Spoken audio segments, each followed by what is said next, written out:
时关乎人道之大者，改过迁善，以复中和，莫不有此一爻之用，而身心修养之道，亦在其中。读者但合中孚卦象参看，即可明其妙用矣。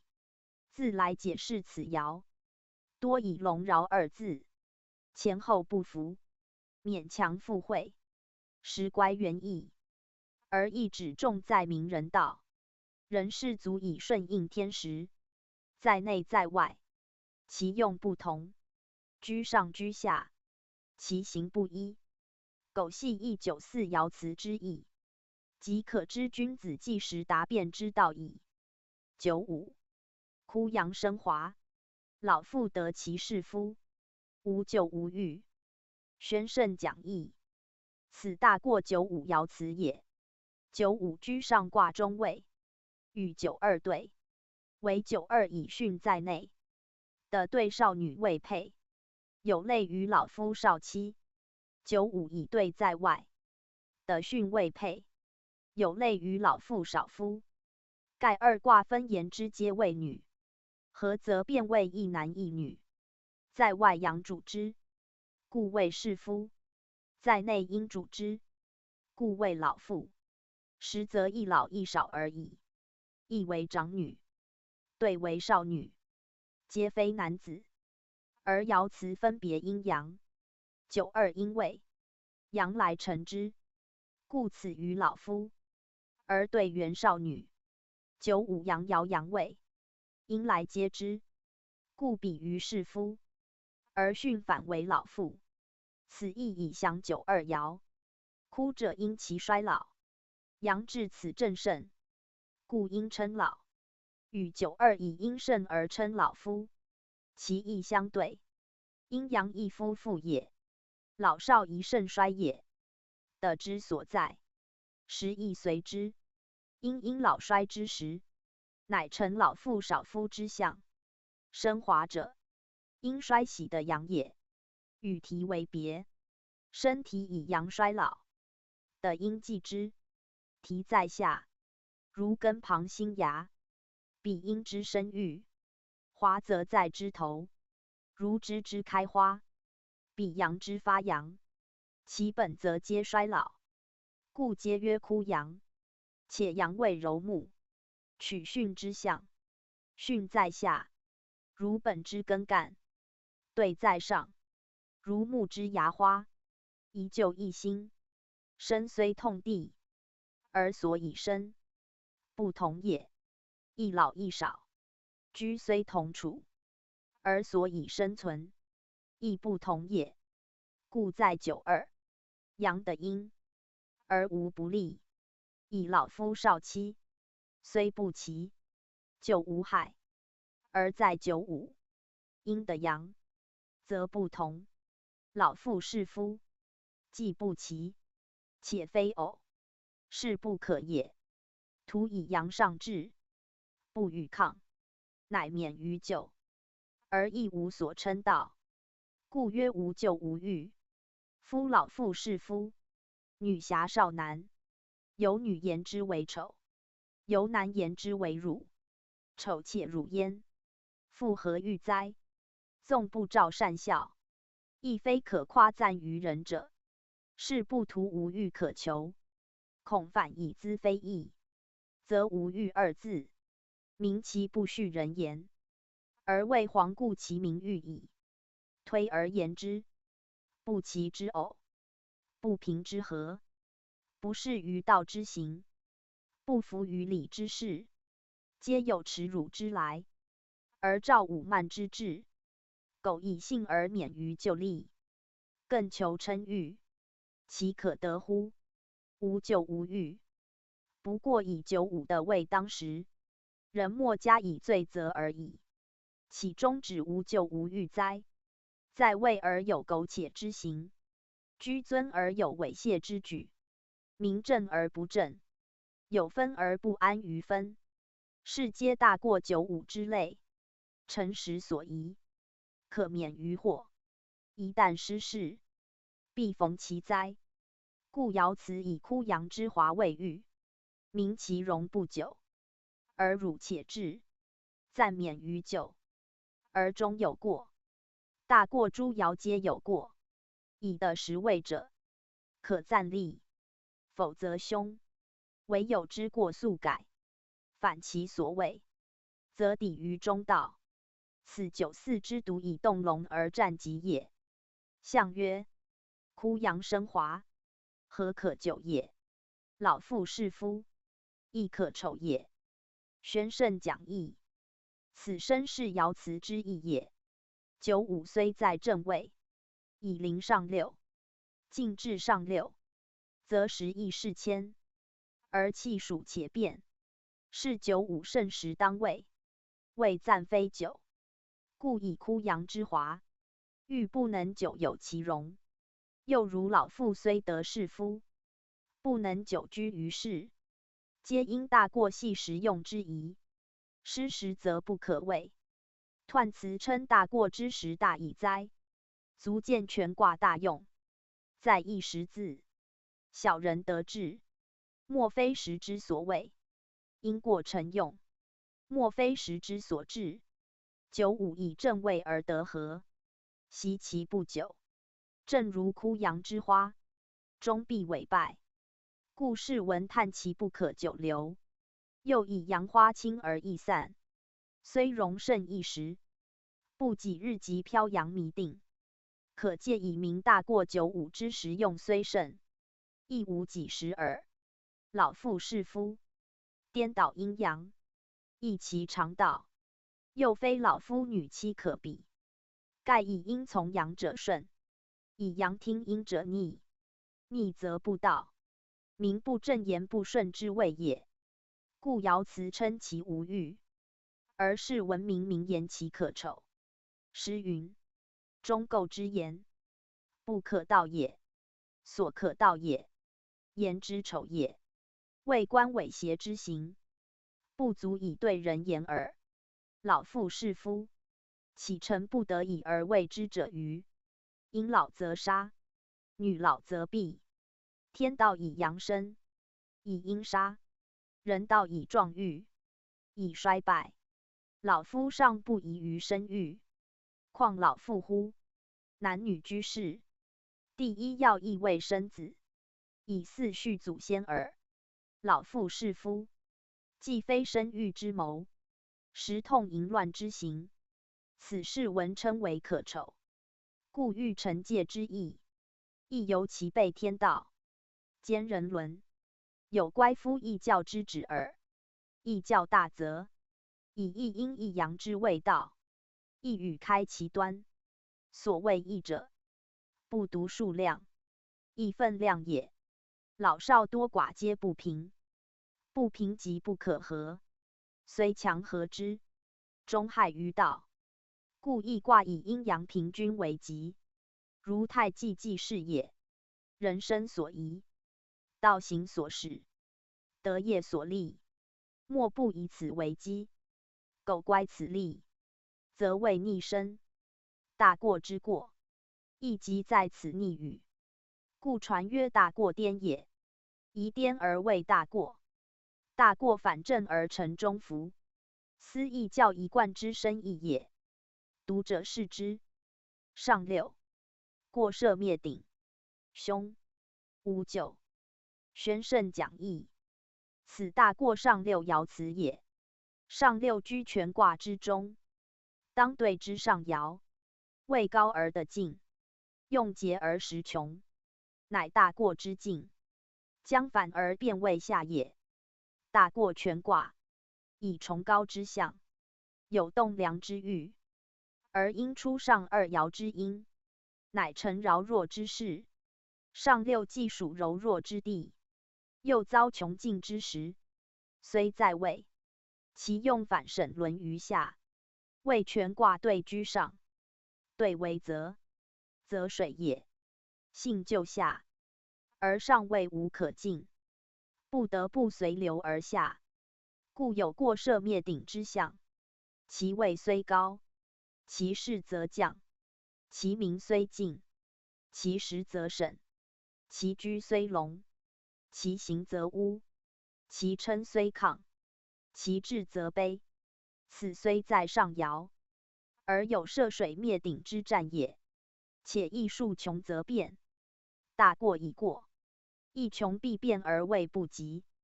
故在上变而审于下，在高变而灭其首，亦即由大过变而投于坎险之意。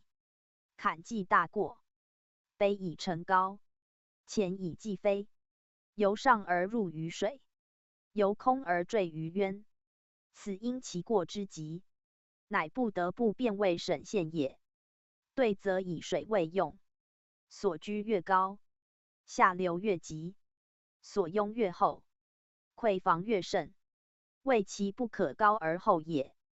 而进高之后之，是过之咎，过之反，急不急。故高者反审，后者反灭，因其至于行，其事不可遏止也。唯君子欲防其弊，故先独立不惧，顿事无闷，即为求免于上六，过涉灭顶之凶而已。身以临水，则势必涉；则以绝防，则势必流。涉水而遇急流，处穷而逢巨变，则其遭灭顶之凶，故有所避之。而大过时失其咎，谓不过，则不至此。今上六之灭顶，谓其过也，故称过涉。过涉亦有二义，一则因过而涉，谓出自处于过，治水不得不涉，因以无他途可行，时逼处此，不能自已，由项羽之欲渡乌江也。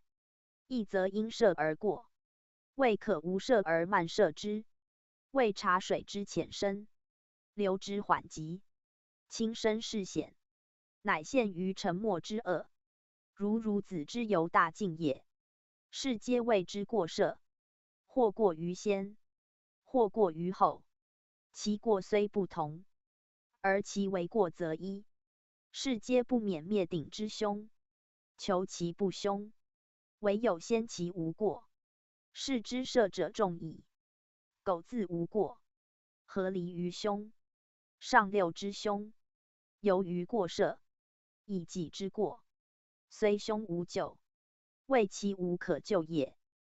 不得救水之阻其行，亦不得救时之破其度，更不得救天或人为之灾祸也。故曰无咎。言为自任其咎，无他则也。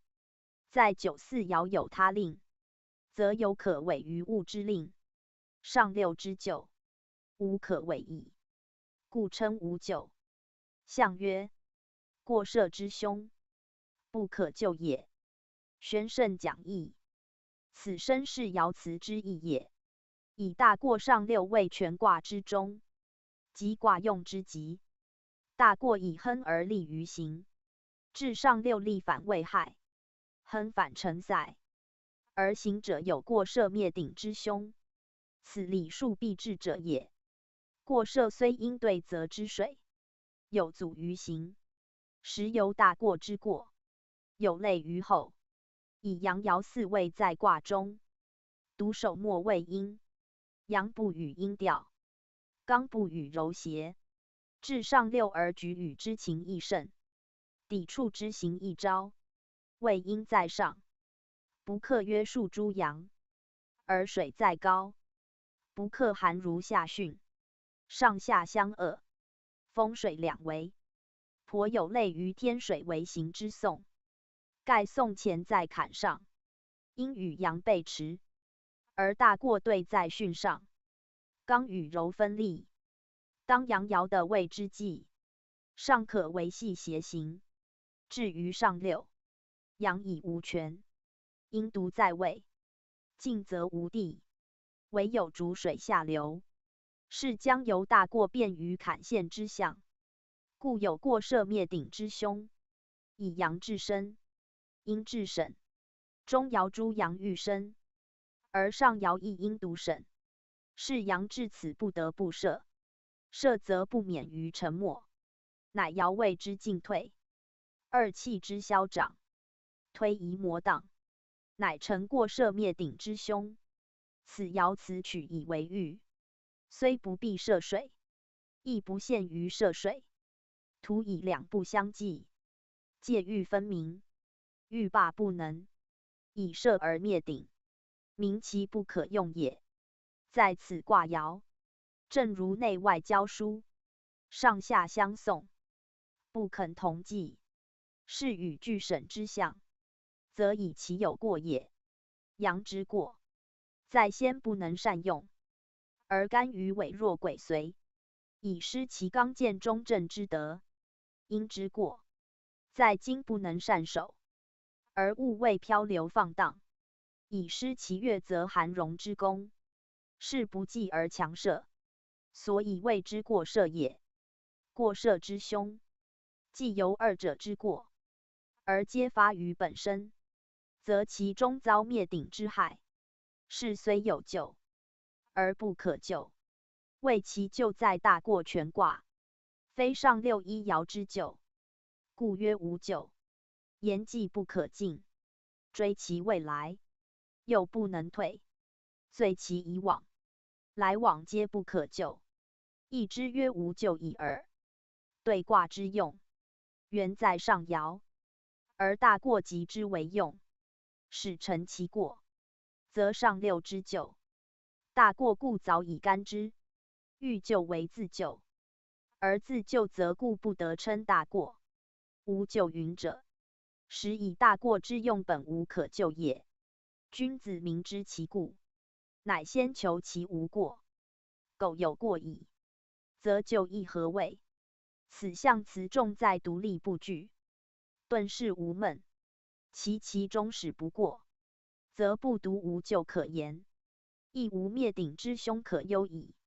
综合全卦，均以过而未用，独941爻，因自反而能伏于中孚，以转爻为龙，化凶为吉，而仍有他令之辞，可见无过之匪异矣。无过必无格物，格物致之，是免于过。语曰：人人不过于物，孝子不过于物，人人孝子，能格物致之，此所以无过。此所以常保其中和，亦较大义，重在反大过，以成中孚。无所谓50学义，可以无大过者，正为此也。宗主书述，大过之用，与中孚反，与一对，而皆为独立卦，似乾坤坎离，不和他卦为一体。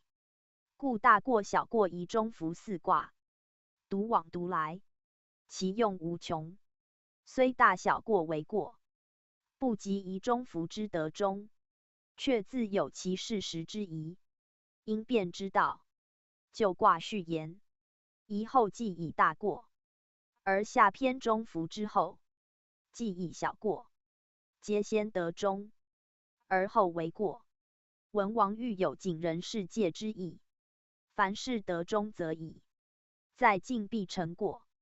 天地之大，上不可过，况于人乎？即属其寒，适可而止，盛则必变，日中则仄，月满则亏。此过之不能免，以数所致，于现自失中矣。人之一生，有穷达，有忧乐，知其所宜，则行止皆服中道；不知而妄为之，则行有过，止亦有过，谓其非实的之和。乖礼数之利，进退不以其道，则何谓而不过哉？故宜贵养正，养正则可无过。然人情难易，物欲易干，不觉不知，遂犯于过。此宜之后，人不免于大过也余。大过全卦6爻，半凶半吉，自4爻而上多为吉战，盖本对卦之用，得巽位之辅也。大过之过，原由对在上，而巽在下，若反之，则成中孚。故大过下卦以巽为主，则多凶；及至上卦，以兑为主，巽反在上，是变而谐于中孚之象，故多吉。凡卦六爻，皆成圆体，虽本卦对在上，今推其始末，则四爻即变出爻，而三爻以下，反倒为上卦。如顺序数之，四未出，则出又成四，是大过变而成中孚。因其主不同，则其用意异。此卦与爻吉凶之战，往往不同也。不然，同一卦，合在下则凶，则上则吉哉？要知非在上之吉，乃在上能自反而就下耳。君子卑以自牧，在上位者，贵能下人，谦虚有容，则得日大；和义敬物，则道义宏。此不独亦不谓然。凡百行止，皆以之为法也。故在93，则曰不可有辅，明其不善的人也；在94，则曰不饶乎下，明其能自卑义也。饶者龙之反，以饶则宜龙，己龙则宜饶。93以饶而不克龙，乃凶；94以龙而能自饶，乃吉。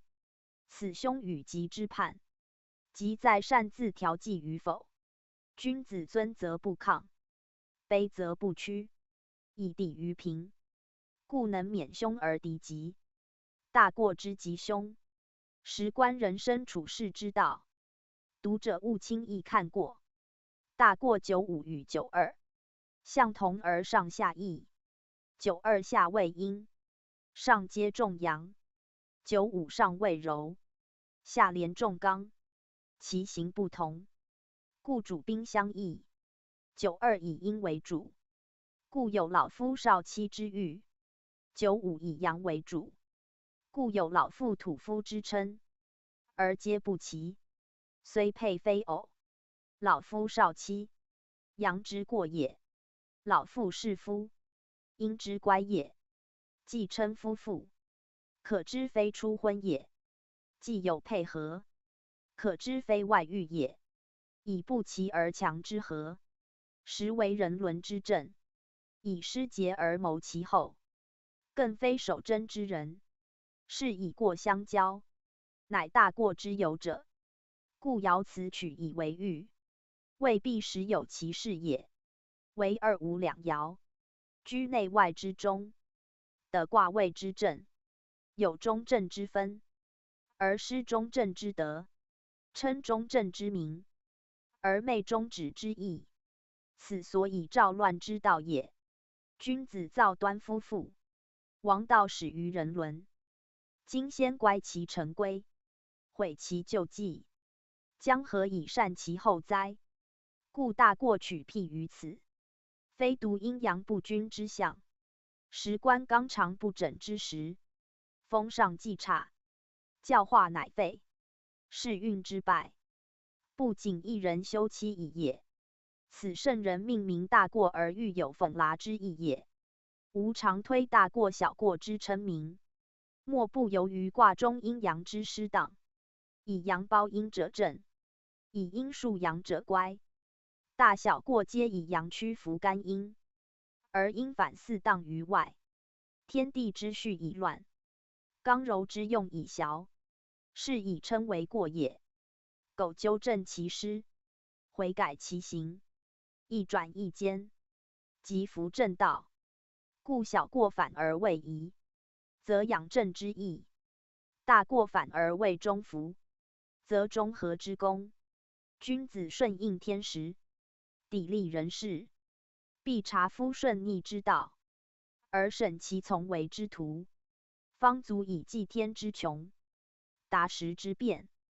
不得一昧因循苟且，未遵时律天者也。圣人不救其往，但追其来，名之曰过正。所以忘人之善改，改则无过，改过不令，则悉令哉。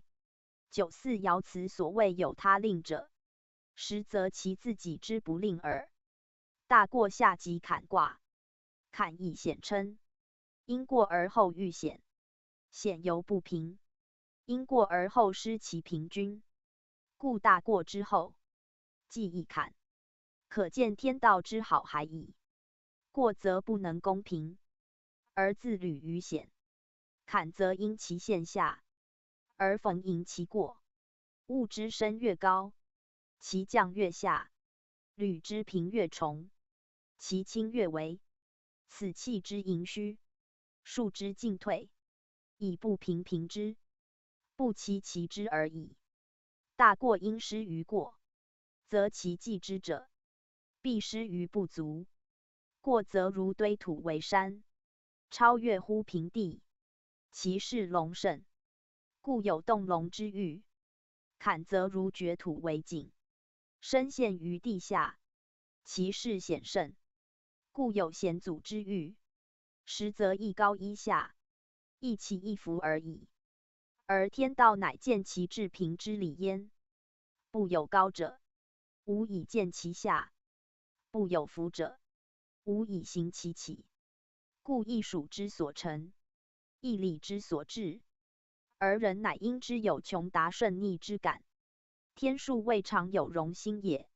位高者此土，位下者亦此土，位起者此物，位伏者亦此物。君子恶其不平，乃先求其平。不自高，则可无下；不自起，则可无伏。不先自过，则何至履坎险哉？而人情恒不惶恤其后，当其过也，弥足快意，而不知显现之随至也。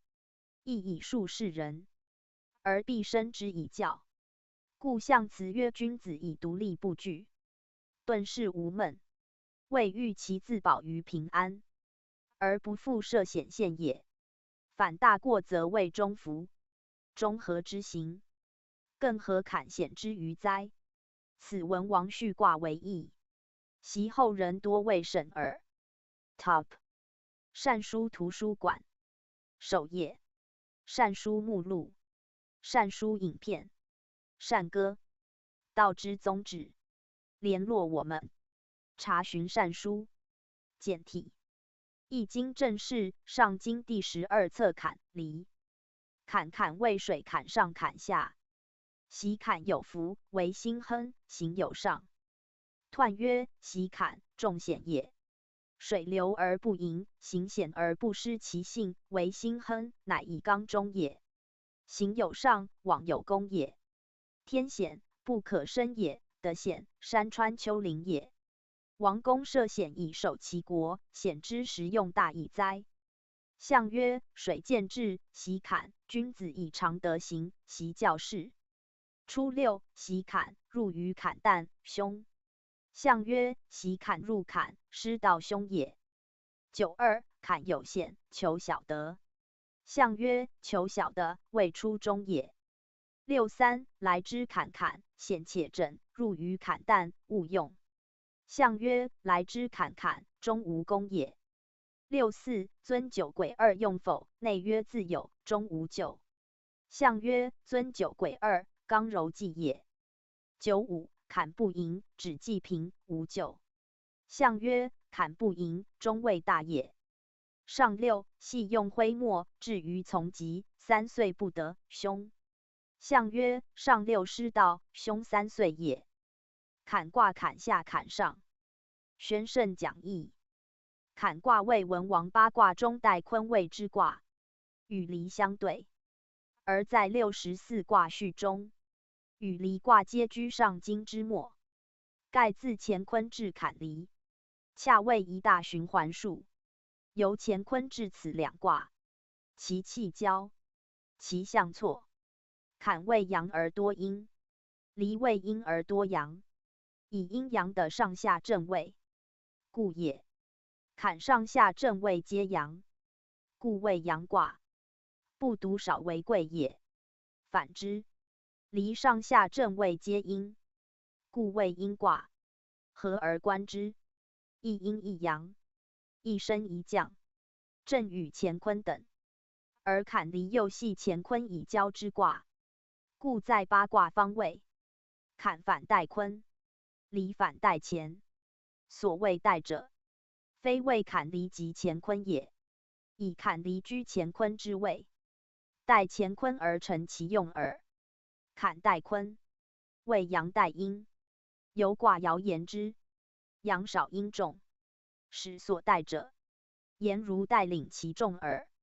坎阳带坤，坤纯阴也，而用阳，是坎至干之用于坤，以尽其生化之功，后天生化之力，故如是耳。为坤以无成带中，顺承乎前，既易以坎，而后顺承者以自主，无成者以自成，是乾坤之用。何见之理坎矣？坎虽带坤，得干之道，本干之德，而直入坤中，居其正位，先天之坤，遂变为后天之坎，而先天之纯阴，变为后天之阳。变则卦用以见，卦得以冲，坎之用，乃合坤与乾，纳阳于阴，而见干之功用，于坤之地位矣。坎服先天五行之水，为合土五行，天亦生水，得六成之。水之生成，既非纯阳，亦非纯阴，而合之则为一，分之则为天者一，为地者六。一六乃水数。坎卦四阴二阳，以爻言之，为干者二，为坤者四。四二之比，同于二与一，即一阳而二阴也。此卦之象水，与河图相类，而取物以正之。水故非一种原质者，虽所含不一，其为阳与阴之比数，亦与卦爻相近。卦元卦物象明，不必指坎及水。凡后天之物有类似者，皆坎也。在天之月，在方之北，在时之东，在人生之盛，在位之咸，在色之黑，在生之雨，皆坎数也，以其皆为一阳二阴者也。坎卦上下同，自谓一卦，与乾坤离大小过中伏一个卦同，不似他卦颠倒别为一卦也。坎上下合三化卦为重坎，三化卦本为二阴一阳，重之，则为四阴二阳，五二两爻皆阳，余四爻为阴，阳入阴中，有类于线，故名坎。坎由坑也，阴之转耳。坎陷于内，故自从嵌土，沿陷入土中，如土之缺嵌不平。阴阳庭云曰平，如太卦指既平，以其平云无垠处也。坎阴多于阳，阳在阴中位所陷，乃不平之象，以成大过之后。大过以阳多而连瓦于中，曰过。言如土之坟起也，前有坟，及后有坑，地势自然。前者隆，则后必污；前者盛，则后必衰。太卦所谓无平不卑，无往不复，天道自治，非人所为。此大过之后，必既以坎，且大过，过也。过犹不及，盈于彼者处于此，亦乎东者损于西。如人之盛，不思久保，则衰既至；如月之满，不克久圆，则亏既来。此是物往复之理，天人消息之术也。以坎既大过，则不平者平，物不中过，为坎以济之。坤土也，坎出于坤，故从土而名坎。不必陷于土也。凡深陷者皆坎，故坎谓之险。夫不平者，以不平平之；不齐者，以不齐齐之。此天道之妙，物理之巧。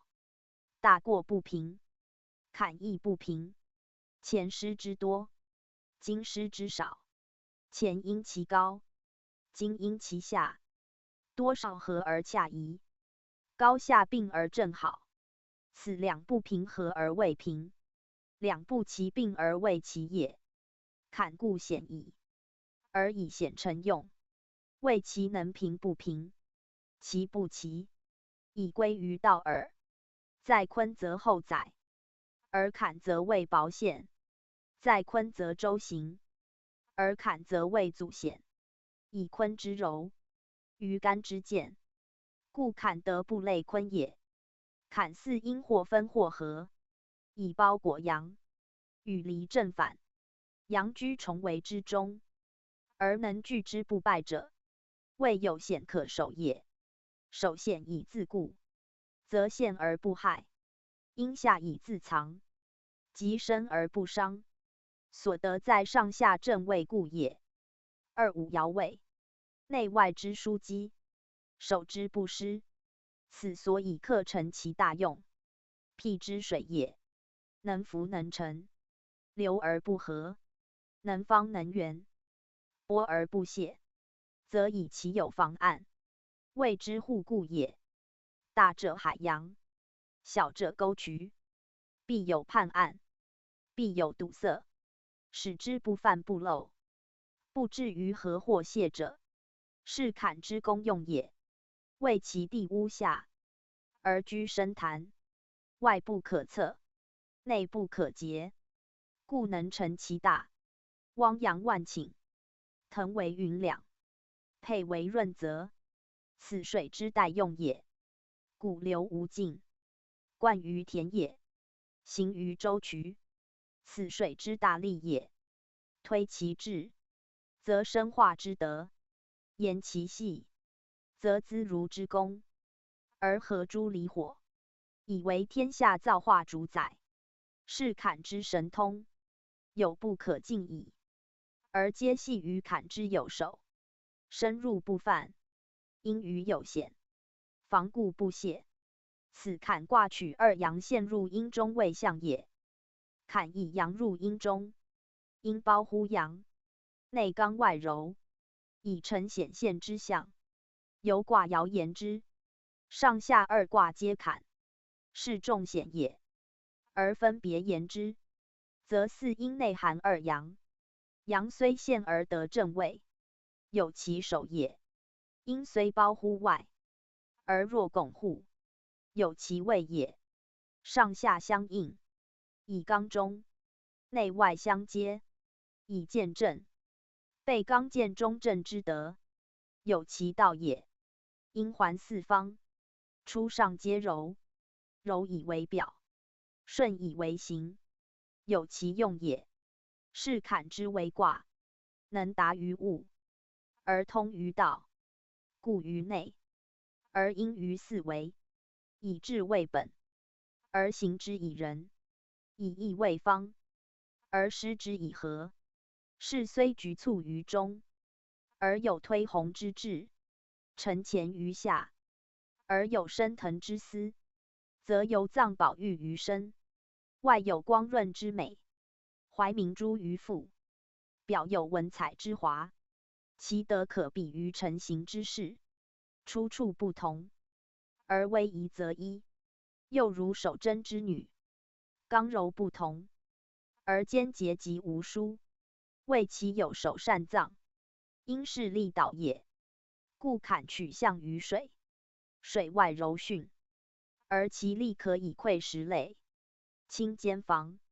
水性流下，而其基业可上于山峰，可飞于陆地，则其中之阳，自成刚健之用也。水可狭而不可狭，能利于物，而害亦随之，唯在知其性，明其用耳。故水称其至焉。人之德行，为人之用权，而必有志以辅益之。传曰显诸人，藏诸用，为外见其人，中藏其志也。吾德以治居中，仁义礼信配于四方。志虽藏，而用则凭四德以行。故仁者必有志，礼义信义必有志。无志则德不立，唯不可显诸外耳。水之称志，正以其善藏，藏而不竭，乃能成其用。而备夫四德，四德推人为首，故与人并称。外柔人也，中刚志也，志义人也。藏谓之志，见谓之仁，礼义信亦然。藏谓之志，见谓之礼义信。德虽众名，而出不二元。人与智皆此阳也。善藏善用，则人智备矣。水之善用，乃以上至称，亦以其克该人也。老氏曰：上善若水，人智具智，谓之上善。大学之至善，亦指此。其德无名，其相无形，其去无垠，其止无停，纯亦不已。辟之至诚，称之至神，此君子之所上，道之所成也。则此于太极，寓于太一，泛于至中，而通乎天地之精，乃清浊自分，流止自平，润泽万物，灌溉生成。其善也，何可名？今坎卦乃取象焉，是坎之德用，足为后天之尊，先天之源。河图天一生水，是其源也。洛书一位居北，是其尊也。如天之北辰，众星拱之，如地之阳海，万流归之，其尊也。及其广也，其广也，及其大也。故周易以代诸坤，谓由的之后载无疆耳。坎之代坤，在后天。坎水坤土，元相至，而在先天。大地皆水，是代坤，系推本先天者也。坎亦象月，月与水相类，皆因日以为明暗温凉，是以坎代坤，由月照于的耳。离之象，以日照大地，亦合先后天之用，而以阳盛，故代乾。干虽纯阳，在后天无生成之功，必及日之光照，而后见其生成，是以离代乾。不独易卦之意，使本天日之用。坎之代坤，故有水月之象，亦以后天纯阴不用，必及水月之用，以尽其顺承代中之道。正如月之得日以明，即顺承代中之显力。月承日光热以为用，代日光明以为时，昼夜往来，代明之可真者也。后人于日月代明一语，多浑沦读过，不知彼及地道代中之用。所谓代中者，言干始坤中，前后相继，既即成也。故曰圣成。言顺而成继之，非别有所成也。干道既尽，坤成之既行，正如昼之与夜，冬之与春，此往彼来，此进彼起，乃代中之所称也。月代日而明于夜，即坤代干而终其道之力。天地无尽，日月无尽，则代中者无终，而顺承者永成。谓坤道本行地无疆，虽有昼夜，乃得之一面，有相背日光之别，日月圆长明也。不见者谓之夜与昼耳，见者谓辰，不见者谓代。天无日月同时并明之理，故贵乎代明。坎之代坤，正以能秉坤代中之志，而代民耳。代民者，非自明，天以日明，乃自明也。得以月明，则皆代明。而卦象乃取以象之，谓坎中之阳，即所以成日而代明。明必以光，光必以阳，阳虽入阴，正如日光之照于的与月，其光所至，即阳也。而又反为阴之光明，是坎虽代坤，不得如坤之纯阴矣。上下二阳，合则为明，分则为热。虽水月外寒，中自热也。与的体异同，阳藏于中，则内部冷寂，而外部荒凉。而后生化之功见焉，是天地生化妙用。不仅一日之光热，而在地面言，则赖日耳。地中之热，非日比，必待日之光热不足，而后见其功用。如天寒，地面冰冻，物不能生，而后地中之热力始显，谓以许育物根，使不尽枯萎也。水中之热亦然，井泉之温，足胜地面之寒，是其内藏之阳，至此招其功用。人不异于坤道代中之术，谓天穹，得必继之，阳井，阴必继之，是坎之代坤，不独代其位矣也，实以代其德用。代坤之顺承代中也。先天五行，首判水火，未足代阴阳二者之用，而水又居先，谓先天本纯阳，移动为阴，阳存阴中，是阴出于阳，而阳合于阴，则水之象成矣。阳虽少，人不失其用，故大地皆水，而物人滋生，不因其淹没，而绝其生机。此生机所寄，即水中之阳，亦即坎中之一阳也。在五行具备之后，万物已繁之时，其象仍未变，则已入后天，主生化之枢纽，是即以代坤之位，而共离火成生成之源。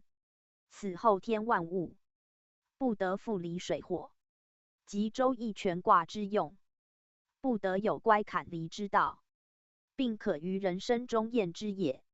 人生中，坎当五藏之盛，与心相对，心为离，亦如卦象，阳寒阴，以气血为阴阳二物，血阴而统于心，气阳而出于肾，是即坎离相对，以成生化之象。坎属水，肾乃水脏，而水中有阳，故水可蒸为气，上谓精液，由日之照水而蒸为云雾也。心之阳下交于肾，肾乃成之，以为生化之源，是即月成日光以代明之象。坎非离不可尽其用，肾非心不可见其功。以阴者用必阳，柔者用必刚。肾中藏精，阳也。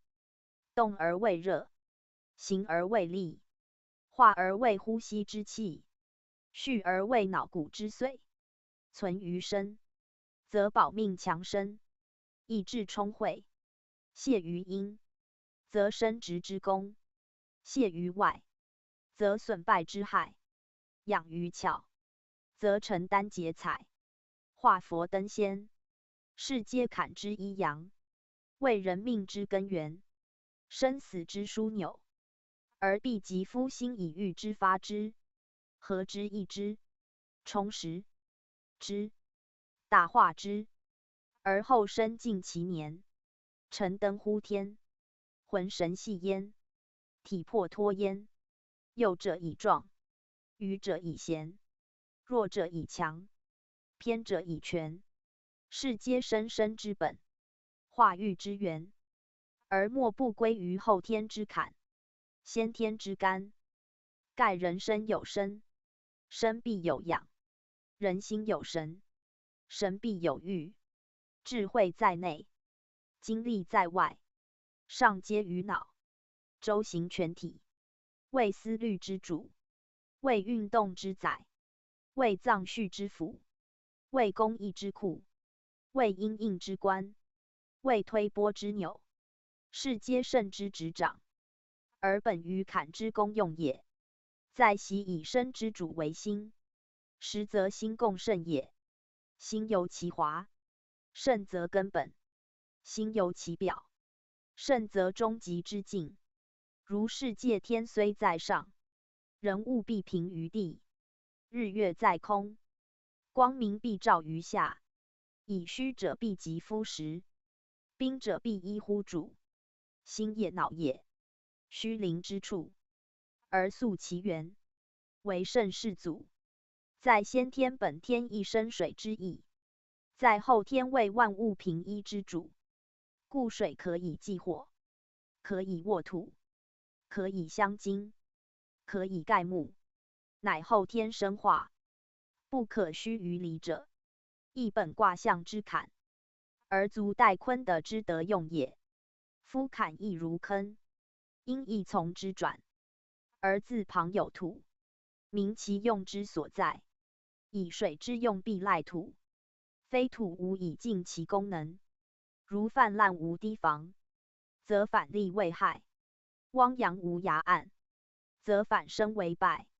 是水之用以土显，而人身之肾，亦与脾胃相制相成也。人身心肾为生命之源，不知者，以为一藏之用而已。实则肾在身中，上通于脑，中应于心，而外合脾胃，以为至诚；内服肝肺，以同生化。是如木之本，水之源，其重要已可见。而其最有关者，则与心相连，为一体二用。盖即卦象坎与离，分之为两，合之则一。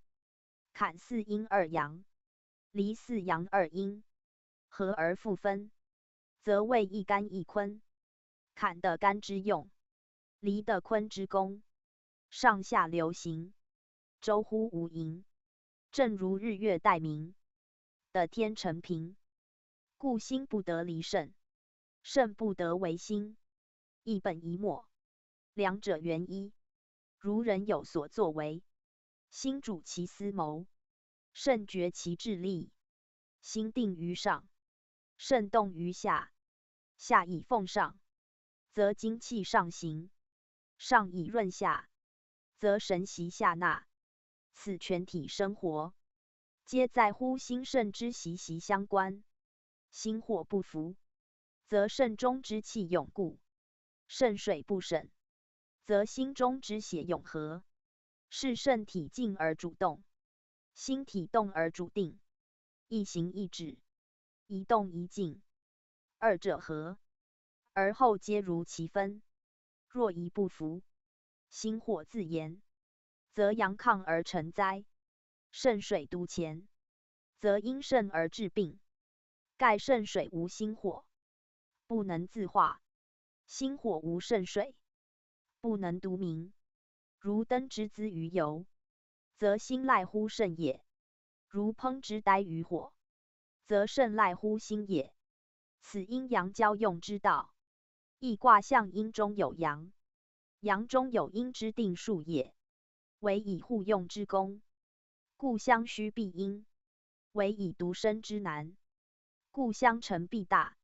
此心与肾，在平时即不可偏废，而在修养之事，犹未最宜兼顾。且宜有主及宾，因体达用，先明其本，更培其枝，先峻其源，更导其流。是以在肾之用，必推于心；养肾之方，必急于心。心壮肾亦强，心舒肾亦畅。此理数一致，时本乎天地生成之序，日月光照之规，而见夫亦卦坎离调剂之象也。圣人恐后世有未达，于坎卦彖辞特者，其意曰有福为心亨，亦语以明坎之用，亦即是身中之圣，必服于心之亨通也。此心字，指坎之用。嗣后详解。要知此语，不独关乎生活之源，并未只是修道之本。臣以修道必依离坎之象，推溯坤干之门，而犹必先习于坎，次及于离。明坎与离互议成用之序，使明坤与乾同化，以还于太极之功。坎离乃卦象，不可得而求之，必于己身中之心圣。圣与心互用，以成其身，则由此进而推溯其同出之源。更应知求其同化之道，则后天之坎离，反夫先天乾坤以气太极者，正可因后天之心圣，化其气血，和其阴阳，以复于先天之太一，而还于有生之初。此功夫始终亦以贯之。即本意卦坎离带坤干而来，乾坤故自太极出，而坎离复自乾坤化。今溯而上之，则化者反诸未化，出者归诸不出，则万归于一，一归于虚，乃反本复始功夫，亦即由卦一阳来复之所推也。复自坤出正，坎亦自坤出，而复带坤，是皆一阳之身进推发者。坎一阳在中，系由正进一步，故复未习道始功。而坎则修道本则，修习必假于行，必取于身，是以坎离合人身心圣，而为修习者根本。且坎教离未先，即圣教心未重，圣至心已在其中。此彖辞有为心亨之句也。为心亨，可见亨由于圣。吾人少壮之年，心神最旺，精力最强，智谋最足者，以圣之方常遇也。既老即衰，圣亦先败，心亦随之。故心亨者，圣之利也，坎之用也。明乎此，不独养生之要，亦即成道之阶。读者勿就卦爻之象，辞句之旨，细玩味之。传曰：离上而坎下也。此与后人多未明其意，以为系指后天八卦方位而言。离在上，坎在下耳。实则文王卦位与伏羲异，伏羲卦位乾坤分上下，乃天地定位之象，故有上下之分。若文王八卦，乃为八方，离南坎北，正东对西，乃四方之位，不得以离位上，而坎位下也。且以地势与天体言，北方在上，坎居北位，高于离，更不得称离位上，坎位下也。而传闻此语，乃至二卦之体用，及其升降往来之道。盖坎为阳，阳主升；离为阴，阴主降。而体阳者用阴，体阴者用阳。即以二卦所属象言，坎为水，离为火。火性炎上，水性润下，不问在何的也。高山之泉，必流于海；积星之火，必扬于空。此不问所居，而其升降之道必然也。离虽阴体，其用反阳，故象日与火。坎虽阳卦，其德反阴，故象月与水。此传文未明其用，即所自治也。坎自上而下，离自下而上，乃理数自然。而魁诸二卦所出，亦与势相合，坎出于前，而下履坤位，以待的之得用；离出于坤，而上居前位，以待天之生成。是以坎称中男，而待母直；离称中女，而待父宫。斯皆离上坎下之所分也。水火者，阴阳之标准；寒暑者，刚柔之行表。一来一往，以成其道；一生一省，以达其德。此二卦一上一下，互济其用，而后万物生焉。百化者焉，则离坎上下之大功用，足与乾坤相表里者也。有坎之下，必有离之上，左右升降，以循环不息，先后往来，以配偶相当，故曰离上而坎下也。换言之，则由离升而坎降也，离往而坎来也。譬之于日月，朝日东升，则夜月西沈；譬之于寒暑，夏暑前宵，则冬寒后长。此二者上下之力，不得视为谓之高卑，方知上下也。是二卦主后天生化，为万有根源，即在此一上一下之间，而发育滋长于无形也。不然，离故日也，而夜行于地下；坎故月也，而时立于天中。则其又离下坎上之真乎？离火也，坎水也，其得用故有上下之别。而日光照临于地，是又下也；云气蒸腾于天，是又上也。地中有火，是离亦可下居；天空有泥，是坎原能上注。即谓为二卦之谓者，将亦不可通矣。故你之先天乾坤定位，本已不同。即传续后天八卦，指曰地出乎震云云，亦不似天地定位一章明指其位次也。苟就后天八卦次序言，则先后之分有之，而上下之序未有也。放之自成原形，合之乃为同列。离与坎由兄弟夫妻相配相得而已。坎卦用分兵主，而以坎重在险，则主用在设险以陷人，而兵则在出险以避祸。此二者志不同也。盖卦象四阴二阳，其志各异。阳陷于阴，则志求解脱；阴包于阳，则志在伏祸。是主兵勾心斗角之象，故重志，而在善葬。用险者不以险示人，履险者不为险所困，总赖有其志耳。如设陷阱待兽，人之志也。兽越井而不陷，入而能出，则兽之志也。所谓不智，则中庸屈而纳诸蛊惑陷阱，而不知避之谓也。故设险之志易，脱险之志难，而其履险如夷之志尤难。君子之志不可过用，险不可轻视，则为早知其限，而欲避之；先测其景而远离之。是重在明哲保身，不乖常道。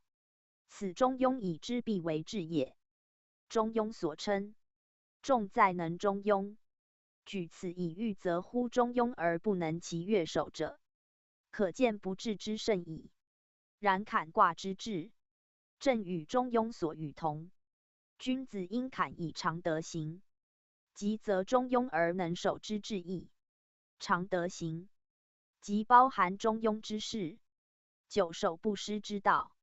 未显灵于前，而避之必早；谨慎于道，而行之必精。唯有欲求防贤于自己，以立于不侵不陷之地，更能临事而据，好谋而成，以保其中立不以之强。盖时有治乱，国有兴衰，君子处之，不悖于天，不乖于人。天时有命，人事有德，德行恒久，则无一朝之患；性命不渝，则宁怀终身之忧。在干九3月，君子终日干干，细涕若厉无咎。而中庸少数其教，以戒慎恐惧于不视不闻之时，正谓行不遇险，必有功而已。故坎城前，而世人以险，待坤而反其道，以现旦替夫安后之德，以坎坷替夫静平之用。其义故有在矣。坤以后德载物，承天时行，而坎反其道，世人以多忧多为，易陷易审。无非明后天之道，有非先天之纯义明允也。然君子之己，必有所自保之方，虽险在前，而不为害；虽陷或易，而能自出，乃克达坎之用，与离相济，以还于坤前。此中动止，一言蔽之，本乎中庸而已。中则不偏，而无倾陷；庸则不改，而永平安。此君子用坎必有所习也。故辞特皆出习坎二字，在坤后而安行，故曰不习无不利。此先天之性也。在坎陷而多险，故曰习坎。此后天之情也。性至静，则无恶；情多欲，则易陷。此险之发于己心，而后见于事物也。故曰为心亨。心之所亨，行迷不通，心既平和，事物亦无坎坷，行止亦无险陷矣。故习坎者，先反求诸心。习坎有福，为心亨，行有上。宣圣讲义。此坎卦彖辞，明坎之代用也。坤卦云不习无不利，而坎则称习坎，明其与坤同体异用，先后天之有殊也。坤乃先天义而静，纯而静，主因移而成天代行，本地道而为母有终，其用不用而成，不动而行，不始而终，以有前在上也。故不习，言其纯乎自然，本乎天道，法乎性命。不呆习而自知自能，不因习而有位有守，不以习而可大可久。此地道之大，异于他物也。坎则不然，丙干之刚，而加于柔；阴阳之降，而入于阴。既推干之大身，复待坤之克成；既少坤之有终，复明干之中正元亨。是其道非纯一，其德非静静，其体以调协阴阳，其用乃息辟柔刚。此所以贵夫习也。夫习者求其熟也，其知且能也，重其和也，要其练达而敏明也。故小鸟学非谓之习，而儿童有所学校，必时时练习。士子至于学业，必一一温习，且相熟视谓之习，常经历谓之习。习见习闻，习俗习惯，皆言其非诈也。必久安常欲，而非生疏者也。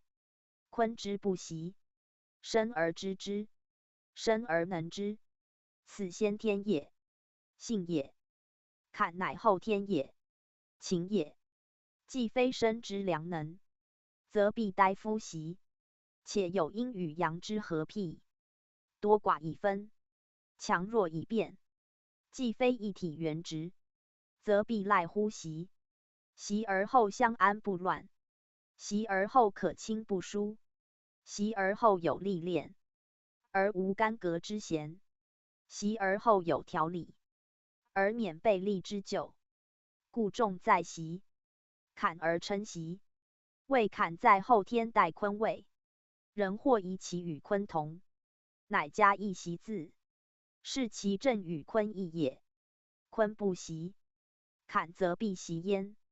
他卦凡在后天物事均宜习，而以坎位代坤，特皆出之，足见先后天卦位同，而卦用不同也。卦以象物，坎故地上之水，水非德之全体，水中有阳，非如坤之纯阴，故坎以习而后有福。福者何也？阴与阳相合也，且本中福之意，谓坎习矣。二者安矣？其用已大，其功可弘，是其福也。言如鸟之孵雏，可见其生成之力也。坎代坤以成天，而生成万物，则其有福之功也。人之坎为水，上下众坎皆水也，而不知坎中互艮与震，二者皆阳，合之则三阳俱备。山雷以养也，养必以福。反之谓雷山小过，小过与中孚，一正一反，穷则必变。是有福乃取卦象也。坎与离合用？一上一下，天一生水之功，先见于坎，然必服于离，而后至其生成之功。苟未服，水火备行，则反既为未既，生成乃习，功用乃灭，故必有福，而后能尽其代坤之道，完其有终之德，此取卦用也。为心亨，以卦上下中位皆阳，中心相通故也。且坎为水，以阳而见其大用，如日照海而为云雨，是其功在得阳也。日在中天，即离照坎之象，亦由心也。在人心肾相生，心之所欲，肾以强壮，肾之所养，心以灵明，此体用互相生成也。是以离坎二卦用不可离，阳与阴必相合，水与火必相济，故曰为心亨。为亦有维系之意。心通于肾，肾乃尽其功用也。行有上者，以坎象水，水利于行，而功用甚大，利济诸物，必赖于水。上者上也，家也，高也，大也，以坎之用，足称高大，而重在能上也。水上于火，乃为济；云腾致雨，乃成润泽。是皆有上之意，不独意志加上，利既有功矣也。习坎之德，重在以坎交离，为其孤行不达，必与离合而后亨。此为心二俱之为义，亦即人生生存之妙理。道家修炼玄功，不外以坎交离，由后天反乎先天耳。故象辞次第引申其旨，读者当细谓之。又有福，乃至坎卦阳与阴邪，虽现不害，故称有福。即前所谓如鸟孵雏，必阴阳之合也。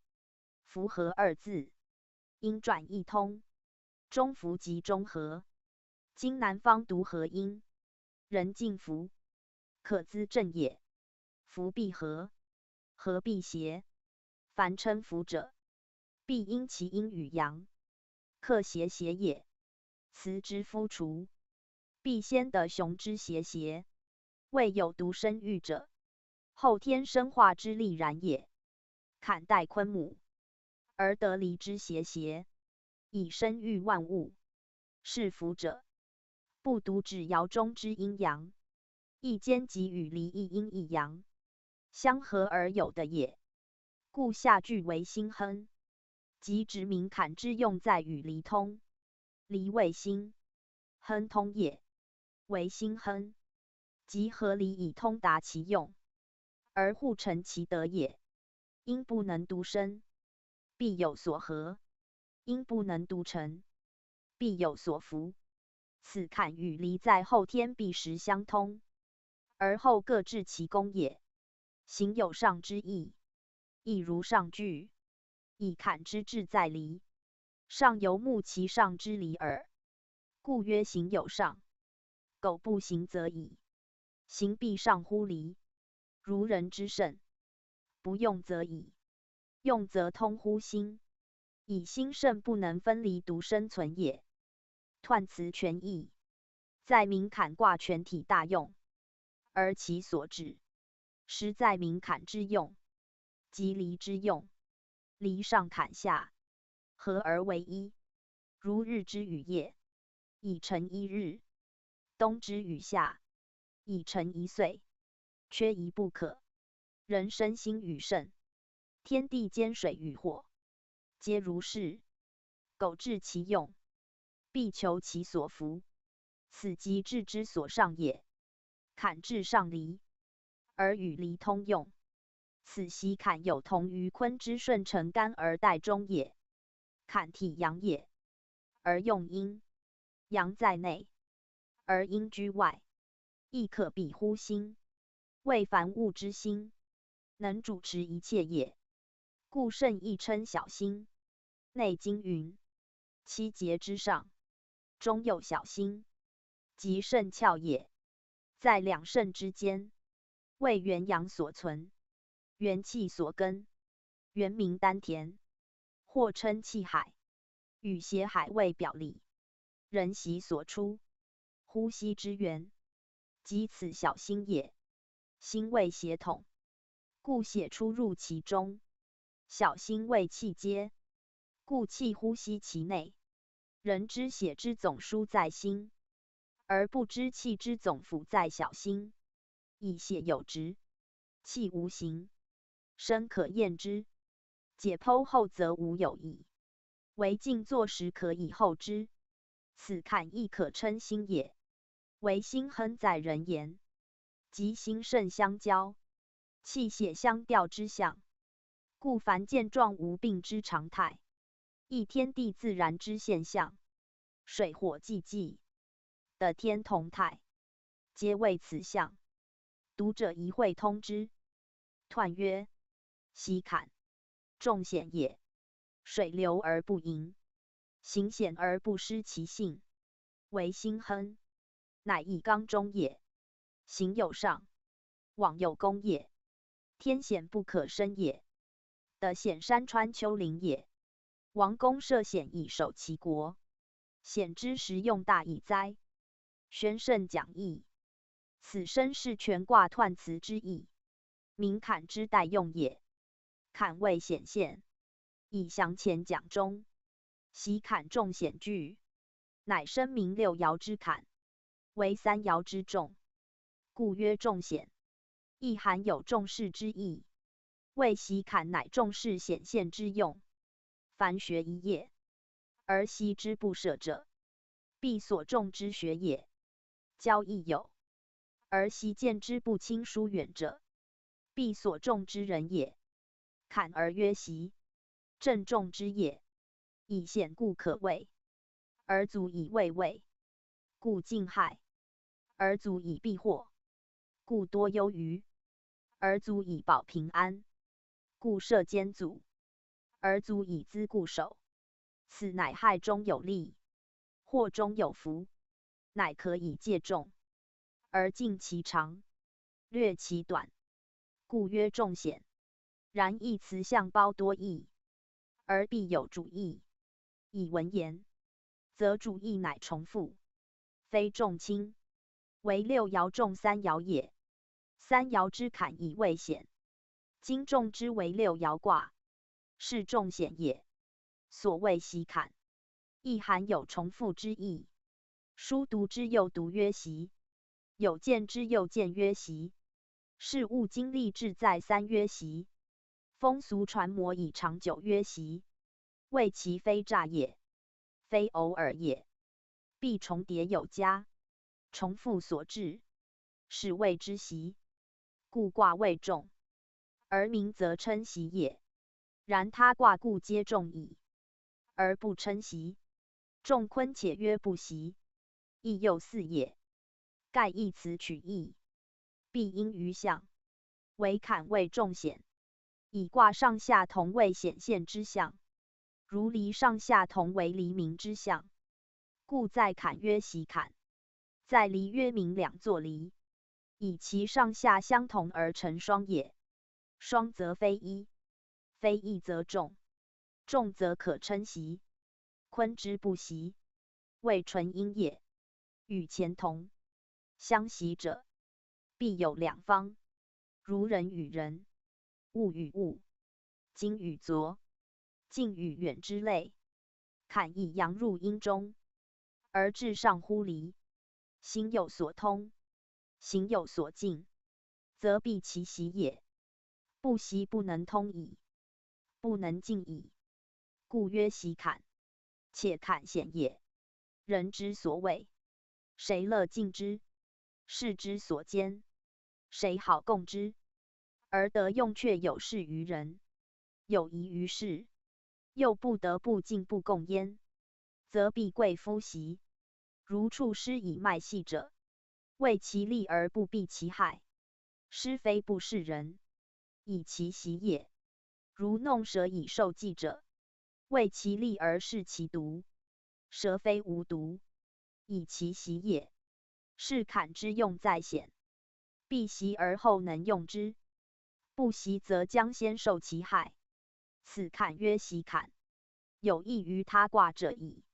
因害而未利，皆习坎之象，亦以习坎明其意，故曰行有上，明其志有在也。志在因祸的福，因败的功，处险不险，反以成其安全之备；以陷不陷，反以获其进取之机。此习坎妙用，正在重险也。夫数极则变，气偶则反。要之独者，欲独则解；物之坚者，欲坚则破。以重则相消也。坎险矣，因其重而反不险，则天地间数理自然者也。苟明乎此，又何忧乎险？何谓乎现哉？此坎在后天，以重险而待后载安平之坤，成其生化无疆之用，其意已可知矣。水流于川，足以为利；若泛于陆地，则害也。雨润以时，足以为生；若临为盈陵，则败也。此害反利，祸反福，生反杀，成反败之道也。而坎离首见其利焉。故水火足以杀人，亦足生人；足以败物，亦足成物。是其用如何耳？重险不险，即水流于川，而不使泛滥之意。故曰水流而不盈，行险而不失其性者，谓坎象水。水之行也，即险之所在；人之涉水也，即行险之事。然水险矣，有堤防之，则不泛；有洼地蓄之，则不泄；有舟筏渡之，则不审；有沟快引之，则不流。其性就下，无地方之意；其德润物，无时日之殊。今日光真而为云，则能治雨；阴风冷凝而为冰，则可度人。皆其性也。故涉水深必以舟，浅则自嗟；取水多必以器，少则自居。过冬则解冻，而不可视险；行路则设桥，而不至中阻。此人依其性，可免其害，以收其利也。推之运输远近，灌溉南亩，假其利以为功，因其润以作引，何亦非水之有性？足为人物之利哉？是水火之险，乃成其用，实由其有性也。心亨者，一阳在中得正位，故曰乃以刚中。乃以二字指其用也。言坎之主用，因其刚中，水之力能负重，能溃坚，皆刚中之所见。外固柔弱，若无能者，而力不可量，非以其刚中而合。刚者乾也，天意生水，坎之刚中，乃天地之定数，而称夫心亨焉。前所讲为心亨，因肾与心通一义，心由前也。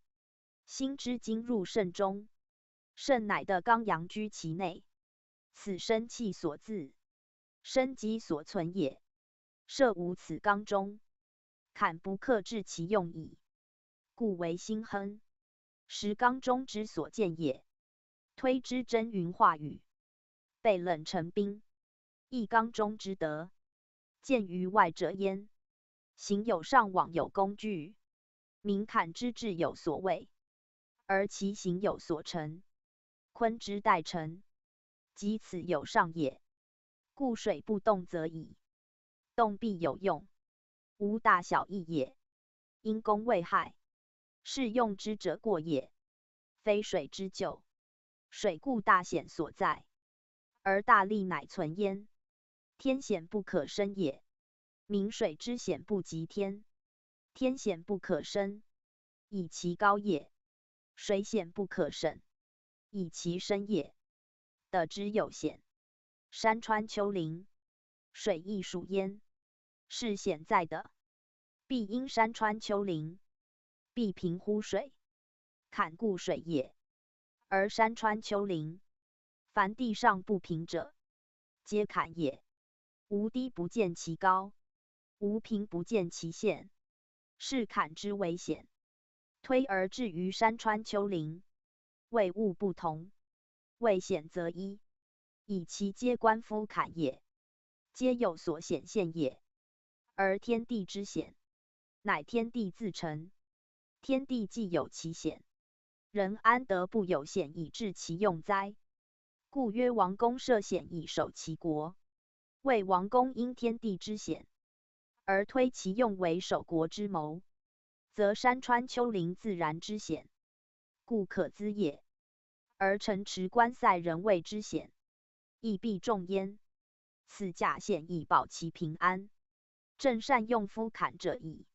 物以险而远害，人以险而远祸。守国者其大矣。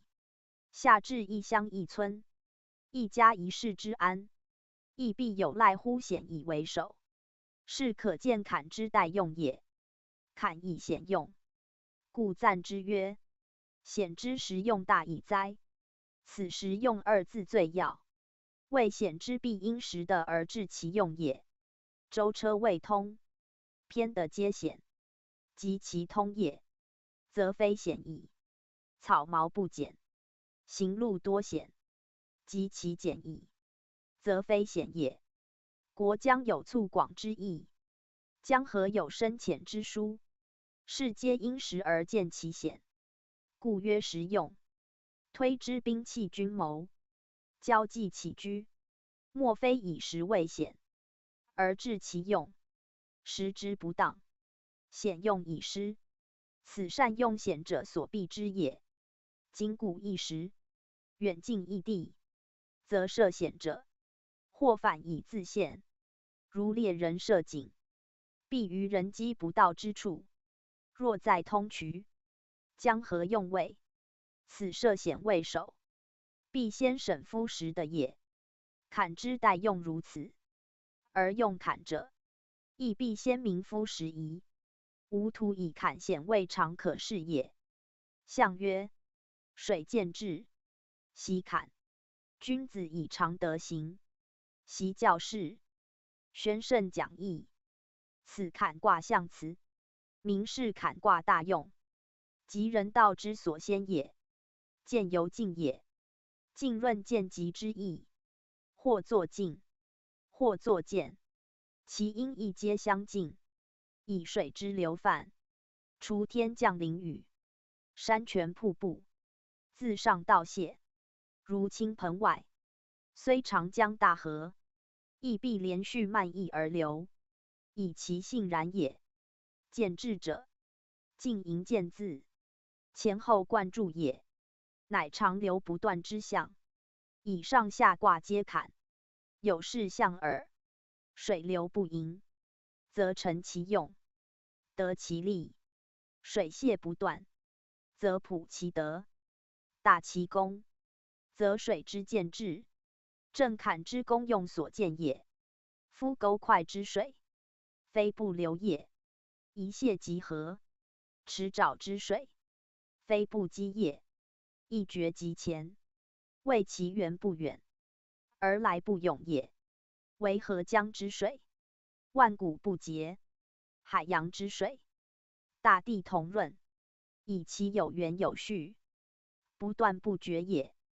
坎乃象之，而见其永久不败之道。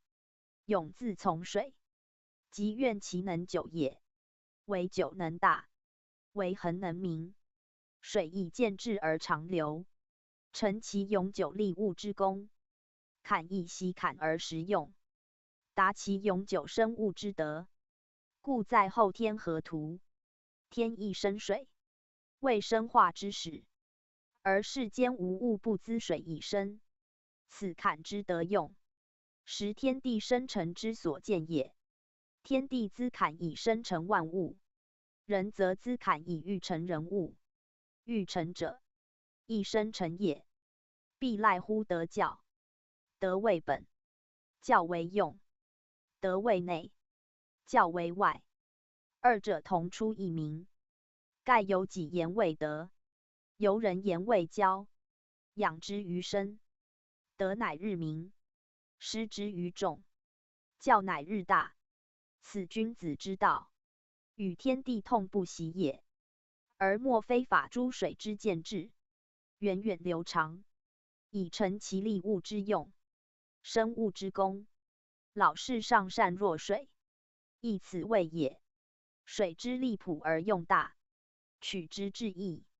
君子之德教亦如之。为其所恤者厚，所欲者久，所备者多，所行者平易，所至者久远也。故象辞数坎之代用，而曰君子以常德行习教示焉。可见圣人用坎，不以其显，而以其义；不以其现，而以其行。德行之常，其义也；教示之习，其行也。一人之德，足为万人之教；一人之行，足为天下之师。此师之所由出也。此师卦取坤坎之和，以先后天同德。而水能代的以泛万类也，唯其有常而能习，故德行不习。教示无疆，皆因坎之道，以追坤之德也。见志与前习坎重显，即下常习二字，均一义。为其德用必恒久，功行必绵远，方能大也。所谓重显，以显之用，由重而达于保安，非一时一的之利也。所谓见志，以水之用，由尽盈见自，而达于长流不竭，非一朝一夕之功也。则常德行，必如日月之明，亘古长新。习教示，必如春风之暖，随地同和。以其无盈，乃成其大；以其不习，乃成其久。久大者德业之所齐，而坎离照其德，水火招其功。故坎离水火，天地间无的可缺，无时可少者也。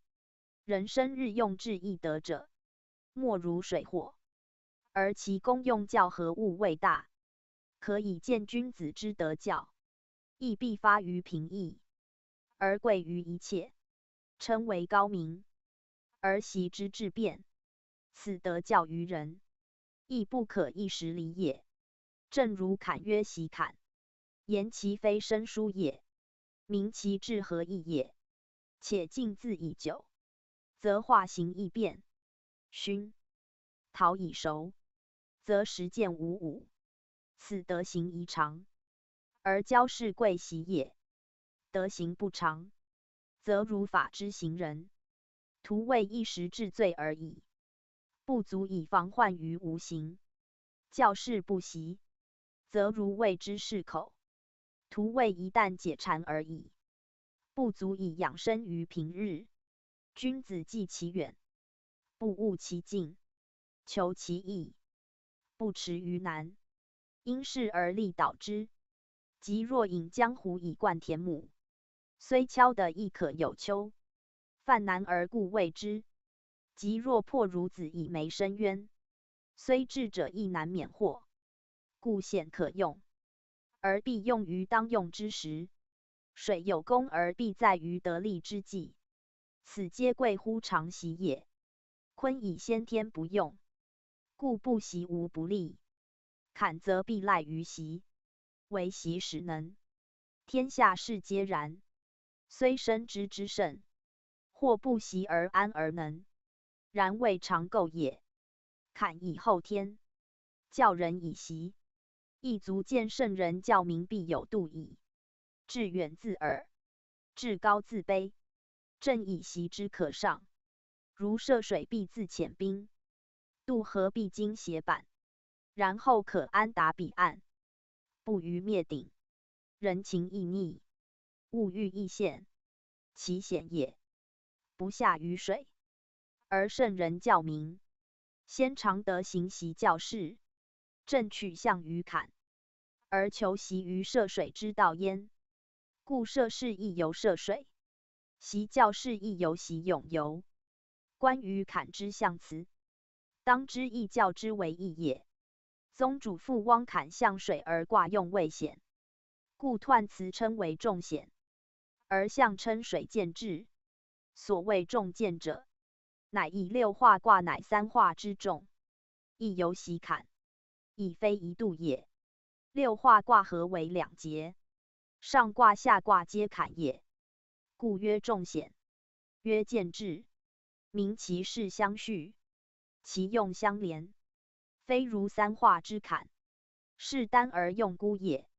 后天坎卦有一先天，先天指云向水，而不曰见至；指云显现，而不曰重显。由此可推见其意矣。然卦虽一先天，其用人本先天而来，故象辞人称水也。上下皆水，由曰前后皆水。见至者，滔滔不已，由曰后浪催前浪耳。水流不断，故曰流而不盈。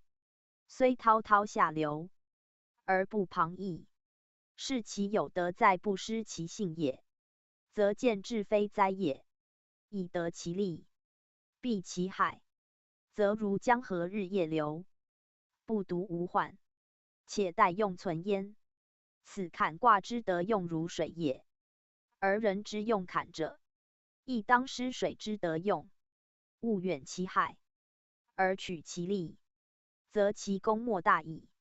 又曰：坎卦包罗甚广，而其用在阴险的安，阴轻的平，即不外因害为利，因祸成福之意。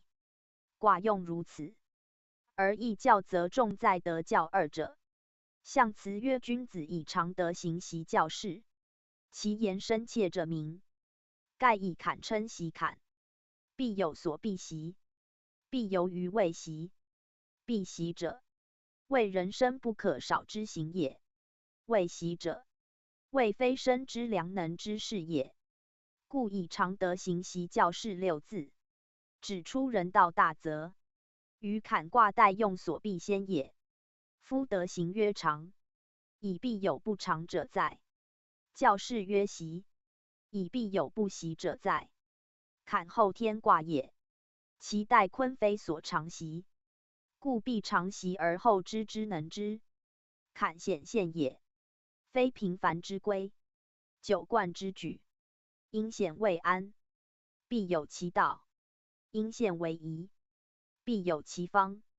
此圣人于致用之前，特是以常德行习教示，谓坎之显；无德行不足以展其长，谓坎之现；无教示不足以积于平，是用坎必有备也。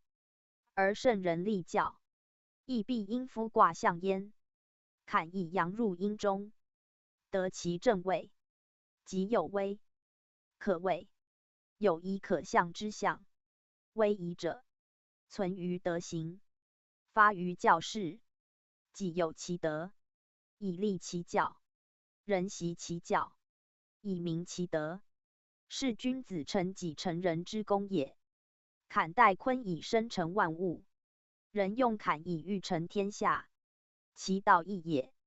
坎之显现，如堤之防水，使无泛流，而成其利。人之德教，亦如是也。礼义未堤防，则情欲不至恒绝，而后生息无碍，心生和平。此去坎以立教，而必先德行与教示也。夫坎水也，流于川，注于海，不厌其多，溃其防，漫其田，则少益害矣。人心智巧，人情勇毅，若发于德，止于信，则不厌其精。苟训乎欲，益于物，则为系亦败矣。故用坎者，以情就正于性，而必先常德行，习教示，必不惑于物，不驰于欲。此圣人修身大法，亦即人类生生大规，而不外体坎之用，成后天生化之功而己。故中庸首章，至中和以成谓欲者，实本于坎之卦象。二阳得中，以合于阴，而能有守有位，以失其德教耳。读者一细谓之。初六，习坎，入于坎旦，凶。宜慎讲义。此坎初六爻辞也，其意在谨行显侥幸，而名坎之不易用耳。初六为全卦之始，其位在下，其势正前，而为阴爻，阴柔用阴，又当下陷之地，则其意入难出可知。但由血也，深而小，陷而曲折，易取陷阱，故自从陷。以初六居坎之下，坎故陷矣；而初六陷之右陷，故称为坎旦。既经深陷，则难求出道，乃战凶。然习坎全卦，本以显用，今初六以显为害，何也？则其情之谓曰：德之谓昭，教之谓周，信之谓福。一切初创，未明其利害，未审其重轻，骤然事显，未有不陷者矣。如薄冰未坚，而进持之；深渊不测，而进涉之。是其过在冒昧梦浪，焉得而不败于？此象辞于用坎之先，必是以常德行习教示，未必有备而后无患。有德以履尊位，则高而不为；有教以遗万民，则重而不犯。此君子履显如仪，有其道也。人之情欲亦显矣，必有礼以节之，有学以明之，有德以范之，有知以辨之，而后喻之有道，行之有度。此德教之效也。初六德未立，教未行，而慕乎尊荣，求其优美，安有不逆者哉？故入旦者，己之过也。无罪于物，为己失道，而不能审于事先，便于未发耳。相曰：习坎入坎，师道凶也。宣圣讲义。此身是爻辞之意也。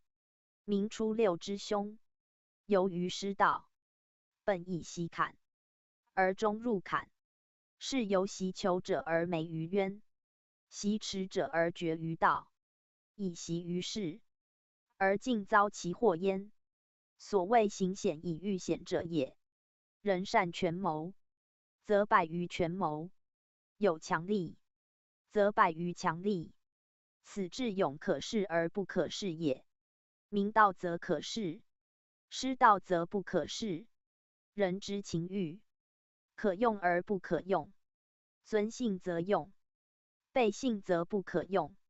初六之凶，以失信道，而无德教为之先耳。纯阴柔而下陷，此由训情纵欲之行，欲其免害的乎？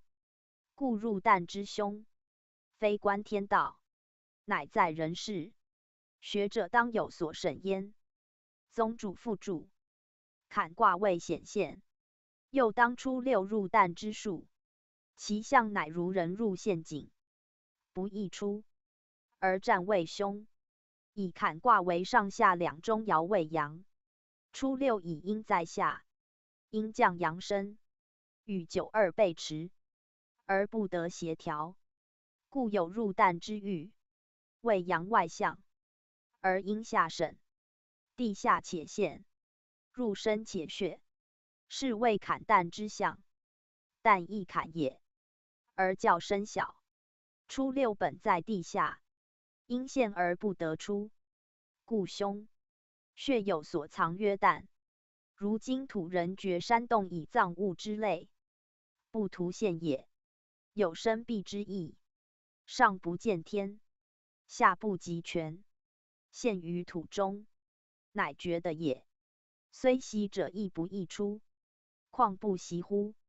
或以为坎曰习坎，则必所习也。然初六之旦，乃出乎意外，正如涉水而骤欲深潭，非其预料，乃易审也。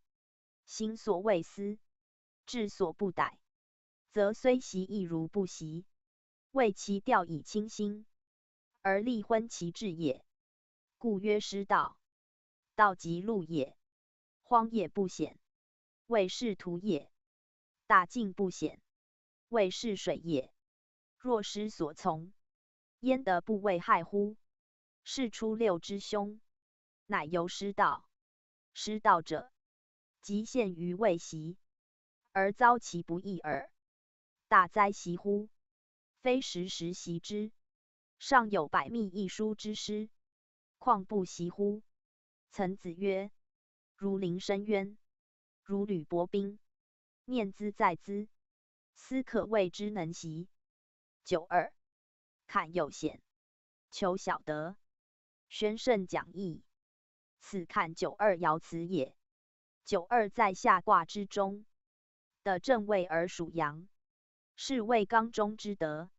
以上下皆阴，阳虽得位，不大得志，且群小包围，不能自脱，故曰有险，而上能求小的也。二与四同宫异位，以阳阴阴，又的与九五正配，此所以占有小的也。小的有小成之意，言可小成功也。凡坎之用，皆在阳，以阳虽陷，而得正位，此在阳爻皆未及，虽有险，尚可自免。即彖辞为心亨之意，以心亨则百体从令，虽四为多阻，而于中可自足。所谓的未成时之事，虽犯万难，犹可小有功，不过在乎善用耳。苟知其难，而不求其大，则可小得。若昧于时事，忘其艰险，以求大获，则终必败。此爻辞绝其有险也。象曰：求小得，谓出中也。宣圣讲义。此身是爻辞之意也。92得中位，行中道，而可小的也。或未出显中，此亦爻中应有之意。然依爻辞小的句，未出中时指其位月中道，出由月也。言92本纲中之德，行中和之道，虽在坎陷之中，仍能保其中行，以求小的耳。全卦用阴，而以显成功，如92即其利也。读者视之。63来之坎坎，险且震，入于坎旦，勿用。宣圣讲义。此坎卦63爻辞也。63居下卦之中，以阴成阳，上接64，两阴相比，下有92，阳生阴降，而与95同宫异位，处多凶之忌。又类出6在下，有异陷之情。此爻辞称入于坎旦，与出6同，来之坎坎，则以92之身，有如人之来也。阳生而就阴，是由生复现之象，故曰来之坎坎。言阳来而往于坎陷也。两坎字，有分有合，合则明其显现之重叠也，分则见其上下之同现也。若连下句，则谓坎陷，明其属阴陷，而又显也。是坎坎二字，连上连下读均可，而合之为一义，则坎坎有干干之意。言坎而又坎，即陷而又陷，险而又险之意。且来之坎坎，明来者之入险，深而不绝，陷而莫拔。坎坎有逡巡下行之势，又有如由高坠下，滚滚不已之象。诗曰：坎坎伐檀溪，亦言其伐而推之河下，有转路轴也。自上而下，辗转深入，以投于陷阱。其势既顺，挽回不易；其来既诈，阻止不能。故曰险且震。震有梗也，言其坠陷必达于所及之地，而后止，是其行险，而为物梗阻不通，不可以终止。如坠石也，石立至梗，不可乐之复止，乃曰震。言象震也，震与电，皆以物之物，而时有所止也。今来之坎坎，必达于坎旦而后己，是其所止在极深，而所行为极险也。故战勿用。言无功也。63在中，上下两阳不接，以阻于阴，乃有此象。虽至求用，终无所成。在坎本干所出，干93以阳而曰乾乾，言其刚而失中也。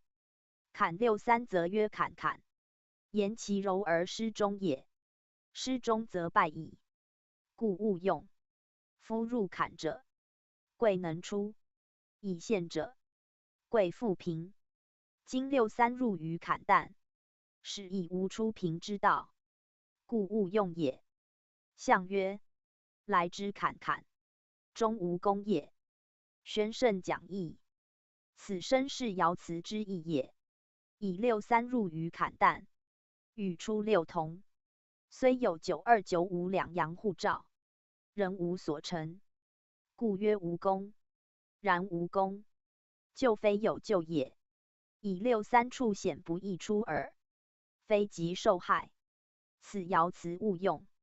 是文解谓无功，可见坎之待用，只在两阳，得阳即免祸，不得阳则为凶。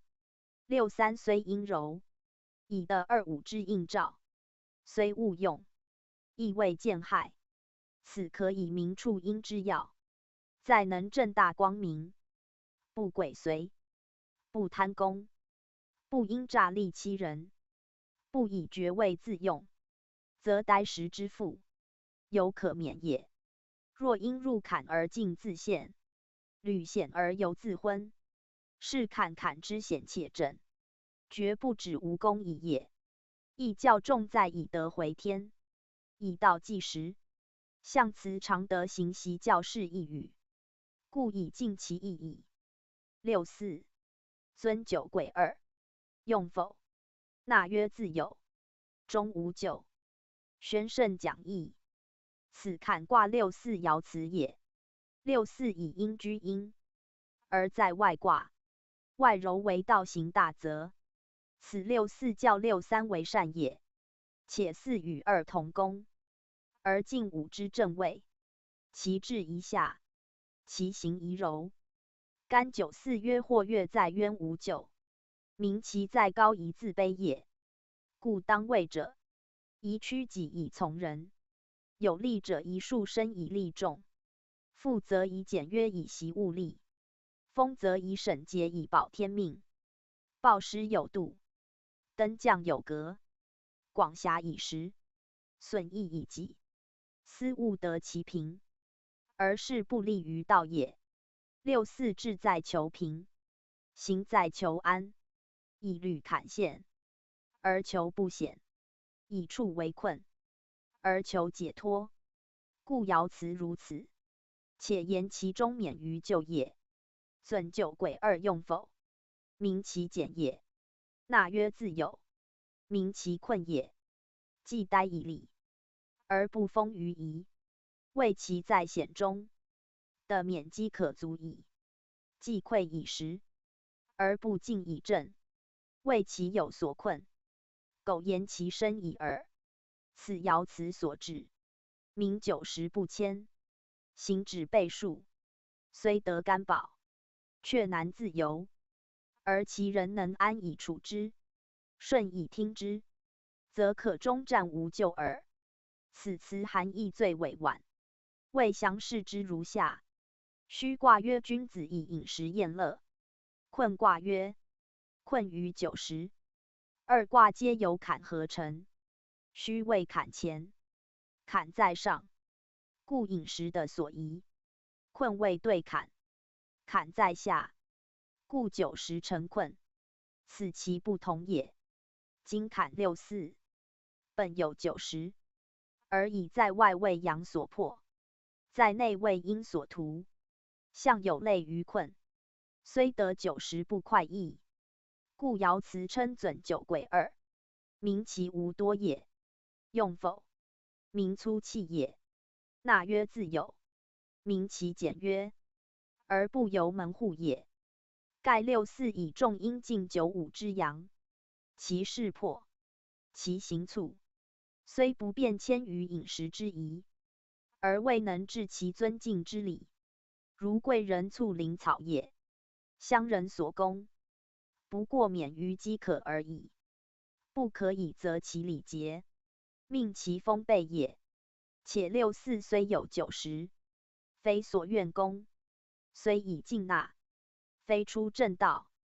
此君子处困之时，不得不随和以免咎。如晋文公之受快，犹当家野人之臣，村里之县铺，犹可见爱上之意。是尊酒鬼二，不谓刻薄，否土之具，不谓野蛮，自有纳颂，不谓简谢。以其势迫而礼数难循，实非而情义莫后也。故爻辞皆此为喻，以民用坎至此，必之自反而先尽诸己，自厚而薄责于人，方可免坎险之灾，出坎淡之难。以天道大平，高而不为，满而不盈，必先有持盈保泰之道，调盈济虚之方。此丰俭易于今习，荣辱疏于主宾也。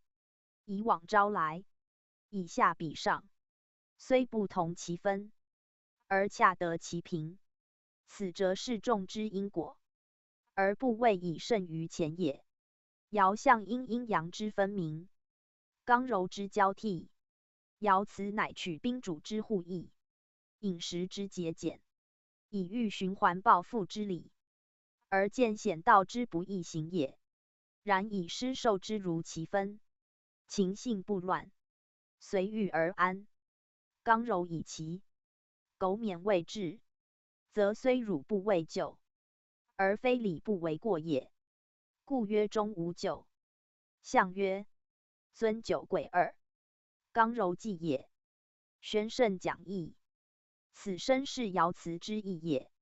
六四之象，以在中爻，未坎陷之中，且当上卦之始，亦由出爻也。故用否与九贵互比，自有与进时相对，皆有一刚一柔之象。九时水也，否则土也。有一土也，水与土比而成用，道时理也。结其物，粗某句，纳不以正，则非理也。理与非理对而成形，此皆刚柔各半之欲。坎以在中，是入土以生。土中之固有者，非土即水，则用否自有，由其原物，既居坎穴，自不得由正道出入，而不可以求全于一节。此也俗语礼文，有并行不悖之意。既由穴入，刚柔相交，出入所会，一文一直，一进一慢，原无足奇，而以数言之。尊九其也，贵二偶也。纳曰主也，自有宾也。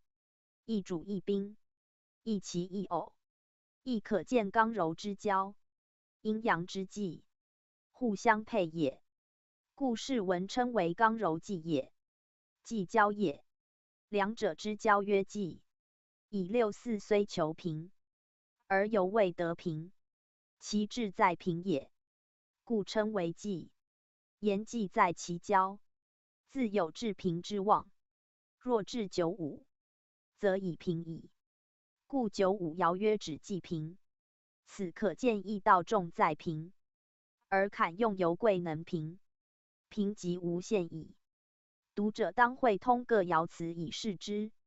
宗主附注：六四已在刚柔之交，具有和平之象，虽若限于求欲，而得宾主之和谐，虽接待不能致敬敬礼，而见尊贵之情。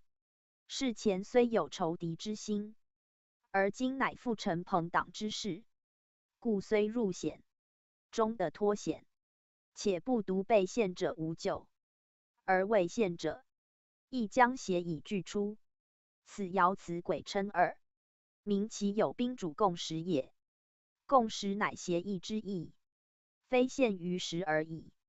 既有协同之象，自无仇怨之寻，则被陷者与未陷者，皆可战无咎也。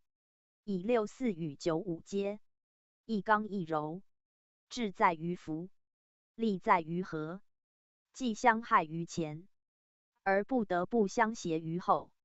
所谓一往一复，一平一卑，自谓循环，数不容错，行不容乱。故世文曰刚柔济也。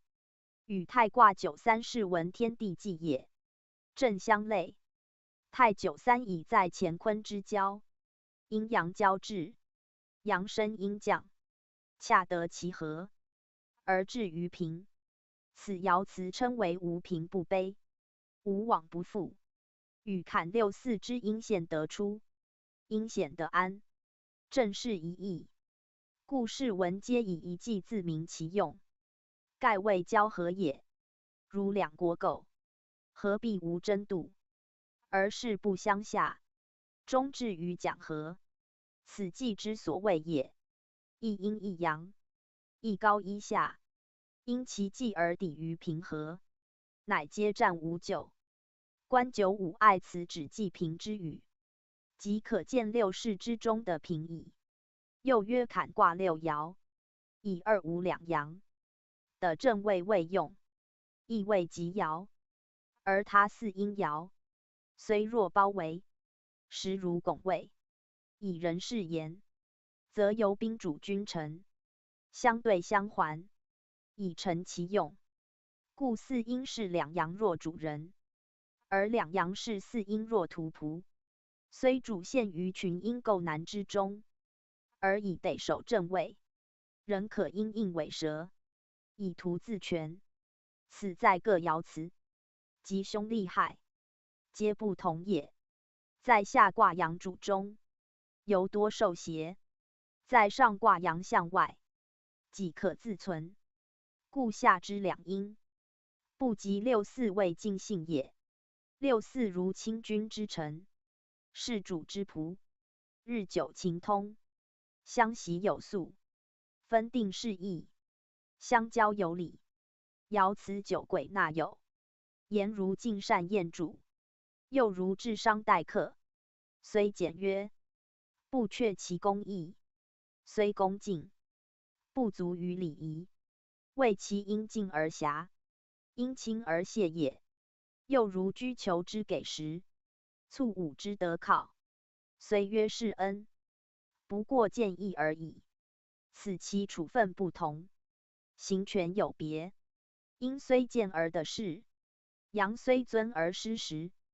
故虽受供奉，不足以快意也，而以尊卑早定，权力优分，亦使阴不得不暂致敬敬礼，以图不陷于相为之嫌，相害之意，则是文所称刚柔纪也。纪指分纪，亦含交际之意，以6、4、9、5分纪固定，交际必行。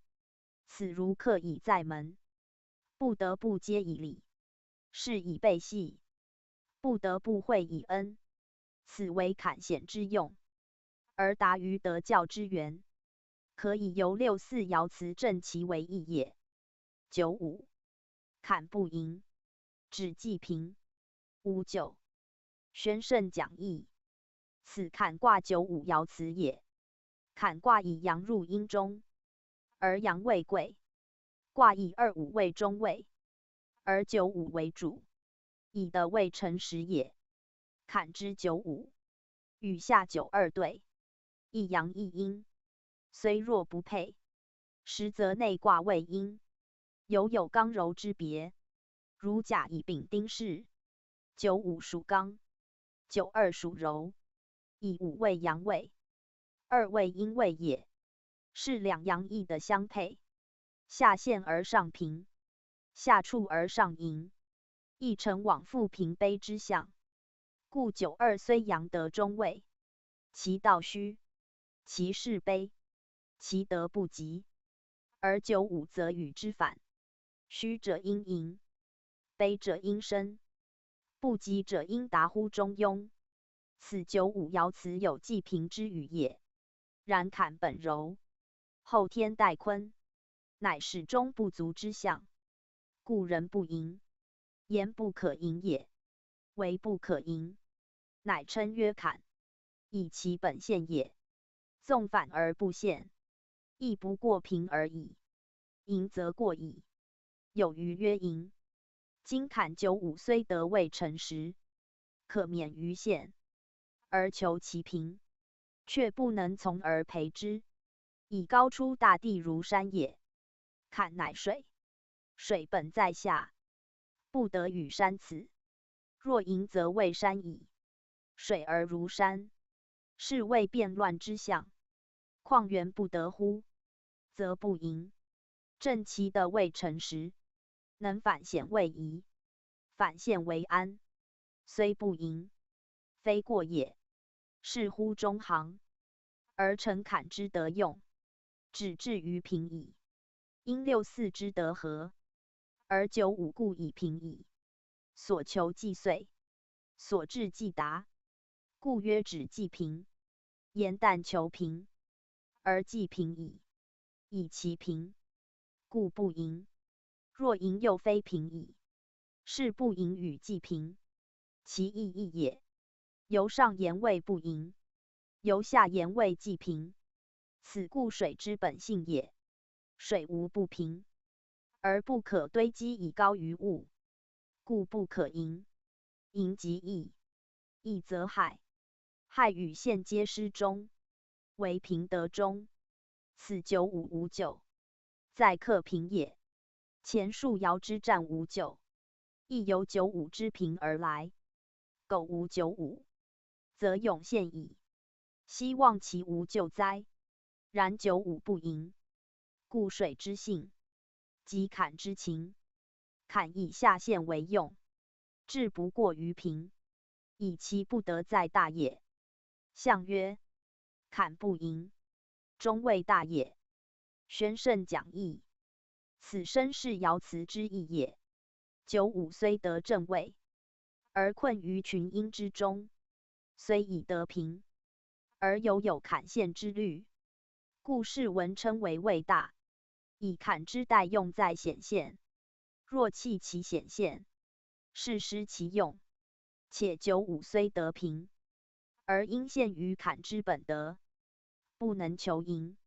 如人之用时，虽免于困厄，而不克待用，与其有所至也。又不盈即为大之意，大由达也。以既不盈，则用不达，只在中原之间，而不能达于至极之地。因坎待坤，其用止于成干代中，不得与干之代比也。为干未大，干之大始，能大生。坤虽行地无疆，而不得包诸天外，故坤力牝马之争，西南的朋，明其有所现也。坎之95，虽出于前，却化于坤，得用亦同坤有限，而不克称大也。不然95正位，因以大称，而爻辞乃只为不盈，足见其取坤也。以人言之，坎未盛，而在下，必得心之下交，而后充实。坎不交离，则不能大其生化之功。即如水不照日，不能布其云雨之泽，则虽有灌溉之力，仍不能大生万物。故为干大生，而后天为离代之。此离日代天之功，可称大也。95虽得中，而犹未大，其德不盈，此天所现也。故日长圆，而月多缺，景望日亦盈，以待成之道如是也。坎待坤而向水与月，虽95不能盈，此数所定，理所致，天道之常也。若变异，则灾害至矣。是谓大者，非不足于95之用，乃名95之用原为大耳。不当大而故大之，则不独无功，且失其平，终不免于坎险之祸。故至上六又逢凶矣。此爻为坎主用所存，亦为生化所系。顺以成用，逆以成道。苟名不盈为大之意，则立身处世，皆不为乎道矣。道本常虚，德本自小，待与盈为道德之害。虽失之于物，求其备至，而欲之于我，即勿去其大盈。老氏道德经，昔昭示义，而其要人不外平卑往复之理。小者大之，大者小之，盈者虚之，虚者盈之。于物为水与月，于卦为坎，有此德用。读者宜深谓之。上六，细用徽墨，至于从疾，3岁不得。凶。宣圣讲义，此坎卦上六爻辞也。上居极地，当变之时，而未坎险已过之后，因变而反入险，以安而又逢难，即有坎用之所必至也。然在前之险，未下陷，未沉没，未不得出，而上六之险则非也。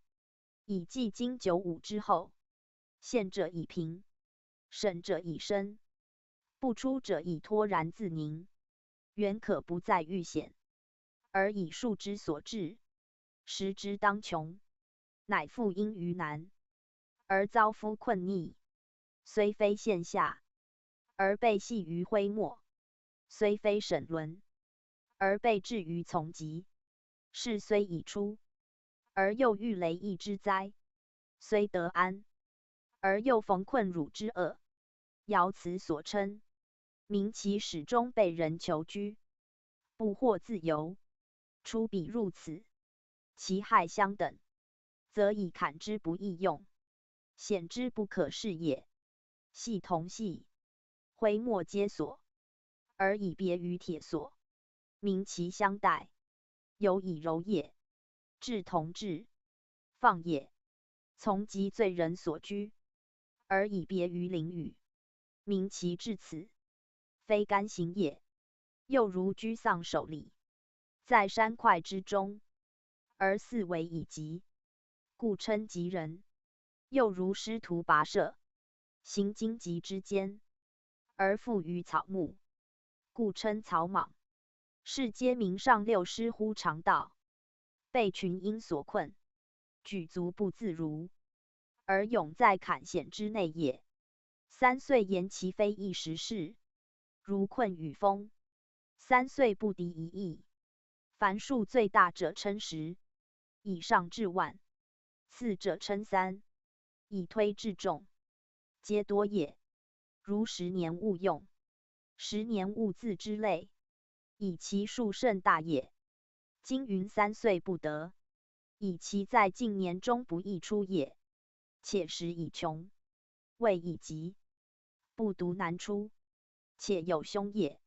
此上六因坎之用险，与出六习坎入坎，皆未被盗弃得，冒昧以行，惩治用谋，强免从事，乃不得坎险之用，而反自受其灾也。故坎重在心亨，心有不亨，行必不达。重险之道，非德教不足以绑之。此象辞称其必习教士常德行也，唯德与教使服心亨之意也。不然，纵有权位，时过则败。此上六之凶，以过95之时也。虽不入坎，而被忧求，其审现痛也。故圣人因坎而先得教，因险而先心亨，知其难而守其易，见其利而思其害，使能终不败也。象曰：上六师道，凶3岁也。宣圣讲义，此身是爻辞之意也。上六以位高，而爻位阴，下逼九正，不得中道，故曰师道。且看以阳的正位，为心亨之象。若失阳，即乖心亨之道。因审阳生，乃成未济。既不能济，则悉有以利射乎？故曰师道。言如人师度射之道，而欲行于水，安往而不逆哉？亦卦取阳以射水。凡言利射者，皆本夫阳。若阳失势，则不利射矣。坎卦两阳中陷，以不利射，况上六阴极，而不得复于阳乎？是虽不射，尚难免救。况已在坎卦，使已入水中，既无周一之资，复乏力接之术，则其失道，不免于凶，礼数所必至也。然凶以3岁者，为上六居穷极之地，虽便必须3岁之久，气数故如是也。由吉转凶，由凶转吉，皆非一蹴而己。1岁由寒而暑，必经春温；由暑而寒，必经秋凉。此变之数理有定也。3岁故言其之久，亦以卦元3位。遇3必变，如坎3变则为离，是显现变而光明，则凶易变而吉矣。此可于八宫卦序正之。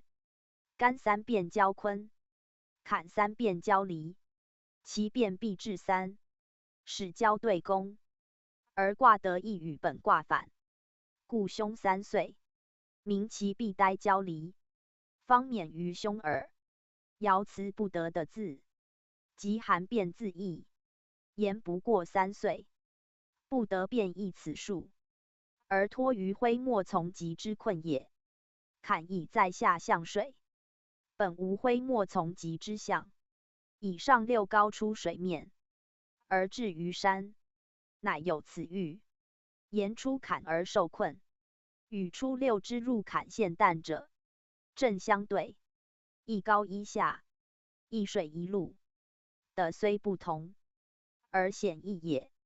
故用坎故重出坎，而由重出险，不坎之险，无异于坎。行而失道，则无往而非坎矣。此君子先得教，求其福于道耳。宗主书数，坎与离对，为后天八卦上下主谓卦，以待先天乾坤。在64卦中，其重要不下于乾坤。以周易次序言，即犹过于乾坤。盖周易卦位，乾坤退居两隅，坎离是在正位，全体已知定其序，一切已知变其方，不特为八卦之南北二地也。南离北坎，与先天上干下坤同而不同，在先天分上下，为天地定位，而后天分南北，为水火定序。以先天分上下四方，为立体，后天则分九宫八方，为圆形。此虽待乾坤居上下位，其用时不同也。坎为阳而待坤位，离为女而居乾宫。阳阴一方，男女殊地，不得复执先天之数，以神后天。故先天乾坤，可象天地，而后天坎离则不能目为天地。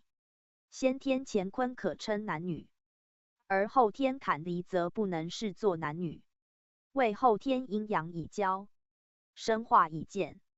坎离在天则如日月，在德则如水火，在术则如奇偶，在德则如刚柔。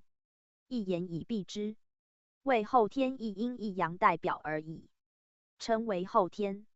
为其非纯阴纯阳，称为代表；为其非原物原类，故后天乾坤退处于位，而让坎离居其首者，实由后天万物非复先天之单纯，生化变迁，莫不由水火发其源，日月主其力，辟之物类，其生也；莫不由日月光热，与水火争论，其化也；莫不由温凉酝酿，与造湿许育，是皆坎离所助，而为一切造化功能所本也。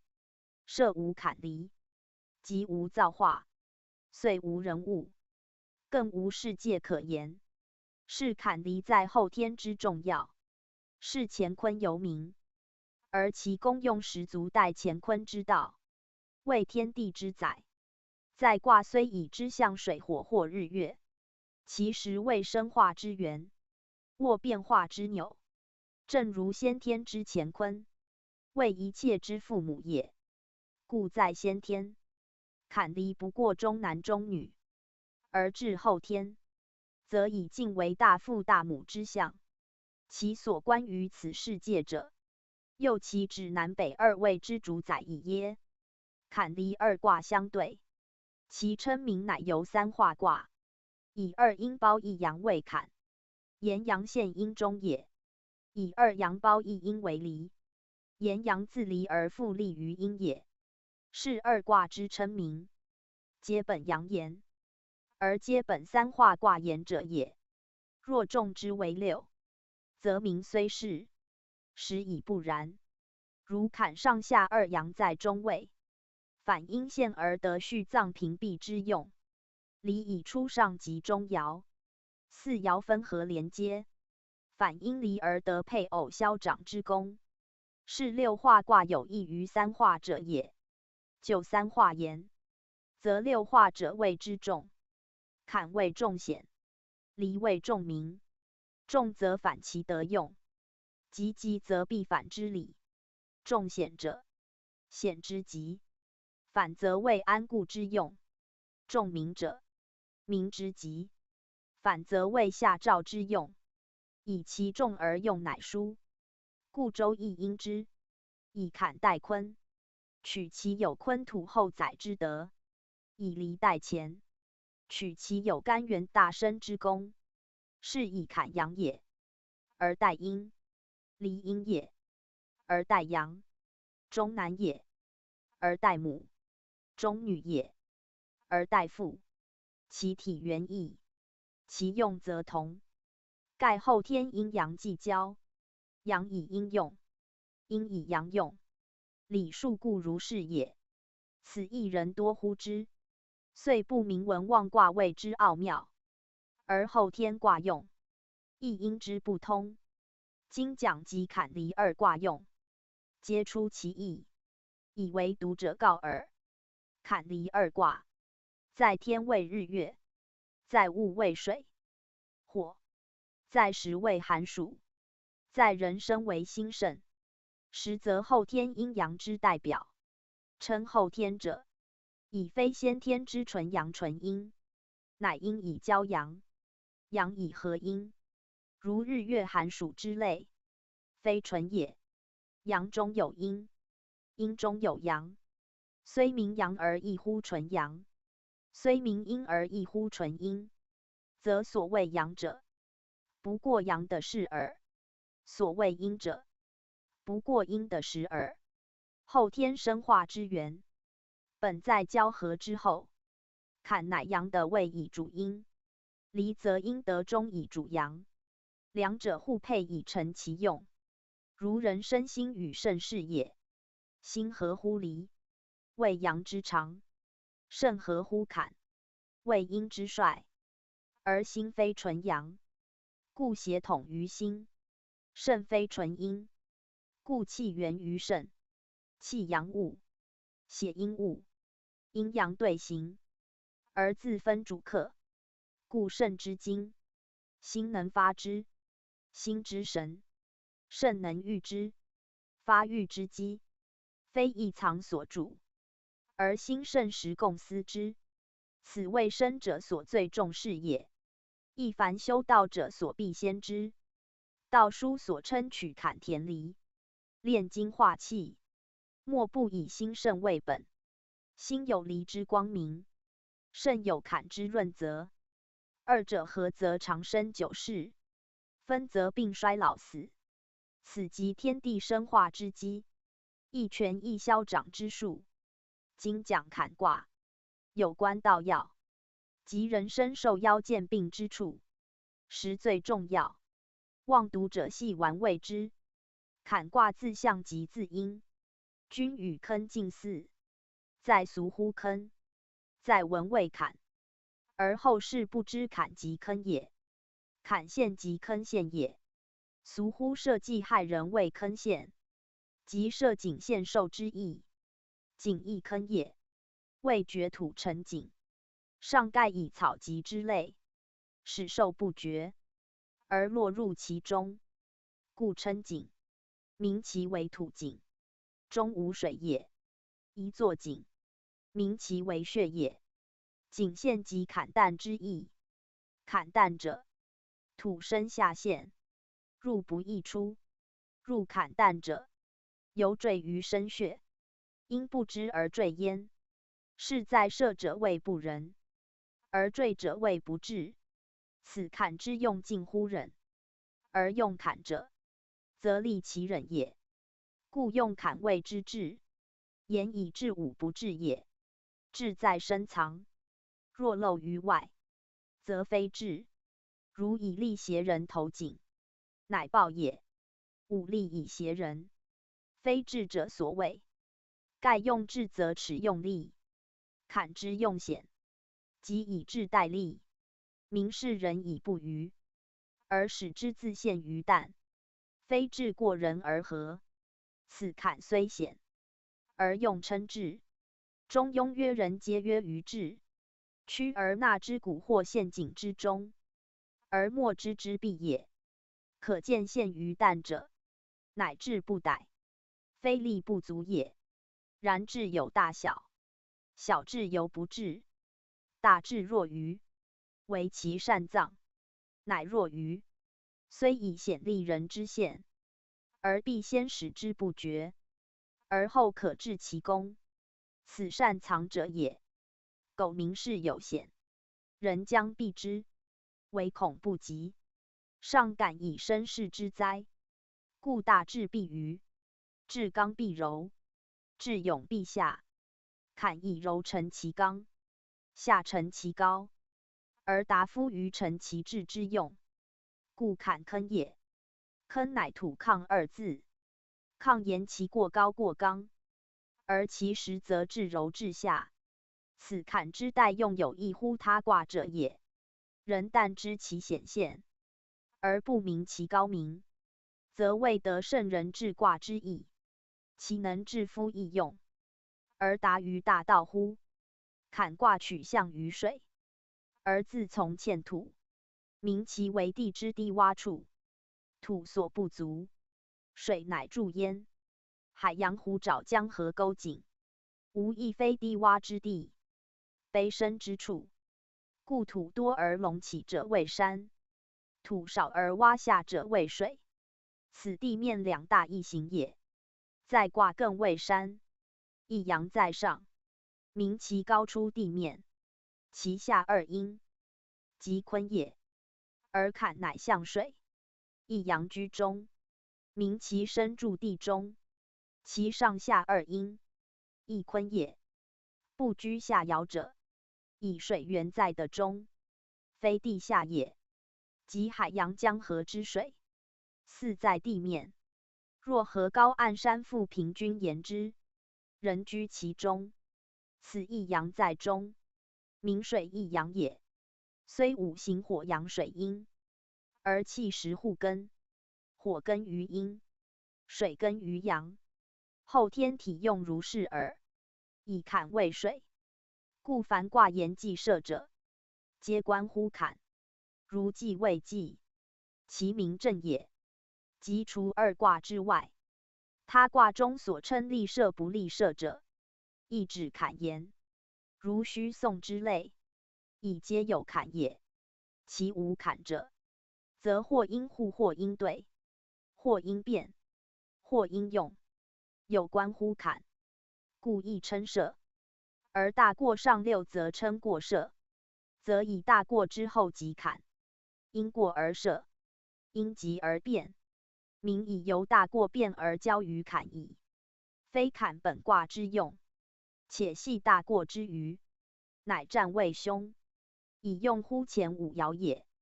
大过本非坎，而类坎之大象，亦称叠象，以中孚本离大象，或叠象。大过与之反，故有类坎，然非真坎也。为上六以极，由变而交坎，遂有过设之凶，谓其设夫坎险也。坎亦险称，而象于水，是凡水皆险，而险亦多资于水，如江河海洋，实大险所在。古之周集无论矣。即今轮帛气机，似可履险如夷，而一遇天变，亦不免有倾覆之虑，以其本为险的也。坎虽不仅以水治其险，而水之险，实首屈一指，故言坎之用，则借水为喻，而凡类乎水者亦同，谓其能清陷也。如俗所称祸水流言之类，其险正不减于江海也。人生中甚属水，智慧所出，神光所生，人之目珠如水，即肾之精也。肾衰则目不明，思不敏，在体直，小为痰为饮为湿，大为肿为喘为汗脱，皆病之所成，亦水之谓害。此即坎之见于人身中者，利害各异，祸福不同，是在善治其用，而后可收其功。故义辞心亨云云，使以治坎之利，在心亨也。亨通也，通则不治，水之用在流，而害在蓄而不泄；水之功在润，而病在犯而无涯，皆由不能亨也。不能亨，非水之罪，乃心之咎，故曰为心亨。言其用重在心也。坎以95罪得中道，前已言之矣。至上六，则又入于显现之中，与初六相似。以急则变，变则反始。理数故如是，而全坎各爻，与困卦极相类。因困为对合坎，对为泽，亦水也。且泽为水归宿处，水聚成泽，有泽即无水，故应称泽无水困，以泽即水也。故困与坎相类，因各爻所占，与坎亦相近。如困初六，困于诸木，3岁不敌；上六困于葛类，6、3困于时，入于吉离等语，皆与坎上六辞意近似。又加坎初六入于坎旦，亦痛困之困于诸木之意，而坎6、4所称。又痛困之困于9、10，苟取2卦对堪，则可知坎之与困，故大同小异也。盖坎为水，而下陷，水为大显所在，困亦因水成象，其显现如坎也。不过坎包其重，困举其一；坎盖其大，困止其细，唯有别耳。以坎言，本显未用，则无在非显；而困则因显有限，至苟离则可免于显。是坎之显无量，而困之显有限也。坎6爻本皆显，以2、5得中乃自免；3、4的协于2、5，亦足自保。唯初上既乖于2、5，复为因之所始终，乃占凶。读者所宜如也。坎之用以显，而显道不易行也。全卦各爻，多凶少吉，即此意耳。如知险而行安则吉，知险而行险则凶。君子行必有终，以为准的。故见其险，乃求其安；因其险，乃至于平；因其下，乃至于身，以抵于至中，而后险可用，而道不困，为天下之不可无险也。故设险以为畏，为人情之不可视险也。故止险以为戒，无过不及，使至中和。此用坎之大要，而重在能合乎离。离为光明，为生平，为高尚，为宽大，皆与坎相反相应。得其合则为道用，此即一阴一阳之谓也。知雄守雌，知黑守白，道之为妙，不外一中字。若图偏于一，未有不为道而害身者。故圣人序卦以离忌坎，明二者之不可离也。离则不祥莫大焉。离为火，离上离下。离利贞亨，处聘牛吉。彖曰离，利也。日月利乎天，百谷草木利乎土，众民以利乎政，乃化成天下。柔利乎中正，故亨。是以处聘牛吉也。象曰：民两作离，大人以济民兆于四方。初九，履错然，进之无咎。象曰：履错之进，以必救也。6、2黄鹂元吉。象曰：黄鹂元吉，得中道也。93. 日昃之离，不鼓否而歌，则大跌之皆凶。象曰：日昃之离，何可久也？94. 徒如其来如，焚如，死如，弃如。象曰：徒如其来如，魔所容也。65. 出涕陀若，七皆若，吉。象曰：六五之吉，离王宫也。上9. 王用出征，有家者守，或匪其丑，无咎。象曰：王用出征，以正邦也。离卦离下离上。宣圣讲义。离卦大义。以见坎卦讲义中，离坎原相须成用，一上一下，如人心与肾，其功用相通，不可却一，故传曰离上而坎下也。在后天生化，阴阳必调协，水火必相济，非如先天孤立。而乾坤至此，乃亦以离坎。离卦二阳一阴，阴在阳中，众为四阳二阴，阴居正位，与坎洽相对，化而分之，一干一坤，交而合之，一既济一未济。乾坤居权益之首，既未济居权益之中，而离坎介其中，为全体所要，权益枢机，故有天地，即有日月水火，有乾坤，即有坎离。离坎在后天，故代乾坤，而其用意等乾坤也。离四阳分裂，中加二阴，而阳在中爻，以主持全体，与坎相反，故坎同于坤，而离同于乾，盖取3、4两爻也。3、4为人爻，则离坎之同乾坤，当由人道言之也。人在天地中，上下承天履地，正本诸离坎之用，以立人道也。离由人也，坎由义也。人义内外，互为其根。人见于外，而根于性；义发于心，而变于事。此一上一下互成其妙用也。离以中爻接阳，刚见中爻，是谓光明。坎即以中柔，而为润泽。日之与月，水之与火，互为照耀，互相争化，即离坎二卦之合德也。而人道见焉，是人道达于离坎，人生基于离坎，而互成其用。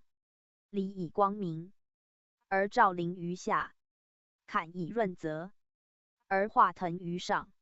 如天日之温和，云雨之灌溉，万物以生以育，以长以成。此天地生化之功，即离坎以治之。而人生生育之道，亦依离坎以达之。故道者言修，必假离坎以为言，而为生保命，亦必赖离坎护济以收其效。以离象心，坎象肾，人人固有者也。而义则由此以明生化之源，天地之道，日月之功，阴阳之和，水火之纪，皆以此二卦往来，招其奥，发其运，而世结天下矣。故坎后继之以离，明其为往复之道，终必有时者也。离卦中互对巽，则风大过；反之则未中孚。以风与火异动，而相遇亦然，则本水与火相制，而离火之用，必有虚于风与水。风助其势，水陷其力，相为相成，而后代用者焉。故用之当，则可致中孚之功；用之太过，则将累大过之弊。此用离者所当之也。由爻辞中吉凶互见，亦可知用之必有道矣。水火皆能利物，亦能害物，的乎中和，则见其利；太过不及，则受其害。此离与坎，虽待乾坤，其用则有异，以计交合后，非纯一者可比。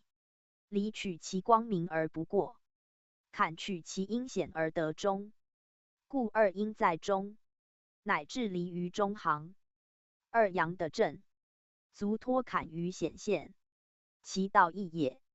为至中，乃至道，过与不及，皆非道也。他物尚然，况离坎乎？离坎在天地为生化之源，在人为生存之根，在物为生育之门，故无实可离者也。因其不可离，而名曰离，足见命名之意。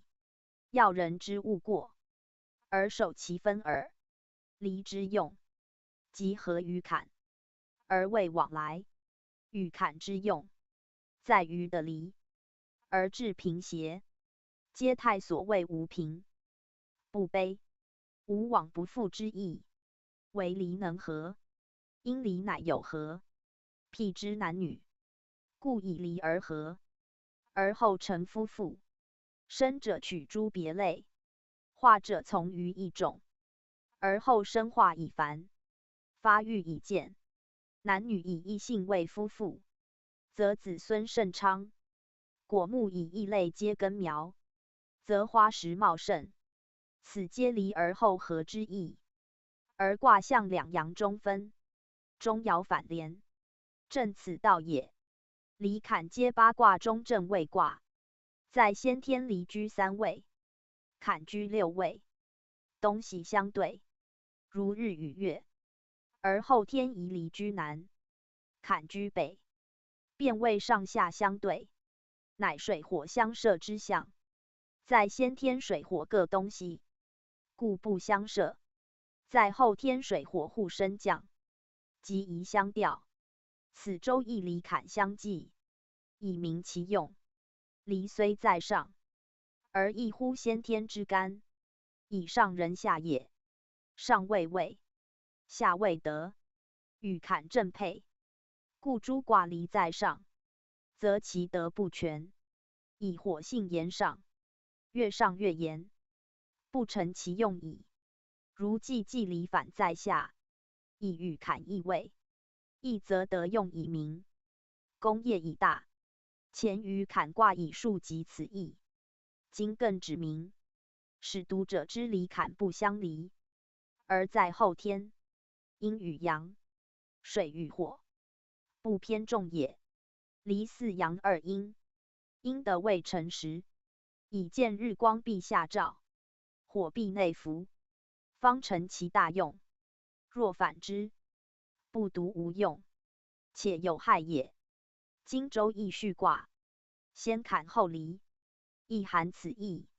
上下卦分为2阳1阴，有如人之双目，中藏童子，即坎之元精，坎的坤元之精，而与离以为名。如人之目的肾中之精，以为同人，而发光明，其象正同。然同人生于肾，根于下，而神藏于心，出于瞳。是心交肾而后有名，亦由离交坎而为名也。离本待乾，而为坤体，谓其阴也。阴以为体，阳以为用，其光明不因2阳，而在一阴。然非2阳之相协，亦不能成其名也。阳本乎干刚之德，而坤柔以利焉，此光明之所来，亦后天生化之大则也。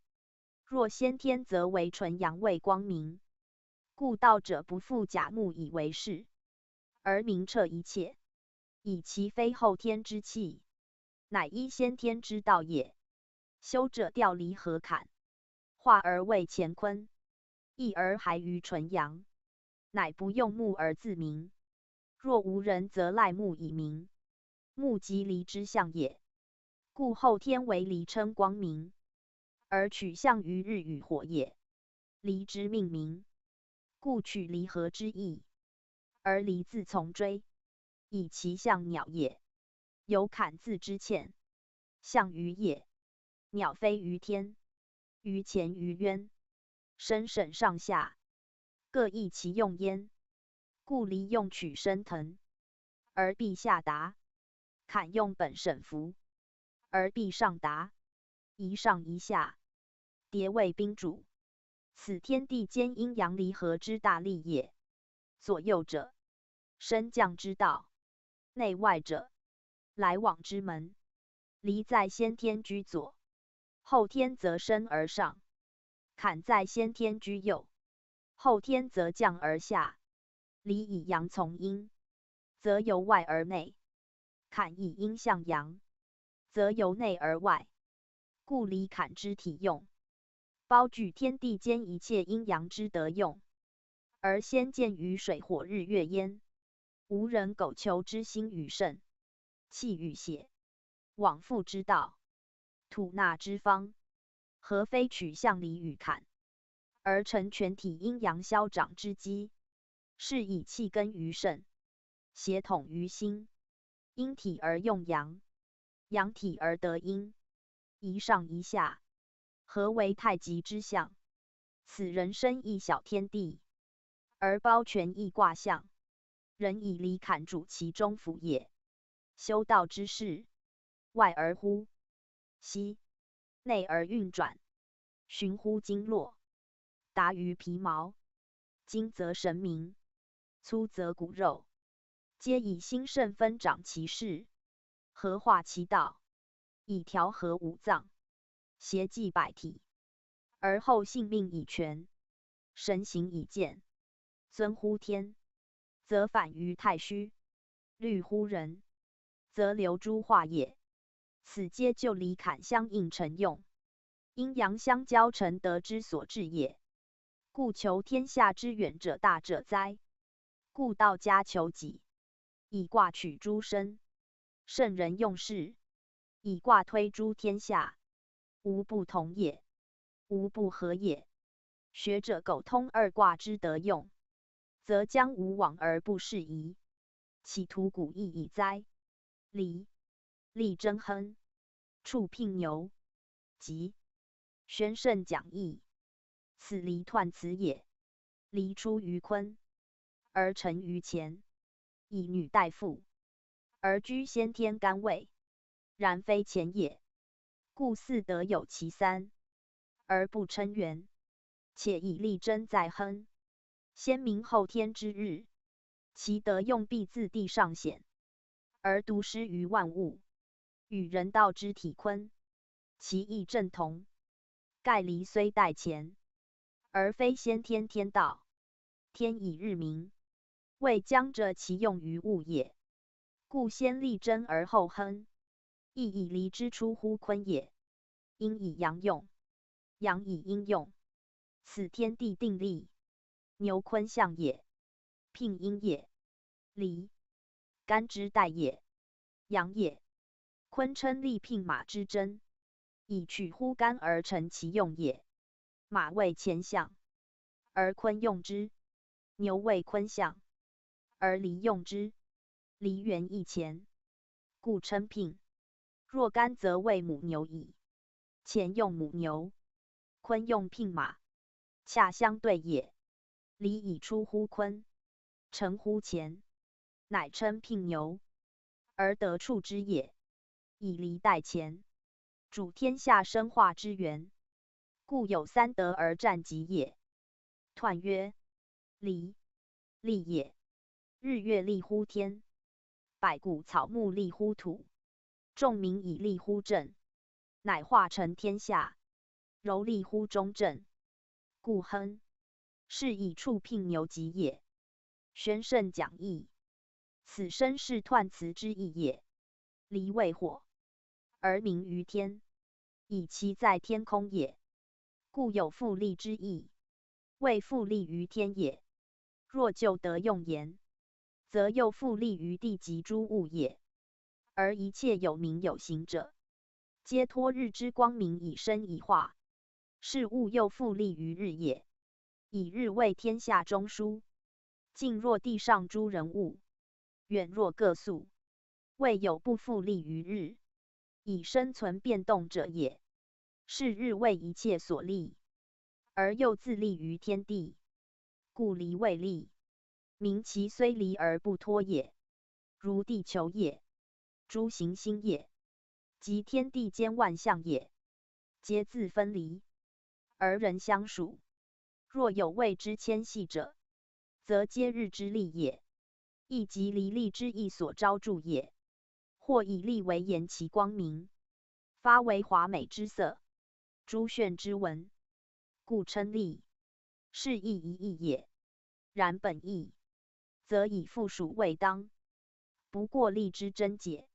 虽若复属，实相分离，正如天与日也。日虽属天，而与天接，其动止也，乃与天异，故名离。而异则利，正以其离而后称利。若原一体，故无所利也。离出于坤，而成于乾，上立于天，下立于地，天其体也，得其用也。此力之所至，不限于天空也。譬诸日之光热，必及物而后见，腾空者不觉也，登高者反见其寒。是因所利不足，则其用不显之一正也。以卦言，四阳二阴，一交相利，而阳为主，故曰柔利乎中正。以阴在正位也。日月利乎天，百谷草本利乎土，此人共见共知者也。而所要者，非土利之贵，必因利以成其德用。如日之利天，谷物之利土，皆因以成其生化之德，尽其常欲之功也。此卦以柔利乎中正，明其为日之象，而以众民的位，足以化成天下。是离之所贵，以利而尽其德用，不独托其一身矣也，又不独失于一时一的矣也，必化成天下。使备其德者，无物不生；皆其用者，无物不化。然后冲乎离之利，而协于代干之位，为后天生化之主也，故称为亨。言其通乎一切，无不疑，无不利也。凡称亨者，皆如此意。离之为亨，有罪者也。坤虽行地无疆，而止于地，得以外莫之极也。离则达乎天，上下无不至也。此所以谓大亨也。因柔之德利乎中正，以天之位，行德之德，则譬如养家畜者，有聘牛之资习，而一家得其用矣。故以农耕为本，聘牛者农耕所贵，乃取为欲，非限于聘牛也，而既挟聘牛之极，是以因坤德之全，其利故以普矣。无人不必求其利及于的以外者。苟尽德之利，及人所资于日者，亦已足矣。此亦辞但云处聘牛吉也。象曰：民两作离，大人以记明照于四方，宣圣讲义。此离卦象辞也。离为阳光之主，即本干大明中始之德，而为天下之民。民以日月为最大。传曰：现象者民，莫大乎日月。又曰：日月相推而民生焉。又曰：日月之道，真民者也。是民生于日月，而日犹为其主宰焉。月之民，亦取于日耳。离象日，故以名称。民两者，以众离言。有坎称众险也，险众为坎。民两作离，皆以六化卦言。三化则无众两之称，离以三阳含一阴，如人之目，天有日月，人有双目，是皆黎明之象。六化卦为后天卦，使本后天机偶相生之力，一阴一阳之道所成。此离之名以量，如坎之险以重也。日月相推，为天之明，即离之用，是以比人双目，而得称大明焉。日明于昼，月明于夜，合为大明。故名自谓日月之合，日月合明，而后离之体用具备，故曰明两作离。天道为人道之本，日月明于天下，天道也。而大人则以其德教，即日月以明照于四方，是德教之名，乃人道也。称大人者，亦以见前，以君子在位，德位并治者也。盖德与位，有一位治，不足以行其德教，不足以显其光华，即不可以继日月之明照也。既自大有意义，人天之和，原法于德之成天，坤之成乾，离本出于坤，而德用成于乾，一体坤顺成之意。离以日照于天下，月乃成其光，以明于夜，是月一体坤顺成之功，皆纪也。传曰日往则月来，一往一来，乃谓之纪。如同出一时一地，非纪也。坤纪乎干，月纪乎日，而人法之，以纪乎天，是离为天之名。而大人德教乃纪之以成人之名。此所谓明照四方者，使与日月同功，即所谓与日月合其明者也。大哉明乎！非大人之德教，何足以称之乎？故日月有明，而天地不暗；大人有德教，而众数不虞。此故本于天生化之道，亦法乎离之代干大明终始者也。日月悠久，大人之德教，亦永传不绝，而后人世闻名，与天地光明，更万古而无习焉。初九，吕错然，敬之。乌九，宣圣讲义。此离初九爻辞也。离居先天干位，而与坎对，合言之。天与火同一位，故离卦含有天火同人之象。又以先天之坎，后天位对位，且离卦四阳二阴，阳多于阴，包阴在内，有类于天则履，而初九阳在下，如人之履，故爻辞称履。错然，杂沓之象，言取于痛人之意。履至杂沓，相交错，亦即蓬莱甚多也。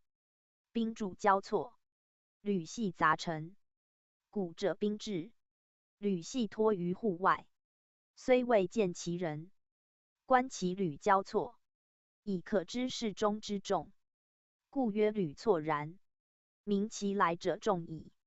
离本复利，来者亦相虑而至，又离有光明，招致者广，朋众咸集，如同人也。兵来既众，亦招尤谦，然苟取履之意，以礼敬之，则人免救。盖离本干大生之德，好生为心，所虑不竭之以礼，则亦为小人所成。如以敬处之，即自无咎。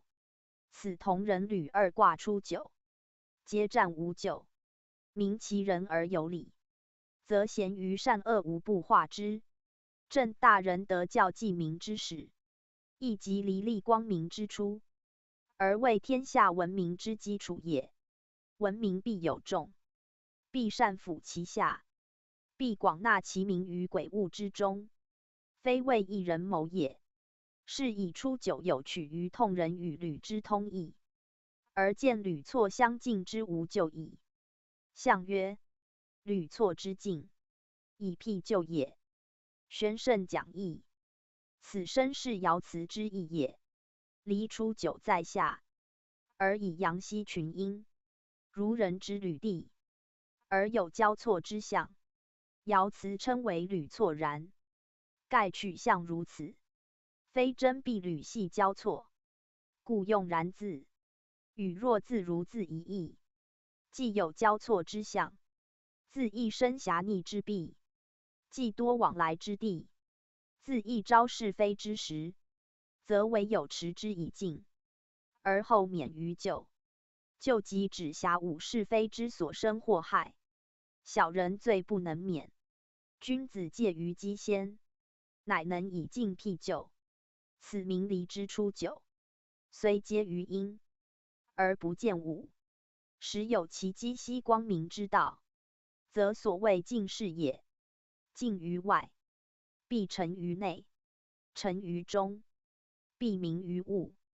苟敬矣，则虽在下不辱，处孤不困，困辱既免，更何就利乎？是因履错而先敬，乃足以辟就于无形。辟止也，除也，不独避免矣耳。理以光明为德，复利为用。光明亦污，复利亦现，此初久之咎。故礼数不易免者。而人道则本其光明之性，兼其复利之心，不使成障有弊于外，不应托弊有累于中，则为敬于其群，交之以礼。此即本敬以直内，亦以方外之道，而克常保其生化之德，永协其水火之用也。辟之于火，亦火势孤，不慎中水，则何以成真腾之功，而收调剂之效哉？此初九一阳在下，处得不易，免就思难。有如正人世子，涉足狭邪，置身突促，其不为所侮辱及牵累者先矣。故爻辞以敬为训，而明人道之能济时，亦以理有日月光明之德，自克以敬保其功用也。62. 黄鹂，元吉。宣圣讲义。此离62爻辞也。离卦以2、5两爻，应得中位，名其源出于坤，是以在62取坤之德，而称黄鹂。由曰离合坤德而成用也。黄为坤之色，在坤卦65，曰黄常元吉，此称黄鹂元吉，正相表里。65在外卦，故曰黄堂，此以在内卦，故曰黄鹂。鹂本阳之用在上，其象为日与火，因所象者重，不及偏举，乃称黄鹂。由曰黄日也。凡属离而为62者，皆黄鹂也。以离又为利于民，亦可目为黄鹂或黄明也。因黄为色，离则其物之代名，如曰黄鹂，即以黄鹂于物之意；如曰黄明，即以明而色黄也。不可知离卦之名，谓为离之黄也。然黄鹂之称，正以离62的坤之用，亦即乾坤同道，天地合德之意。盖离代乾，为天道所忌，而黄则坤也，德之色也。天地合德，即生化之根，万有之载。治世而离道以全，离用以成，而天地生化之功以者，而水火既济之效以明。故占元吉，言其无不及也。以日之代用在于生化，而生化必极的而后见，万物皆托于的故也。62以日光下照大地，日色黄明，及地上所有，无不被其光热，欲为生成。正如春日，天气初和，万物生长，乃以地面的日之光热而蒸化而发育也。此其为极，非一方一时之宜，故称元极。名其遇此者无不极也。以日下照极地，其光中天，无不普照；其气温和，无不化育。虽为如虫茧，见如草木，皆欣欣然相融，以遂其身，成其化。此其为极，灭以加矣。是六二元极，恰与坤六五同。坤六五以顺承天，而成其代中之功；离六二以柔体坤，而达其大身之德。皆取天地合德之意，有如太卦之象也。正月为天地交泰，而成之者离日也。日得极地，万类同资，正之春和化育之象，即可见其占元极之有也。天得好生，日虽兼生杀之用，而在春则为生，以其德用极于坤的也。若至秋冬，离得日远，则反生为杀，此黄离元极，必在六二也。象曰：黄离元极，得中道也。宣圣讲义。此身是爻辞之意也。凡卦爻位以二五为中正，而称中道者，必因二五爻之阴与阳相得，刚与柔相协，而后复此意。如前之古卦，后之解与绝，皆于九二爻，有得中道之语。以此三卦九二，以阳得中，能与阴协耳。离之六二以阴得中，与上下之阳相协，亦称中道。后如既济，亦因下卦为离，六二得中位，爻辞亦称为以中道也。可见中道必因二爻之位，且必因阴阳之符。在诸卦以九二见称者多，为离则以六二称，是以阴正位，为离克服于坤也。既济之六二，亦由离称。离虽未日，必因地以见其用，故得比于坤。坤以六五称黄长元极，是为位正中。此以六二称黄离元极，是为得中道。此正可相互证明。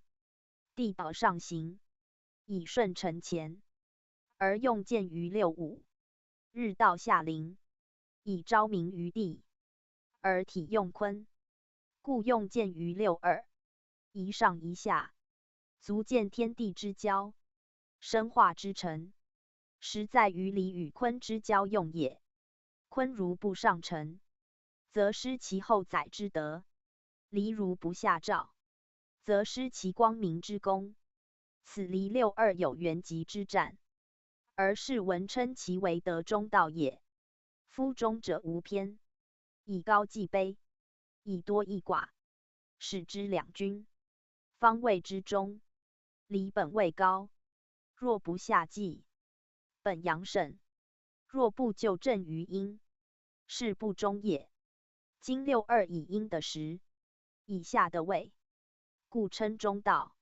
由此可知人之心必下交于肾，火必下藏于水，以其升而降之，强而弱之，方济于平，而服于中道。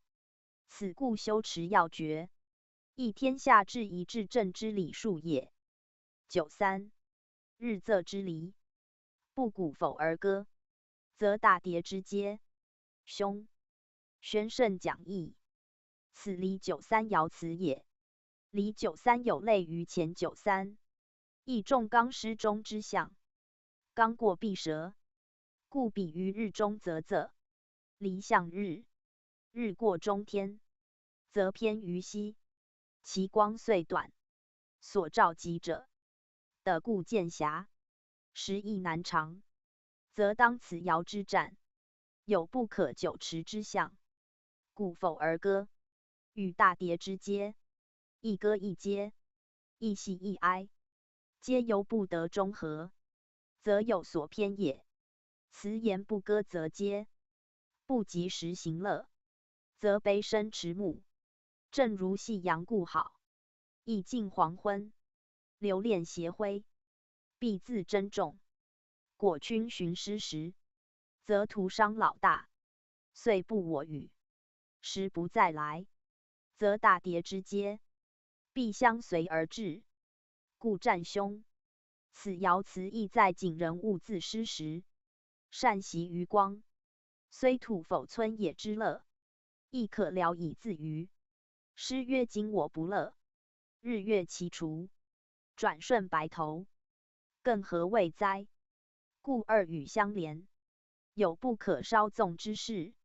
臣以日之计仄，虽有光明，未时甚赞，不得不自警惕也。亦因前九三朝干系替之训，幸而免救。今离则易事，更不自替，其凶且至，时以时之所限，有不得不观于日景，而怀及耄耋之衰颓耳。或谓大跌之阶，只有伤亡，亦应该之意。然非爻辞本意也。爻辞以重刚不忠，意致衰老，如日之过中岁仄，意致昏暗，应象立辞，并非为九三有杀伤之道。故上句古否而歌，促人及时自适，亦即免人早日立德，无使空悲迟暮。而用一部自义则自，明其不如此，便如彼因才豪士，不及时立德立功，宜至暮年，将何谓乎？此应理以光明为用，爱惜于光，为君子忠始所至。故爻辞取以喻劝诫，亦正本坤卦履双坚冰。君子见己而作，不似终日之语，可见离之用，无不兼取乾坤也。宗主附注。九三爻，以日仄之离为喻，说者疑之，谓九三爻正在卦中，何以象日之仄？不知卦分内外，六爻人分为二，以三化乃卦本象，三四皆非中。此干卦九三九四，皆有重刚失中之语。以三为内卦之中，四为外卦之始。离九三亦因其为内卦中位，彼之日仄，中则有始。四爻又如出爻矣，而四却非出爻之比，以不得其立足处，浮于半空，亦遭轻跌。故干九四爻曰：或跃在渊，即由高而下堕也。九三以将中而非中，又与上爻之大中不同，故称曰仄，而非昏晚，以见此乃狱中之计，非果中也。爻辞免其早自奋力，及时求乐。乐者生之表，有生必乐，有乐必生。生而不乐，是生之不久；乐而不生，是乐之不争。故爻辞以古否而歌，明其乐之出于天性，不假作作。如农樵之山歌，童稚之戏舞，至情流露，不自觉也。然日仄不可久持，放歌一时，非能日日为之。此大跌之阶，既歌乐而至矣。跌谓老至二字，为乐人不伤其年之高，时之暮。故夫子自称不知老之将至，则可见延年有道，乐生无穷，时异乎常人。常人不能及此，较大跌不堪其嗟叹。在壮年不知可乐，暮岁必加其忧。事业未成，得名不立，则徒悲老大，亦何益哉？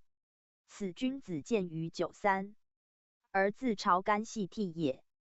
象曰：日仄之离，何可久也？宣圣讲义，此身是爻辞之意也。以93爻向日之泽，虽明不久，与大过94枯阳生华之象，有相似处。彼曰何可长也？此曰何可久也？皆由生机之所现，虽一时光荣，不可长久。此数定于天，而人道即以得计时，以道晚数。故象辞称大人以记明照于四方，即言天之不明，人乃记之；日之不明，月乃记之，记之不绝，而民以用。天地人谓三才，此时始见人道之大。辟之一事，天晚则悬灯以免其暗，此即人道济天之穷也。推而大之，德教所及，欲为文明，礼义所加，发为光明，皆人之计明也。故德曰明德，为臣则明，德以成明，则天下无暗矣。此理93之日昃，而免人之有以记其名，以称呼明明德于天下之训也。古来圣贤，均报此记明之志，是以德备无疆，而天下皆受其赐。此人文之所以成天文而其光，人道之所以少天道而具至矣。故中庸宋至诚无习，而曰悠久无疆，以其克配天地而永明也。94. 图如其来如，焚如，死如，弃如。宣圣讲义。此离94爻辞也。94重刚师中，而兵于多聚之地，以外逼于65，不得自身；下必于93，不觉自脱。刚过而易折，阳伏而易散，故爻辞占其如此。凡用如字，皆想象之词，与若字同义。以94有此象耳，不必有此事。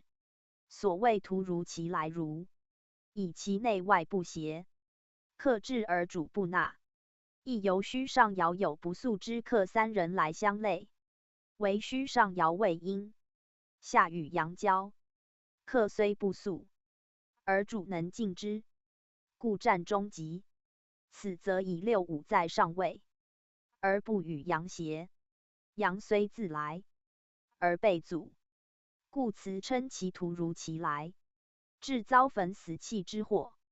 可见主客猜忌，不相容也。图如者无缘而出之意，来如者无故而至之意，焚如者欲火之意，死如者不复生之意，弃如者不屑故之意，皆言其不洽不入，而无所习，是绝情之意。以94连93而分内外中始，皆65而枢机偶刚柔，有如造图之火，呼烟上炎，既不成用，且未害也，则唯有速与扑灭，宁毁其造，无所顾惜。卦象离为火，故取造图火焚之喻，非果有灾也。火在造，原有其功用，今随图而出，是反功为过，亦虚谓不虚，应用成害，便爱谓不爱矣。皆指94过刚，不得与阴邪之意。天道有过不及，是谓失中，人欲其之，唯有调剂之以示于中耳。爻称如字，亦足见天时虽穷，人事犹可为计，不必令其见于实践。与节卦之节若撮若相类，93之不与则钩相应，皆明其有待于人之努力，非任天数之所致，而避免灾咎。人以本前93、94爻辞之训耳。象曰：图如其来如，无所容也。宣圣讲义。此身是爻辞之意也。以94不与65协，又不与62亲， 42同宫易位，中隔93，乃成魁合。虽比近65，以5为正位，贵不可攀。与93同位阳，而分内外上下之地，故皆不相容也。离为火，4位外卦之始，有类于地，而非地，故欲以造图出火。图自意含玄起之意，平地忽出，凭空促出，曰图。又有逆袭之意，痛前冲闯，与物忤逆，曰图。言其事先不预也。既图如而来，则其不意头洽可知；因其不洽，即遭拒斥可知。以火发而致焚如，被害而遭死如，抛直不顾而成器，如此故相因而至，未必一一如是也。故事文旦称其无所容，明其两不相协，则所生之害，皆由无所容而来。善用时者，苟求其相容，及诸难皆可免矣。即火出于图，亦因造之不容，气与物不协，所以有溃散之害，不独火也。而此言离，假火未遇，推之日之过热，亦足招致焚死之害。如暑月并猝死，即94之象也。过犹不及，93不及，乃比于日昃；94太过，乃比于火焚，皆失中之害也。且94与93，上下皆火，正与造图出火之象相似，读者不可拘泥一解，而望其会通也。宗主附注：离以93、94重刚不中，一则与2不协，一则与5不容，遂变成中离之象。以离象如人双目，中有所隔，合而为明。3、4正在隔间，故有不容不协之语。且离以2、5正位，一内一外，皆为阴。本柔得以兼刚用，一中道以切四方。此2、5的为当时之功用，在能自卑以凌人，自屈以身重。若乖此意，则谓有不离；离则为凶，利即为吉。此卦名离，而易巽利。爻则吉凶互见也。在3爻以日昃之喻，言其事不可久；在4爻以图焚之喻，言其情不相容。皆以2、5两阴兼居其中，亦使重刚受其牵累，而致离异也。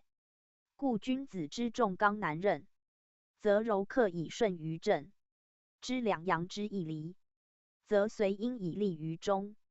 彖辞曰：柔利乎中正故亨。阴柔以行刚，则所行无不达；阴刚以行刚，未有不折者。亦众人道，必先明天道之变，而后得其应变之道；知时用之穷，而后得其计穷之方。此虽处3、4而不离也，唯不知其变与穷。徒自用其刚，则欲不离难矣。故93、94爻辞独占其凶，而62、65则见其吉，岂非以柔克刚之大效乎？洪教附注：离卦各爻，以3、4、2爻位不及，故爻辞占凶。因3、4爻重刚失中，两不相协，虽以阳刚之德，而被阴所避，故3爻比之日昃迭差，4爻占其图来焚气，可以知此时之不相容也。然93日昃，已不可久待；94无容，更不堪暂期。物穷必变，数极必反，则昃日可使为朝阳，无容可使成大业。发乎困者，终止于通；前为凶者，后必敌吉。故至5爻而又亦为吉战矣。卦名为离，本即迷离之志，而有别离之情。离亦含力，则包华丽之观，而具富丽之享。此错杂宗五所必见之象也。日本光明，而其用反真水为云以自蔽。云本分暗，而其得反化与润物以达深，是其凶者转为吉也。仄者，正以求其身于东；不容者，正以求其翱翔于天下。则三四之顿挫，使以成二五之中正。学艺者要先明六爻主用权在二五，为离与坎更重此二位，为其代乾坤而主后天也。六五，出涕陀弱，其皆弱，即宣圣讲义。此离六五爻辞也。六五以柔居正位，为离上卦主位，因柔履于大位，有待君之象，亦即离带干之象。离为中女，而带履干父之位，势必有丧忧之计。正如昔时女后垂帘听政，必君主心丧之时，而非壮主当国之际也。此爻辞有出涕七皆语，出涕陀弱，言其涕下多而滂沱也；七皆弱，言其忧伤有郁皆之深也。然爻象已有所忧丧，非必果有，故用二弱字，与前四爻如字同义，如轻而若重，以其想象所得若然耳。然此忧丧，乃已过之事，国得主以正位，是转忧为喜，亦丧以乐，故战急，由人事言，失而复得，乱而复整，散而复聚，颓而复振之象也。虽哭泣不以哀嗔，忧伤不以苦鸣，以所得足偿所失，而或因或以成福也。盖以六五的正位，柔的中正，其得足以极远。虽成九三九四之后，分离破碎之余，而能振起以就于正，故战得极以中，以成其光明，而可获上九之功勋也。因既得利于阳，后既得利于主，是拨乱反治之日。爻辞以极自断之，非无有也。象曰：六五之极，离王宫也。宣圣讲义。此身是爻辞之意也。以六五正位，即王宫之位，而六五位阴，非真王宫，故曰离王宫。离字即有分离与复立二义，亦指离前之王宫，亦指立于后之王宫。以六五前后皆阳，前之王宫以遭焚死气如之难，后之王宫方有出征或丑之功。六五以阴代履其位，既离前者，又立后者，始终不失其位，以保其尊严，乃协六五极战也。正如女后，虽丧前王，而辅四主以听政，是其贵。人王公之贵，非所自有，则其极，乃成后王之极，非仅一人之庆，故是曰离王公也。因无独尊，柔不孤行，必附于四主，而后见其得用，即离带干之原旨，亦在复立于地，而后见其功用。此与六二爻交相为用之意。六二爻辞称黄鹂元吉，六五称出涕陀弱，七皆弱极，皆以极战。而六二在内，为阴正位，即坤正位；六五则非阴正位，而为乾正位。阴以带阳，坤以履乾，此所以为离王宫之象也。先悲后喜，先忧后乐。阴者善于顺承，故以复立王宫而获吉也。凡易卦重在正位，六五为正而爻飞，乃必于复立王公。若亦以95，则真王公矣。上9，王用出征，有家者守，或匪其丑。59，宣圣讲义。此离上9爻辞也。上9居权卦之上，为明照下备之时，以65正为王公，得以其时明德不正，而因上9一阳在上，臣刚用5，故有出征之象。有家者守，或匪其丑，乃用兵杀敌治国之象。家者可嘉，即喜庆之意，则由祸也。征讨有罪，坚决渠魁，是武功以告臣也。或匪其丑，丑类也，又小丑之意，既得其手，胁从往治，则杀伐中，兼施人惠。是虽用武，不甘于就利也。理以光明之象，辟之国家政行并重，威德兼夫，而后国以文明，民以安乐，此光明之业，必兼资于文武也。且离日为阳刚之德所忌，其功用备生杀之权，辟之1年，春生秋杀，莫非天道，莫非日之至用。春日出化，大地温和，万物同生；秋阳既烈，大地枯燥，万物同杀。是皆日谓之也。上9当阳极之余，正秋杀之后，故王因之用兵。秋令虽速杀，而天道好生，杀其太过，而恤其不足，故讨伐只加于魁首，而所雷役者，非尽其类也。此杀与生不备，恩与威不为，夷其战无救也。象曰：王用出征，以正邦也。宣圣讲义。此身是爻辞之意也。征者正也，不正者讨之以使复于正，故用征伐。此天子之事也。凡邦国不废典刑，不彻武备，谓以伐有罪，诸不服。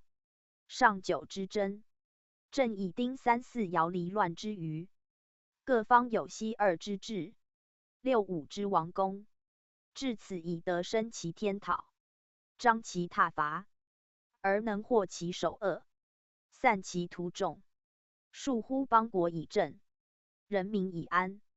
此离上9爻辞，称其出征，是文只为以正邦也。辞虽取征讨未遇，就包括刑罚不善、逐斥不公而言，不过征伐为最大耳。明明德于天下，有教必有刑，有文事必有武备。杀之正以成其身，威之正以见其惠。此离日之功用，大人所效法也。宗主书数，离卦有文明之象，以4阳2阴交错云正，上下正位皆阴，如人两目发为光明以视物，又如日火之光，照临万类，成为文采。日虽火球，而有直；火虽燃体，而有物。此物与直皆阴也。故后天无纯阳纯阴之物，必有所交错，以其多者称明。离多阳，故带干之位；坎多阴，故带坤之位。实则皆具乾坤之德，备天地之道者也。唯水火之在后天不相容，其德用正相反。此则可代表阴阳之类，以别其升降之道、消长之时，而分为生化之功、造湿之气。故水曰润下，火曰炎上，一上一下，其位乃定；一润一炎，其德乃明。此虽分别大繁，时益少必从众，列必随忧之力。以阴少则宜扶阳，阴得时则可虑阳。此二者消长各有其所合也。离以阴少而生，以阴的正位而降，升则上履前位，降则下同坤用。坎亦如是，时升则升，时降则降，一上一下，交至其用，故传曰离上而坎下也。名其上下横相连相应，如日照水而蒸为云，遇冷而降为雨，此其利也。能明乎此，则明离坎大用，即后天阴阳生化之大则矣。离与坎二卦，而至用则若一，以后天阴阳不孤立，刚柔不独行，故谓用不相离。如水与火，昼与夜，缺一不可。若用坎必须离，用离必即坎。合而言之，一干一坤而已。以离之中补坎则为乾，坎之中一离则为坤。分则自谓阴阳，交则互成其用。故坎阳也而代坤母，离阴也而代乾父。由名一言，坎陷也，以阳陷阴中，如物之迁入，也欠阴亦进坎。言如欠物于他气内，深且陷也，离利也，以阴利于阳，如物之连复也。连阴亦转离，言本谓两离，而相连复也，故名离。而亦谓利，以阳实阴虚，离上下皆阳，中独为阴，是即阴连复于阳，虚连复于实之象，此亦取复利，而名为离。然离本以两阳相离为言，以中加一阴，使之离也。而阴道虚，虽隔于中，仍无所障，是离而犹连也。坎以阴来陷阳，而成深入之象；离以阳来加阴，而成复利之形。此离之得称，亦可谓阴阳之两离也。气断而复续，绝而又连，两阳之用，乃成光明之象，以互应也。如镜与烛，日与月，皆取相照，而见其明；若不照，则不见矣。物之应日亦然，故日光凭物而明。若在太空，则不见其明。空中之明者，亦有气体耳。而霞霓则因云以成文采，如映水波而生晶莹，皆与物互照也。离以两阳对射，相照一阴，故其明最者。而比于天日，天日之明，天下之大明也，为干称大明中始。而在后天，为离代之，故离明也，乃代乾元之光，而为生化之载。虽体阴而用阳，其道则为天日与火可象。此离取象于火，以在的上最发光者火也。火与日既有光明，富含温热，是其用犹如纯阳之前，虽中加一阴，不足以减其力。故各卦为离能代乾，而居天位也。离虽为光明，为复利，有和平之象，而以其为气过急，未道过激，如火如日，热力破物，甚分凌人，故虽得用，不足以与于安吉也。盖天下之治安者，必先治平；治吉者，必先治中。离与坎皆非平非中，一在高而自崇傲，一在下而自深审。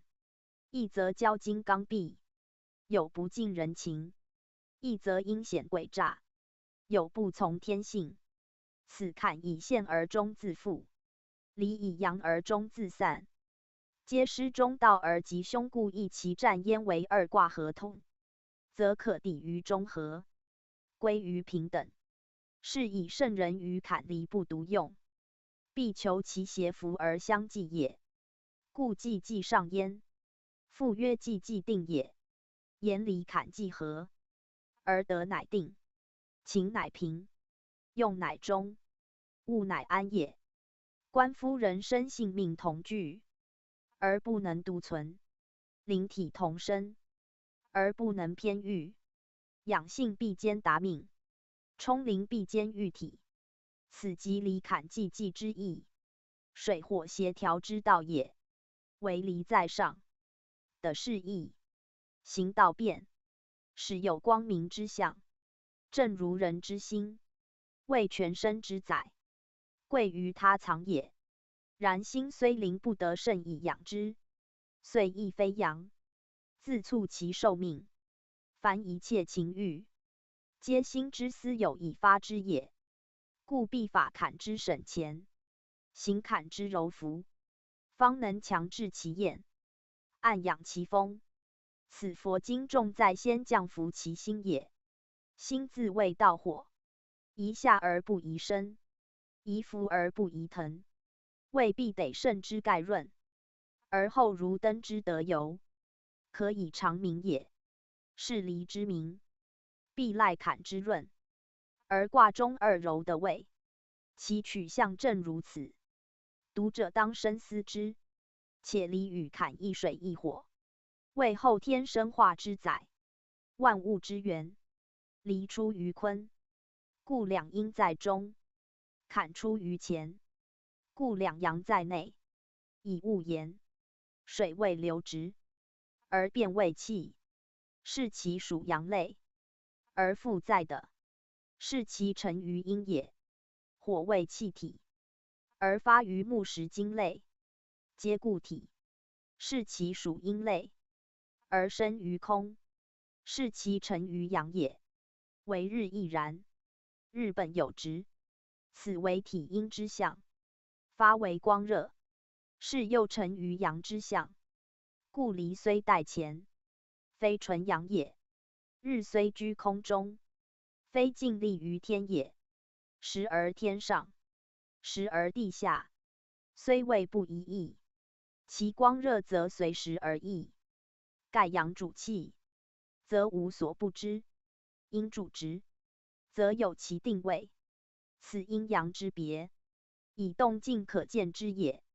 离日主生化之源，故坎水亦必待其光热而后成用。此待干主大生之德，有益于他物也。又曰：离坎居上经之中，为后天之主。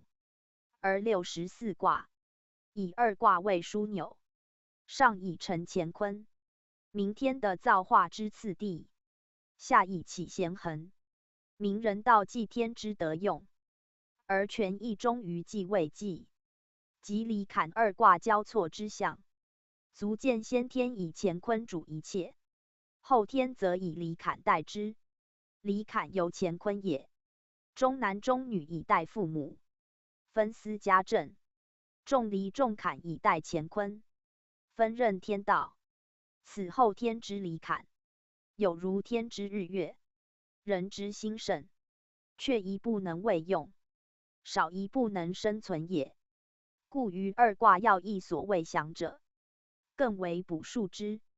坎离二卦，合而分之，乃一干一坤；交而错之，乃一既济，一未济。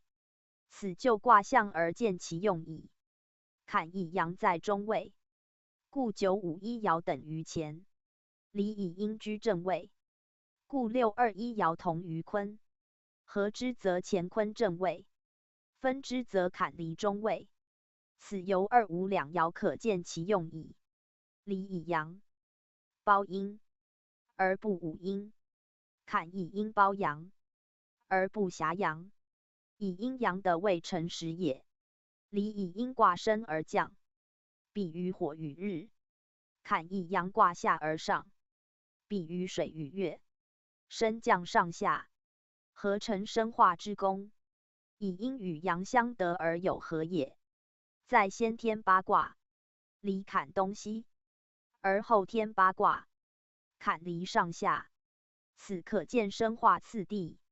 与河洛图书相应者也。天亦生水，坎以阳而居下，地二生火，离以阴而在上，上则敬天，下则着地。此乾坤体用之别。与本乎天者亲上，本乎地者亲下之力。又有书也，盖离以阳盛上行，至极则反，故日光必下照。坎以阴多下者，至穷而变，故水蒸气必上腾为云。虽关乎变化之术，实基于体用之理。体刚用柔，体阴用阳，此天道也。万物凭此以生以化，后天阴阳既合，其作用不得不如是也。周易以后天为主，乃欲其大利于离坎焉。不然，上者亦升，下者亦降，将天地背驰，生化绝灭，更何后天事物可言哉？故坎在离先，离在坎后，乃一天一生水，地二生火之序，足明阴阳体用互异，而上下之道不同。刚柔得用各殊，而升降之途不类。是各卦虽自乾坤出，而实化于离坎也。由上下经言，离坎以前，皆乾坤交错之卦；离坎以后，则离坎分合之卦也。咸恒守皆其利，而变为艮对震巽之交错，人以为艮对震巽而已，不如乃坎离分合所来。后天为离坎为主，虽有艮对震巽，仍不得为乎离坎上下之力，故传曰离上而坎下也。此上下二字，直包全义，并概括天下万事万物。凡有名有相者，莫能外此上下之道，而自生存变化也。此坎离之道，即天地生成之道；坎离之用，即事物变化之用也。在卦象，坎卦内互正艮，离卦内互巽兑。以坎卦2至4为正，3至5为艮，是坎以中南，而兼含长南少南也。离卦2至4互巽，3至5互兑，是离以中女，而兼含长女少女也。故艮震巽兑4卦乃离坎所分合，而咸恒2卦亦即离坎之交错变化而来。除乾坤外，六子皆不能外离坎，即以乾坤言，亦不得弃坎离以为用。此坎9、5足以通乾，离6、2足以谐坤，而离与坎又以上下中位，足以匹配乾坤，以待其生成之功。是以在后天本离坎为主，以其能该其他6卦也。由修养言，取象离坎，以达乎乾坤；由生死言，取象离坎，以弃于继位继。逆而上之，则成道之功；顺而下之，则随化之用。故离坎在天下，恰为一切中枢；在人生恰为全体根气。虽取喻于心圣，实则包括五脏六腑百体无疑。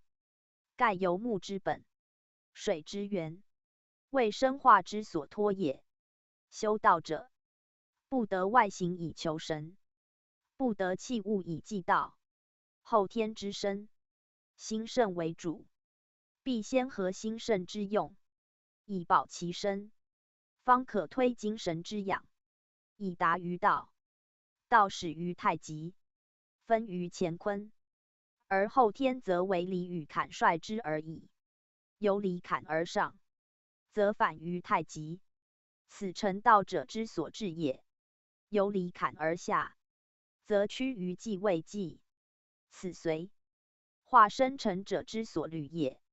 是与其高，则先天之乾坤；与其近，则现在之离坎。天下莫不由是生成变化，而况有生者乎？而况人乎？此离坎在卦称为人道也。上为天，下为地，人在其中。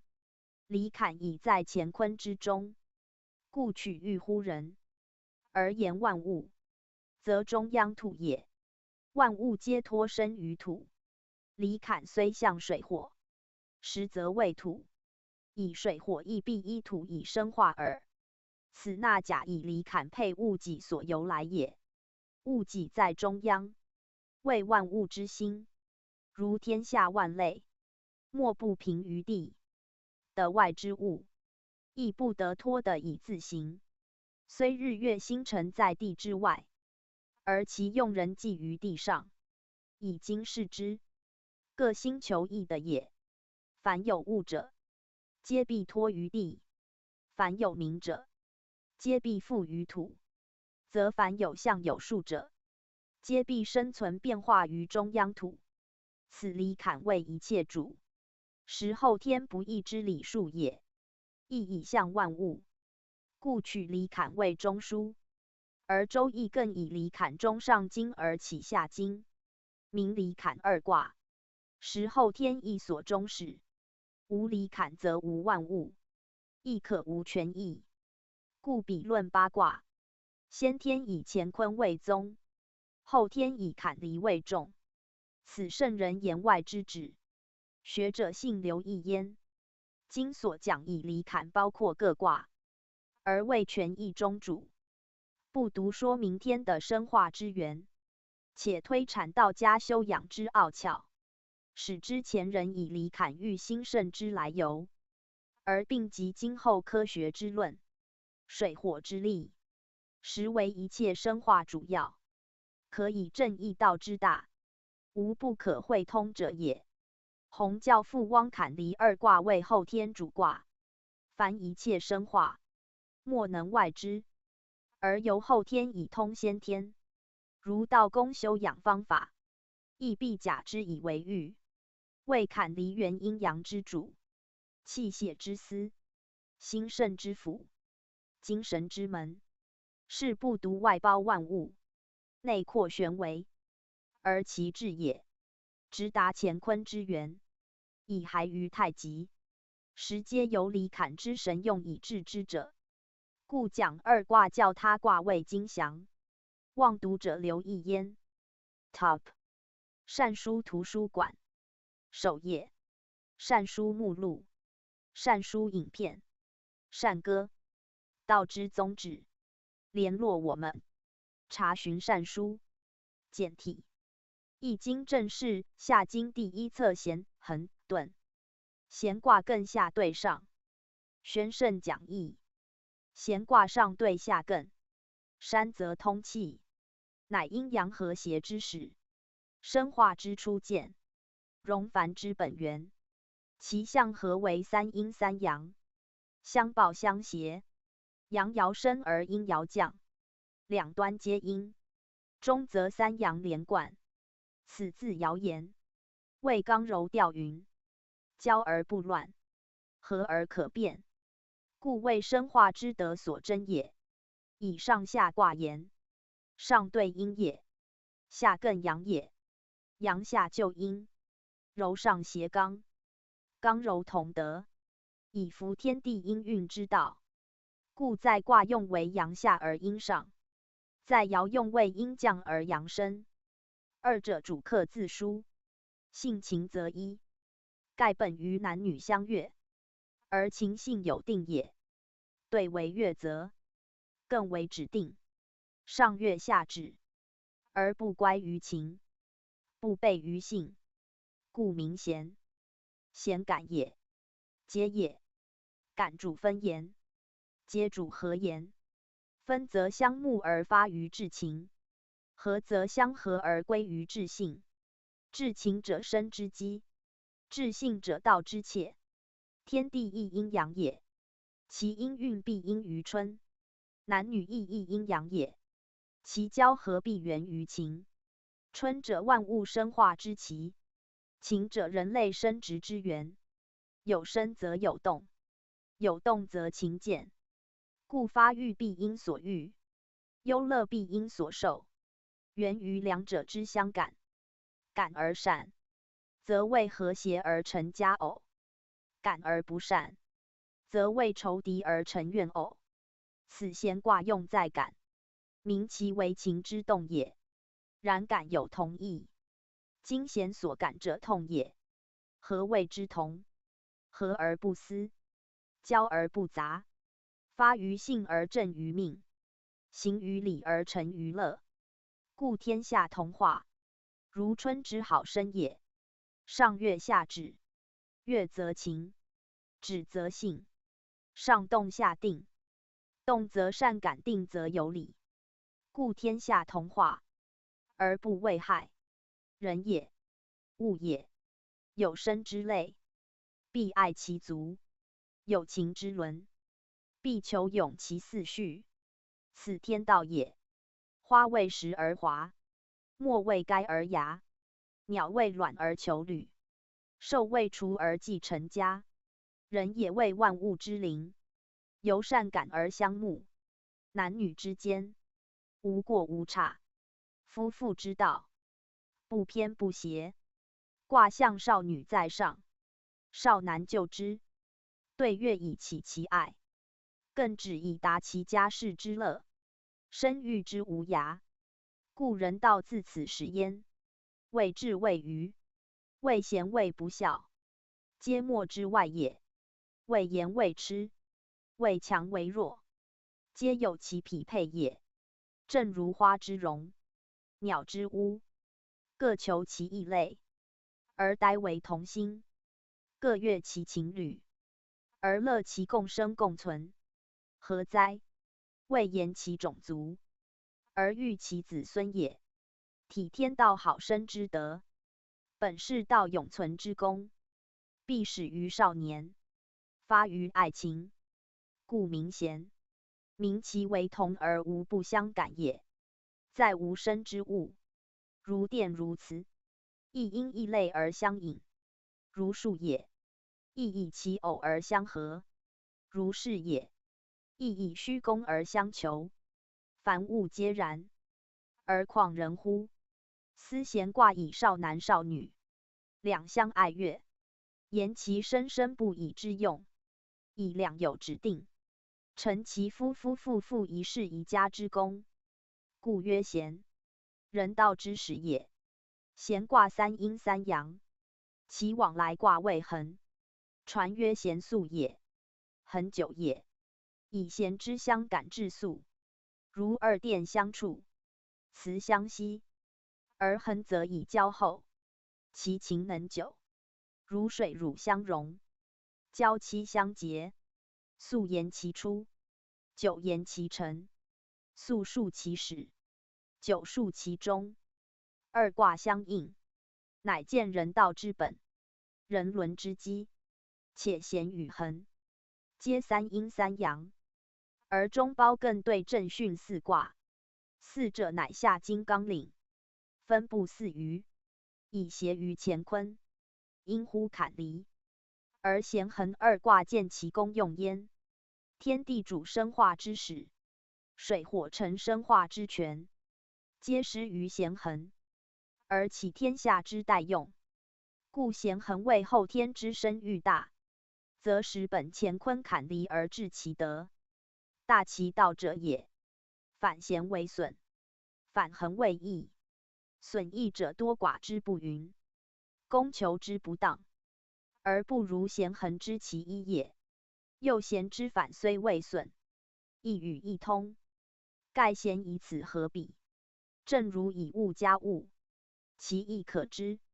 加以贤男能下女，刚能用柔，由合于损卦义下之道。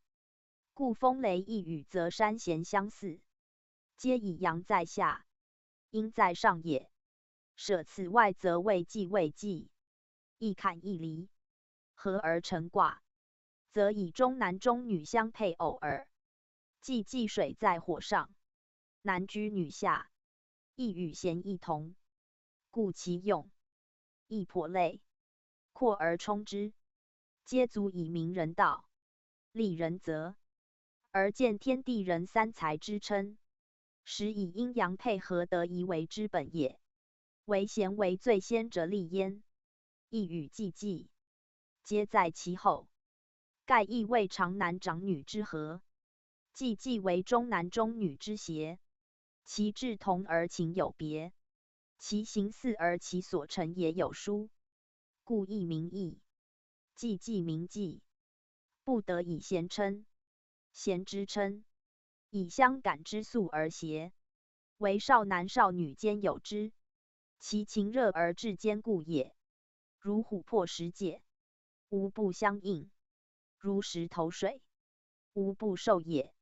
人情之始，即人道之正，圣人应之者其用焉。圣人人伦之治也。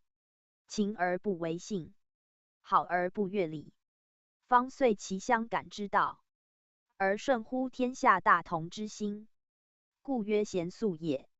言其如至由传命，天下无不化之。如师官虽，君子淑女之好逑，而推为王化之源也。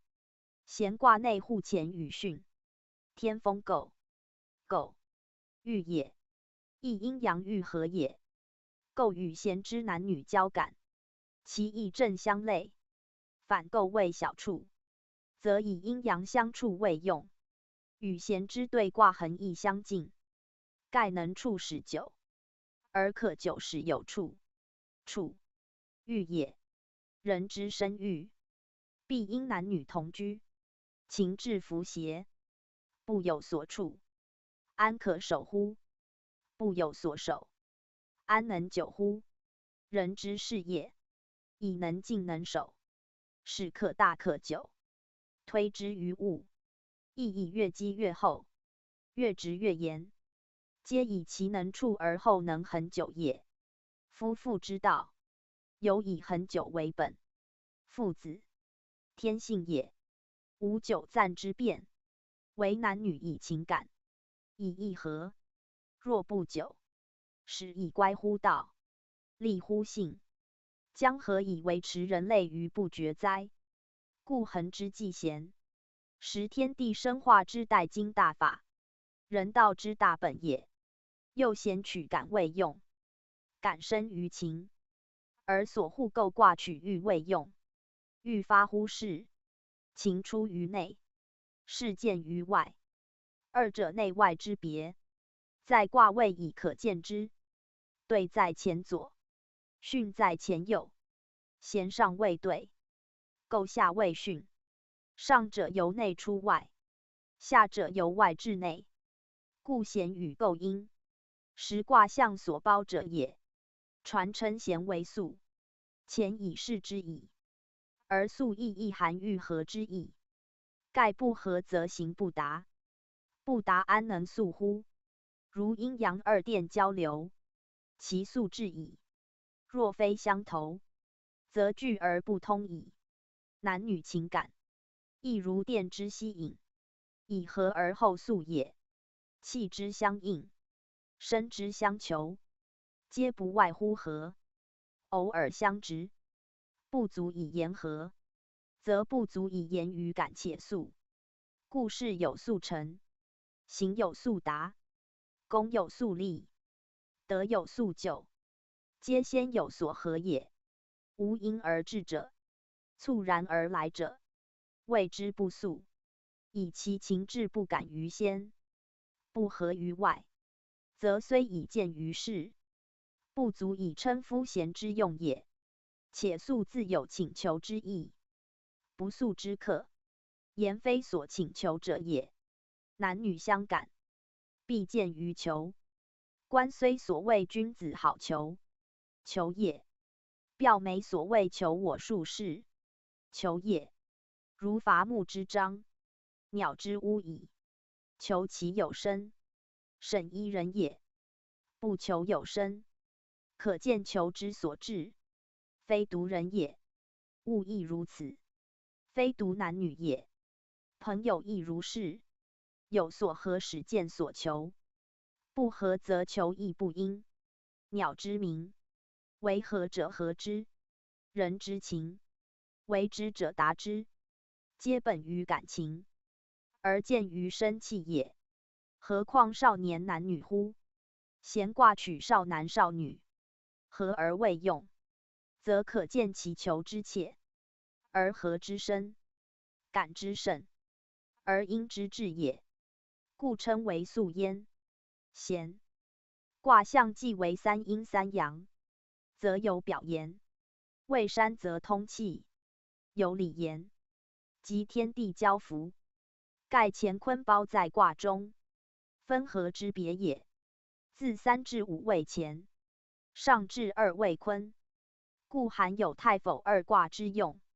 然以上爻为阴，颇近于太，但坤爻自上而下，循行6位以成卦用，故亦取刚下于柔，柔以就刚则为衡，阳以下阴则成咸。由此可知咸之为卦，实以男为先。彖辞所以称娶女，而不称嫁夫也。故咸之感，虽少男少女，互相爱悦，实则男先求女，阳先动也。阳动则行速，其下位更止，实亦阳上升之象。故咸卦颇与师首章之意相同。师称窈窕淑女，君子好逑，亦以男先求女，可见阳先于阴，乃天地原理，顺之为正，反之为逆。虽男女情不疏，感不异，而女道重内，不可先男。正如天道虽可下行，而不得以坤先前也，或以艮在下，未可加于男。此不知卦自下上之力。艮在下，正以其先动也。动而外有所感，动于内，感于外；动于近，感于远。此圣人因贤而推其感于天下后世，无不因之。如圣人立人伦，天下后世皆遵其志，无感自外，谓圣人本其至情，而恰乎天下后世之人情也。故咸卦始于情，终于道。道以至情，则感无不通，此所以亦谓之素也。宗主附注。今日开始讲咸卦，阴阳春之令，符10日之数。今未2月12，亦即日历3月13，22为4，乃阴数之始。4 28 6， 33为9，乃阳数之中。13 5 7 9，阴阳合通，终始匹配，以象于咸。咸上位对阴也，下位艮阳也。阴自对始出于乾，阳至艮归终于坤。故八卦方位，对在乾左，而次于乾；艮在坤先，而依于坤。且对为少女，天则履明人道之本，则天绝，明天道之权。艮为少男，山地包，明是道之衰，得山谦，明时德之盛。二卦皆近于天地，变于阴阳，别于刚柔，其余仁义，义中义始，握权义之枢机，一往一来，定天地之德行。术不乖于理，行不违于道，故二卦合而咸卦成焉。咸，感也；皆也。感，言其情志；皆，言其行止。一动一定，一止一流。艮，止定也，故象山；对，流动也，故象泽。山则通气，乃天地应运之初，男女皆感，乃人物交符之始。男女由雌雄也，天地由阴阳也，物与同化，故花鸟嬉春；树与同谐，故鸡偶合算。少女为少阴，其数2；少男为少阳，其数3。2加3为5，为土之生数，亦中宫之元数，故万物生于土，成于土。下至而上跃，阳则生，阴则降，以归于谐谐。上则而下山，动则速，定则久，以服于中和。此咸卦为人道之始，物生之根也。因乾坤既交，天地既和，三阴三阳，和而后分，交而复出，故象于夫妇感睦，雌雄协飞，以同作息，以共生育。而生之道见焉，协则无乖，和则无怨，中则不过，交则不离。离与过乃生之贼，中与和乃生之机。故情秉于性，行止于理，虽乐不乱，虽求不强，虽和不淫，虽悦不暇，发于心而相感，因于自然而相协。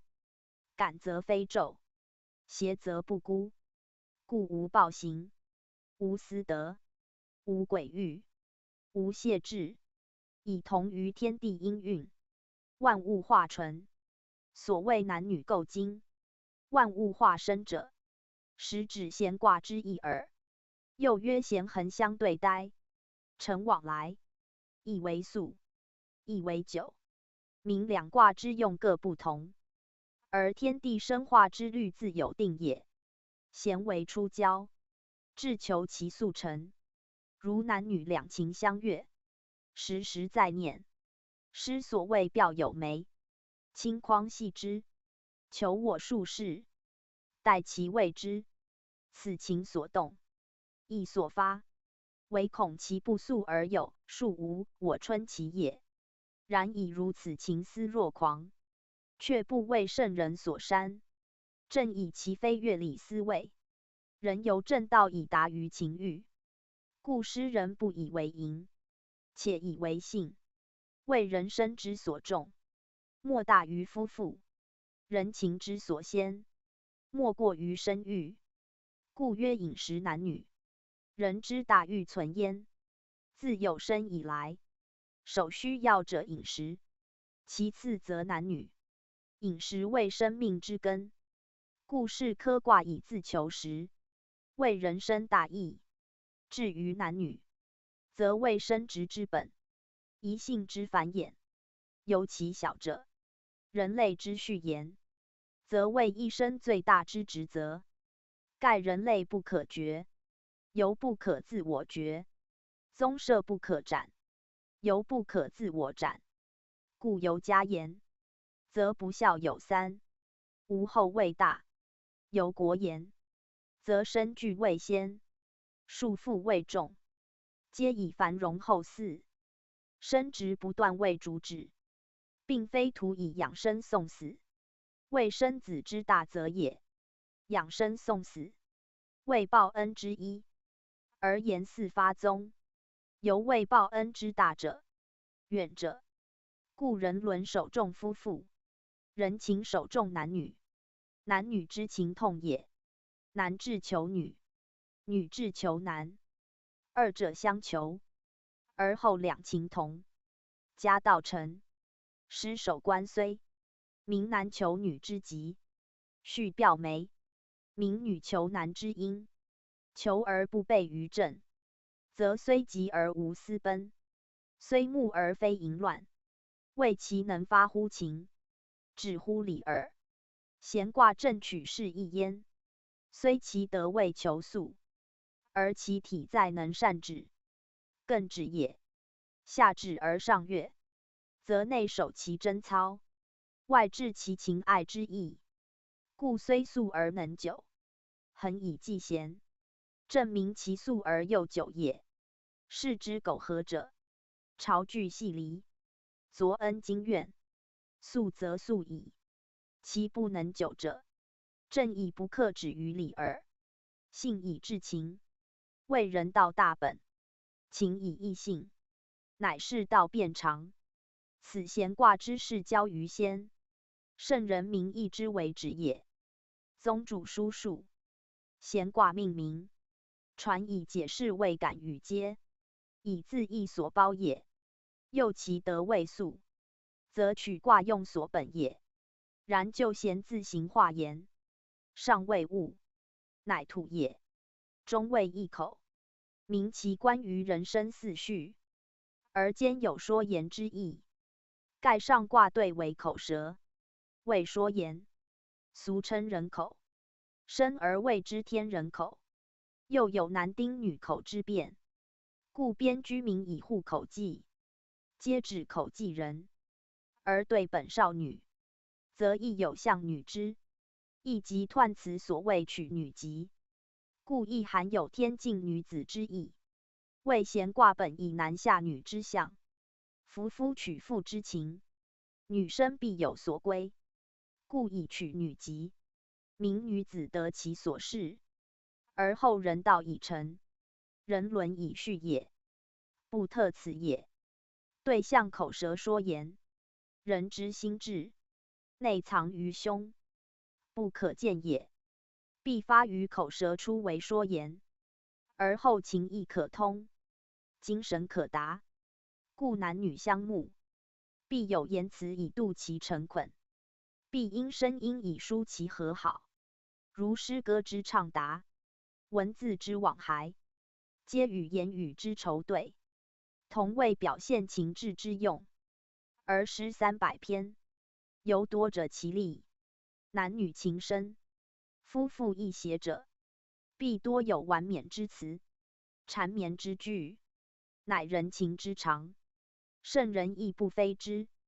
故称家事和乐者，则曰夫唱妇随，可见贤之有口，正有其深意在焉。推而言之，不独人也，物之相悦，必因于声，如鸟之啾啾，虫之唧唧，皆有唱和之意。诗称鸟鸣嘤嘤，因思及人之求旅，正如听了难言语，而怀远道离人，莫非情之所感，谓有声者不能自已，天性然也。故贤自成形，实因情感而图通达，有必及夫言说口舌者也。若如成字，则内未丁，其意近乎生难，亦可视为家事既就，生习以言，而人道乃成，人伦乃明之象。此虽就楷字言，颇可见古人造字之不苟，因闲卦之代用，遂并数及其字形，足明圣人作意。命名虽极为末，亦必有所伏于卦，盖所谓修辞之学也。读者当由此引申之，以推易道之用耳。洪教附注。今讲下经闲卦，亦符节令之数，俗称今日为百花生日，春意最盛之时，人受天地造化之气，因生而有性，因动而有情，情之所发，莫先于爱乐；情之所定，莫过于夫妇。咸以少女少男，相感而同化，相携而作配，即人情之所使。君子之道所造端者，盖生生不已，乃天地造化之大则。人为万物之灵，则其情感滋生之道，犹为最要。夫妇为人伦之始，男女为生息之源，故下经取贤为首，即施以周南昭王化，以观虽素男女好合之意，施心于虽纠之求旅，亦因物生情，因动成感之力，而天地捆运之道，阴阳配合之机，皆不外乎感情。此闲卦之为人物造端，亦如百花因春而开，群生应时而育，既感于二气之相就，复感于一生之相续，如男女互为爱乐，雌雄互求匹偶，有莫之为而为，莫之至而至者也。大哉敢乎！天地万物，皆有感以生，以成，以大，以化，生生不息，以成此世界。此则意下经手闲卦之为止。读者其无乎诸？贤，亨利贞，取女吉，宣圣讲义。此名闲卦待用也。咸以艮对合，为山则通气，山则皆属于地，且对为少女，艮为少男，合成夫妇，立人道之本，开人伦之基，是全卦主的与人，而重后天交合之用，故四得少元，名其别于先天之乾坤也。男女好合，发乎人情，夫妇和乐，通于天下，故得守亨。言推之天下后世，无不达也。又亨为佳会，男女悦睦，夫妇畅随，既发于性，复止于礼。此婚姻礼仪，为佳会之最大者，故守协夫亨。立贞者，性情也，因情而求和，乐利之贞也，故曰利以和义。言夫妇之以义和，有益乎父子之成于天性也。因情而得正定，贞之贞也，故曰贞固足以干事。言女子之节，男子之操，为人生性情之本德，而得以建树伦纪，直立刚长，以范为天下而不过也。故贤有三德焉：亨以通其志，利以达其行，贞以坚其守。是以和而无私，交而不乱，和而有序，否而能平。故谓人道之先，推之天下后世无不疑也。太古之事，文教未备，蛮荒之民，礼乐不全，男女苟合，伦常不明，是由禽兽，朝交而戏视之，昨悦而今愁之，亲和亲离，屡聚屡散，是淫乱也。不足以示人，不可以训士。为其只训乎情，而忘其性；徒自其欲，而莫审夫礼，则有乖此三德，而非贤之所重也。故贤之为下经手，居人道之先，占人伦之始者，实以昭此三德也。既有三德，人道已定，故取女占吉，言人事之别于天道。即由四德多寡定之，而人生之能继续；即由两性合否辨之，此亦教之所重。而上下经于此分也。天道自然生而成之，人道法天，作而成之。取女者，人所作为，虽男女相悦，本乎人情，而夫妇的正，必依于礼节。古者婚姻多补之，为其不能苟合也。父母命之，媒妁治之，礼仪降之，时日宜之，祖先享之，神鬼佑之，而后夫妇已成，家道已立，故咸卦大用。先有两情之相感，以动于初；既有两性之相宜，以正于中。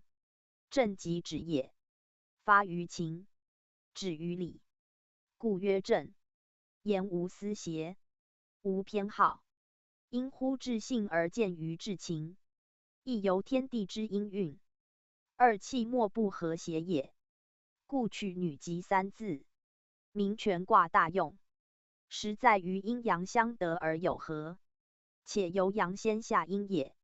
阳下阴，故男先求女，阴亦克邪于阳，故男以取女为吉也。男有士谓之娶，女有家谓之嫁。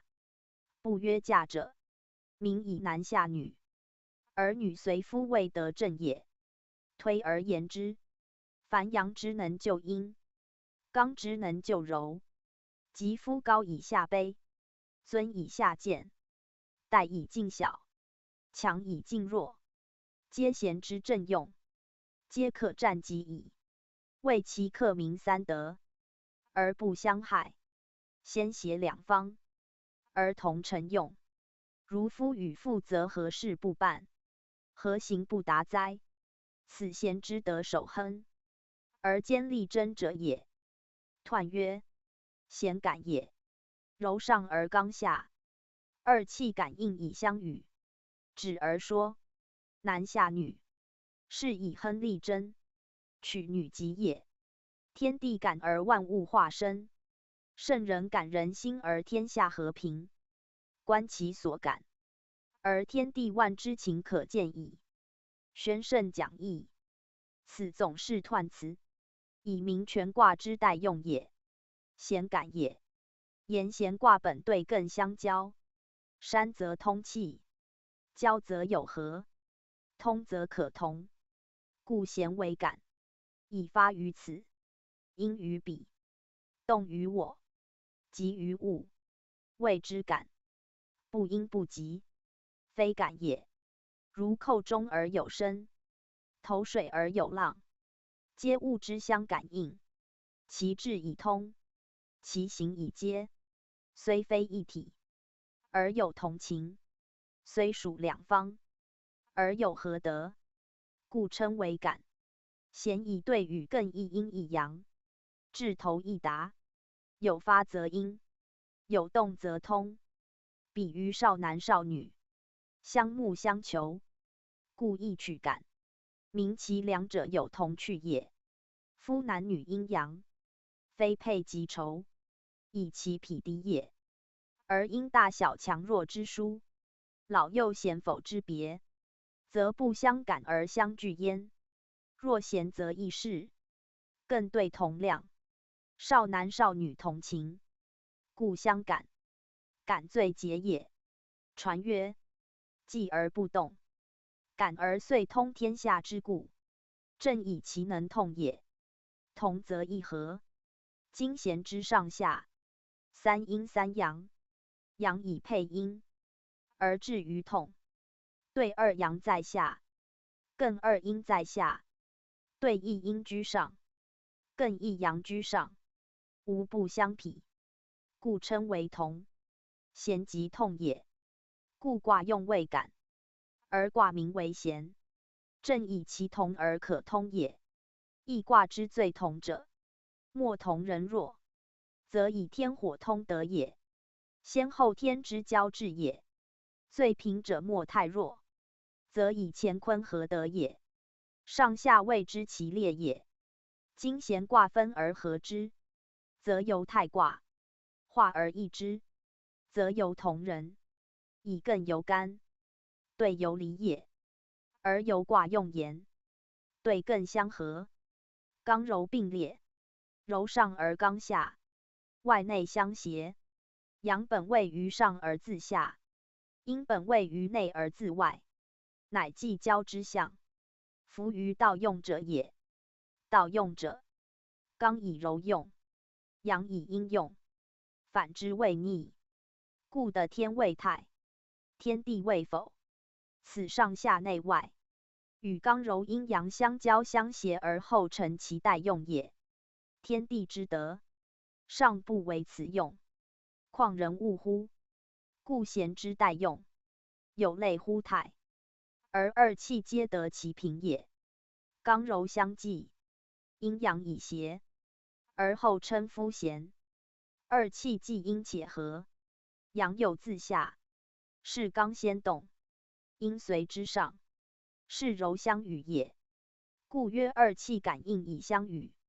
如春时天气下交，的气上阴，万物皆生，其所感者大，所与者亦甚，故曰贤由太也。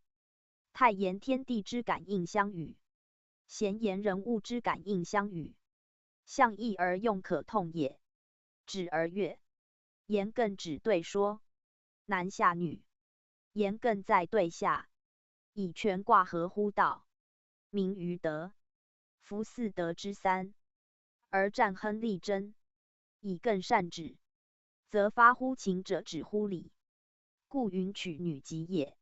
男女之交以正，则人伦明；夫妇之处有礼，则家道立。此人道所使，而天下之本已故也。天地感而万物化生，即所谓天地应运，万物化纯之意。圣人感人心而天下和平，此与时包闲卦得用之权。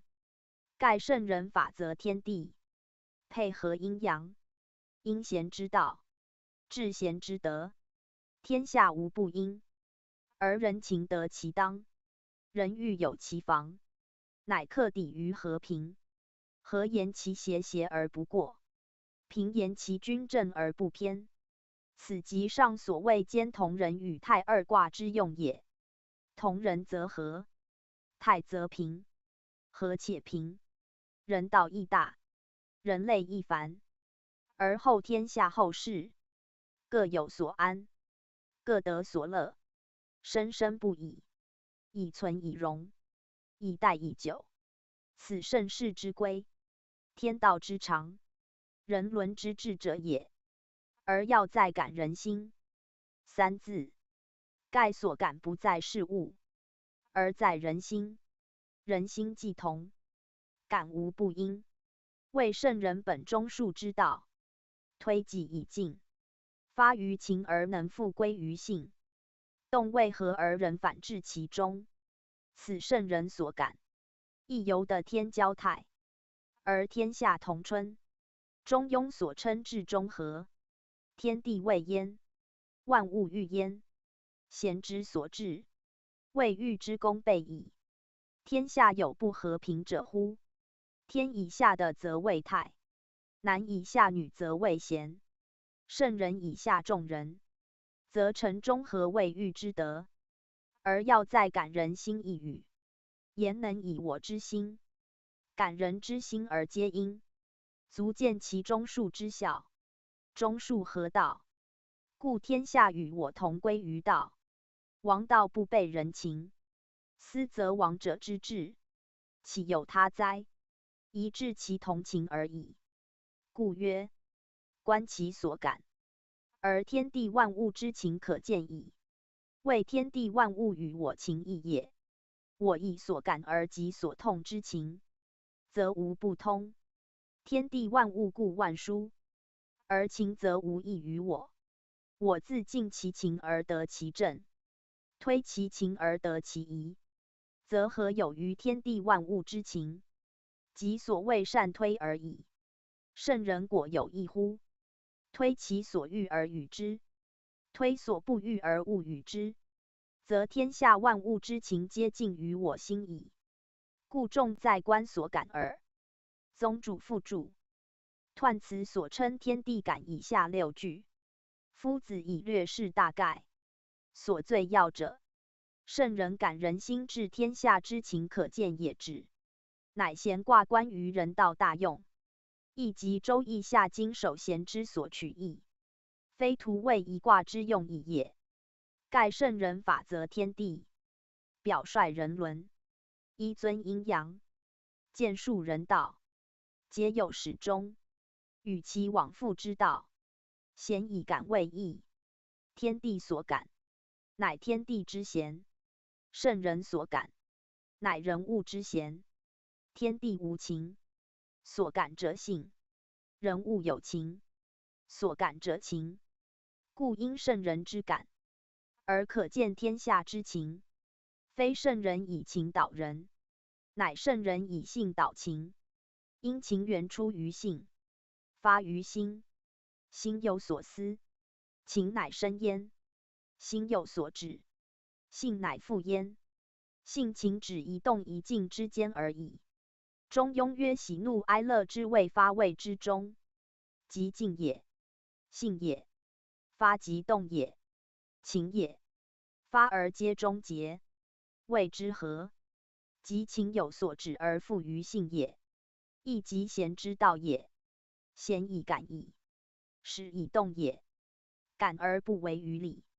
以下有艮，善止则人复于静，而情乃归性矣。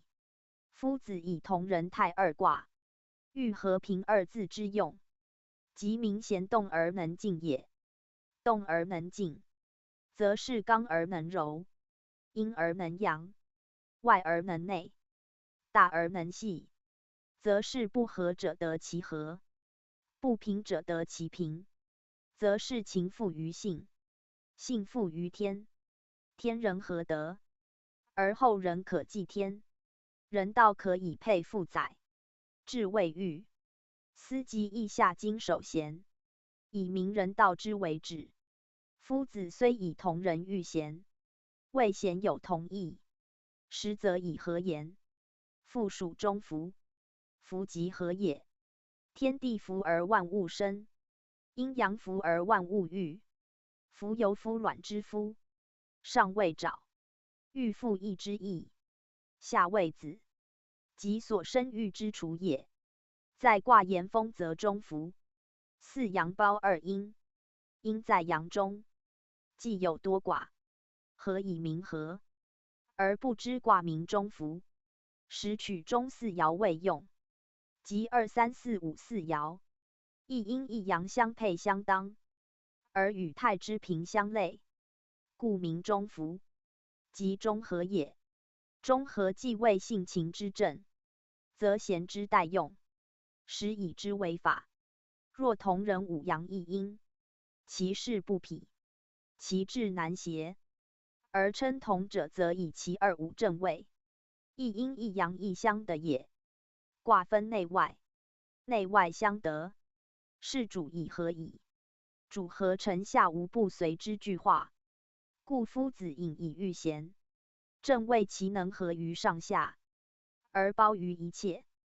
盖前离先后天同位，位同则德不孤，德异则用不悖，此即贤之所感，可以见天下之人情所由来也。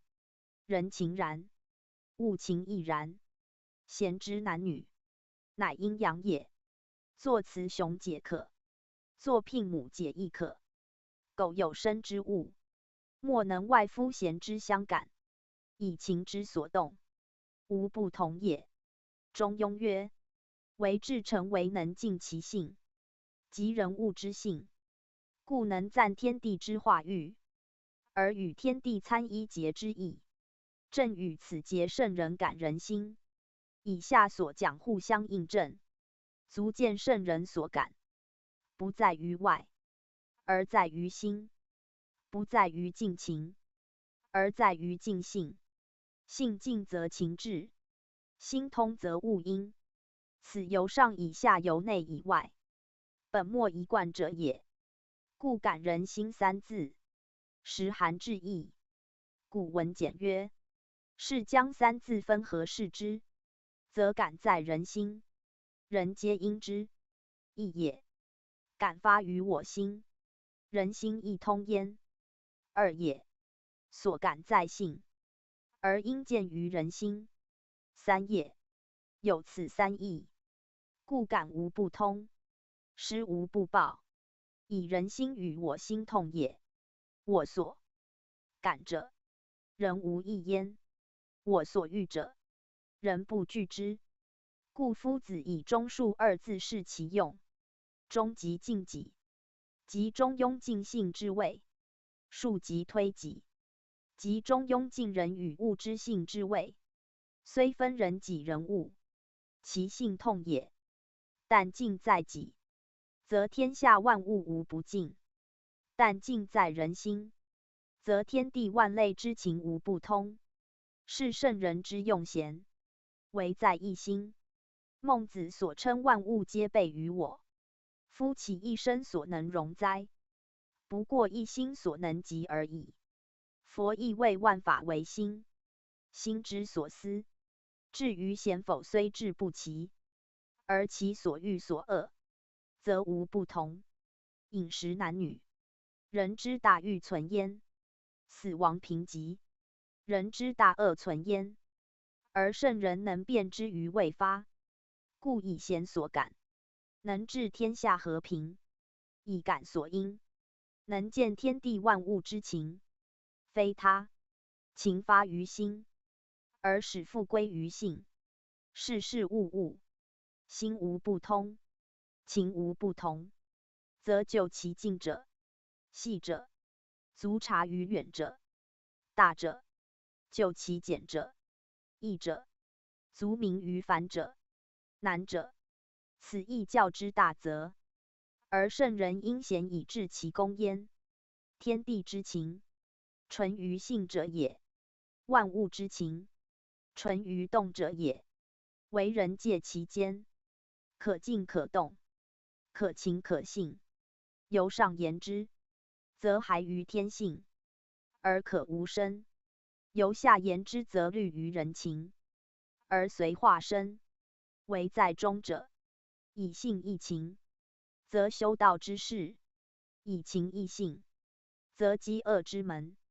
斯皆圣人所虑，而立教所必及。既已生矣，不可强其无情；既有情矣，不可任其异性。故取闲卦之用，止而悦；下有艮止，以应上之动；上有对悦，以服下之止。静动有常，行止有方，不悖于身，不乱其行。故生生可续，事物永康，世运无害，和平至祥，化育无极，悠久无疆。大哉贤乎！人道之纲，此圣人感自人心，而情达于天地万物者矣。贤之与感，所异即一心字，久可见感重在心。即中数二字亦皆有心，而中字由明是中和之心。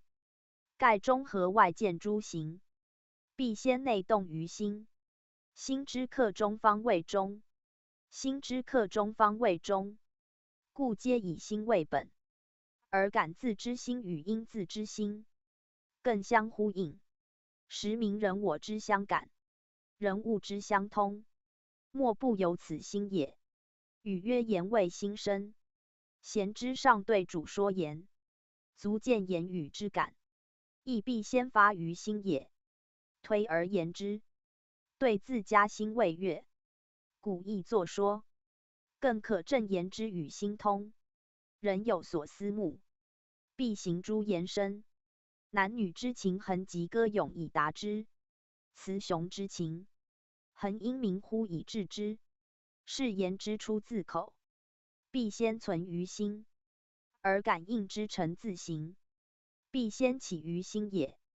故圣人观于贤之为感，以通其情，遂以感系于人心，以大其用。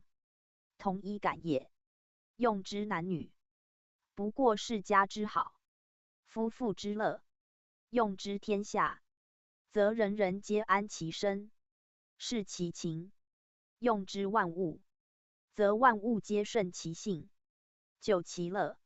是即天下和平之效也。审氏家为邦国之本，夫妇为人类之基，基本先培，体用义故。譬如治安之事，内无怨女，外无旷夫，男女各得所配，阴阳异位之调，此关乎人天感应者也。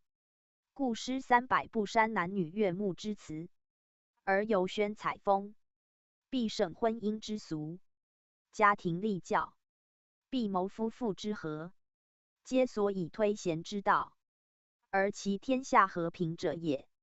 贤素也，言求之极而成之节也。天下至素者，莫如电，电之相引，以阴阳相得也。凡相得者，其和必素，其情必真，其成也必大，其推之也必广，谓其纯乎性情也。性则无私，情则无畏。私与畏人道之贼，乱之皆也。故圣人感人心，必治天下和平，以其绝私与畏，而能充贤之用，尽其性以示其情也。私与和反，为与平逆，和则无私，为其不自利而害人也。平则无畏，为其中坦然而不假事也。两情相见，有何谓乎？至信未归，有何思乎？故彖战力争。干卦曰：力争者，性情也。干道变化，各正性命，保和泰和，乃力争。此言天道也。贤则因天道而产人道，人道故先立业，则所谓感人心者无他，性情而已。性情既明，天地万物之情，有不得见者乎？此贤之所以为人道始也。象曰：山上有泽，贤。君子以虚受人，宣圣讲义。此是咸卦总象之意，明道之所重也。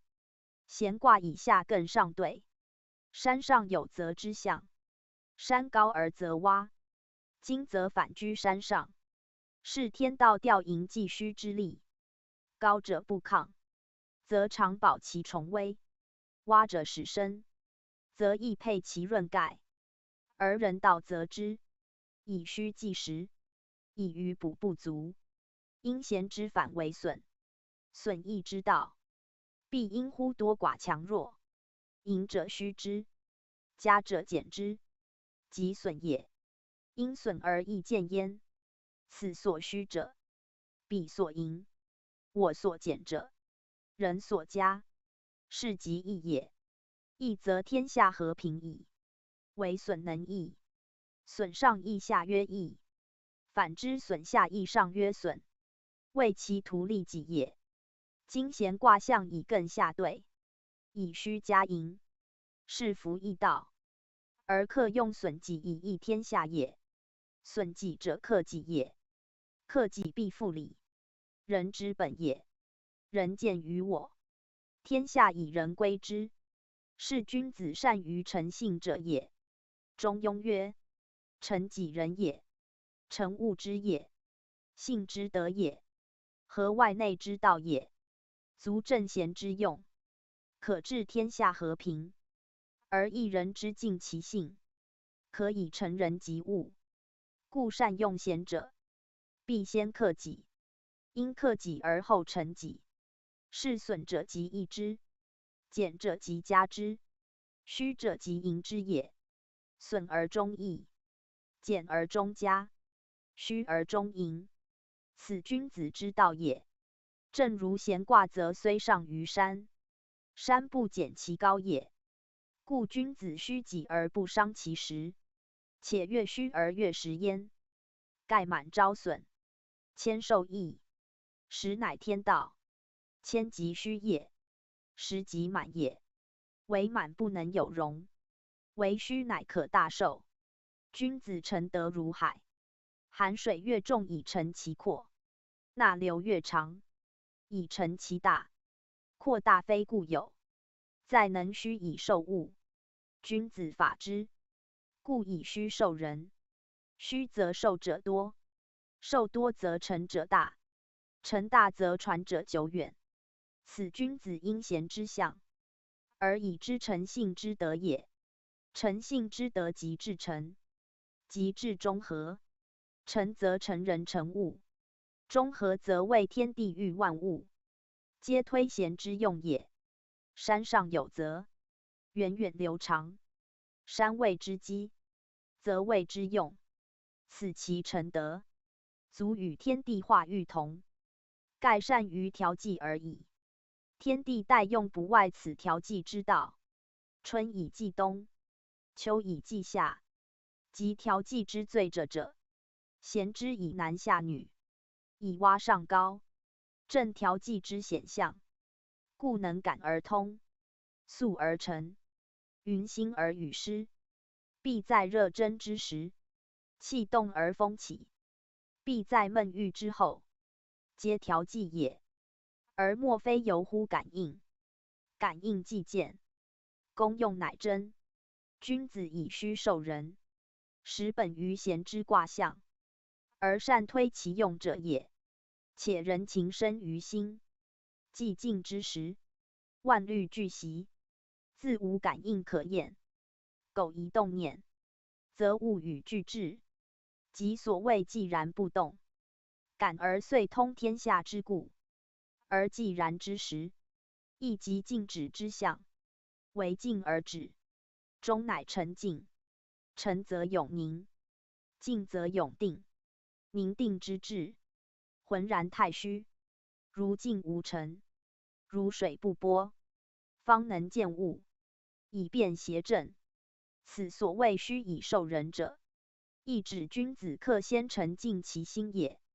盖卦象更在下善止，对在上善润。止而润，如止水明镜，虽实犹虚，故多受物。君子以知自虚其中，而后能受人。因己之情而照人之情，因我之性而见明物之性。是即彖辞所谓观其所感之观，必由虚中得来。虚则灵，虚灵不昧以因万物，则虽多无不必显，虽远无不俱成，是感通之用。又可推为顺应之妙法。岂独谦虚下人，累积成德以哉？博学则明，集思则知，知与民所得，皆必先能自虚。贤之能感通天下和顺一切者，实有此虚自所至。大哉虚乎！佛所谓空，空而后真，真实不虚，必先自空无蕴。老氏所谓大智若愚，上得不得，亦名思道也。推而治之，天地上不能外，况天下万物乎？此贤之为人道利己，而莫不本于善止善虚者也。常闻道佛作修，必先习心觉之，其成也心通上下，知达往来，岂非贤感且速之真乎？后人说义者，但知贤之感速，为男女情欲之动，而未能及深言己，以达于未欲之用。天人之功，亦教不明，由来久矣。文王定卦序，特取贤以守下经。夫岂图言情欲者哉？是象生恐人之不察，见其细而忘其大，取其粗而移其精，特以虚受人惧，皆出闲卦妙谛。与夫人道极则，辞为而止远矣。宗主附注：闲卦在卦位闲，有心诚感。书曰：作善降之百祥，作不善降之百殃。此名人天感应之节也。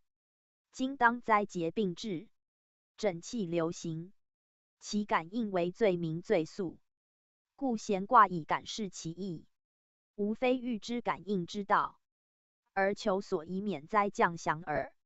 人之相感，如男女相爱；物之相应，如磁铁相引。为天与下民之相感，必以气之相合，神之相通。此善不善所感，殊其降殃也。降殃气也，神所主之；善恶行也，神所察焉。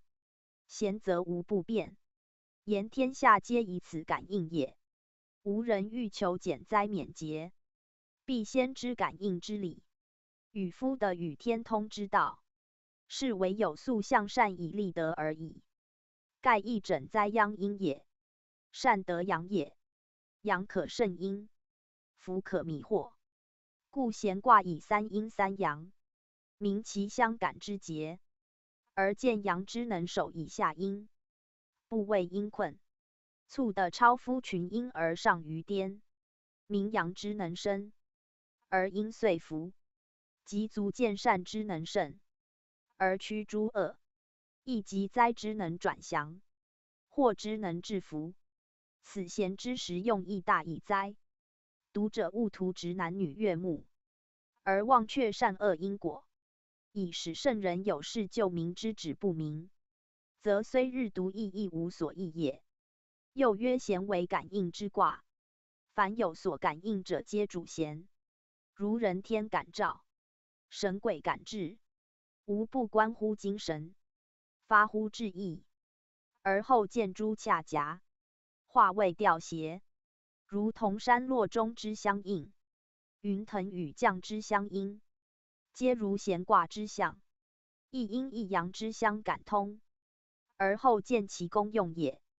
故曰清明在公，志气如神，事欲将至，有开必先，足明感应之道，必自二气所同动而共谐，两情所齐发而聚合也。同动则无先后参差，共谐则见主客匹配，齐发则有内外表里，聚合则至终始平均。此天地捆运而万物生成，男女好合而人类直育，其功用灭以加矣。人之情性，时时感应，物之至意，处处感通，不独男女雌雄已也。即佛所谓因果成缘，亦由此构成。三世一世，两地一天，莫不可通，谓其息与弦同，而相感相应也。非然者，感亦不因，动亦不协，发亦不合，谓其无情至耳。故善恶祸福所感召者，必同类；利害得失所招致者，必同因。为同则通，为异则塞。此卦得谓感，而卦应称弦。弦则无不同矣。初六，弦其母。宣圣讲义。此弦初六爻辞也。初六在下，谓全卦之始，又艮之下爻，故誉为母。母大指也。弦其母，由曰所感在下，如母指之相触，今人初见，则相握手，是亲近之情。故虽无此疑，而其感情初通，亦有止起，即情志接洽之始，其所感通犹未生，而以两者相慕之因，相悦之切，又当艮止之初爻，不得乐理已过于狭泄，故所感在母，略视其以接肢体而已。且母有手足之别，足为下，手为外，下或外，皆属之末，故俗称手骨曰四肢，或四末。今拇指右手足之之末也，虽有所感，亦具一耳。或曰弦其母，不必以形积言，如今之握手吻足之暇，但以初感，两情相协，精神以及其指间，如以指之指挥招致，以手足之舞蹈摩挲，皆情动于中，而行见于外。所谓失于四体，四体不言而喻者，不必即以指触其身，近其人，而依稀若触若近云耳。此不独出爻未然。以下各爻弦其某某者，皆当作如是观，谓情藏于中，不得见也。推其所动，必有所触近，当依交之浅深，而得所感通之体物。母其最浅者，由母而近，自一交一深，所触近者亦近由下而上，由外而内，由四体以达于身肤，由骨肉以达于心腑，则两情更协，而后相和谐，以达于九大。此凡欲合皆然，不独指男女也。象曰：弦其母，志在外也。宣圣讲义。此身是爻辞之意也。言母指谓之末，所感者尤浅，故曰志在外。此志非指人所欲，乃言情之所及，感之所通，由曰感在外。如两人之交，犹泛泛，不足与言深，则所感通者肤浅，不过如其母指一耳。是者物未出爻，志在与外调协，实非爻辞原旨。夫母不称首，又不称止，可见其必有异。以母为止之大者，俗称人之贤；庶母止以美之，所谓巨擘是也。则出爻之意，亦不过欲其赞美之词。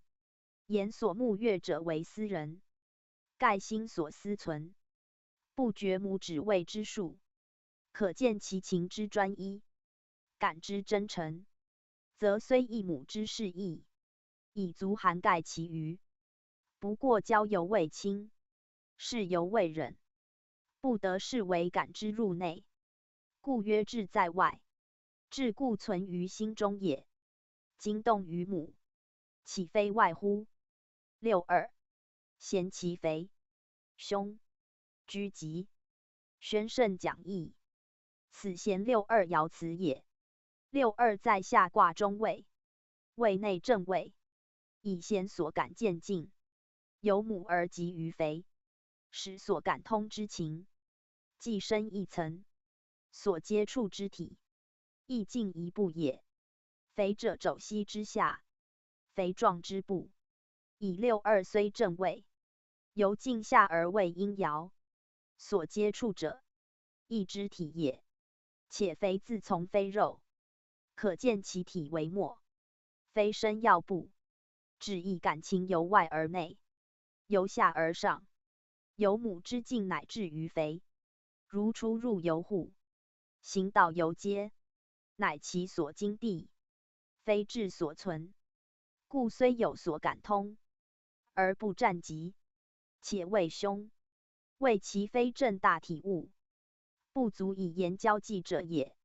譬诸男女相视，必以礼相待，而欲把握其肘膝，门孙其肥部，是亵侮之行，近于淫邪，不合于礼节，故占凶。然凶只敢言，苟反而自省，不履邪僻，不行淫荡，而自守其操，以保其真，则可转战吉。居吉者，由曰居真则吉也。略一真字，62内正位，以柔居柔，自以守真不失，而不肯急于求和，更以为之所当，时之所宜，有可守可真之道在，非出爻之比也。故从咸而图进则凶，从位而自感则吉，吉凶各半，是人自辩耳。盖咸为卦用，位为本德，卦用可变，本德不可易。君子应变制宜，不忘所守。知者顺时应变，不为其居。是以虽处62之凶，而仍克邪居真之吉也。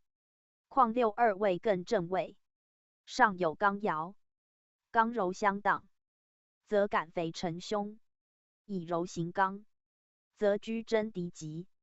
此二者所别，在行与止。因乎上则行，守其位则止，更止也。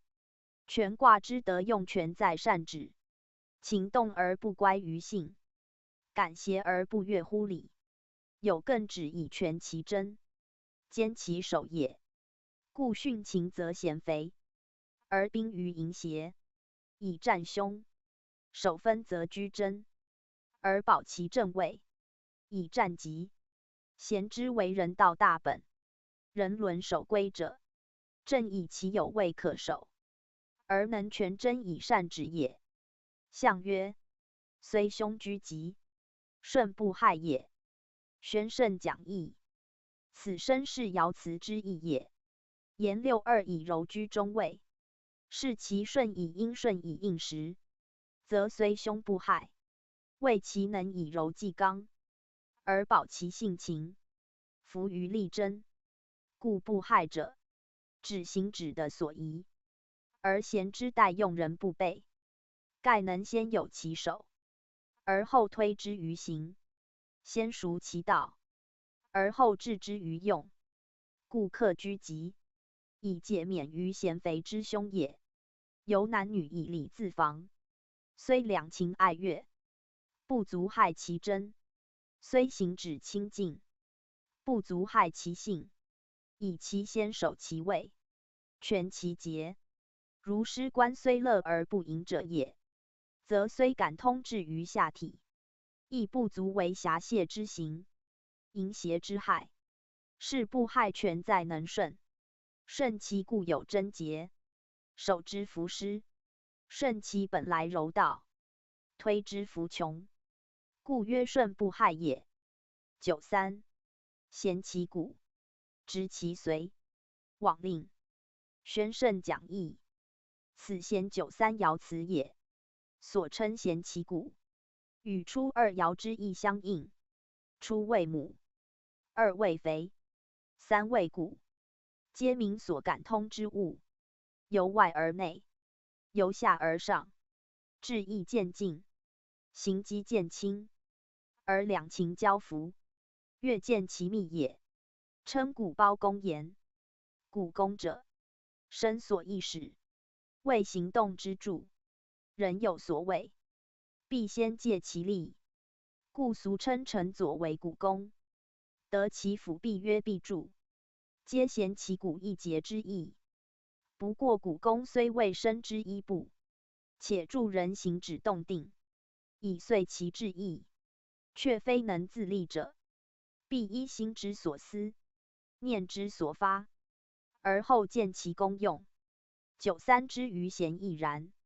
贤既以感为用，是必先从心所欲。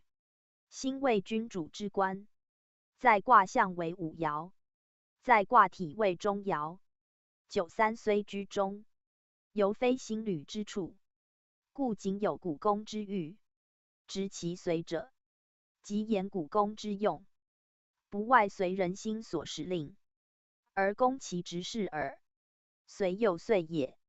俗称手足不仁，曰不遂，或不随，使以失其职，而徒有骨公之名。果非并废，则所用在随人心，行止动定，皆秉于心志，而如臣佐听命主上。故93贤其骨，执其髓，乃手足之用，骨公之职，指挥如意，举措随心，而在闲卦全体大用，亦复以93为随人之地，听命之物，即属随人，则不得善专；既属听命，则不得有所先。故93之贤，虽以清净中心，婉转从令，却不得自动自止，故爻辞占位往令，言令于所自位，而必守候心智之驱策也。正如臣仆之徒，不得自由处置，而冒昧为之，必有所令也。令由至色，如有而不肯与也。即言行止有所限，如出纳之令，有司所督责者也。以贤之感通必直接于其主者，若从少借奴仆左右使役之人，将无以服其情志，虽由远而近，由疏而亲，当亦必有资于骨公之助，左右之提携，而其行中不得畅达，此即令也。由以往必有令，盖被动者难使自动，来上可为传导接待之功。若尽命其往，是自逢其令也。此往自与来自相对，往发于己，来使诸人，应酬之间，必先辨之。象曰：贤其骨，亦不处也。志在随人，所直下也。宣圣讲义。此身是爻辞之意也。贤其骨，虽以随，而非中心也，故不处即不可留此之意。处由居也。62居吉，93则不处。言阴阳爻位异也，而下卦位艮，有指意。93以阳进上，对之二阳，重刚失中，如前九三，是以反艮止之用，而上随对说之行，阳生而好动，且喜静音，故不知不觉，随上卦而流逐耳。然九三本艮之上爻，即主爻，又居中爻，一谓自动之象，而今反随人被动合也，则以贤之代用，原在两情交木，男木女，故阳乐随阴，而所感在骨宫，人属四肢末体，既非中主，自难免于随人，乃刚以柔行，阳以阴力，故志在随人，一极则变之力，重阳变阴，遂以下义为其分。直者，有守也，其所守在下义，如股肱之刃，服劳听令，乃其直也。《论语》所称无何直，直射乎？直欲乎？此直字与此同义。所直既卑下如斯义，则为至于随人，有股肱之随心而已。随人之事，虽在贤为然，而他卦之爻，亦复不易自主。盖三与五同宫易位，而三多凶，五多攻，正以三爻处位不易。不独前九三之干替若厉，如贤之九三，以介乎对艮之间，又紧接九四九五，阳刚叠陈，宜其所直反下，而易制令也。九四，贞吉美王，冲冲往来，朋从耳思，宣圣讲义，此贤九四爻辞也。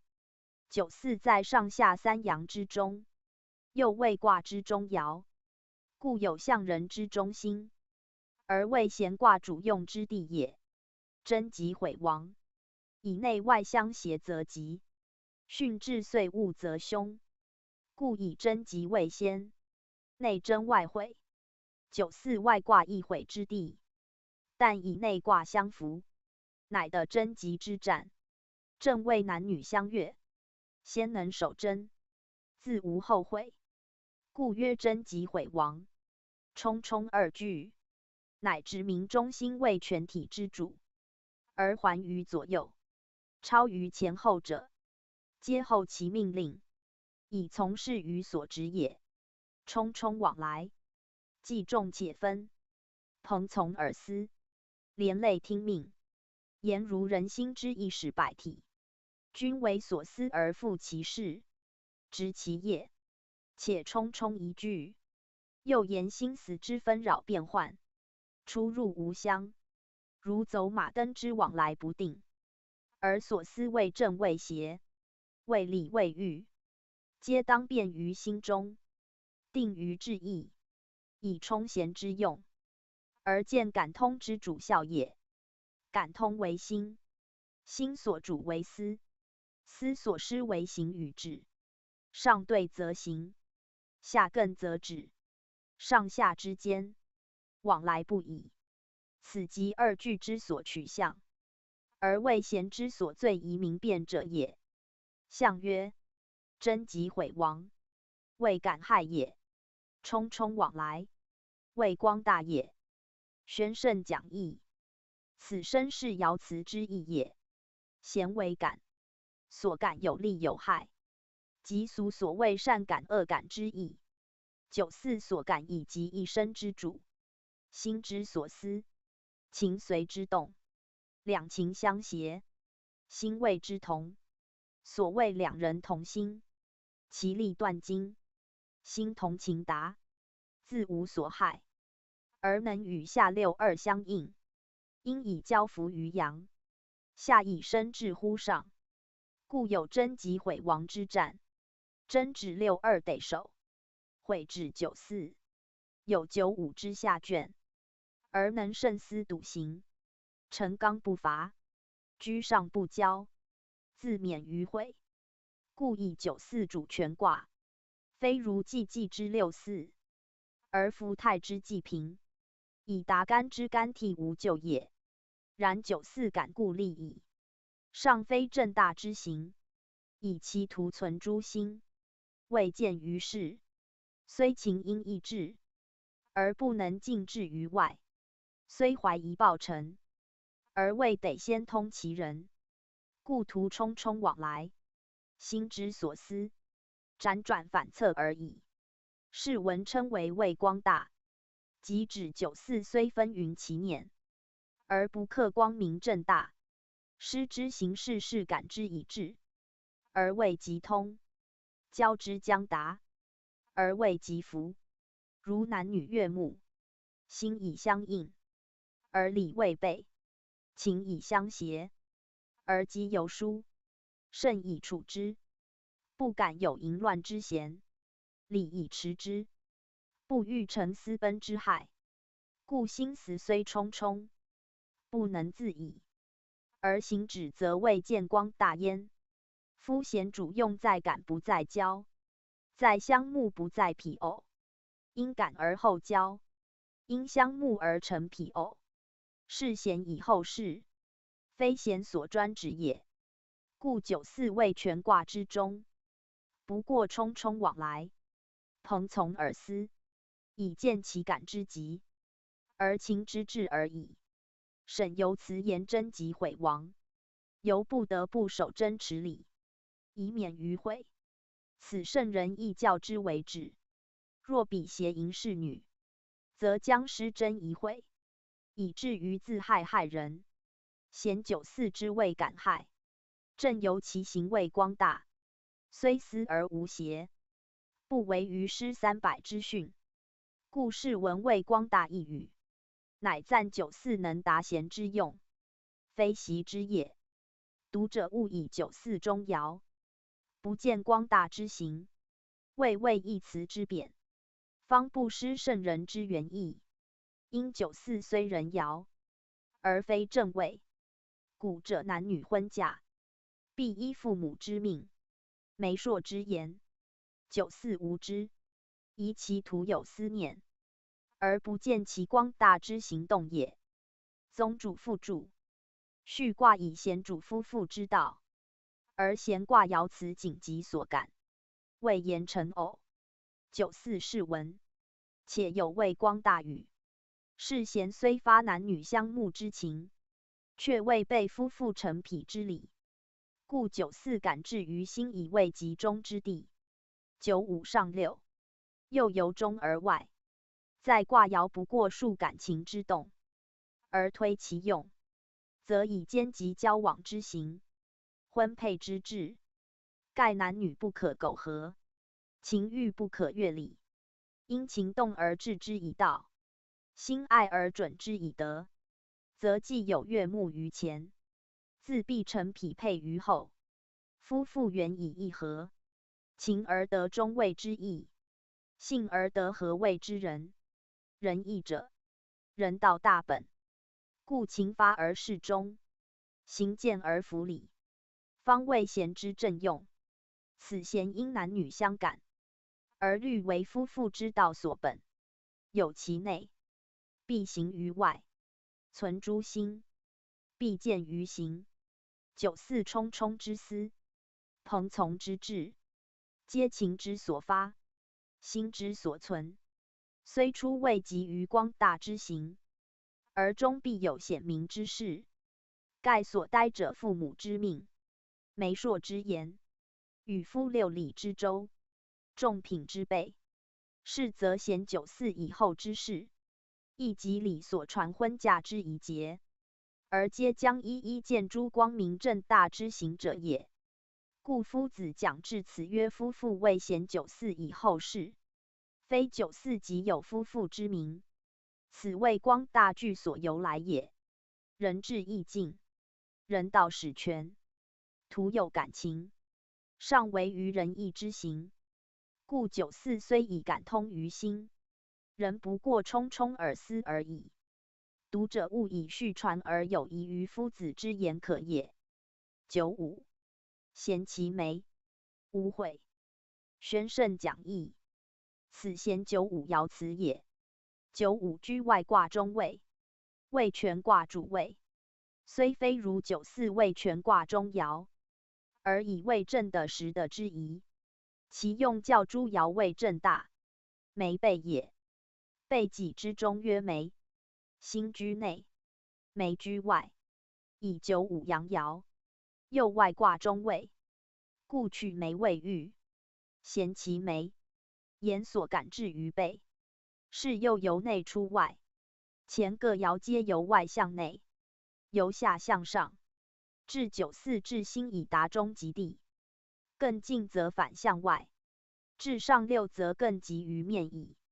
梅为背肉最厚，骨最重，虽居外而与心表里，且为心之位，身之平，人物之能动作止息，其枢机皆在脊柱。如无之，则行止坐立均不能矣。咸梅之意，故以所感至厚重处，亦疏要地。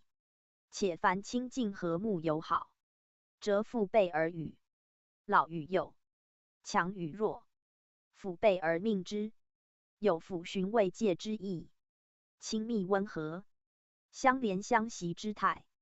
故贤美乃感情更深之象，而因相得益彰，相应益切，与94之所占，一时相符合，谓其皆为阳爻也。94为毁亡，95则无毁，名95较94又近矣。毁亡有毁而能免，无毁直无之矣。盖95的正位，居正行，正是光明之象，因感而由心推之于外，可见以成于中。所谓盎于面，见于背者，皆由中之以成。95的94先成其意，今又以为正时宜，是直正其心矣。诚意正心，为修身齐家之本，此大学之次第。一人身行止必经之极，身家必有之行，故无悔，名其无所悔也。事之不慎于始，终必有悔；行之不循于道，动必有悔；情之不因于性，发必有悔。善恶之辩，邪正之书，审有未经，事有未达，皆易至于悔。95皆免之矣，故无悔。盖言其内以充，推之天下无不因，中以成，用之一切无不疑。此无悔所占，乃贤待用告成之日，人伦之本，人道之基，故不得有悔。夫妇之好，世家之乐，虽美耻亦无悔焉。此95无悔之意，实咸卦最要最大之旨也。象曰：咸其眉，至末也。宣圣讲义，此身是爻辞之意也。末由外也，本位内，末位外。95咸至背己，以由内心而出外之象，可见其志亦由内之表。人身父兄为里，背己为表，由心达背，即由里达表，感至于此，情志亦随之，故曰至末也。且先以感为用，既由外而内，复由内出外，表里通彻，情无隔阂，可见感又已进一层矣。然进者退之机，越进不已，势必至于退，既已达心矣。不退而向外，则唯有止于心。然贤之志，将有成也。情以夹，则将真于行；心以通，则将至于用。此贤以男女相感，而终将成匹配为夫妇也。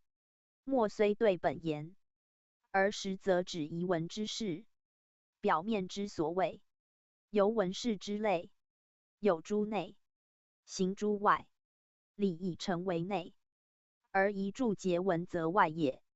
两心成志，必呆诸表面之遗文，而后克邪夫妇之分。此至末二字，非未感之反训于前，实明理之必记于后也。上六，咸其辅夹舌，宣圣讲义。此咸上六爻辞也。辅夹居口外，舌居口内，所感由下而上，至于口舌，言谓心生，亦由心推而至外也。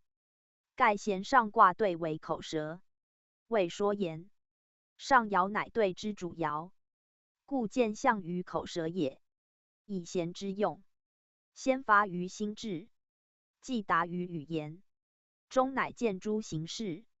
口舌说言，介乎二者之间。心之所存，必发于口舌；情之所通，必及夫言生。前以言之矣。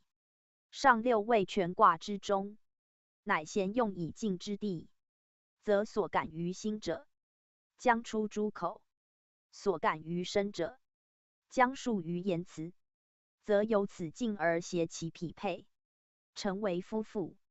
时亦有虚于口说，有待诸言文，如父母之命，媒约之言，疾乎问名纳采之致辞，亲迎合景之执礼，莫不有赖乎口舌说言者也。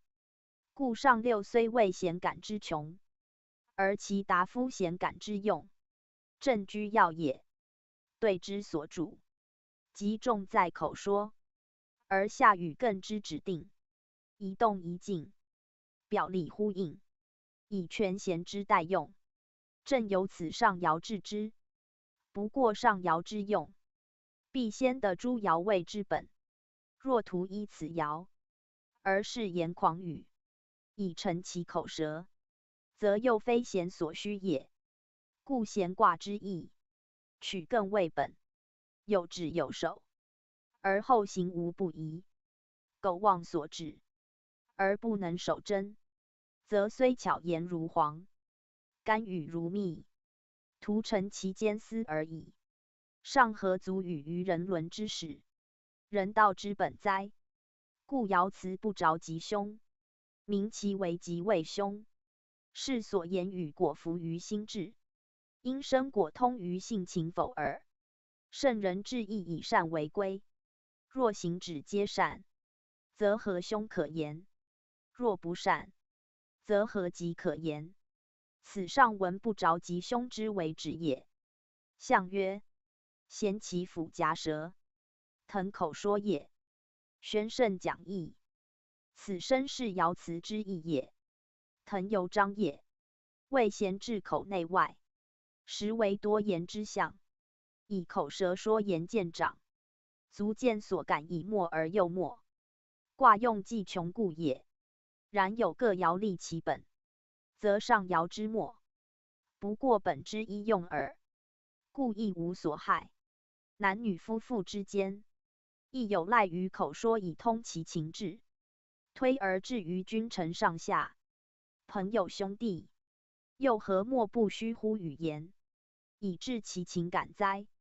故上六之感，实为最多之用，亦为全卦告中之一爻也。人之相悦，物之相求，皆须口舌说言之交合，则有其情志于先者，必将达其言文于后也。不过舍本逐末，则将无益而又害之。上六中则复始，始终不于谓之性，故性自从人言，明其言说必如一，而必有其内也。读者细视全卦之辞，则可知圣人立教之深意也。宗主附注：咸卦上六爻事象，有昔口说句，夫子以指明上六之用，默之又默，必先立其本，然后不谓言语之谦。如人必先诚信，而后片言久鼎，果诚信不立，巧言善辩，何济于事？喜增益其过失已耳。师所谓言笑晏晏，信誓旦旦，不思其反，即上六昔口说之意。既不能自反，则笑言徒干，姓氏徒众，人将仇听之，故巧言令色为先人，强辩是非为被盗，言谓而辩，辞屈而贵，皆小人之尤，君子所持也。贤至上六既以口舌为所感之处，则其致用，不过言辞姓氏而已。苟有其本，自可使人服从赞美。若本未立而徒口说是腾，更何有于贤感之用哉？故后人视之者，只为贤用以穷，不揣其本而求其末，则口说纵善，只加其罪。如战国游说之士，图以变投时君之好，虽富贵可立志，而其后所遭戮辱，亦非寻常。使正如仅取贤上六之用，而忘先顾其本。贤之有更只在下，即为世人以有本，有本有守，而后可用可为。人道之基，人伦之始，皆必如是，不独男女情感义也。宗主书数，周易上下经，分自文王。以前未有此制，故伏羲古一简而一，连山归藏变而分。至文王重整理之，改其旧序，别为2篇。斯即周易之所成，实异乎以前各异也。周易上下经，纯本天人之界，化为天地人物4者。上经述天地之生化，下经明人物之始终，故序卦传首皆其要。上经言天地万物之始生，下经言男女配合之次序。实为周易因天道以立人道之本，基于造化自然，以开人伦礼教之规，而见周代之治，莫非以义为法者也。上经始于乾坤，终于坎离，天道具备。下经则守之以咸衡，终之以纪为纪，人事乃齐，天人合通，世道以见。咸卦为感，言二气之感应，为男女相悦之大则。衡卦为久，言生息不已，为人物生生不绝，以成世界之大源。及其至纪纪也，则明人生之有穷，而气乎末纪，则又推演物极必反，数中复始，穷而不穷，尽而无尽，以复于太极，归于乾坤2元之先。于是与上经成为一大环，周而复始，塞而复通，元亨利贞，循环不已。仁义礼信，致用不拘，故合之为全德，分之为半弊。乾坤坎离如4柱，正巽艮兑如4隅，以共成一事，而人物在其中。上经仅集4柱，有方而未圆；下经史数名4隅，即归复有据。此下经之用，实际上经而推之至无尽也。不有人物，何有天地？如一室内，徒4壁立，何能适用？如一果实，徒可何以言其生？故人物之生化，即天地生存之根源。天地不自生存，唯以人物之生化见其德；人物不自生化，唯以生息不以昭其功。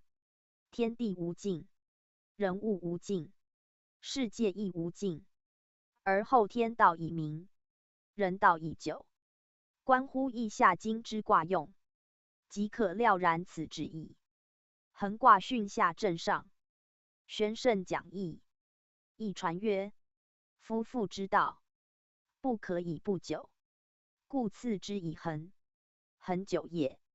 见周易下经之序，咸衡相继之由来，不独以卦爻往来所关也。衡上震下巽，亦上下相对，与咸同，咸为艮兑，在西北与东南，横则一居西南，一居东北，此就先天卦位言也。若后天卦，则正位东方，而巽居东南，二卦相接，与先天对立者大异。盖以后天五行，正巽皆木，木属东方，故同在东。咸之后天方位上下，犹相错对。然以洛书位次，坤艮易位，则艮对易复相连，上下相连，情志必合，故咸为感。而取欲于男女相投，恒为久；而取欲于夫妻好合，由卦先后言。咸为人道之始，恒则人伦之臣。夫妇克谐，家事乃固。人生滋习不绝，时以恒之计贤，而开家道之基，奠人类之本也。以卦象言，正为二阴一阳，巽为二阳一阴，合成三阴三阳，刚柔均匀，交错得当，有如太卦。盖以出一四，则得天泰也。正为雷，巽为风，风雷相薄，而男家于女，以正为长子，巽则长女，其分同，其位匹。故如贤之少男少女，一合而克配合长久者也。除贤恒外，则位继位继，中女中男，相当相得，而为人物生育发展之象，却不限夫妇男女也。与恒反者，为风雷役；与咸反者，为山则损。损益继位继，虽皆三阴三阳卦，而因上下异位情志乃乖。继位继孤弗论，益之与损，正由恒之与咸。咸以男下女，损则阳加阴，恒以刚胜柔，益则下益上。此四卦各治其用，而皆不同也。恒以长男居外，长女居内，宜内宜外，分别治事。此如夫妇治家，分司内外之象。而卦爻上多阴，下多阳，以多从卦，故正巽各以其道，而治其功。正动巽入，巽弱正强，两相合洽，以济于平。此所谓天道之大则也。人取之以为法，故名恒。由常也。三纲五常，千古不变，恒之为常。正以其如纪纪之定，永不变易也。传称贤，素也。与恒久亦反，素言其昼，久则永也。素治其节，久则迂也。以贤向少男少女，情热而意促；恒则向长男长女，心平而气和。故其用各不谋也。然以恒震动于外，以阴之表率，巽顺乎内，以为阳之仆从，是服于人道之政，而原有可久可远之意。如贤则以男下女，以阳逐阴，反其主从，是故不可久远者也。不过贤取感通为用，仅在出交之时，又以更善治，情动而服乐理。故人为人道所本始，恒为正在外，以刚行刚，性德驯顺，以柔济之，方克协和永久，以齐其家，而大其性。故夫唱妇随，家道之正，男外女内，人生之防。此故准情着理，而为治世之大则也。恒之为用，有欲于日月长明昼夜不息，以成其悠久之德，其能待明也。日月非同时明者，同时真明，则反不明，唯能相继待明，使顺承天道，而永久长明。恒之能恒，亦以巽能顺正，柔能济刚，两不相猜，各成其用。此所以能久也。盖上下阴阳，恰相匹配；内外情志，恰相符应。而中互对前，位则天决，与天则履，决则快于心，履则利于理。事情以畅而性不失，得以固而行有妨，宜其恒久而不变也。恒，亨，无咎。利贞，利有攸往。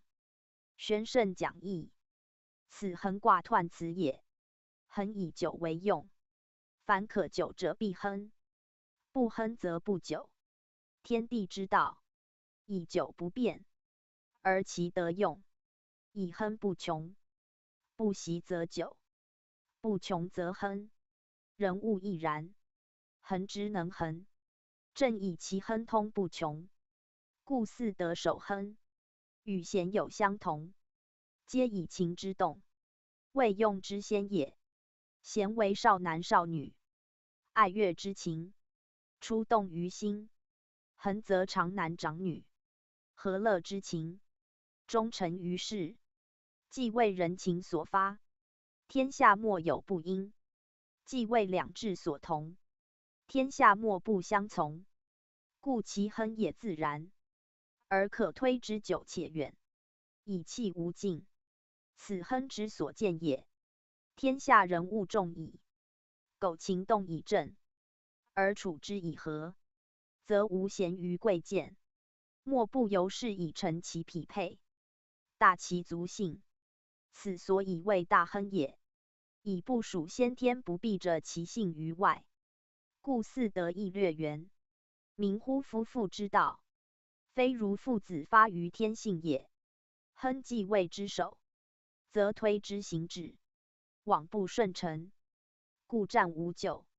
既进而亨，退而无咎，可久可远，可畏可守。故行弗利贞，明亨之道，冲乎性情者也。干曰利贞者，性情也。有利足以合义，立家道之正；有贞足以干事，守人道之常。此恒之为家道人道之大本，而一切皆见夫利贞之德也。四德有亨与利贞，且战无咎，则进退有常，行止有方，而促致其用，更有利于行。故曰利有攸往。盖亨以可久成德，可久必可大，可大必有位，有位必有行，利有攸往。言其克充其德，而致之远大，传之无穷也。以震动于外，而训顺之；刚健于表，而柔济之。比于夫妇协和，家事宴乐，则由其家推之治国平天下，无不随错而宜。所谓宜其家人，可以教国人，行于寡妻，至于兄弟，以御于家邦者，皆推恒之用，而可正其利有攸往也。彖曰：恒久也。刚上而柔下，雷风相与，巽而动，刚柔皆因恒。恒亨，无咎。利贞，久于其道也。天地之道，恒久而不已也。利有攸往，终则有时也。日月的天而能久照，四时变化而能久成。圣人久于其道，而天下化成，观其所恒，而天地。宣圣讲义，此是彖辞之意，明权卦之代用也。言恒之命名，以其德用之能久。何以能久？则由卦之刚上柔下，阴咸为男下女，阳反在下，今恒成之。阳出于阴，女下于男，乃为刚上柔下，以共治其能久恒之德用。刚上柔下有二义，上谓正阳也，下谓巽阴也。一也。正自弦之艮，变而上升；巽自弦之兑，变而下降。二也。故曰刚上而柔下，以义而自，名其所自变也。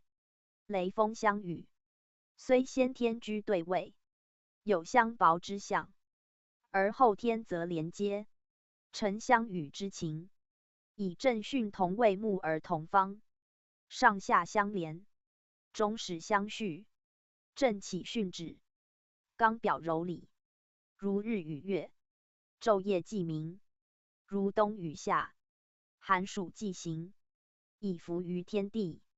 承顺清宁，以气于性命。动静力争，此其所以称衡。而克达其久且大之名，衡艮也。在天则日月连艮，在地则水陆连艮，在卦则正巽连艮，在用则刚柔连艮。连则不绝，艮则不歇。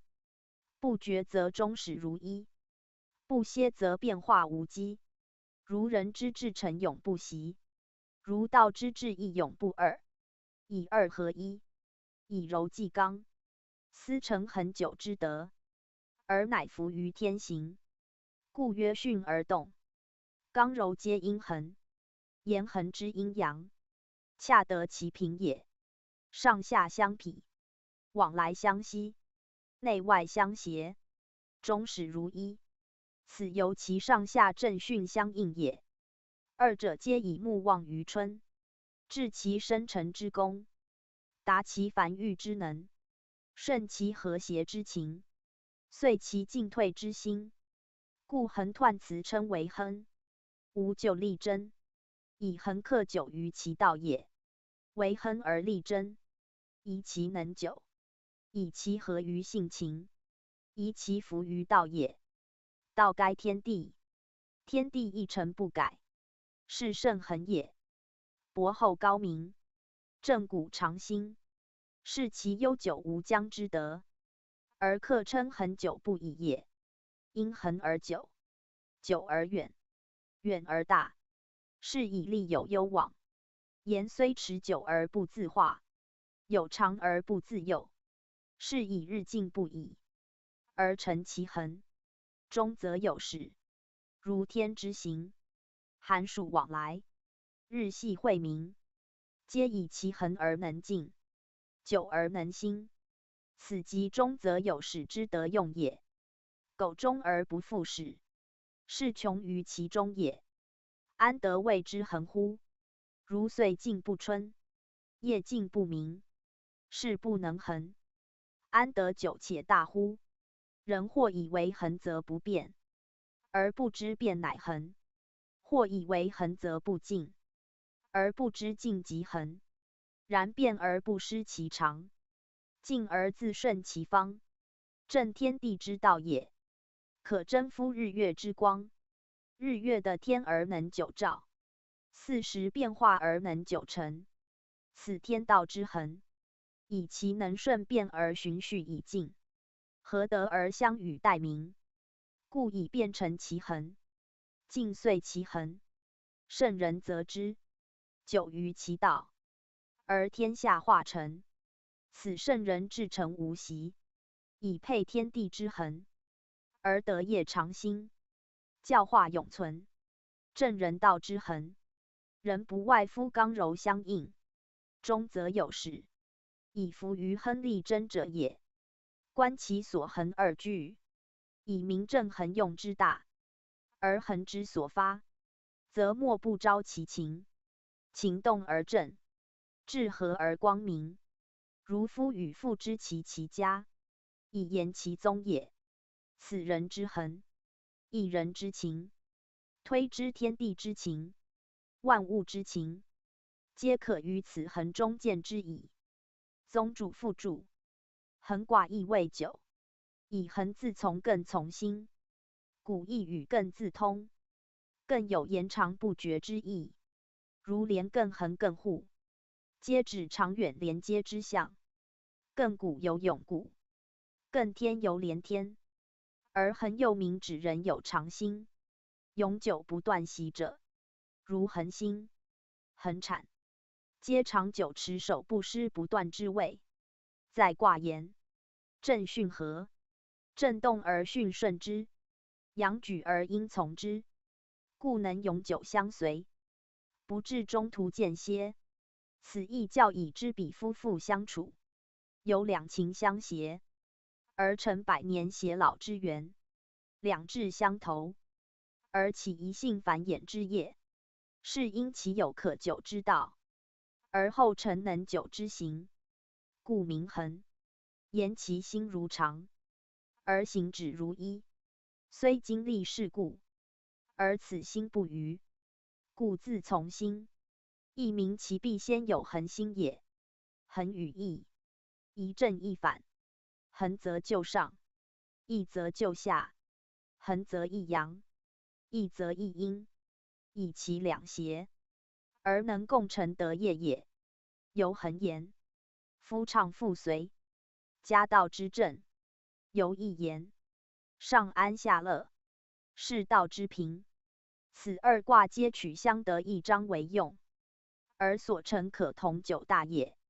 恒则可久，易则可大，可久可大，人生得业，孰有越于此者乎？此恒既贤，立家道之基，继人道之本，而为义下经之首，实有其故矣。象曰：雷风恒，君子以立不异方。宣圣讲义，此总是全卦象辞，以明人道也。恒为久，必先不变，而德有以能久不变为本。二三其德，则事无成，信不立也。书称贤有易德，恒既贤而明其大用，亦以易德为则焉。传曰：恒德之故也。恒以易德，可见恒之为德，必易而固，能易则始终可守，能固则动定不移，盖即立不异方之谓也。立不异方，言其有守有位，慎终如始，处变而不变，因常而如常，此至中之功，用极之道也。故称君子，谓其德足称夫恒，而行可协于贤，有易德者也。雷风之和，刚柔之和，乃能立不异方，反此则否。故风雷易上爻辞曰：莫易之，或极之，立心勿恒，凶，更足明恒之可贵。而见辞亦必本诸卦象也。以卦象雷风相薄，风从雷为顺，雷下风为逆，以正阳巽阴，正刚巽柔，阴必随阳，柔必挟刚，如恒为正，若易则反矣。况易上爻居穷的乎？故有立心勿恒之辞，明其与恒恰反也。恒为长为细，必先不二方能长，先不变方能久。以二则分，变则改，分则难守，改则难持。此君子因恒而至于立不异方也。夫立必有余立，性命之正，道德之全，故为人所手持者，而非故使不变不二者也。盖能以常喻变，以一处二，则虽变不失其首，虽众不分其心，即以恒卦象为本则也。雷风岂无变而不分者哉？唯天能以不变不分，用其变与分耳。雷鸣而万物动，风起而万物扬，其变与分，盖可知矣。天道却无所用其变分，以天之能恒也。故雷必鸣于春，风必定其象，非时为害，非德为灾。灾害者非天之常，君子所敬畏者也。时地者乃天之常，则君子所施法焉。此立不异方，为人道之恒，亦以合天之恒也。以互卦言：中户对乾，为绝履二卦之象；外户坤干为太否二卦之象。皆横卦包含其道者，不独与咸为往来，与意为颠倒也。由绝履言，用多取履，以正在上，与对为比，故有利不异方之辞，谓履利也。有所利必本乎礼，履利也。不异方，由遵礼而固守之，持公之道所先也。依外户为坤乾，亦取于太者多，而正自坤化，巽自坤出。坤有定方，以见坤卦讲义，为其进顺先力争，故六二爻辞，以直方大位得用，明其有守不移，如太无平不卑，无往不复，而治其一，用其长，以服于悠久之道者也。故横向辞盖填其意，而皆利不异方四字，使习者之恒之有通于坤与履太三卦之用也。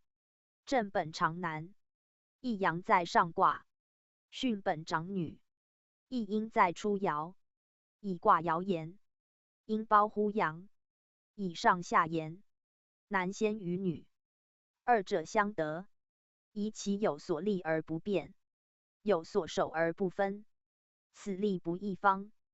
不独人道当然，天地之德亦必如是。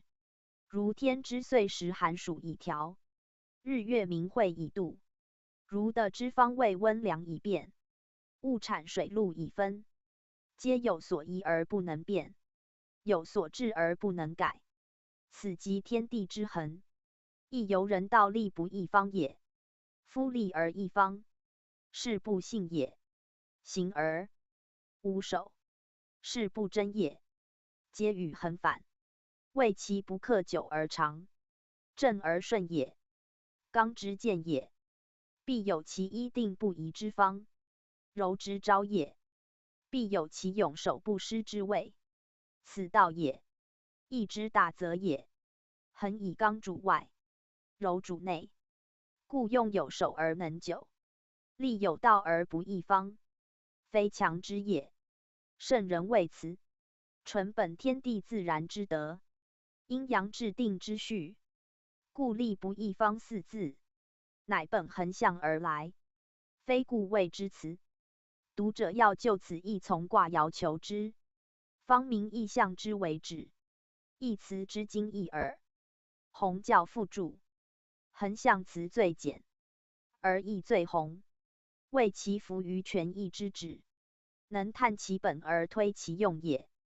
盖义以不义主变义，不义其长，主义其变，常变之道，义以贯之，利不异方，正其不义也。而能广恒之德，以成君子之行，正其以不义而主变义也。天不变，故欲万变而不穷；道不变，故因万变而俱当。此恒久之由来，亦圣人至诚无习之所本也。唯其不义，乃能不习。若时义，是所谓逐变而化，瞬息不存者，其能以观事物之变，为纷乱之载哉？故不变，方能应变；不义，方能随所至而成其德。此利不异方，非无所谓也。正以无为而无不为，如立于志中，则八方皆归一览。若自无定所，更何察身外之事物，明实得之以否耶？故立身处世，皆当以横向辞为法，而因时之变，处得之非常，当世之转移迷定，则犹以谨记此语，无徒置身纷乱中，而不自拔耳。言利以该行，有所利，方可推之于行。利若无定，将何以行？横卦以是为义，故传称为德之故也。初六，均衡，真凶，无忧利。宣圣讲义。此横出六爻辞也。横以正巽合，下卦未巽，初六即巽出爻，巽风也。初在下，风行向下，有生前之象。初二为地爻，初犹在的中，故干初九为乾隆，而横初六则为巽横。巽由乾也，巽土始生，如巽井取泉，巽穴脏物，皆觉得深入之意。巽未入，风又善入，血空来讽，系列肾气，民风之欲恐必入也。初爻处地中，故有巽入之用。且以在下之阴爻，阴主将，以居极下，在将势必深入地中，故巽横。言其深入以成其横也。然卦之代用，非图本巽之入也，必上协于震之动；非图取阴之降也，必外伏于阳之身。以卦得源自初始，至上中，从下而上为大则，由内而外为大用。今巽横反于此意，既被卦得，又为正用，虽合于巽之入，阴之降，将无以继其后，则何以权衡之用？既夫上之正，外之阳哉？是以巽言，巽未立；以横言，则巽未不及。谓宜进而不宜退，宜出而不宜入，宜升而不宜降，宜推之外而不宜反陈于内也。故战争凶，夫真未守固，未持坚，原非凶也。而以出六之入而不知出，知成而不知生，图避于真，而不克推其力，是望上下相为之志，而身内外相息之心，是以凶耳。既凶矣，自无力可言，以其不良于行，自不得有祸于外。前而且现，入而且固，降而永成，内而不复之外，以失中和之用，更合力之战哉？故真在他卦爻多吉，而横反凶。正以巽以入矣，阴以降矣。今又益其道而峻之，执其意而真守之，则其凶而无力，已可见矣。象曰：巽横之凶，使求生也。宣圣讲义。此生是爻辞之意也。初六在下，元物用之地，又系阴爻，宜自正之时。今乃以承前之情，求深邃之行，至与上远，与外为。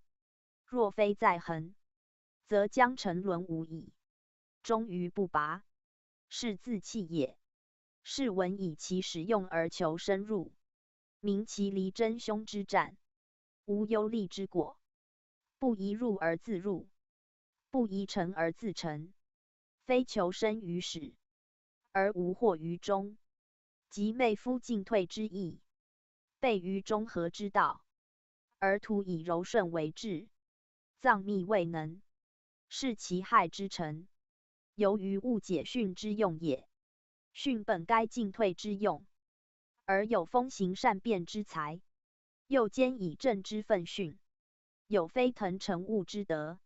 初六虽在下，不得备此意，而贸然求生也。生与浅对，求生者必忘浅；内与外对，至内者多忘外，皆偏也。况初爻使用以浅，而所行宜至于外。若反而求生内，由生必固据之意，是将不能与正合得。大备横卦之旨矣。横之为道，以久而不变，然体用义也。用必求其速而变，即巽之本德也。初爻用之始，即为之，则全卦之用，将败于一爻，是其为真反凶，未生反无力。与以上各爻书也。夫求者至所欲也，必得用不足而后欲之。巽善入而阴善降，无求生之要，而有向外之需，乃自求生以拒其外，是自绝于震动之阳，徒生藏息用之。故宜藏则藏为利，不宜藏则藏为害。宜生则生为吉，不宜生则生为凶。是乎时得而异也。生故非凶，真亦属四德之一。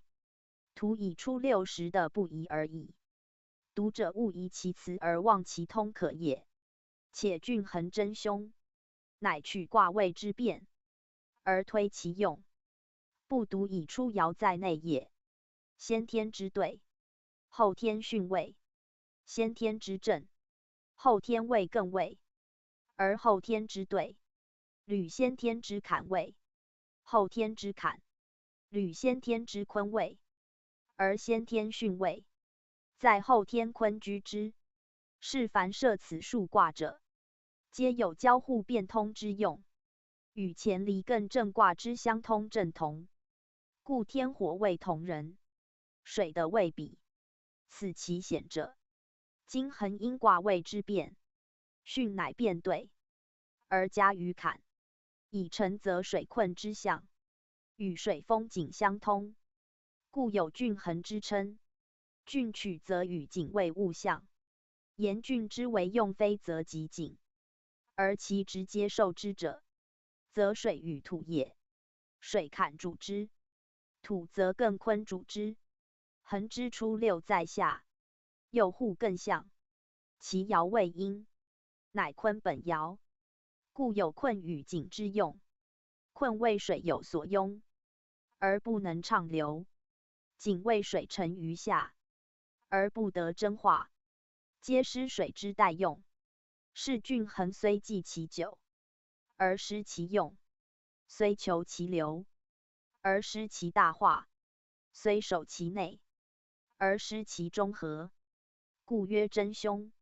名其不当守而守，不当生而生，是被夫实的之宜，而不克促成恒之德用也。恒以正巽合，雷动风行，本为善变而能振作者也。今反自类于则与景，以成其困，则将何以致恒之功哉？此事闻则其始求生也。宗主附注：恒卦象辞，称其备三德，有亨利之战，而爻辞则多凶令，且不宜于真。何其相反如此？盖恒为上正下巽，雷以动为用，风以变为德。动变不居，则德用无常，故卦名恒。正以其不易恒也。天地以恒而久，而能先用其变，以致其动。传曰：恒以易得。又曰：恒杂而不厌。以此二语，即可见恒之为恒，包括变不变、动不动二义。人道因变以求不变，因动以致不动，乃有利不异方之象辞。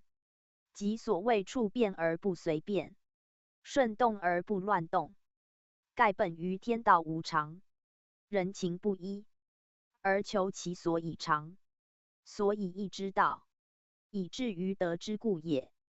而其余恒以易德之效，即虽杂而不分无心，虽不厌而能足无志。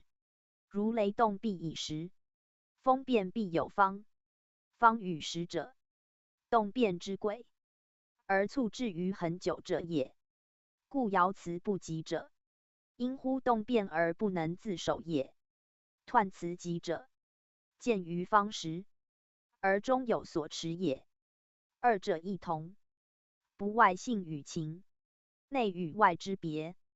本乎性以易其内，则恒而极；依乎情以分其外，则杂而不极。是在人自治之耳。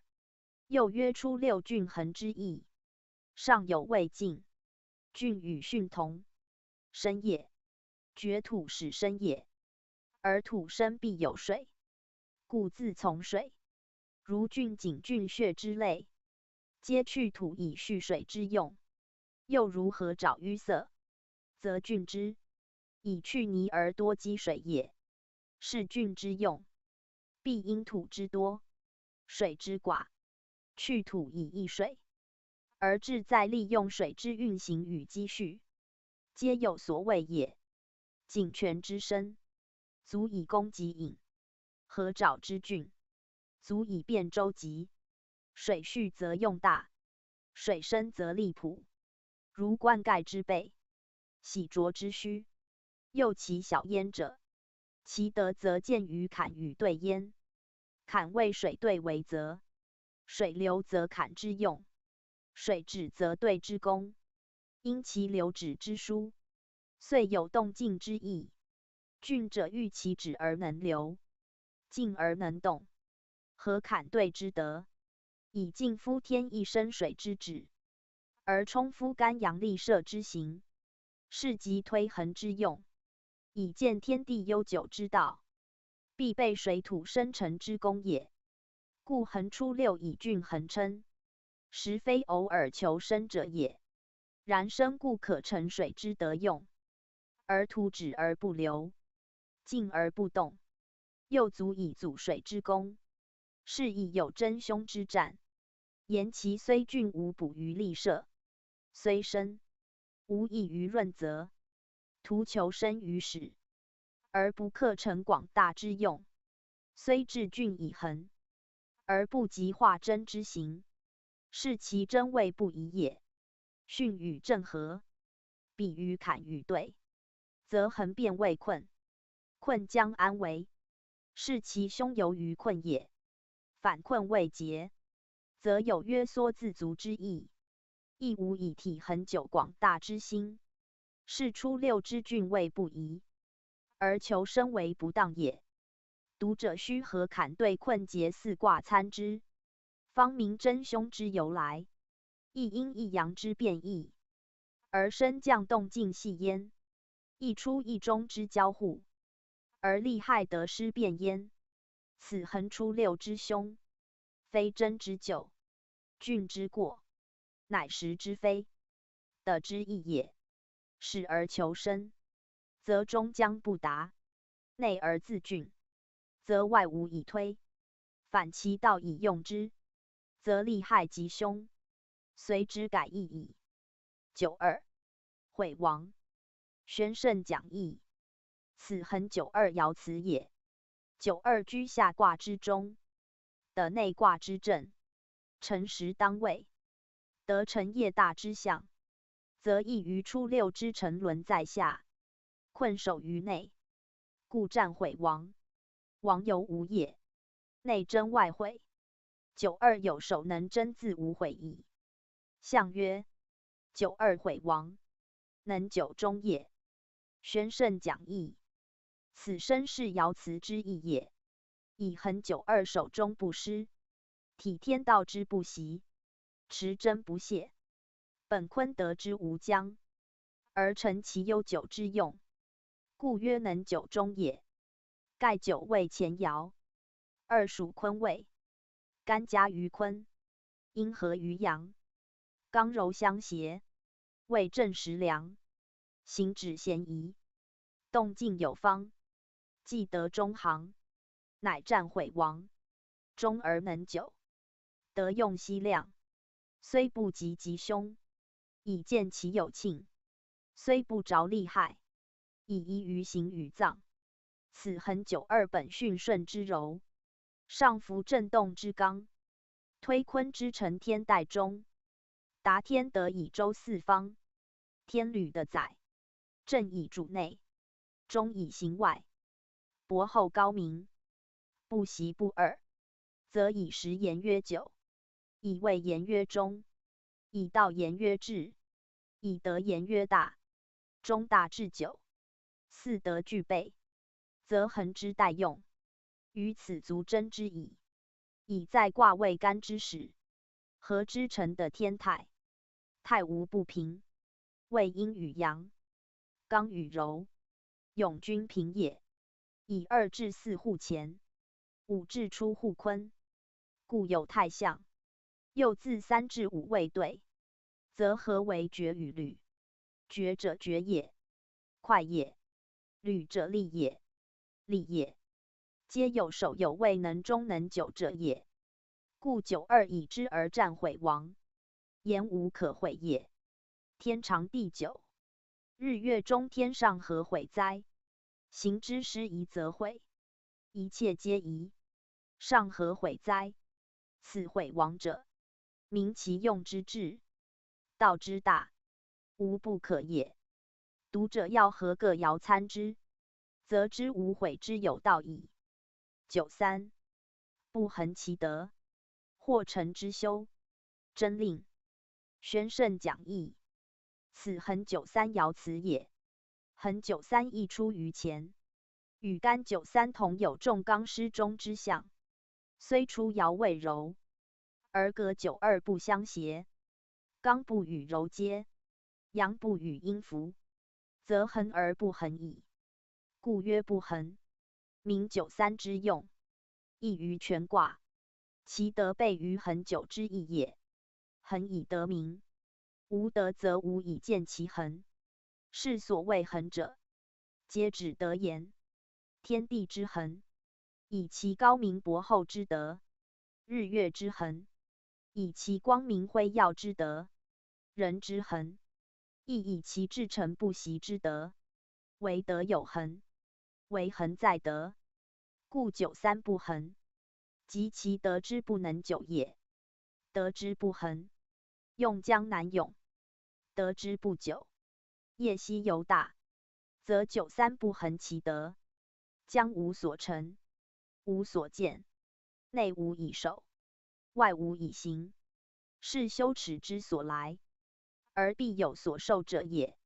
或成之修，即言将受羞辱而生愧耻，因德之不久，不克长相保；用之不恒，不克永相合，则必乖离背立，以为人讥诮，轻颓败毁，以贻众笑骂，则羞辱之至，有不可免矣。曰或者，以93过刚，刚有所长，苟能知其不恒，而速毁之，则人可不成其羞辱。是在人之行止如何耳？与干93、94辞称若与或者亦正同。唯失德在于能改，不恒在于能反。改过则德可复明，反义则恒可自治。是93免修之道，在能自毁。毁与真反，毁则变以救心，真则守以保救。此真之不宜于93，乃实的也。故战真令，知过不但改，则不令；护过不早悔，则终令。令者为刚愎自用，不肯改悔前之非也。故改过不令，令即有过不改，而不改即真守不疑，执疑不变，是非真之令，乃因真以成其令。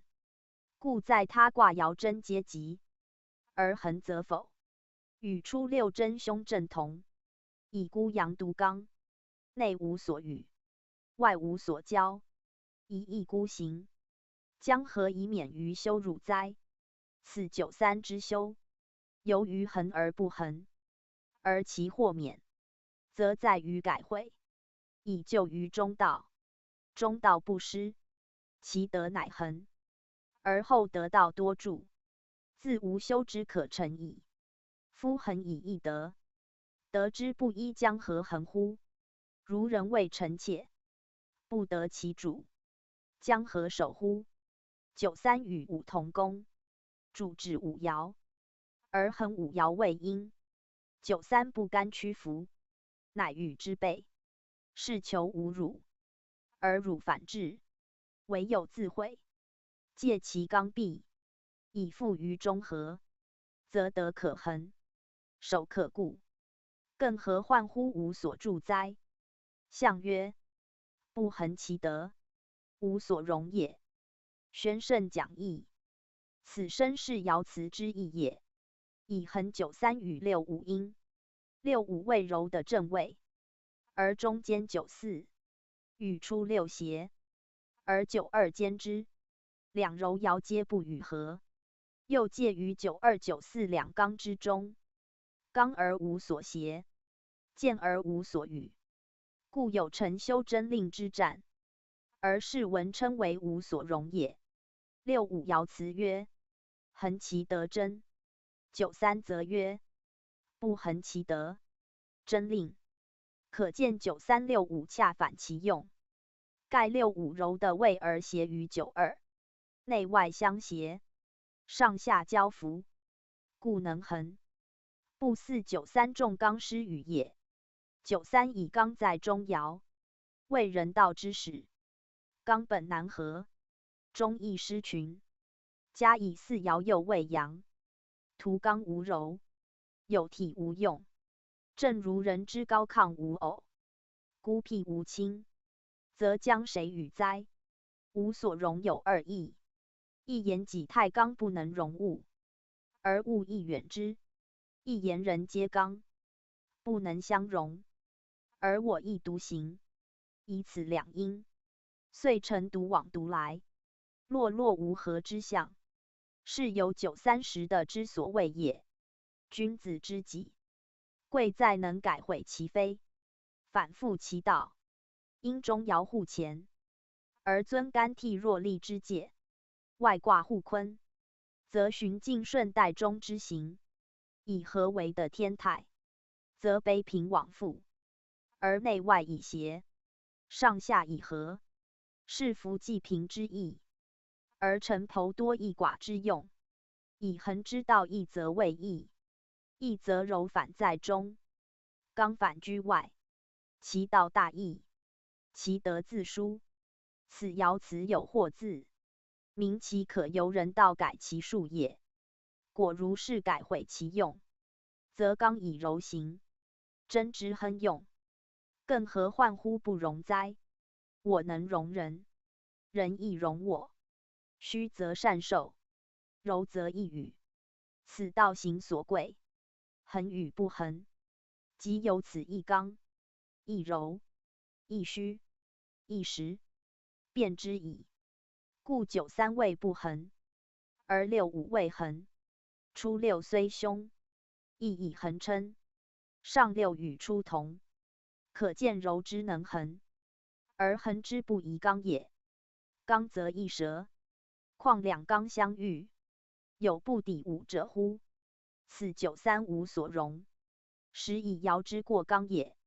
以互卦为干为兑，2至4互乾，3至5互兑，为决与履之象。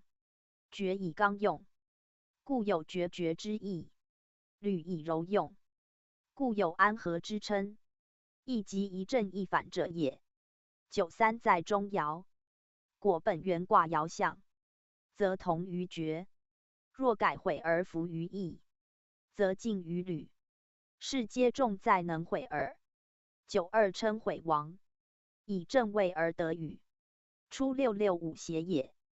93不悔，则羞辱且至。刚原不甘屈辱，而屈辱反随之来，是其行之不忠，得之不和，亦较重中和。中孚一卦，两阴在中，反之谓大小过，则阳在中，过则不中。93之修，正以其过也。因恒全卦有类大小过，皆本末弱也。合之大小过2卦爻象，则可知恒之不宜真守所由来矣。94田无情，宣圣讲义。此恒94爻辞也。94外卦之始，即震之4爻，震为雷为阳，下皆巽为风为阴，风雷相薄，阴阳相当，在3、4两爻之间，乃见其势力之相推，决逐不已。故彼之田猎，古之田猎为习武士，其不法，名戒律，立社稷，续武功，非徒未得禽兽计也。春搜夏苗，秋显冬狩，皆于农系以讲武事，使民之战阵之学，习攻守之能，为防御寇盗，捍卫家邦之备，而应以聚集大众，沟通民志，使官亲其下，民爱其上，且赏贤能，讲技艺，蓄功以次，受禄以治，则人民之社欲之可贵，练习之有时，而安于不伐，协于纪律。一旦有事，无仓皇奔避，无拥挤倾颓，是谓节制之师，精勇之士。其教备于义之师卦，所列者，或禽，或兽，足供祭祀之需，享宴之用，而必出之以仁，民之以义。如逐鹿舍于林中，射谷开其三面，因时采取，不为过甚，不覆巢，不杀除，不竭泽，不焚山，皆人义之德所由见也。是以田猎不废，而无害于农时；亦或有道，而不伤于物类。盖其只重在习武，非作秦荒，本于聚众，非好枪杀，故在恒久祀以德为重。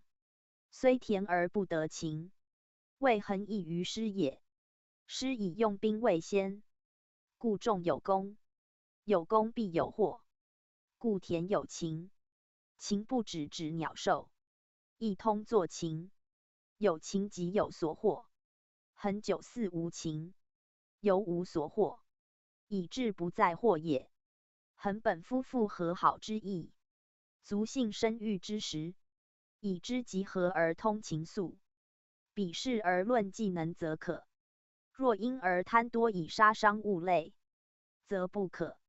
谓恒重在合其德，充其爱，发于情，止于性，因男女之相得，定夫妇之能久，推而至于物类，亦当以其雌雄之匹偶，生类之繁滋，上服天道之好生，下因生物之乐欲。正如春雷动而万类相融，和风吹而众生滋长，是正训之合德，恒卦之原意。虽相薄相当，有互积成用之情，而乐欲乐生，诚克谐悠久之道。是以田而无禽，在义故不必有禽也。象曰：久非其位，安得禽也？宣圣讲义，此生是爻辞之意也。言久祀不得中位，介乎上下之际，有追逐之情，而非时得之宜；当激荡之际，而无是谓之急，故田而不得禽也。以卦爻言，上谓6-5，下谓9-3，二者不调，众刚不应。本干9-4月渊之训，为辅救之行，而以6-5主其上，不与之合，独行无可成，欲进而不得进，以阳欲阴谓之阻，故无所得，非独志不欲的也。然恒以久为用，非其实地，虽久无可畏，如枯木衰草，久则久矣，生机已亡，安有的哉？义之有德，在事曰功，在物曰利。久祀尽则无功，守则无利。虽若荡动，时成枯寂；虽若薄玉，实为阻塞。谓上下无辅，内外无有，众刚自矜，有刚愎之嫌，师中孤立，有桀处之意，在义不得情也。正如男女尚未协，夫妇尚在隔离，虽有聚集之思，却逢梗阻之难。是以爻辞占其田而无情，谓其不如师之德未成时也。在横九四婆类于屯，屯六三即路无于一节之意，正相应正，以逐路而阻于邻，则不如舍之；若贪而尽往，则有令，即以谓之不当，食之不宜，虽见而不可得也。独在可合观之。65. 横其得真，妇人吉，夫子凶。宣圣讲义。此横65爻辞也。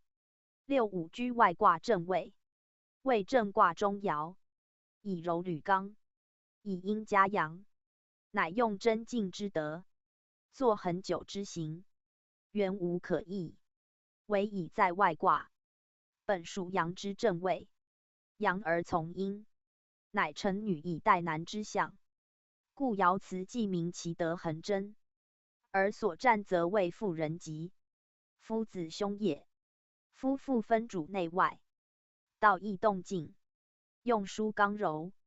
今65以夫从妇道，刚随柔用，是失其主从之分，乖于畅妇之序，故在妇女未及，而在夫子则反凶。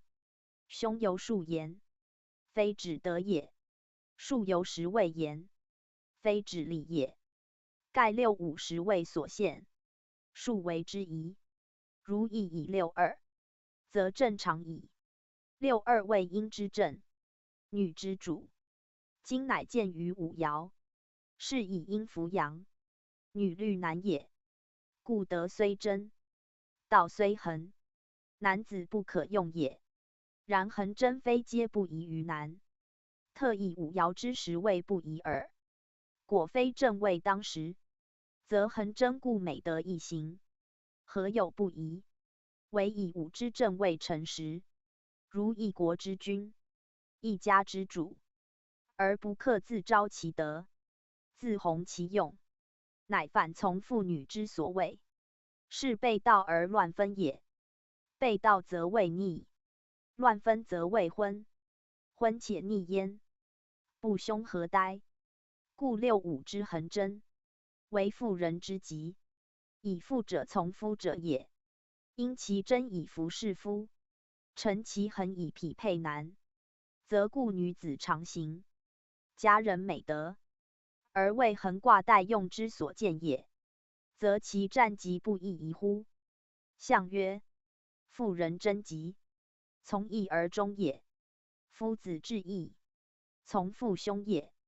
宣圣讲义。此身是爻辞之意也。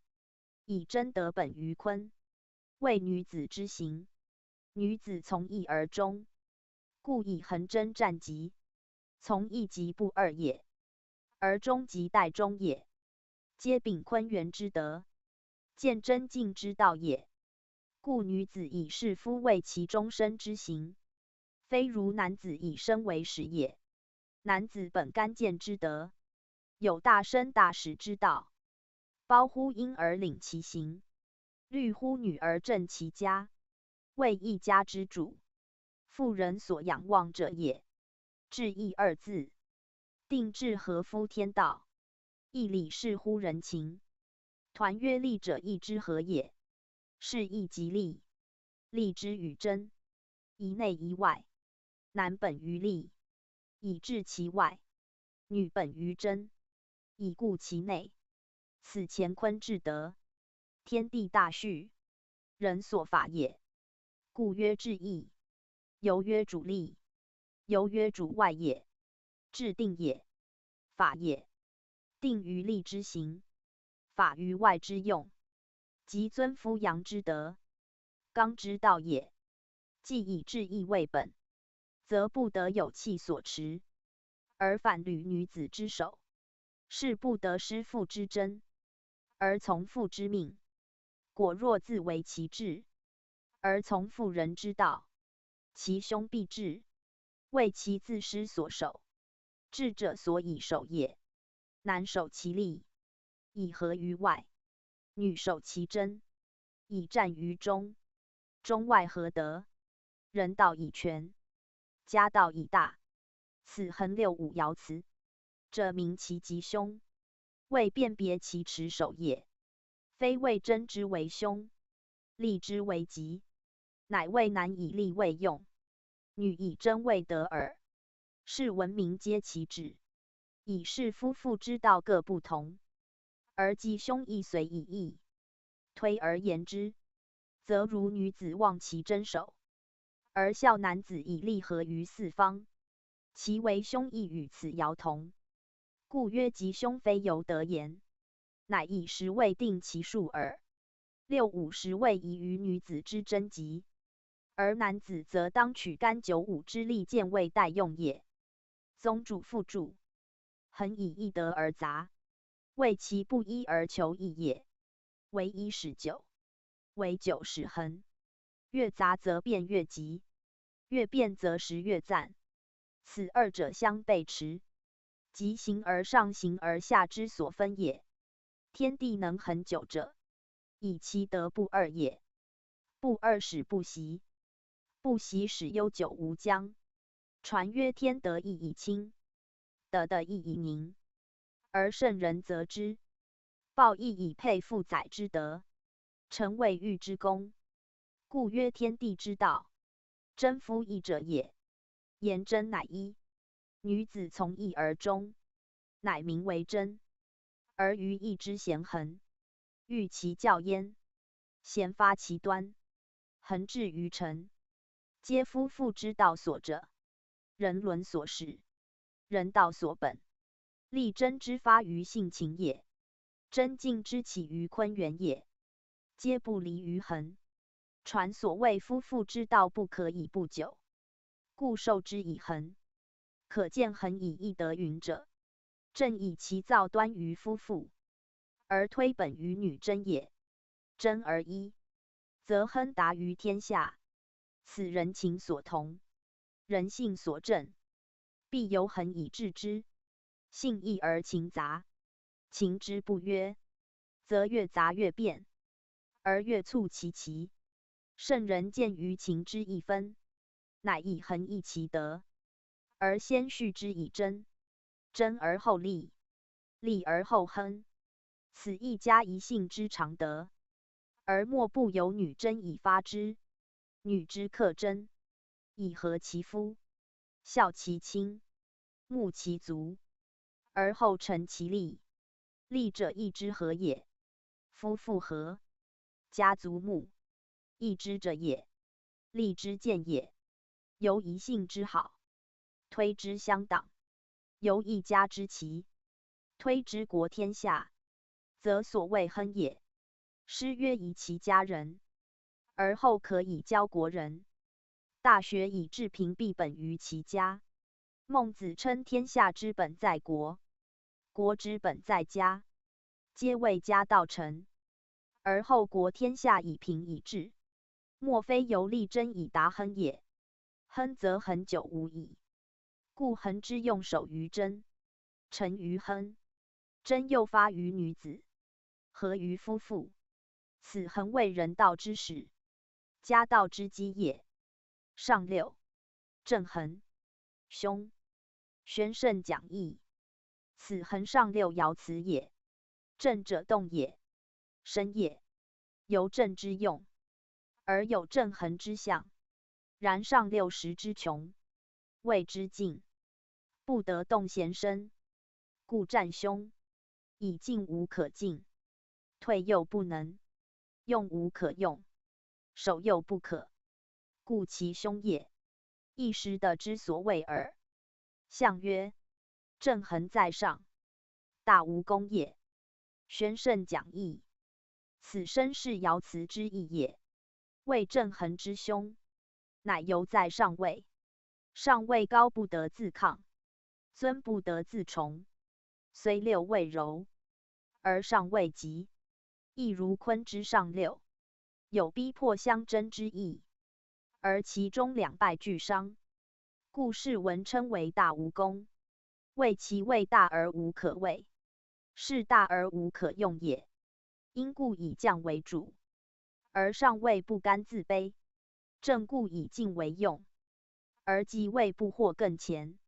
此所以虽名正，恒而不免于凶。谓其大而无功，徒欲求之何益于事？且必受其害矣。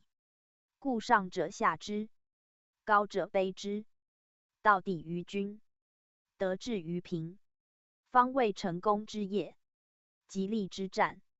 今上六不克自反以服训顺，而本正愤训以正恒称，则其为凶可以知矣。大者指其所至之大，而见其实的不许，虽行无功，既知无功而克自反，以正而就顺，以正而和训，则庶免于上六之凶乎？此在人之善用耳。宗主父主，恒以上正下训，刚外柔中，谓以成道之体，超乎有形之上也。故与一本立，刚中柔外者不同，盖一主后天，以人道为本，人道先立真，后元亨，取坤之德，进以之内，义以方外，直方大，不习无不利，必含阳息阴，内刚以守，外柔以行，所谓道功也。而此道功在修持时言，非继承之后也；在人事言，非向外之境也。故必有守以自固，有行以和物，物我两立，方得服于道。若恒则不然。正出于坤而在上，训化于干而在下，是以柔守而刚行也。则不宜于人事，不合于物，不服于后天之道。故在爻言，初为均衡，而上为正衡，下者一身，上者一身，两不相协，皆战为凶，谓其于人道不利也。而恒则固如是，下训柔以自降，不升将自困，上正刚以自扬，不正将自亡。是本其固有之德，而达其上下察之用。所谓于越渊非，各尽其道，了无至爱者也。而人事则不能行，下者必求其升，上者必求其降。升降既邪，物我乃合。故横卦出上二爻，虽皆占凶，而人以恒称，可见均之与正，非恒之凶，时人事之不宜耳。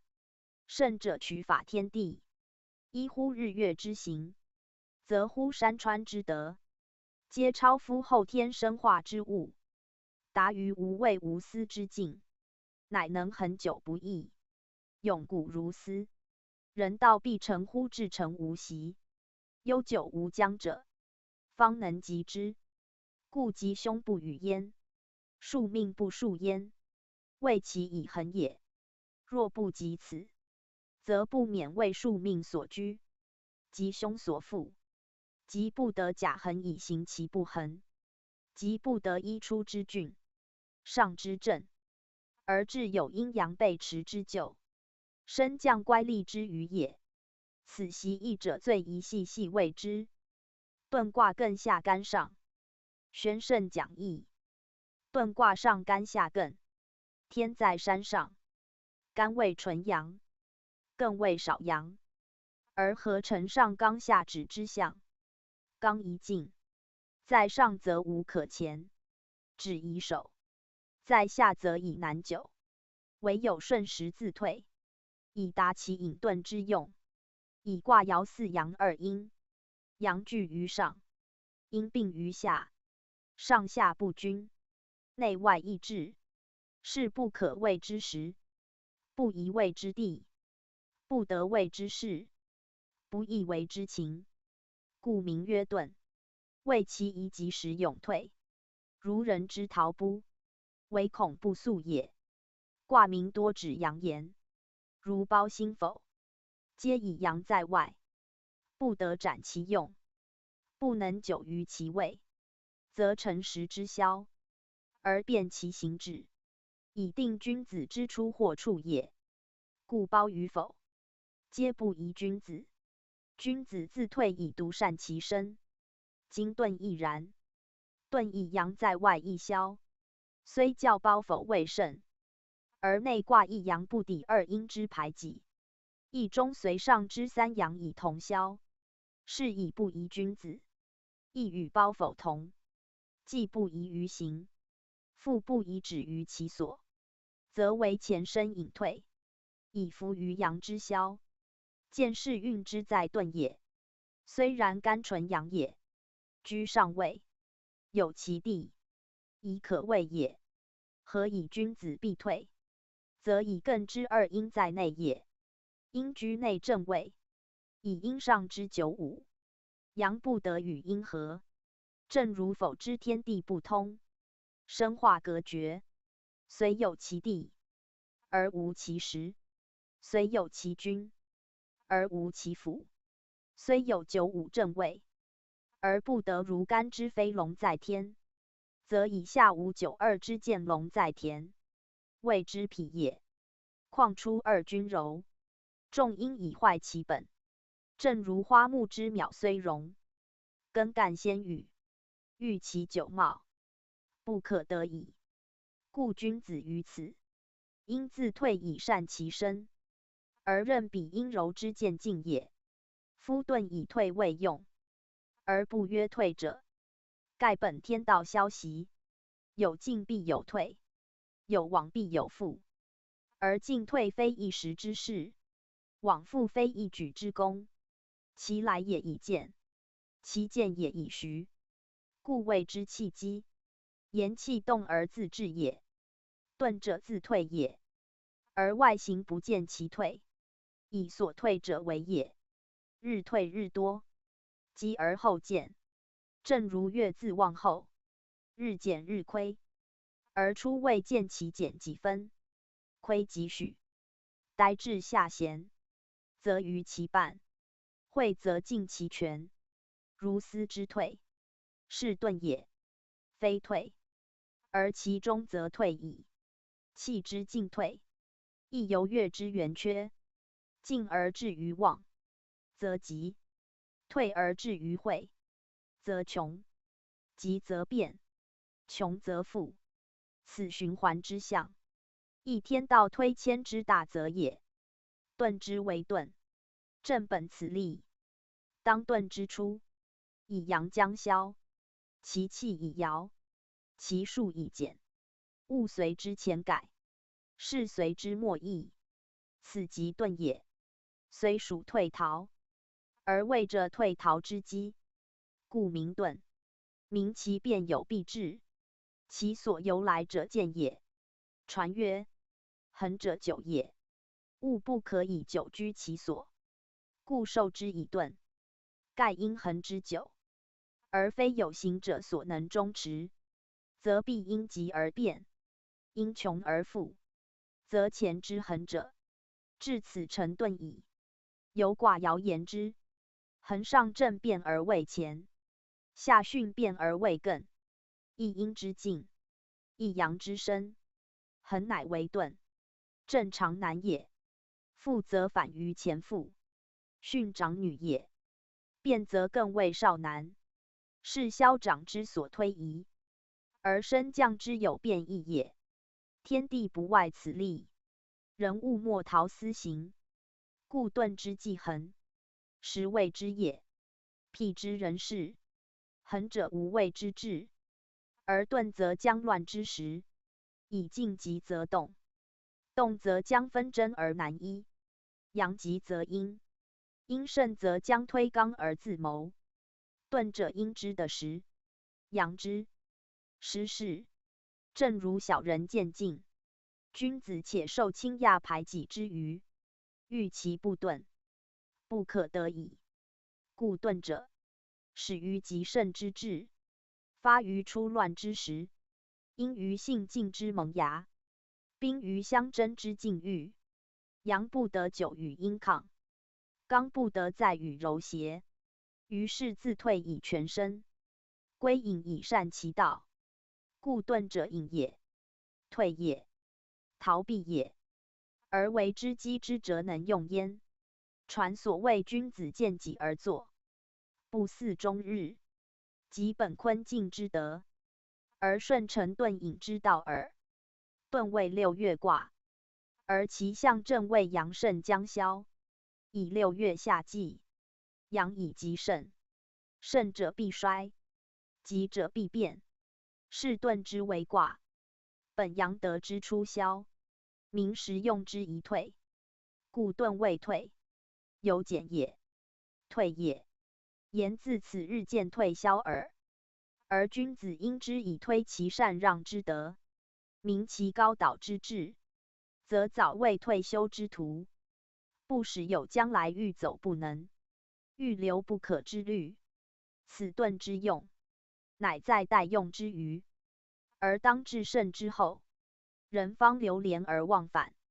我则见己而欲谋，盖本于天道好孩，往必有复，时令自传，习必有消。正如6月之阳，因时之将秋，而先有隐退之象，以伏其火，而生其土，育其精。此夏秋兼天道，岁岁可争者也。至遁之为象，有最要者，人多谓之。即干艮2卦，原为先后天同位，后天之前，居先天艮位，以纯阳益至阳，以老妇加少男，是有自变而退之意。与的风生卦相类，以坤后天位，即巽先天位也。坤以代巽，母以替女，故因自变而卦名生。今遁以前替艮，而又与艮合，且居艮上，其力与生皆同，遂以老阳自修，比于艮之少男，是阳变而自退也。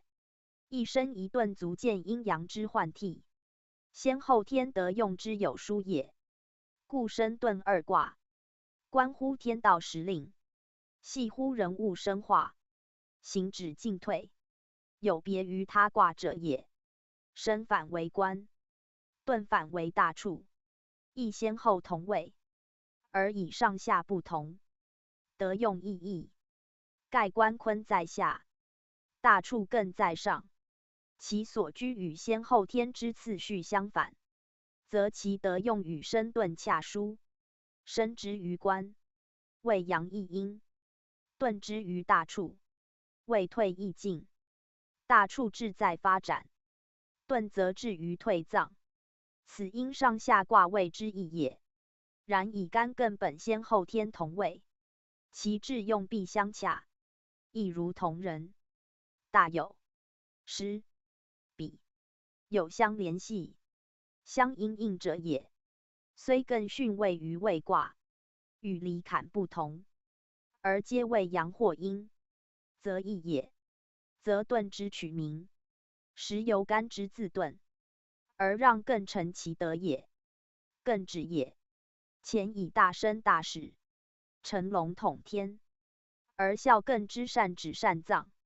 既然不动，则可见其取名致用之由来矣。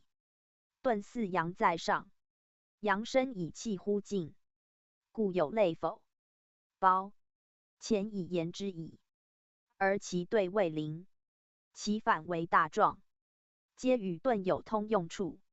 以灵为坤对，与干艮先天对位，大壮为正前，恰为遁之道治。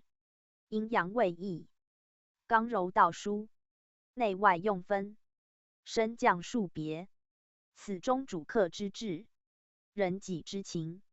智者先变焉，故遁者以阳言。在人世则明君子之行也。宗主复注，横卦之后，继之以遁。在序卦传云：物不可以久居其所，故受之以遁。此言天地之道能久，而物则否。物者随形生灭，有一定之期，挟时消息，有必变之数。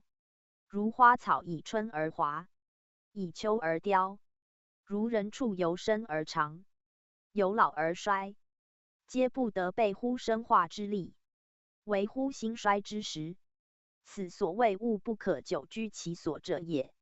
如人之高年，度尽100岁，即不能复留人世，为修道者，可以延年不老，长生久世。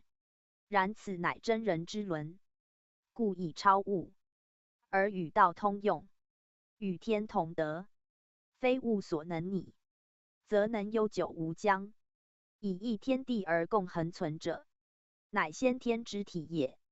为至诚无习者至焉。常人则有与物其论，生死兴衰，盖随数以行，挟时以化，此不能立用恒，而必因时以变，则不免由恒而顿矣。由恒而顿，正如花草由春而秋，由繁而谢，其间无一时不变，无一息不化。此变化无形，既乎其成，方见其机。此即顿之亦恒也。又如人之生，一呼一吸，息息不停，旧者以新，来者以往，不见其变化之机，而渐渐由壮而衰而老，岂非恒后未顿之象乎？故顿者，变化之机，消歇之钮，不可见，而终有其形；不可知，而渐换其象。正如风雷之意为天山，阴阳自相乘除加减而已。则顿者化机之大力，与恒之为道体者，有形上下之别焉。独异者，要从传所示恒久，顿退之意，细推一之，方知周易下经，纯本后天之序，人物生化之力者也。顿亨、小、力争、宣圣讲义，此顿卦彖辞，名权卦得用也。顿以上干下艮，外刚内止，在卦位阳盛子外，阴长于内。干之得以老，不及艮之潜藏；刚之用且衰，不及阴之退守。在四得有干之亨，而无其大；具力争之用，而不克进展。故彖辞称为亨小力争。小字连上贯下，言亨不大，力亦不克宏远也。盖以干始而亨，今以艮在内，则不能大亨。谓所亨者有限，由艮止也。然艮固善退止，本坤之德，先力争，而未能随时利物，故谓小利。而争则其本德也。艮止之所宜者，为此争，未必先顾其内耳。内有其争，外不足以尽其力，此所以为止也。谓有限也。得之争者，恒得其利。顿既争矣，自有所利，唯以不能推之至尽，乃称小利焉。亨以小矣，利亦小利，是凡为外者皆不足，为己则有余。此顿之所以未退也。夫艮止之用，由内言，故无不足；由外言，则有所不充。以其止则宜退，退则其用有所限。退自限自皆从艮，可见艮之用于外之不足矣。况遁卦以艮在内者乎？两本少阳，今合乎干之纯阳？阳从而上，其下无以济，是其德宜自反，道宜自前。前则有所蓄于中，反则有所存于己。此顿之待用，阴阳之将消，而先求于退脏隐遁者也。故占亨小利争焉。亨小小利，中略一小字，若分视之，亨之小，谓前用已老；利之小，谓艮用有限。而争则求全德也。若合视之，则顿之用，本干艮之何德？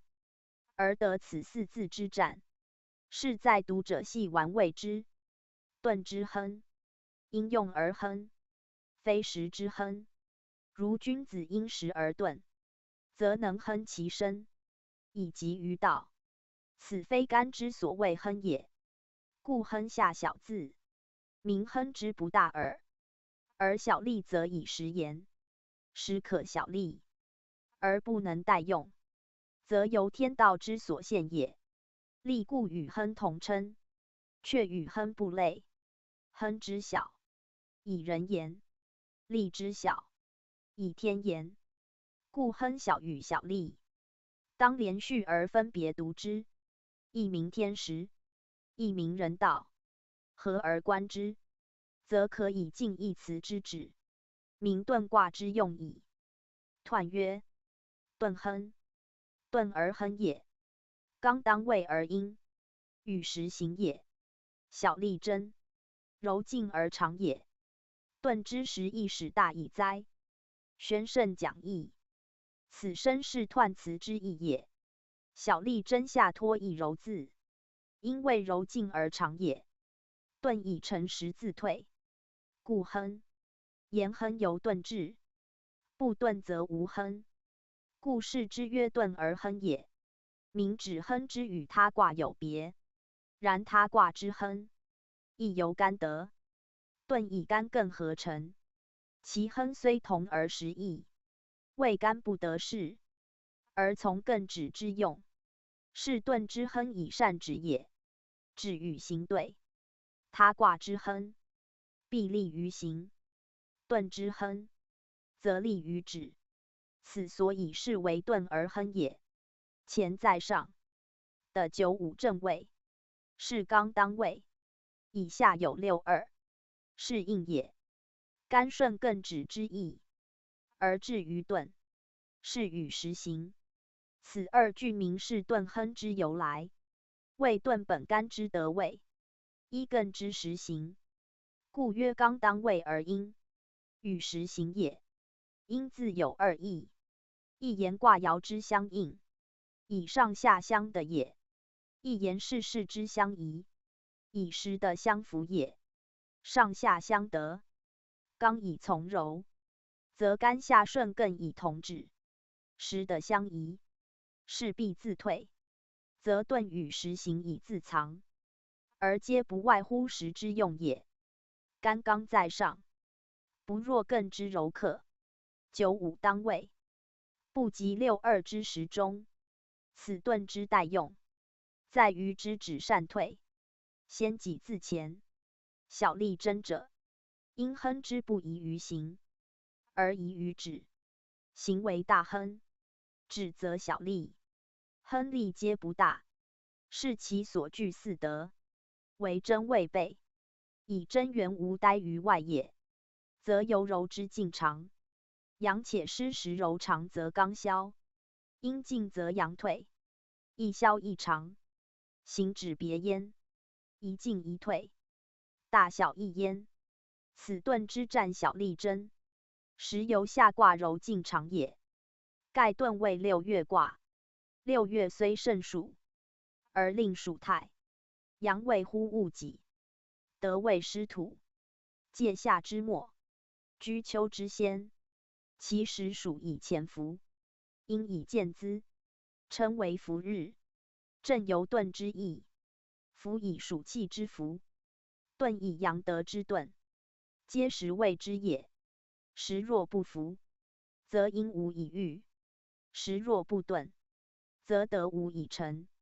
此六月之令，恰与遁之用相应，而为时之所谓。天道见于时，人道协诸时。人顺天以自退，成时以自保，则遁之意也。故遁之用存乎时，而是文称其时亦大矣哉者也。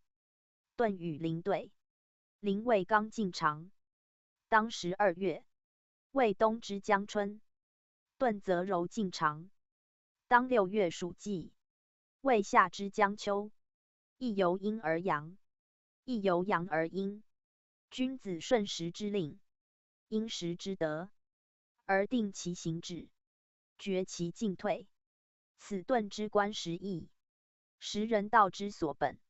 辞赞其大，正谓人道之应天时，有其欲位之计，不独天时变异矣也。即以天时论，一年40，周而复始，为夏之于秋，交宜代谢，有益于他纪。盖夏为火令，秋为金令，五行金火为酬，两不相得。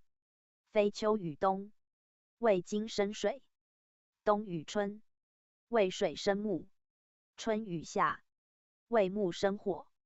皆相生相得者比也。苟6月若无伏日，则火图灼金，秋安能成其领哉？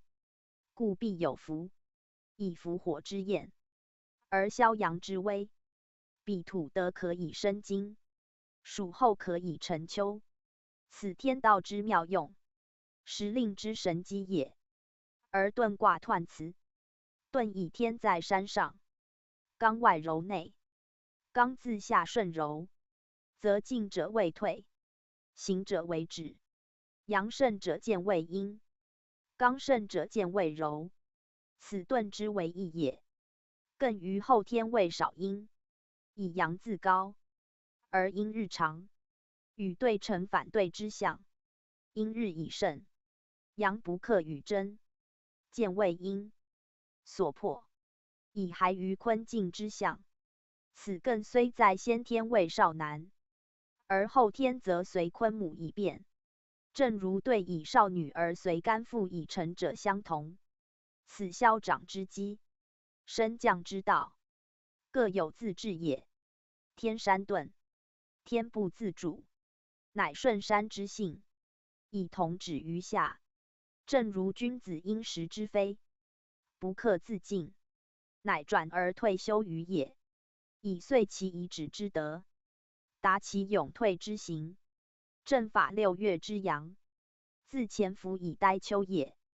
读者于此，宜系易卦爻升降之术，阴阳消长之机，而见于夏秋交替之时，天人顺变之道，方明于卦之明遁。彖辞占亨小利贞之由来也。宗主附注：遁位干艮合，以天加山上，为高出凌空之象，故比于人超然物表，独往独来，悠然世外，无牵无挂。此遁世之事，足与古上九爻辞所称不是王侯，高尚其事者相媲。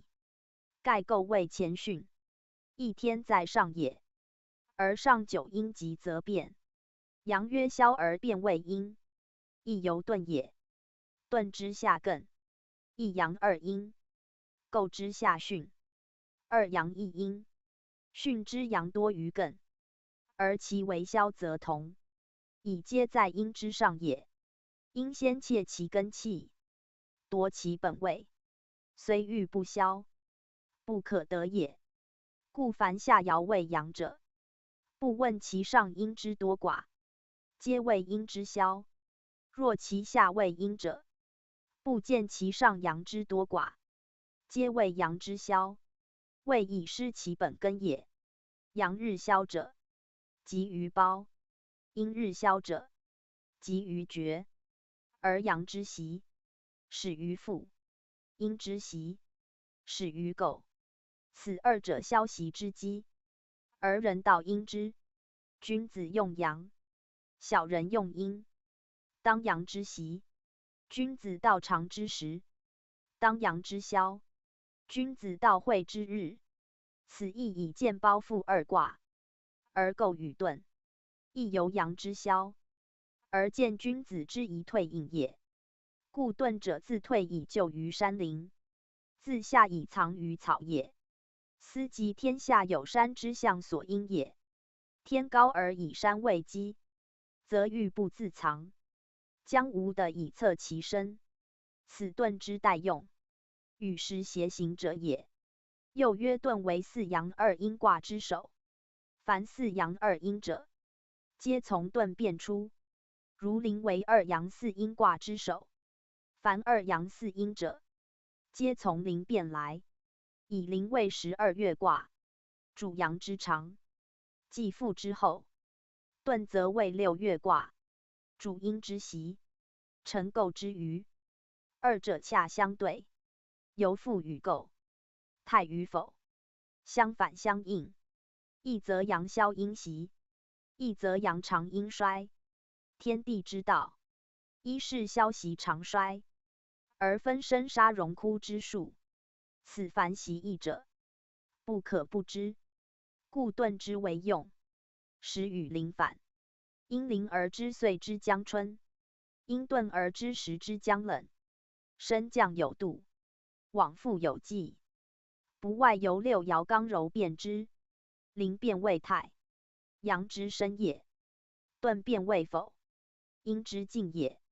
皆由少变而多，弱变而强。至太否则皆平均矣。上下内外，分明其一。此阴阳各半之象。乾坤易用之时，太为正月，春令出行；否为7月，秋风始至。是春与秋，为二气中和之候，天地平调之时，而遁与临发其端焉。故观遁则知阴之必长，柔之必胜，生者必杀，反者必凋。不待至霜雪寒冷之日，而已知冬景之且至矣。君子见己而作，阴阳衰而知正气不长，生机将歇，早蓄其气，欲保其真，以待春回，在途进展。此遁之亨利，必本于真，而彖辞以柔尽常事之也。柔以御刚，阴以蓄阳，正君子之所恶，乃明哲保身之道也。象曰：天下有山遁，君子以远小人，不恶而言。宣圣讲义。此遁卦象辞，生彖辞之意，明人道之应乎天时，而定其行止也。天在山上，本干艮之和，而异于大处之天在山中，则以艮在下，本先天之象，失交互之用，非后天所宜，不良于行，故名曰遁。以天道言，阳在阴上，升降背驰，阳虽多而失势，不得与阴争，乃成退避之象。此遁之称，由天时也。以人道言，阳正阴邪，阳善阴恶，阳秉于性，阴训于情，阳为阴所排，而渐退。正如君子为小人所胜，而不可复留，是遁之称。以人事也，因天人之宜于遁，故君子顺时自退，避世自修，而不与小人竞逐于名利之场，纵横于是非之的。是以君子独善其道，无与世争，以服时宜。既不与争，则为求其物混；既不致用，则为惜夫自全。君子于此时，仍以远小人为先，而不着于形色，故曰君子以远小人。不恶而言，远者自离去之，非我斥人，我自遁也。恶指贞洁功底，或以恶身，或以恶行，谓相构遂，相处五也。言者兼其整欲，明其壁垒，不与混同，不相随和，而自求清净，情干退讲。彼人不我污，则虽欲美我，亦不可得。是言邪正分明，善恶区别，不少假借，而各行其事也。谓本卦象，四阳在上，二阴在内，两不交混，各成一系，如太与否，大小往来，明辨不差，升降进退，各随其类，即拔毛如，以其会之欲也。然太否三阴三阳，两者平均，界限甚明，其得失亦易判。遁则四阳二阴，阳重阴卦，而阴得势，阳难与争，为连累自退，挟实自前，故远小人，而不为抵斥之谋，言必累，而不作攻击之想，为阴正得时，小人方起，尚且不能去之，天且不能为之，则自远以全无身，即足保道欲得，自言以明无形，即足以安善存良。故不恶者知其无益，不以假惑耳。自来邪正水火，善恶冰炭，施之以慎，报之更厉，摧彼未克，害己犹速，是不恶者，正求自全之道；而言者，正其自保之行，无非顺时体天，以立于不败之的，因势应变，以治其久亨之途。此彖此有亨小利贞之战，而君子即以之行夫亨小利贞之道，而尽获其亨小利贞之福也。且遁卦象，以艮在内为全卦之本，艮者止也，传称为承中始，以其能全始全终也。干主大始，艮全中始，金钱在外，不可待用，则为顺艮之德，以止于下，而成其退藏之用。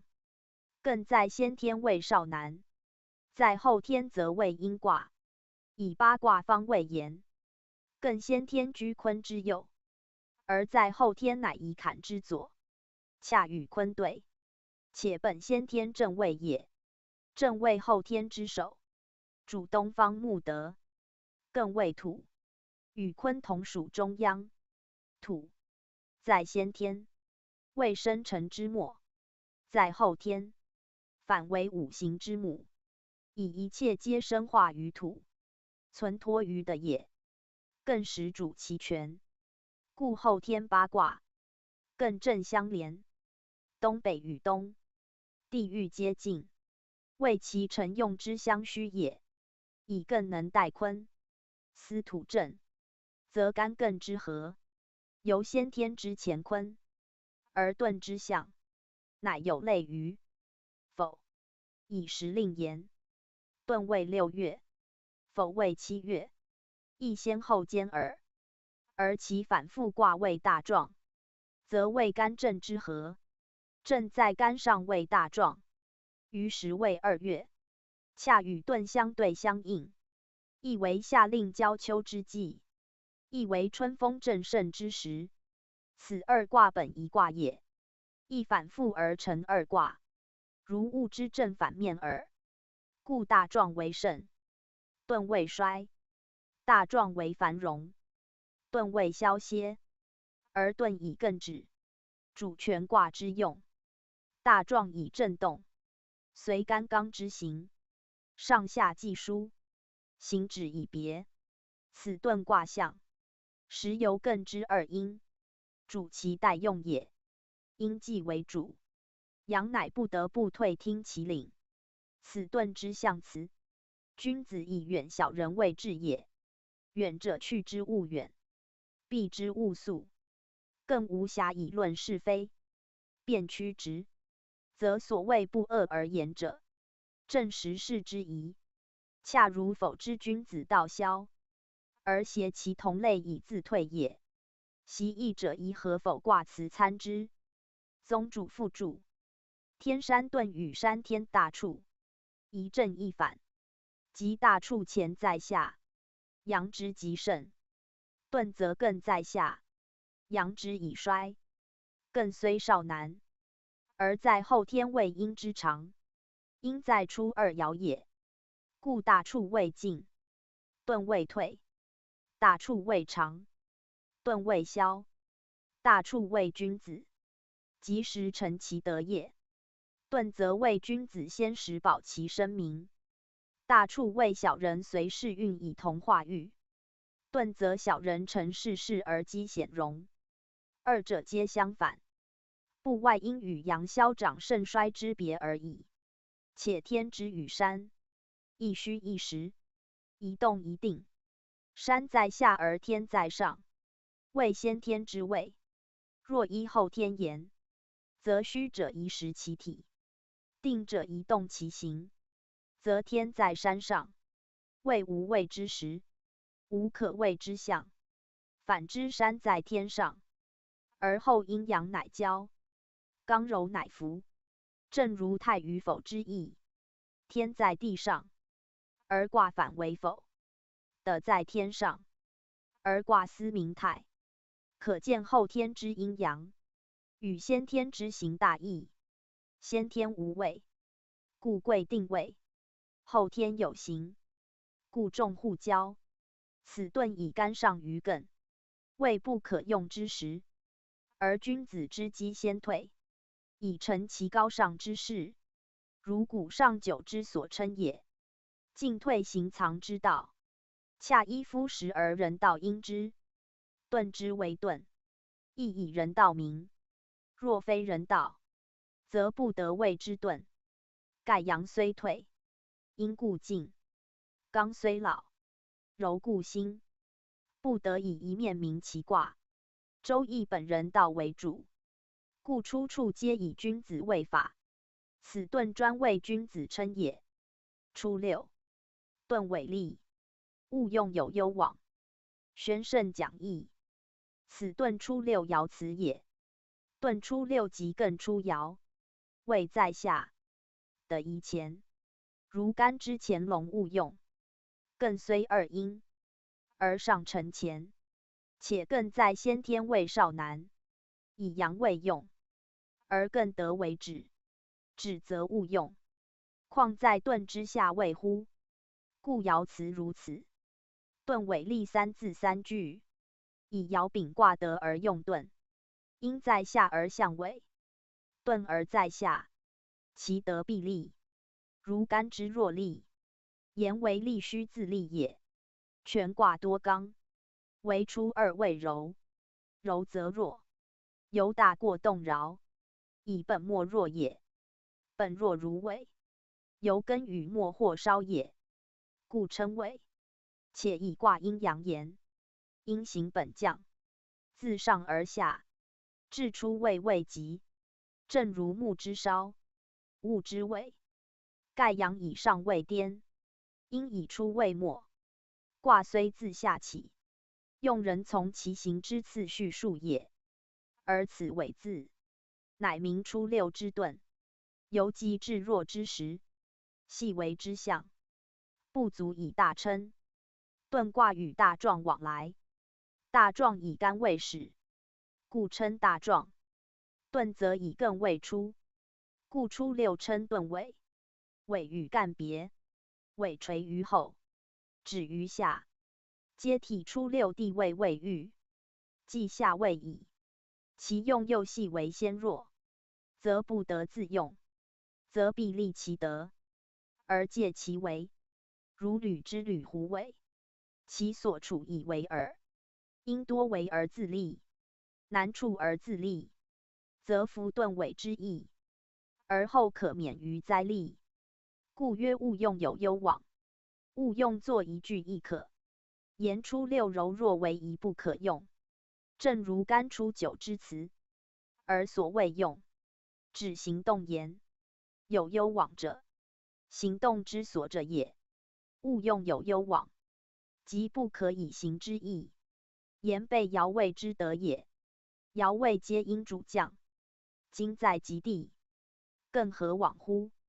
虽望上之四阳，既其提切，而以升降道义，刚柔得殊，不得所合，则不得至于行动。故勿用有攸往。往字对来言，即往复也。往未进，来未退，遁者退也。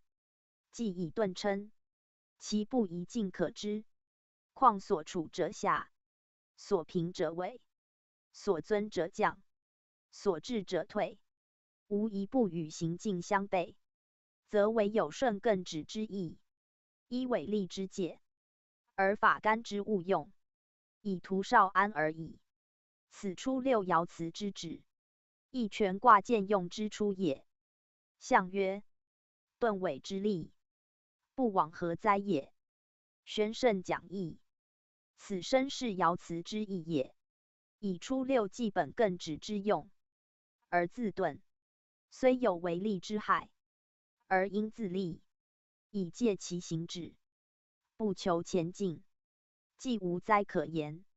以初六六二，本柔德而善顺承，应静止而自退避，既不至于进行，则虽屡险不为，居下不辱，是所谓灾为。时由进行照之，不进而退，不行而止，则灾亦不加，利益自解。盖卦外户无妄，初六正如无妄之灾，必由妄治之，不妄则灾亦不至。由是言之，天道吉凶，人道趋避，各有其用，非谓灾害不易免，而时运不可回也。况遁以退止为本，退则与人无争，止则与物无侮。依柔道以自保，顺时亦以自藏，则虽遇为难之时，逢是非之的，皆以有数，处事得宜。更何患乎穷？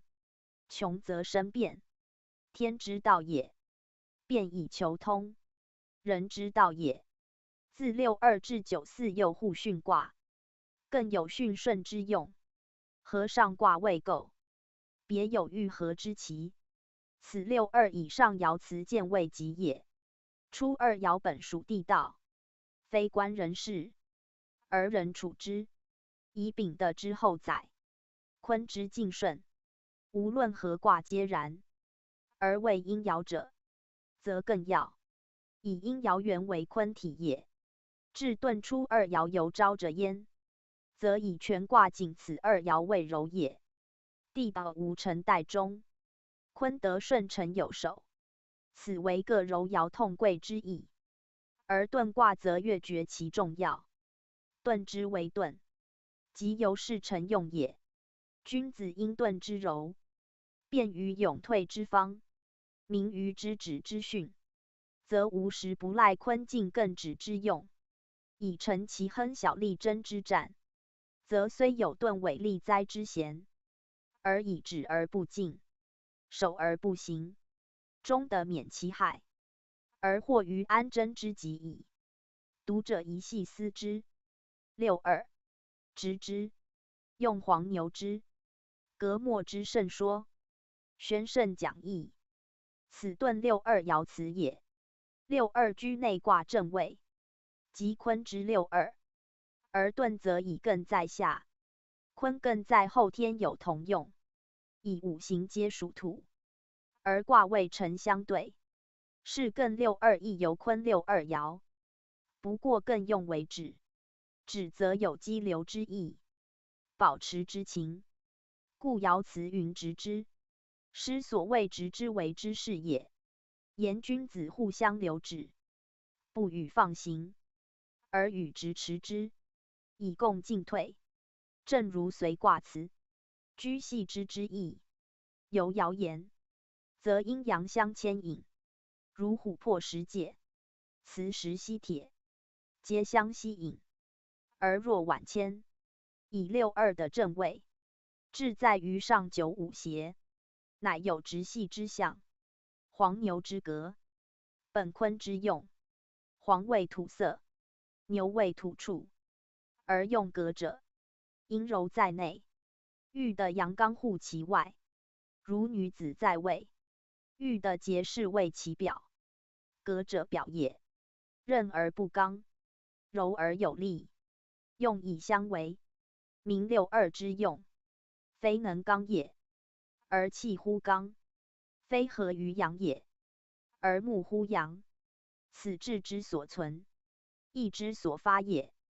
且一格取则火合，二卦皆女，合则变阳，亦由皮革之刃，非真刚也，而革有改革之意。六二欲以阴变阳，阳不与从，则其何也？由皮毛之表，非忠诚相与，而以为正时宜。人莫之敢为，则相与面从，以赞止。此下所谓莫之甚说也。说宜作脱，以不得自脱离也。莫之甚说，即言六二是甚，留者不克自顿，且莫甚，犹不克也。而说自意作言说，或悦易解，谓阴柔相持，不可救节。非彼光明正大之挽留，则其设计必巧，用意必公，措施必伪折，无非仅阴谋决策之常，有不可胜言者也。若谓悦意，则阳刚不与，阴柔和，君子不与小人竞，虽有多方牵挽之力，不能动其乐意之心，虽处委曲求全之时，不得发其悦服之感，此谓以力屈人者，力不胜可也。心悦诚服，则不得也。故莫之甚说，犹莫甚，亦莫悦耳。总之顿之为道，刚柔各殊，进退各别。六二以阴的位，虽志在挽留君子，君子不与苟同，而事逼行进，不许进脱，则孤与尾蛇，以待时而自退，此皆由志不能合也。象曰：直用黄牛，故志也。宣圣讲义，此身是爻辞之意也。遁卦之用，阳以退为志，阴以进为志，两者不同，各有其志。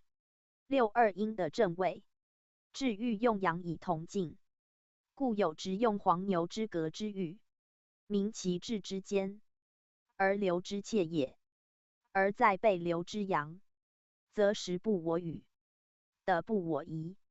彼虽有牛革之直，我一时莫甚以自脱，而其志人故，去之必绝也。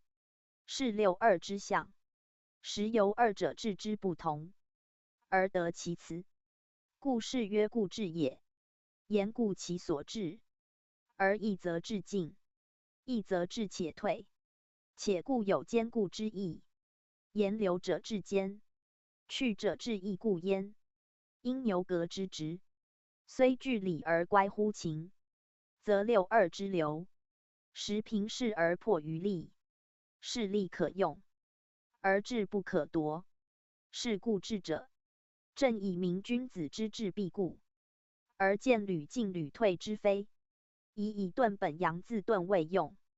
君子见于诚实自退，而于六二，则欲退不能，欲留不可，则为先顺其事以暂止，而更砥砺其志以求全。此一致字，时君子明时顺变之所贵，不独言六二在位者之志切牵挽也。盖以遁当阳方胜之时，因上欲甲以俱济，志之相慕，故有必然。而阳则以时之以非，道之将会，与其强止，而人不克久存，与其待他日之驱逐，而终受其屈辱，不如及早退避，以保其清高，则所谓君子之志也。志既不移，则暂留无碍于遁。此六二之莫脱，不足为君子之修，而更因其为直之情，越可固我之志也。93. 细遁，有吉利，处臣切吉。宣圣讲义，此遁93爻辞也。93艮之上爻，为人爻之一，而与94相接，95相比，皆刚也。是由前之93重刚失中之象，而以下连出662两阴爻，则与干93不同。在艮上爻，以一阳复二阴，如日月照临，阳光下备，是谓更得所见，更以指为用，如山之至立，而巍峨可观，如塔之凌空，而复亦有物，而在遁者亦是，以上有干之阳也。在象言之，山上接天，则察明莫可就节；塔高出云，则阴晕若不清明。此爻辞称其为细遁，有吉利也。细者，连续不断；而在高，则有辗转下坠之余。遁而曰细，则由乔木以入幽谷，连峰峦以清深渊。其势破而情为，其行忽而变速，故有吉利之战，谓其不能和安也。吉，病也；又速疾也；又兼极度之意，利害也；又为破也；又兼甚极之意，而更有如前93之弱利，褒利或利言，以有极害为破之余，则当据砥砺欲勉励之志，谓重刚故该此数义也。阴阳不得其平，刚柔不抵于和，则极害自身，亦由前93原有就利，以干替乃免耳。既不和平，则难其一。93上刚下柔，各趋极端，不肯自协，虽志求协和，而数难齐，情欲牵连，而道不一。此虽有和，非真和也；虽未眷属，非能平也。故比于处臣妾，臣妾乃被时令，公执义者，93以阳处阴，亦如大小处，而阴胜于下，阳强于上，遂成处臣妾之象，以顺乎情势，得其实用。故战疾，谓93之用止于此耳。虽若有处，其德不大；若有和，其用不充，则以更止之情，迁于干健之事，而加以阴柔进长，刚不克与真。故在爻位的时，在卦位失势，和而论之，则虽有位亦小，有成亦微，总不外乎二者不能平和，图苟合于一时，暂交于上下而已。此所以称为细遁耳。细与62之直，正相对。62阴流阳，则谓直；93阳流阴，则曰细。细而继之以遁，名其流而不可久，和而不克其。不过如臣妾之事主人，备一时之一时也。象曰：细遁之利，有疾备也。处臣妾疾，不可大事也。宣圣讲义，此身是爻辞之意也。细遁故欲止不可，欲离不能，或行或流，时盈时聚，则其所至，必有为哉；而其所照，将成即备。谓93刚与柔难协，由人身阴阳不调，气血不畅，强弱相形，内外失治，则在天未极，在己未备，即指六淫言，以邪成细犯正也；备指五志言，以精不胜其劳也。即由外感与内伤之意，气之不顾，则外邪亦轻；血之不充，则内体亦困。正如93，上重刚，而下重柔，阳上浮，则下不充；阴内袭，则中亦败。而有类于细之与遁，一止一行，一流一逐，两情不相得，两志不相投，阴阳交争，而先溃其本，升降背道，而自彻其防，则为害之来无时，而即备之身有自。此象辞以远小人不恶而言。是人道之宜先自保也。言则足为其身，不恶则足袭其害。而93以爻位之故，实事之难，不克全依象辞之戒，遂彷徨于细与钝之间，去留皆不能决，而使外患已入，内治以爻。此93之所战，君子当见而早谋之也。处臣妾急，乃一时之和，细为之德，故曰不可大事。盖以遁全卦，时以不顾，无可作为。93虽有孤与周旋之心，仍不能有始终和好之志，则其所得必尽，所成必为，乃欲以处臣妾耳。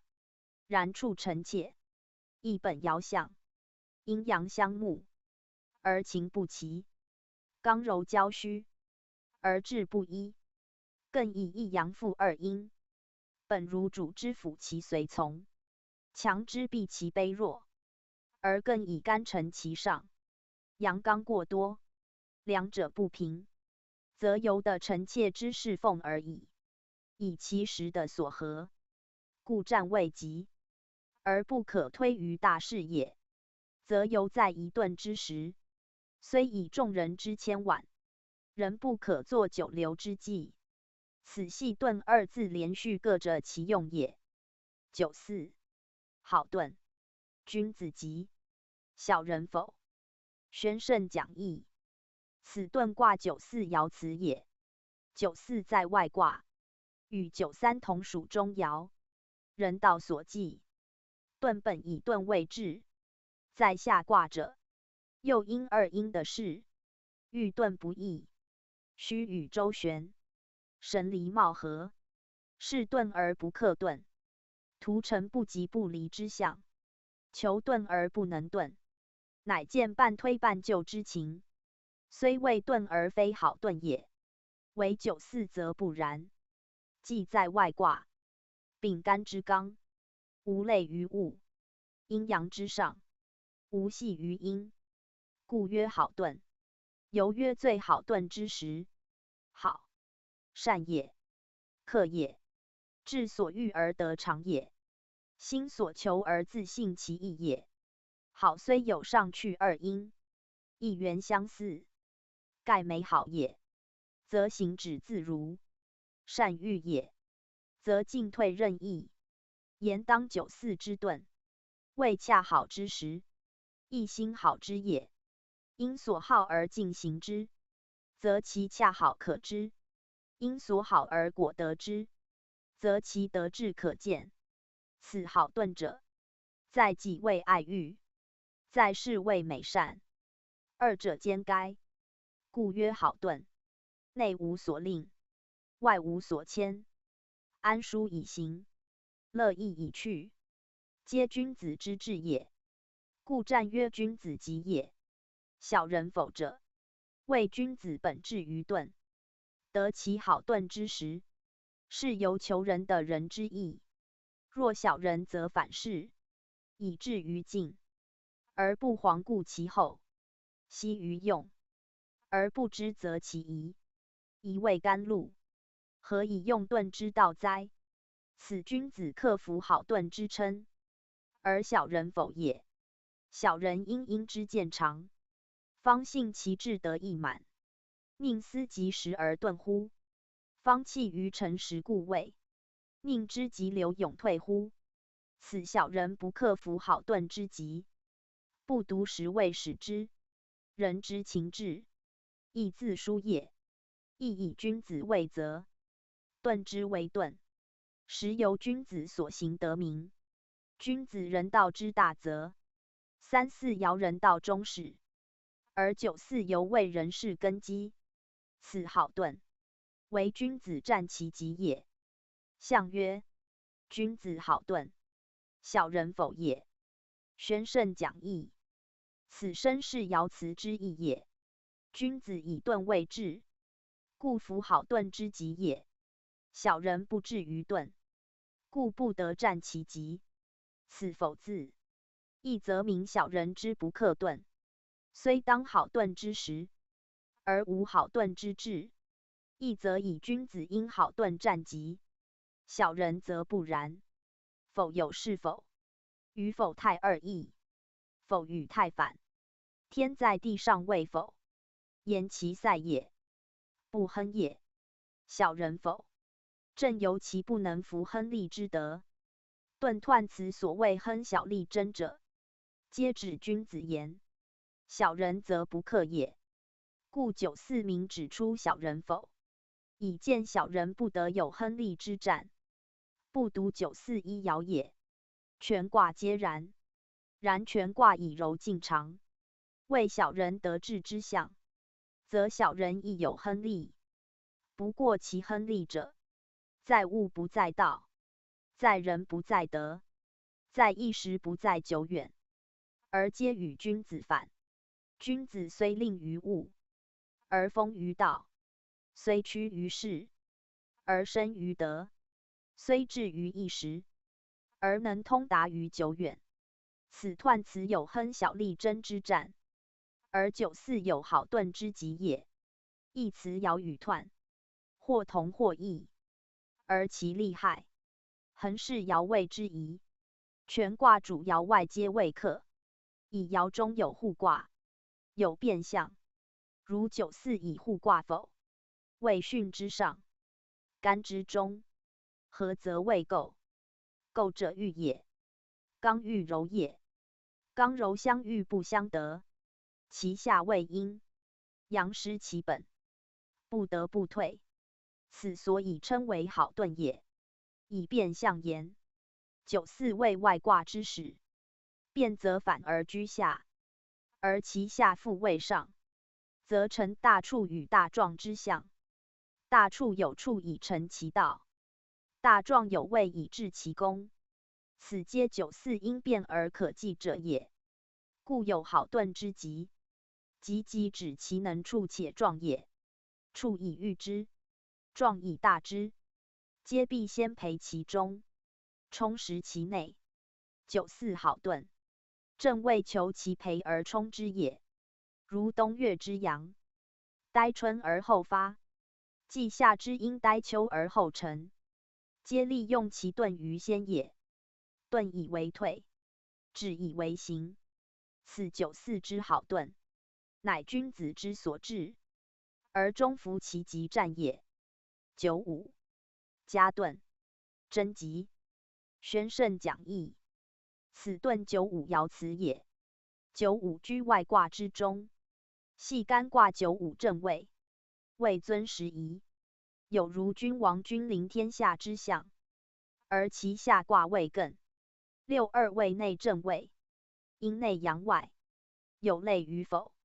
天地之德备行，刚柔之情逆趋，遂成上下相违，内外难易之象，是以人不能免于遁耳。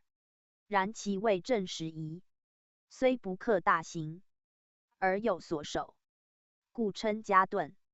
而战贞吉，为其内与62阴，而自降心，以反求诸己。成刚而不自恃，则能柔克，促保其真；在上而能自卑，则可退休，以服于吉。此嘉遁贞吉，实有95之善审时也。嘉又嘉也，好也，悦也，喜慕也。发乎情者见其行，存乎中者珍珠表。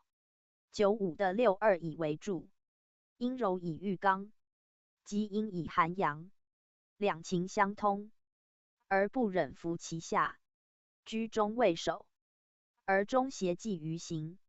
此所以称嘉而促成遁之道也。嘉则中心悦目，而非面从之情；遁则终始退休，而有从容中道之象。盖不外能真未守耳。在卦德，干健能行，而今则反求其止；在卦用，阳刚善进，而今则转其于前。故当在位成时，不独不息于升腾，且先至于下降，不独不误于进取，且更其退藏。斯以外卦而战贞吉也。内贞外毁，卦之常利，阳本至于行，今则求其止。此所以外卦而用内卦之德，且或即战焉。天道周行，中则有始，外转而内，事变顿而为大状，或大处也。故遁之道以全，而卦之用且大，虽一时遂其退止之志，而将来能弃于进展之功，则以95善于用时，即明天道往复之己，乃辨人事行藏之道，以干而从艮，以95而因62之行，遁之大成，即于此爻足见之矣。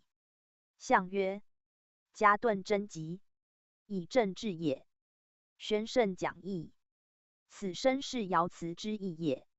95以正位主外，而其志反求诸内，故曰正治。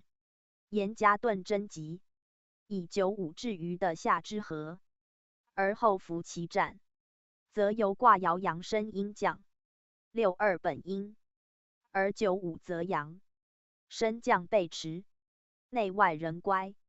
今95顺以就下，是体天地之德，夫阴阳之道，上而自下，尊而自卑，刚而自柔，阳而自阴，则气夫道行，而阴夫的天交泰之力，是故以正治称之，未能反于正，谓其治也。真正也。爻辞贞吉，是文意谓正治，亦有数义。义则由95阳以就阴，亨以成贞，自反于正也。义则95顺62正位以为治，上下正位，合见于行，而成其真正之治也。义则家遁，遁而不失所守，家而不乖其类，是因95而正其志，志由心死，心死不协，则行止皆服于道，故喜遁而能不失95之正位也。义则贞吉，以干兼四德，元亨主外。今95以外卦而用内之真力，是真力即足成全卦之用，故彖辞有亨小利贞之战，而其象征于95，则以95善于用时，不以亨而先贞，不弃行而勿止，此贞吉之称，即95之正治，亦遁卦之正治也。夫遁之代用，在干能成艮之德，刚能生柔，阳能育阴，比内卦出2两爻之阴，不受上4爻阳破邪，而更得其提息成就，以达于坤。此艮之道，在阴前以少坤，而干之道，在极艮以谐坤，二者皆至于成坤，故有贞吉之称。贞者坤之至德，遁本无坤，而赖2卦合德，以同化于坤，是即遁之代用，亦即95之代用也。在时言，6月未遁，阴虽渐长，未至于秋，必历7、8、9、3月，方成坤令。阴道始全，母得始备，故在夏末。阳虽甚不足以伤阴，正以天道方滋育阴气，成全阴用，此即干艮合化，以培固下之2阴，亦遁卦之象也。而在他爻，上不免有争度破邪之嫌，为至95，则反气升腾进取之本能，求合于退止潜藏之实用，乃不以亨小之道，而灭其力争之战。斯95反以真称，而是文则只为正治，亦犹曰此正95之治也，正遁卦之治也。其治为何？即自退休，以让坤道之舒展人道，则像所谓君子以远小人不恶而言，谓干不与坤争，亦不与混同，退避之，即以成全之也。故曰加遁。谓心目乎遁，而不恋于位，故曰贞吉。谓行志乎贞，而不息乎亨。此在己谓有守，在物谓知己。有守则不困，知己则不辱。不困不辱，君子之所至也，而不外乎自反焉。故九五之行，贵在能反以就于艮耳。上九，肥遁，无不利。宣圣讲义。此遁上九爻辞也。上九居权卦之上，为六爻之极，亦即干之上九。在干位亢龙有悔，而遁则反战肥遁无不利，则以下为艮。天德从山，干道就艮，上而能下，刚而能柔，故与干上九异也。肥者丰裕宽厚之意，俗称腹厚曰肥，言如畜之肥壮也。在遁以豚使奔图为象，肥遁即豚使换成肥美之时，亦即遁卦待用告终之日。人之养尊处优，有使之患欲肥大，虽使之肥为食肉，人之肥为食德，二者不同，而其志在肥，则异也。盖位者为成其尊，禄者为遂其富。隐居则安逸快志，闲处则恬淡忘忧。心广则体胖，身安则神悦。故养生有大小，欲德有广狭，安富尊荣，为有事为者之所图，清清舒适，为无求事者之所乐。遁之上九，则兼有之。盖言其位以极崇高，言其用以兵虚缓。穷则必变，在庙廊者必趋山林，往则必复，离尘远者必履旷远。心无所系，身无所挂，来去自如，动定随意，则焉得而不肥哉？肥遁者，遁之至快适而美，满者也。天下何思何虑，任所知而皆利。心志何欲何求，是所至而嫌疑。故有无不利之战，谓上九之遁以极，且变而成大壮矣。肥与壮一异，在前数爻，时或有居数之忧，得或逢难阻之苦。是虽遁而不获自如，虽流而更多屈辱，皆不克如上九之自在自得。故不能以肥称。肥犹阔也，广及天下，高穷天上，任无来至，无挂无碍。人谓未肥，乃战无不利。欲古之上九，高尚其事者，又更近焉。与大处之上九合天之曲者，乃相近也。皆以本干见之德，合艮止之道，能行能止，可升可下，无不如意。艮以指称，吉则为行之利；乾以见言，吉则成顺之用。是遁之上九，反以遁而无不利也。象曰：肥遁无不利，无所疑也。宣圣讲义。此身是爻辞之意也。一字与坤卦阴仪于阳一字同义，包有拟爱之意。言遁上九以临极地，阳生阴降，两不相涉，既无拟意之嫌，亦无挚爱之虑，而去往自然，行止自得，无疑于心，无忧于事。此所以战无不利也。盖遁卦以退为至，以去为止。在前各爻，上难任意退休，随心去住，乃有直流之语，好否之辞。至上九则地位已高，时日已极，下卦两阴，离以日远，升降既别，欲合更难。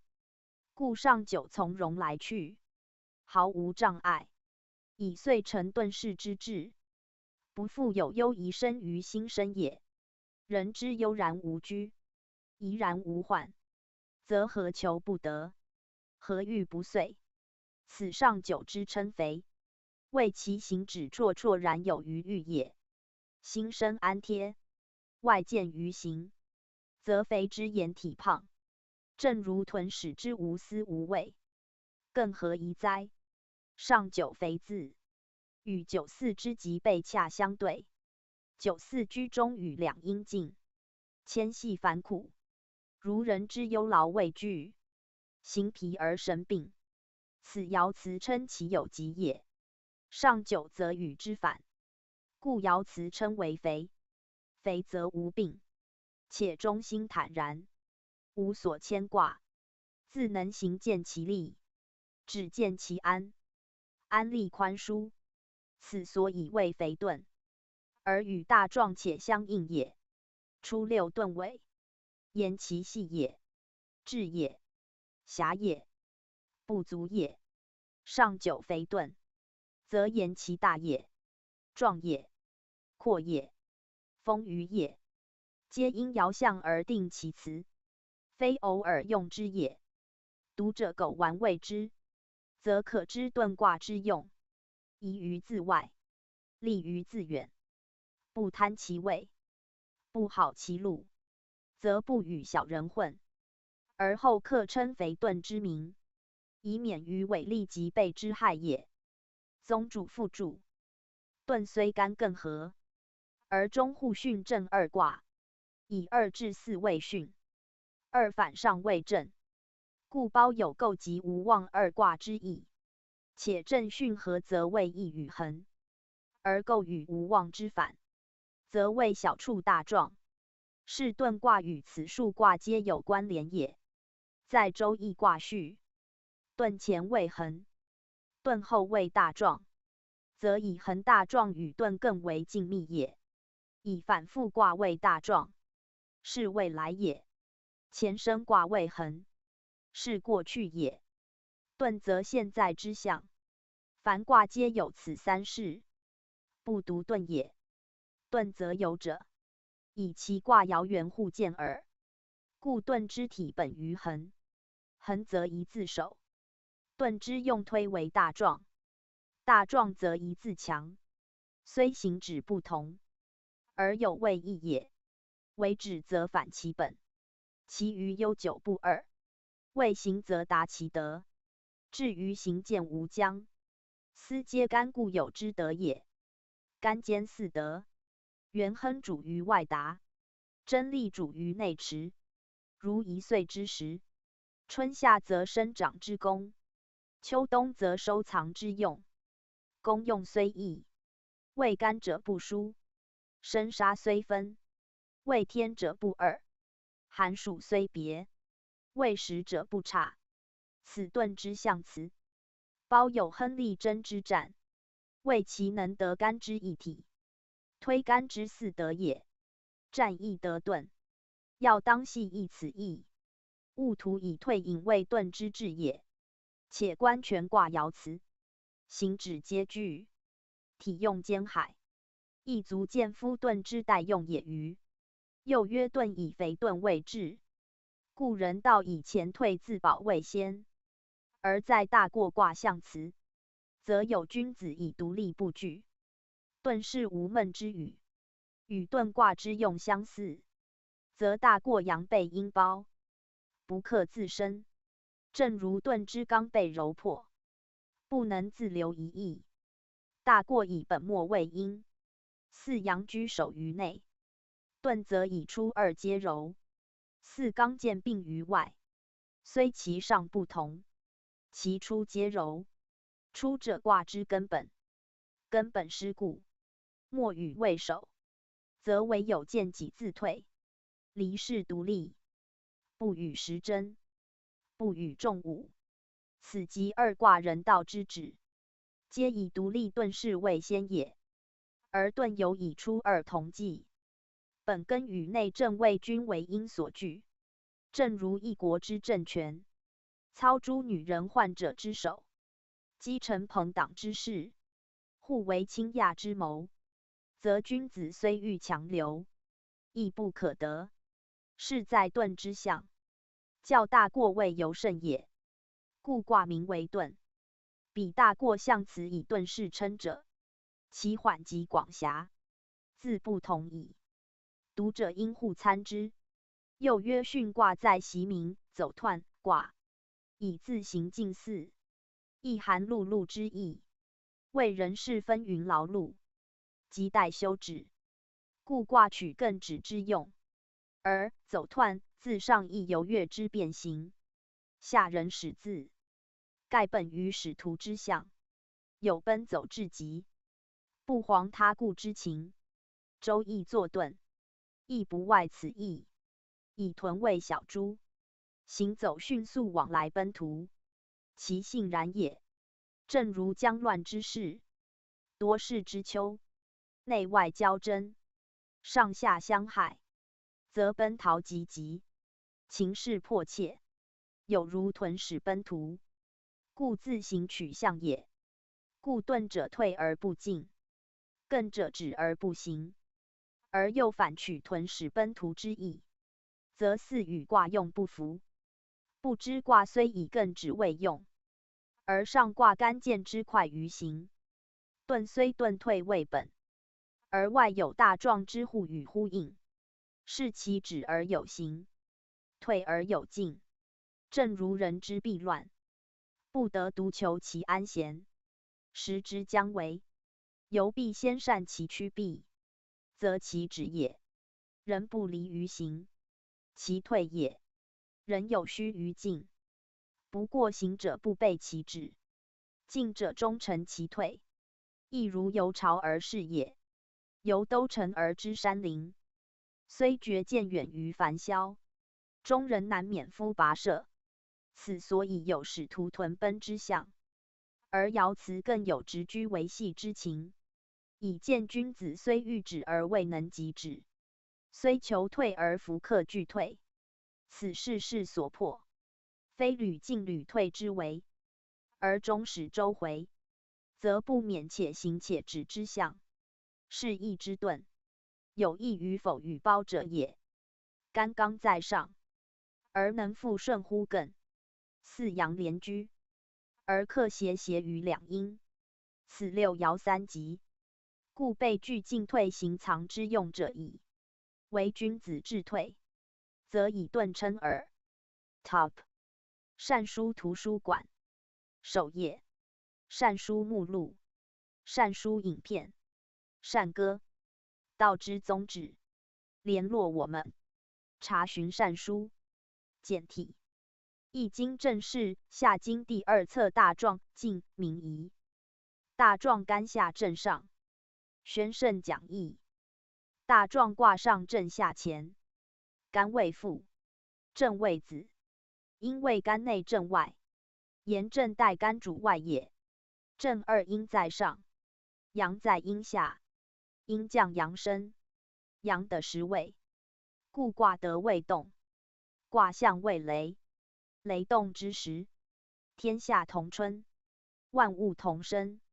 今以合于乾，干本纯阳，皆震之一阳，四阳连居于内，秉持于中，是谓阳盛之象。而二阴在上，以与相交，其德不胜，其志难协，虽不与阳争，而阳难与之协，谓阳独往独来之象。在卦用以阴阳二者均匀和谐为善，谓吉，谓中和之道。若为此例，非又过，吉不吉。大壮则阳太过也，与大过有类似处而不同。大过亦四阳连亘于中，是相类也，而其出上为阴，两阴包纳四阳，与大壮之两阴被并于外者不同，是其义也。故大壮称壮，名其阳的势，非如大过之无本未动摇也。大壮虽两阴闭其外，而阴不得时，遂自闭，如云翳中天，不久自散，不敌日之光热也。然以其意也，有一时必明之害，虽终复退散，而阳德不免有过，为其摧扫云烟，必训愤而自损其精。是尽之过尽，则益兵于衰老；若忍耐不求速尽，而暂安于避障，必晦昧而自隐其名。是守之过，守则易败于安逸。此大壮以二阳所生之过，虽不如大小过之无本，而其害则为易始而难终，有本而略末，甚于内，而忘其表，明于近，而不及于远。盖干刚自诱于震，而震动乃迁居于前阳。两卦虽若同心，而强弱异势，上下殊情，故在天道无可是非。若论人事，则有疑否。阳盛则易躁，刚盛则易折。四阳连而无阴与邪，则长而妄自胜；群刚劲而不得柔以邪，则胜而莫自克。故在人道，必先力争而不误于亨大，先克己，而无求于圣物。以大壮以壮矣，太壮矣，壮之不已。衰老继之，事极必变，物极必败，米极必改，道极必害。大者极也，极壮则无可再壮，欲其不衰，不得也。故圣人民以大壮有数一焉。一言阳之甚大，指阳如临未大，以阳长也。故卦名大壮，为四阳盛两阴，而得未成时也。一言阳与阴，消息往来，顿谓阴长。大壮为阳壮，阳壮以时，时用见于春二月，雷鸣天上，万物皆生，是阳盛极物繁数之源。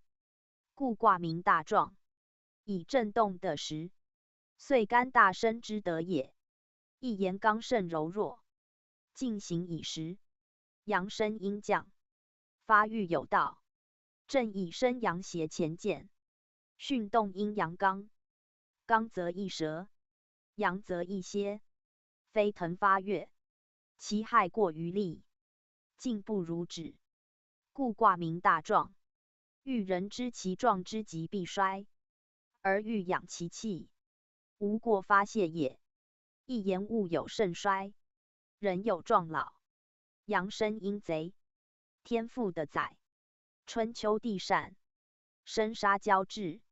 前之弱者今之强，今之反者后之弊，循回不息，纯乎造化之力。故卦名大壮，欲人之壮之有衰，来之有往，长保不老，必求于不壮。果以壮矣，必思所以守其名强。如日之明，不以云而避讳；如金之坚，不以实而与辅。是壮者气之所本，志之所上，有其中，而后行于外。刚在内者柔其外，强于本者弱其末。此道之以柔克，而阴壮以见其自任之有数也。一言进退无恒秉天之行，显隐无阴，一气之根，阳立其本，阴与之君，无过不及，斯抵于平。故卦名大壮，欲人之君子进必以方，退必有常，去必以道，留必以防。顿明其隐，壮见其章，顿以退休，壮则立行。顿至于草野，壮则流于庙廊，是用世之所法，而人道达乎安康。一人之行止有度，家国之福利无疆，不外识的之所宜。与夫出处之堂皇，因钝则暴道而自藏，因壮则善与人同，而德配无量。天地且见其生化之机。春日许以温凉，司大壮之待用，以正肝之和，而患其有光。故大壮者，顾名思义，因地尽力，顺以治之，安和其类。2月之春，无方不备，物类繁滋，天下同状，则为天者自然元亨。为人者先以力争，知阳之长，善保用之，知阴之弱，善欲存之。刚于中而不过，见于己而不伐。先明顿退之情，使推壮止之意。盖止者流也，言流以有位也。流阳之无过，则刚得永康；流阴之仅存，则柔道可谐。而人事可济天时，物类克服庶命，岂非大壮之所至哉？读者勿图用其壮，而忘其所止也。大壮乾在内，震在外，二卦同秉阳刚之德，主持发生之力。其气壮盛，其势严盛。阳为大，而静为壮，身静以时，亦无反顾。此所以与遁位反对也。然以内护是天绝，外护天风构，与山天大处，是其用包有绝构大处之象，而以绝为大壮之境。一阳上进，变对则为绝。按之时令，大壮2月，绝3月，绝更进则为前。4月也，皆以阳上升为用。绝者快也，缺也绝也。言阳行至顺速，而其具干尤缺一间，而与阴成绝之事也。大壮既内护绝，则亦应含此3义。既感其志之快速，则当行以迂徐；既知其道之有缺，则当至于自足；既明其与阴之绝，则当推其留恋之意，和谐之情，而勿太过。故大壮天道，而力争人道。本乎天者亦过，则变大壮为大过矣。及诸人者至中，则可因大壮而就于中服。此用大壮者所当先之也。正主训动，而得干健为之基，其势至极，其力至冲，则天道自然所至也。有过必有不及，天道不平，是时自负，负则平矣。人道则无时不求其平，切勿自甘于过。故当用壮之日，己存自弱之心。若以成其壮，则永保其强；壮以行乎壮，则终变为弱。此春秋地善，而寒暑代迁，天道之往复也。永治其中和，还守其柔弱。人道之止至善也。故大壮分天人，而亦较先反己。读者要明传所称大壮，则止之意。方不被夫圣人垂教之深异于宗主书述。大壮习亦作太壮，古大太2字原通用。凡称大至极者曰太，如太极、太仪、太初、太素、太古等，皆言其至极无以加也。大壮亦然。卦位正乾合，正位长子，以前世之为诸子中最大者，今反居前上。由长子以成立，能代父经理外事，则必年富力强之时，故谓之壮。若以爻言，则谓阳壮。因大壮4阳在内，由下而上，一往直前，气冲是盈，故谓之壮。阳故可名壮，以其刚也。而大壮又刚之盛者，故名大壮。辟之生物，方肠胃矣。体质肥伟，精力满盛，则称为壮。人生20曰弱，30曰壮。亦以其年龄正盛，体力方刚，任事不劳，作业不倦。有同卦之4阳正常有进无退，其气既沛然直上，其志更坚持图前，非如临之始大，又不似绝之将衰，故名大壮。谓其壮洽至极，较太之平均更进一步，而不及绝之老大。阳者上达，犹绝在近，则归于纯前。甘谓老阳。阳之至尊而至纯者，不得与其他论强弱，故虽有天行健之称，而不得谓大壮。是大者成干之德，迈诸卦之上，而轻乎有同于前也。盖正本分训之用，出于坤有至乎前，今以前在其内，是又体干而用坤。坤为万有之母，正为众生之先，万物皆以坤育，以正出生，震雷移动，天下同春。干为纯阳为其根，则其生化无垠，而世界繁数无比。故正合干而名大壮，则又壮物之甚多矣。雷天亦谓无妄，无妄无物，以前在正上，正生之，干成之，生于地者成于天，故曰元妄，即无物也。纯乎性情之精，反于虚灵之真，更何物乎？物与无妄，同归于天而已。故无妄古名无妄，或无王，言无妄所生，或无王而不知所归耳。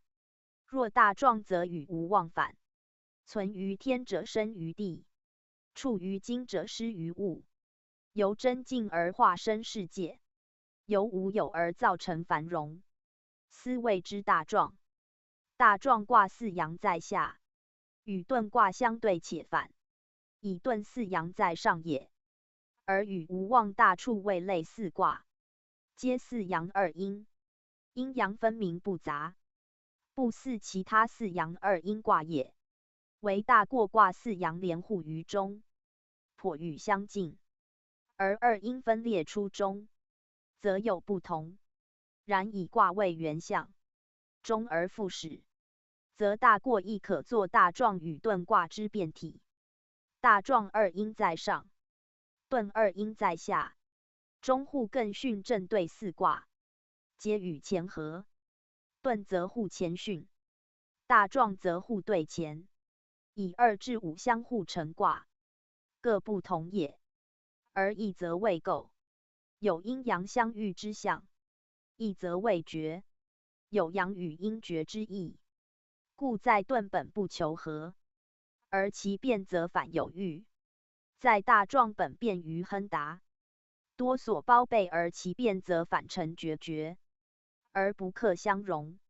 此正与变有殊用，以其实为变之也。圣人视天道于未然，定人事之先遇，故于辞中止其去，如遁本一退，而有亨利之辞；大壮本一进，而有力争之语。且传更明示大壮，则止4字，以见大壮于实未大，而不能忘其小；于位未高，而不能忽其卑；于行为静，而不能至于止。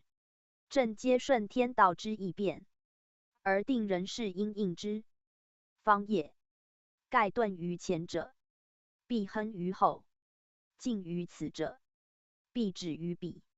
元亨利贞，相还成用；春夏秋冬，相旋成时。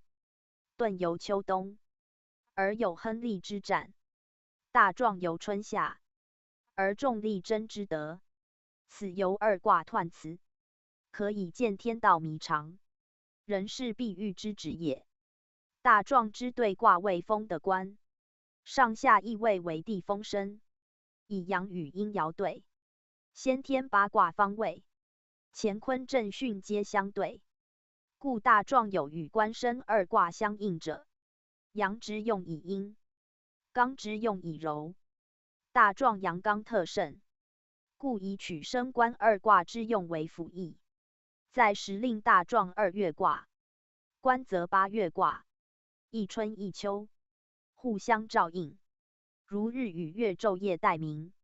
此大壮虽丙春和盛茂之时，亦含秋冬清宁之象，盖本末表里不同也。故大壮彖辞独称利贞，即名干为体，坤为用，刚为道，柔为德也。以2月春雷出震，万物相容，阳之所生，必赖阴以成之。此河图之利，亦生化之大则也。人多昧于此义，谓大壮因雷天之愤训，宜升腾之无涯，而传乃曰止。书与术不合，不知大壮之止，乃天道也。40义气，各有中和，即25、8、11、4众月也。众月居一时之中，谓一气之最中和者。2月仲春，节当春分，春方即半，天地和宁。前乎此则有寒，后乎此则以温。是春令之至正，春得之至平。如1世之中央，1日之中午，不偏不颇，乃均乃匀。人道法天也者，必依此为准绳，而推其得用，达于无垠，故谓之止。止由正也，终止也，无进无退，不持不张，悠然自足，按焉自彰。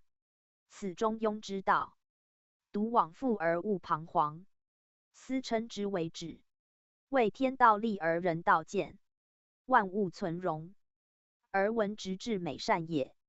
凡恰好不过者，方可以止。若有未尽，不得止也。大壮既当盛时，一兵耻态，苟不知止，必以过而受其害。盖大小过以失中而称，大壮又类乎大过，而况其变也。知止不殆，不过何害？大学所谓止于至善，以其之所止耳。越进不已，其必也反为退；越深不已，其必也反为沉。皆不善于止也，而所致反其行。故大壮至于壮，而人道则先立贞。立贞者性情也，反求诸己也。知止而克止也。义道四德，元亨为行，立贞为止，名此义矣。自无疑于大壮之止矣。大壮，立贞，宣圣讲义，此大壮彖辞也。干卦四德，元亨立贞，而大壮止云立贞者，以乾在内，阳刚在下，有类于泰。泰以坤上乾，大壮震上乾，震出于坤，其卦为阳，其用则阴。故大壮卦称立贞，言本坤德也。立贞于时为秋冬，于德为西北，于道为田径，于令为收藏，于德为义性，盖纯人道之本，而法乎坤以同于乾也。干既在内，不得如众干兼主外事，而卦用又依正之训分，合干之刚健，其用过强，其名大壮。强必有弱，壮必有衰，以至乎中和，则为立贞之先。盖刚动于始者，必柔静于中；壮强于前者，必衰弱于后。藏有秋冬，始有春夏，令有收藏，始有生长。谓之先者，亦谓之继；在其后者，亦居其前。气数循环，无一时之习。去来者道，往复者理。大壮之先也，由复而灵而泰，是其静以见也。大壮之后也。由干而构而否，是其退役以见也。君子察其既往，知其将来，明其已盛，知其将衰。见于静之清清，乃期其行之徘徊；据于术之疏忽，乃至于坚贞干固之才。推夫作史之匪夷，乃回溯乎既直之根该。故以元亨之立志，而先免力争之克邪。物之容者反其纪，道之放者归之怀。越简则愈易，越明则越晦。止者行之基，成者身之备。立则无往不亨，真者还原可待。是以守己不失，反己不昧。纯柔以履至刚，阴利以避于害，则大壮之所重。而人道别有贵也。夫圣人报道于公，行止不离，处物于家，经语不移。未有所固守勿失，乃顺夫天道而无畏。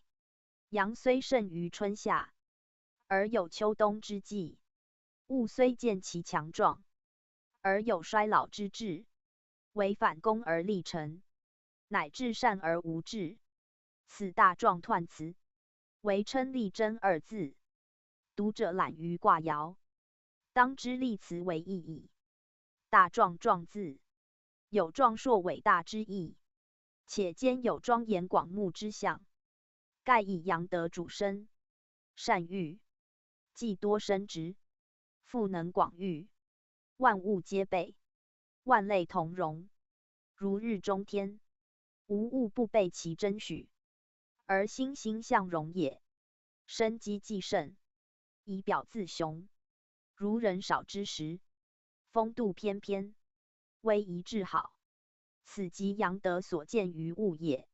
又如春夏之际，花木齐开，芬芳悦人，山林壮美，大地一新，亦即阳德所敷，无物不同壮美，不独干大生之用，且以正永正之力。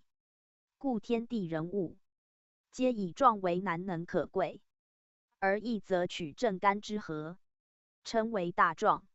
为四阳见长，阴不与争，而阳上四爻，既尽天界，又居人爻，天人合德，且包地位。比较三阳开泰，又进一层，故名大壮。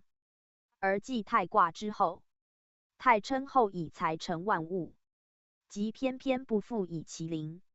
可见太乙有壮之美盛，较之大有近似。而壮则与大有异曲同工。大有位离合前，与大壮干居正下，及大处之干居更下。三卦皆以干称名，皆阳在下，能生多育，物复力强，而称大。大有为人言，大处为己言，大壮则兼人己包物我而言也。盖大有名物之丰盈，足比于丰岁；大处名处之众数，足比于家之富饶。大壮则名人物之盛强，足比于人之年少。时之当春，内外充盈，形神伟丽。而三卦之取义，莫不由干之在内。唯干能以美丽立天下，唯干大生，故三卦皆以干而见其有处且壮也。阳者称大，太亦大也。临之称大，大之始；太则大之中，至壮则大之极。谓大壮恰当大时，而犹未过也。大有大处亦然，若大过则过矣。过则不得谓壮。君子必其无过。大壮之辞曰力争，盖欲人戒于过，而时中耳。彖曰：大壮，大者壮也。刚以动故壮。大壮力争，大者正也。正大而天地之情可见矣。宣圣讲义，此生是彖辞之意也。大壮卦以阳盛得名，大指阳言，壮指盛言，故曰大者壮也。与大过卦辞大者过也一义，皆以阳称大，而阳又正在其壮旺时也。大过似阳在中，大壮似阳在下，皆多于阴，其势正盛，的未成时故称大。临以二阳见长，亦称大，则以二阳在下，其气勃兴，其势突前，足破众阴也。大壮故以阳壮称，且阴阳之渐深，由泰而进，如物由深而长，由弱而强，故曰大者壮也。言前以大，今越壮矣。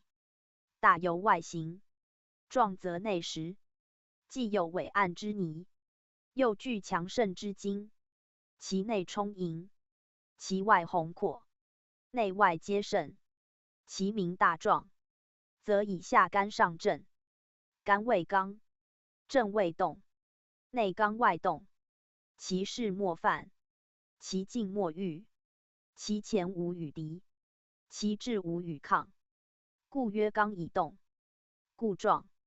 言图刚不得称壮，图动不得谓壮，必刚以动，方名壮也。亦因大壮干主于内，振奋于外，本其行健之道，发为震动之形，合成雷鸣于天之象，则其称壮，故有由矣。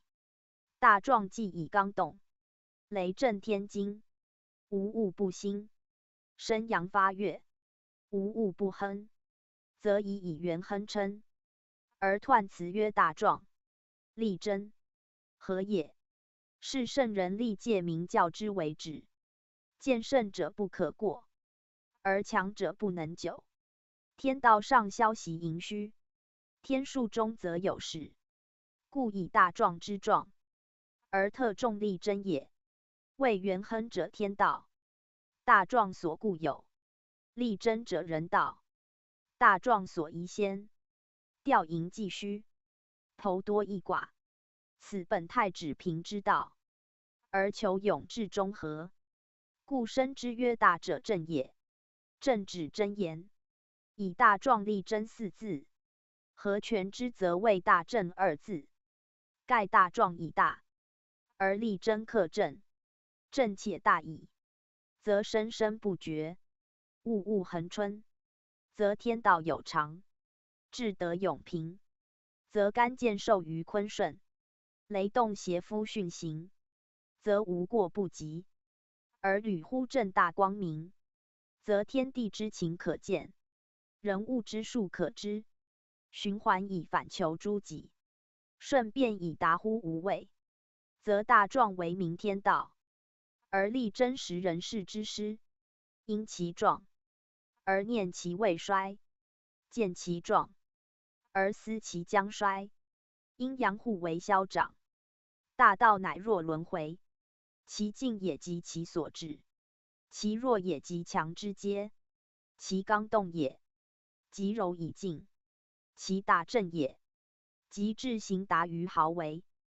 盖一平一卑，一往一复，天地之情，去而又续，为人道至乎至终，不求其过，乃无不足。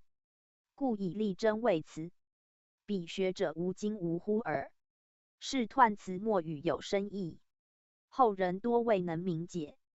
盖大者正也，即与上大者壮也。正相对，即同大过卦，大者过也，恰相应。以大过阳之过，大壮阳之盛，盛则过，唯有就于正，是免于过，而常保其壮。故正前合德，干居正下，以刚在内，九二中位，而与上六五相应，内刚外柔，则阳不至过。亦乎大过之二五皆刚矣。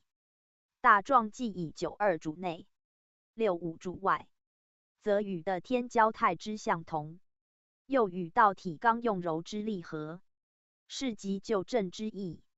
言阳虽盛，而不失其正也。然凡卦阳以9、5为正，而此反称6、5为正，亦又何也？则以大状元亦纯前，前以9、5正位，6爻皆刚固也。大状4阳2阴，时以兼坤之德，类太之象，阳与阴合，为后天大则，合而后生，合而后长。今4阳势盛，以男与阴邪，不似太之平匀，则其用恒亦过，既至于过，则非大过，即成遁。以阳日生，4阳生1爻，则成大过；生2爻，则成遁，皆不得中和，而将背乎天地交合之情，为乎阴阳生化之道。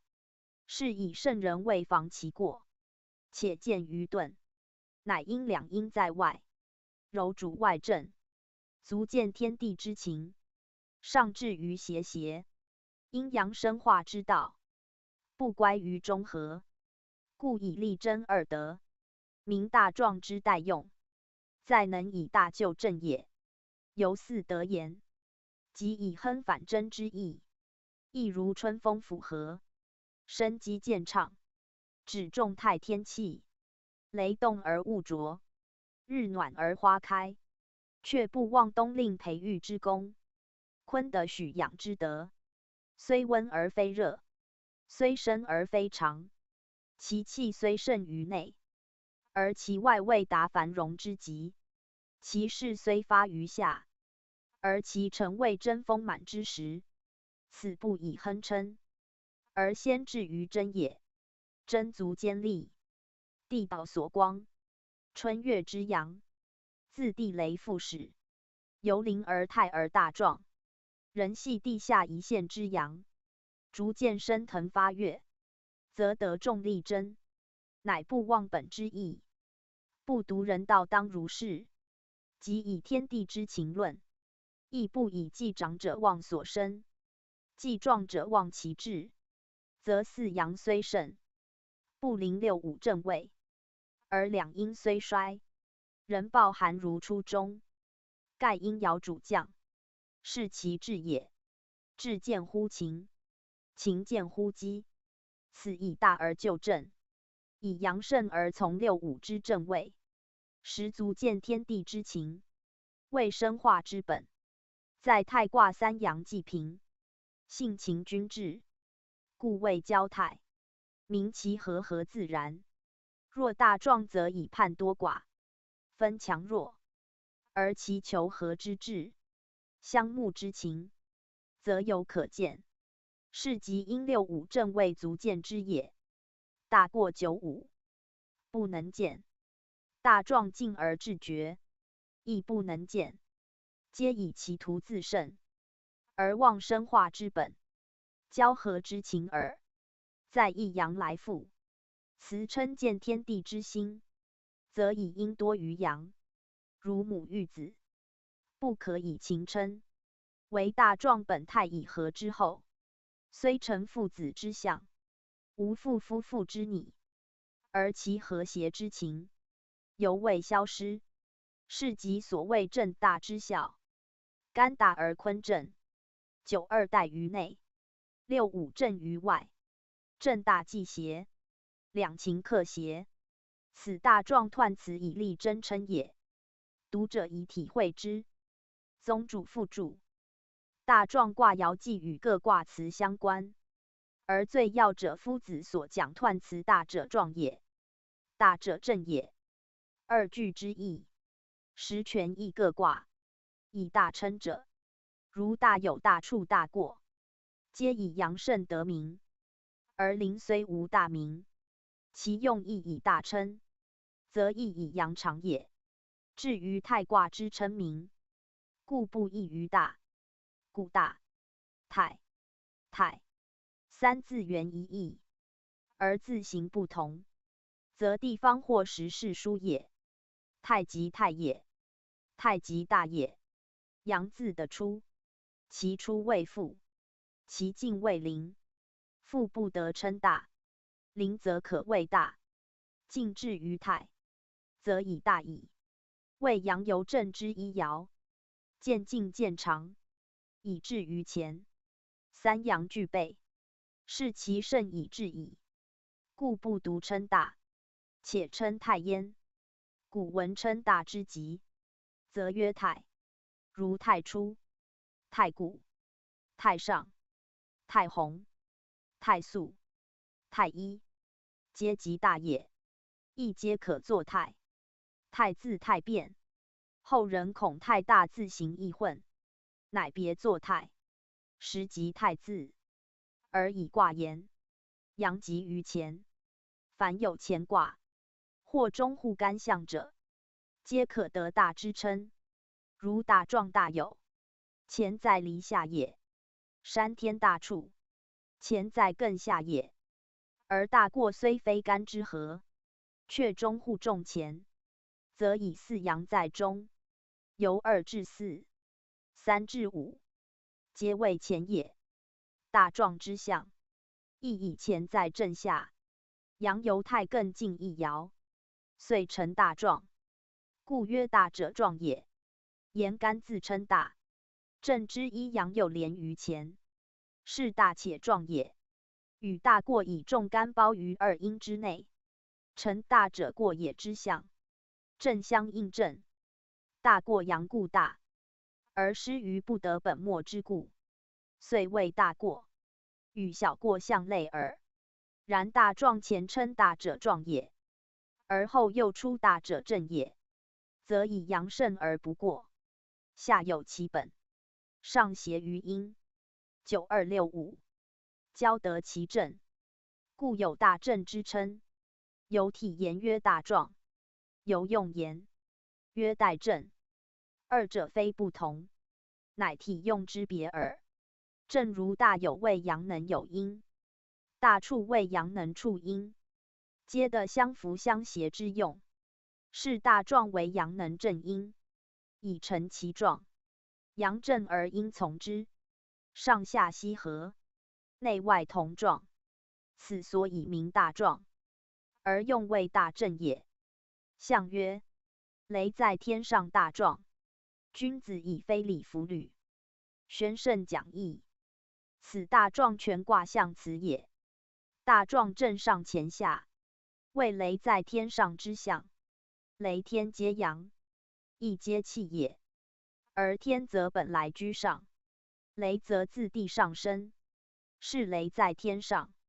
由曰雷上于天，与虚卦之云上于天同义，故不曰雷上于天，而曰雷在天上者，则以雷虽自云出，云有水气，终成于雪而降于地，是云原属下也，故曰上。若雷则以云中所含之电，电发为雷，其声也；电流为火，其光也。光与声虽异乎气，而凭气以行其行也，随所知而即是，不似于雪必降于地。天亦气也，雷在天上正其所居，盖天空无非气也。雷鸣成声，电形成光，皆在空中，是雷在天上，非如云之自下上而中降也。雷行于空，声既赫然，光复闪然，谓天威之所见。天以雷生其威势，壮其神功，神威之师，无物不畏。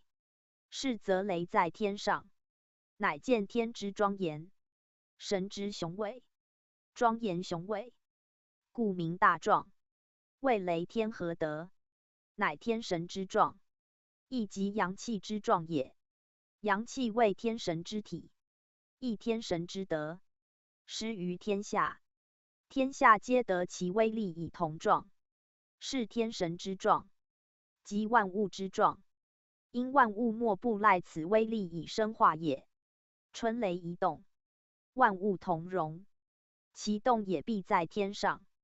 若在的中，不得动也。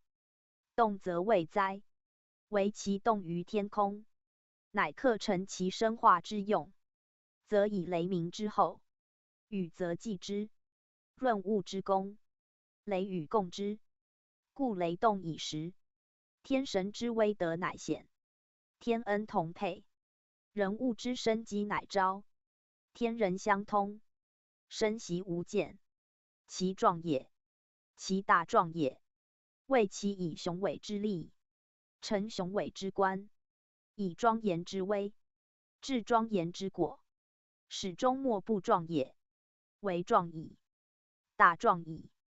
雄伟者亦成衰败，庄严者亦至颓唐，是天道弥长，而人事宜慎。故在大壮之际，集思保全之方，则君子必自警惕，而先非礼服履之戒也。盖大壮干主于内，正持于外。干有干之训，正有细之思，皆不外以其极盛，则怀其将衰；见其至冲，则忧其过满。故朝干细剔，以求无咎者，干之君子也。正来细恐惧戒慎者，正之人道也。大壮以之，则先自替自戒，而一言以蔽之，曰非礼服履。古者圣人守卫天命，笃恭神明，而于月令、春雷发生之时，通告上下，戒其容止。莫非明天神之威德，众礼教之防贤君主以下，至于庶民，皆以敬天为先，守礼为要，礼始祭祀，而特先祀天，为报本也。天雷出明，生机始见，犹未怀德未威之日，反本报恩之时，不独淡其庄严，尽其雄伟异也。人物既生，而有生，则必思生之所自，生之所欲，父母养之，而非得天父之性命，不克生也。生必本阳气，阳气者天之一体，神之本德，阳气周布，生息无垠，此人物所痛也。非礼服履，包一切言行。言有曰：凡不合于礼者，皆不谓也。履犹作也，行不曰履。人有所动作，或曰行，或曰履，义也。非禁止不履也。又履自与天则履有相关联，履卦以上天下则定名，分尊卑上下，为礼所本。故履者行也礼也，或行或止，无不有理。有理则安，无理则为。非礼之事，君子所戒，而不明示于履，乃见于此者。大壮雷天之威，自当有所警惕，有所戒惧也。中庸首章所称戒慎恐惧，亦推大壮象辞之意，而溯源见性民生之道，以至于中和未遇之功也。夫大壮诚实之盛，因谓之宜，既大且壮，罪亦干非礼之谦，兵大过之害，则以处坚为易，处安太难。君子知其弊，则先忧其忧，后乐其乐。故于大壮之曰：先戒慎于其行止焉。而象辞所称，亦由身彖辞力争之意为重，再反己而就正，以成其大壮也。正则自无非礼之履矣，权卦之用，一正自足以盖之。为正使克中和，为力争使克达元亨，为以非礼服履，使克全大壮之行也。宗主附注：大壮以干之见主于内，正之动持于外。辟之家有严父，主其家正，一切规模，全依先人之训，上下和睦，男女齐正，当其年老，幼的客家长子继承父业，为之奔走于外，父命不违，行止不悖于孝道，则其家必兴，门庭光大，安富尊荣，此即大壮之象。既大且壮，德足以为世法，事足以令众服，则一言足以动乡里之视听，一事足以立足期之楷模，是其所成，必能化俗遗风，垂教作则，不独善其身家以也。故大壮不必自有作为，不呆以居显要，为其积之以后，本根早固。如大木盘根错节，培植有素，则垂荫必广，风声必大。此乃礼数自治，不求而得者也。故大壮与大处相类，大有相通。大处比于家之富饶，大有比于年之丰稔，皆生育优美，营养畅通之象。而以远大者言，则天地生成之功；以近细者言，则人物发育之势。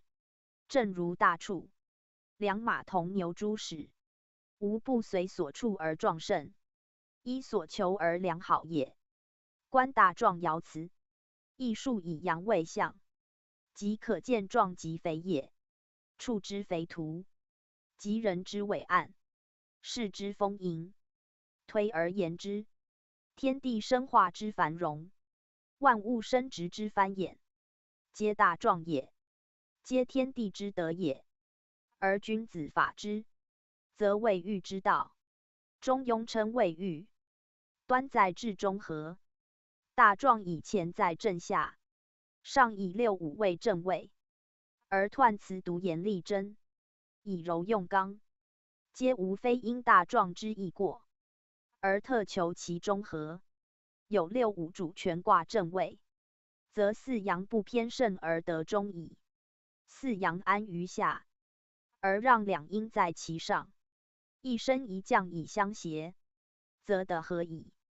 此中和之治，即由阳能自反以就正，不徇以大过，是即反大过以成中孚之旨。故初爻称其孚，而象辞则以非礼服履自勉。于是彖辞更名皆正大二字，可见天地之情。此皆圣人以义明教之心，读者切勿随意念过。又曰大壮与厥皆属干乾之卦，而大壮四阳称壮，厥五阳反不以壮称，却名为厥。此中意义，大可深思。盖壮虽以阳盛见称，实则阳之盛极反成衰。如厥以五阳名厥，则名其有缺也。对干言谓缺一爻，对阴阳平云言谓缺二爻。以缺则非全，又不得平和也。为太未平，为既既为和，为乾坤未全，此厥之不得与数卦同论也。而大壮则虽较太多一阳，较干少二阳，却以四阳连居于内，两阴调协于外。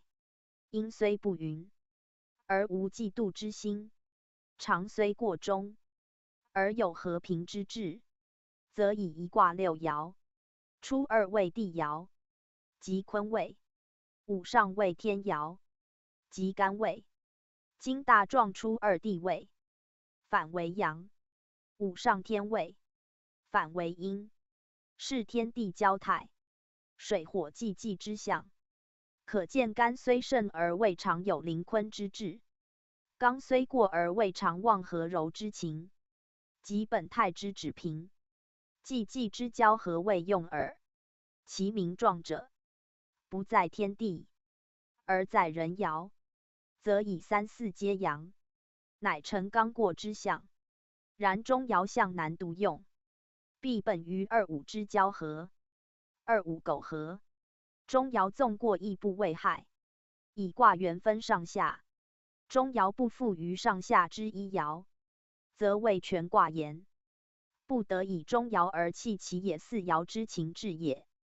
大壮既以天地同治，阴阳服勤，则中爻虽盛，仍不能被夫交协之道。此象辞以力争未用，而是彖以大正未言。既重力争，则虽过而不失其和；既先大正，则虽盛而不乖于中。此大壮以中爻之刚称名，而以天地交协之情名用。虽四大过，而仍归于中孚。此壮之所以称，有非绝之所拟也。绝以过而明缺，正见过必有失之理数。欲其无缺，先其无过。大壮之可称壮者，亦以其善于补缺，而自盖其过耳。初九，壮于止，真凶，有福。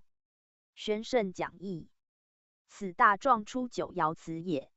初九在权卦之下，即乾之初爻，以上合正，亦于干之乾隆，而以正之巽奋，因干之刚健，阳德既盛，其道以行，故曰壮于止。凡初爻多称止，名所识也。如是科与奔，及后决与艮诸卦，初爻皆曰止。由人之所立处，人体虽壮，必先有其止，以为立身之基，行步之始。如奔之奔其止，使见所奔不离足下，足下既奔，诸体随之，则由目之有根也。大壮以壮矣，而所使先壮于止，亦见壮之有本。如人之见，必先有健步之足，若足尾不克力，不良于行，虽有肥硕之躯，终无所用之，谓其不得称壮也。且止自从止，立也立而后行，未有不能立而行者，亦未有行不先立者。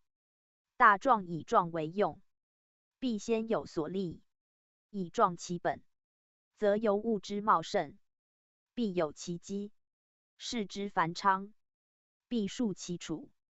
壮于止者，壮之基础也。正以动为用，今壮于止，是有所行进之备，而以初爻在下，由干物用之时，虽可以行，而不得即行，故战真凶。沿途壮于止，未及其他，则为克待用，宜于立守；不宜于行进，则不强行。行则凶，真由远行也。真凶由不利远行，盖以初九之壮，非远大之奇。勇于下者，易懦于上；胜于近者，恒衰于远；强于细者，折弱于大。此事理当然，不可以其可行而肆志谓之也。故非不行，不可争也。如小儿才能自立，不得则以远大之行，非其时也。时则为宜，非时为凶。初九之凶，以其位之下，时之早耳。然壮于止，以挟干行健之得矣。是有福也。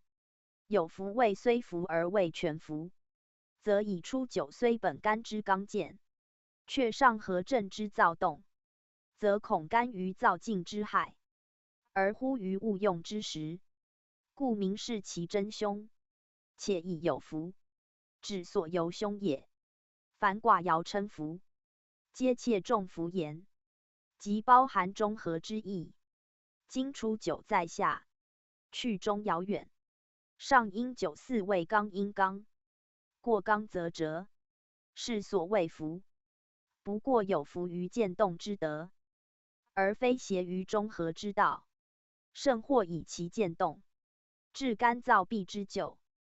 故有福二字，虽名其有和，而借其物尽，人不外彖辞力争，象辞非礼服履之旨。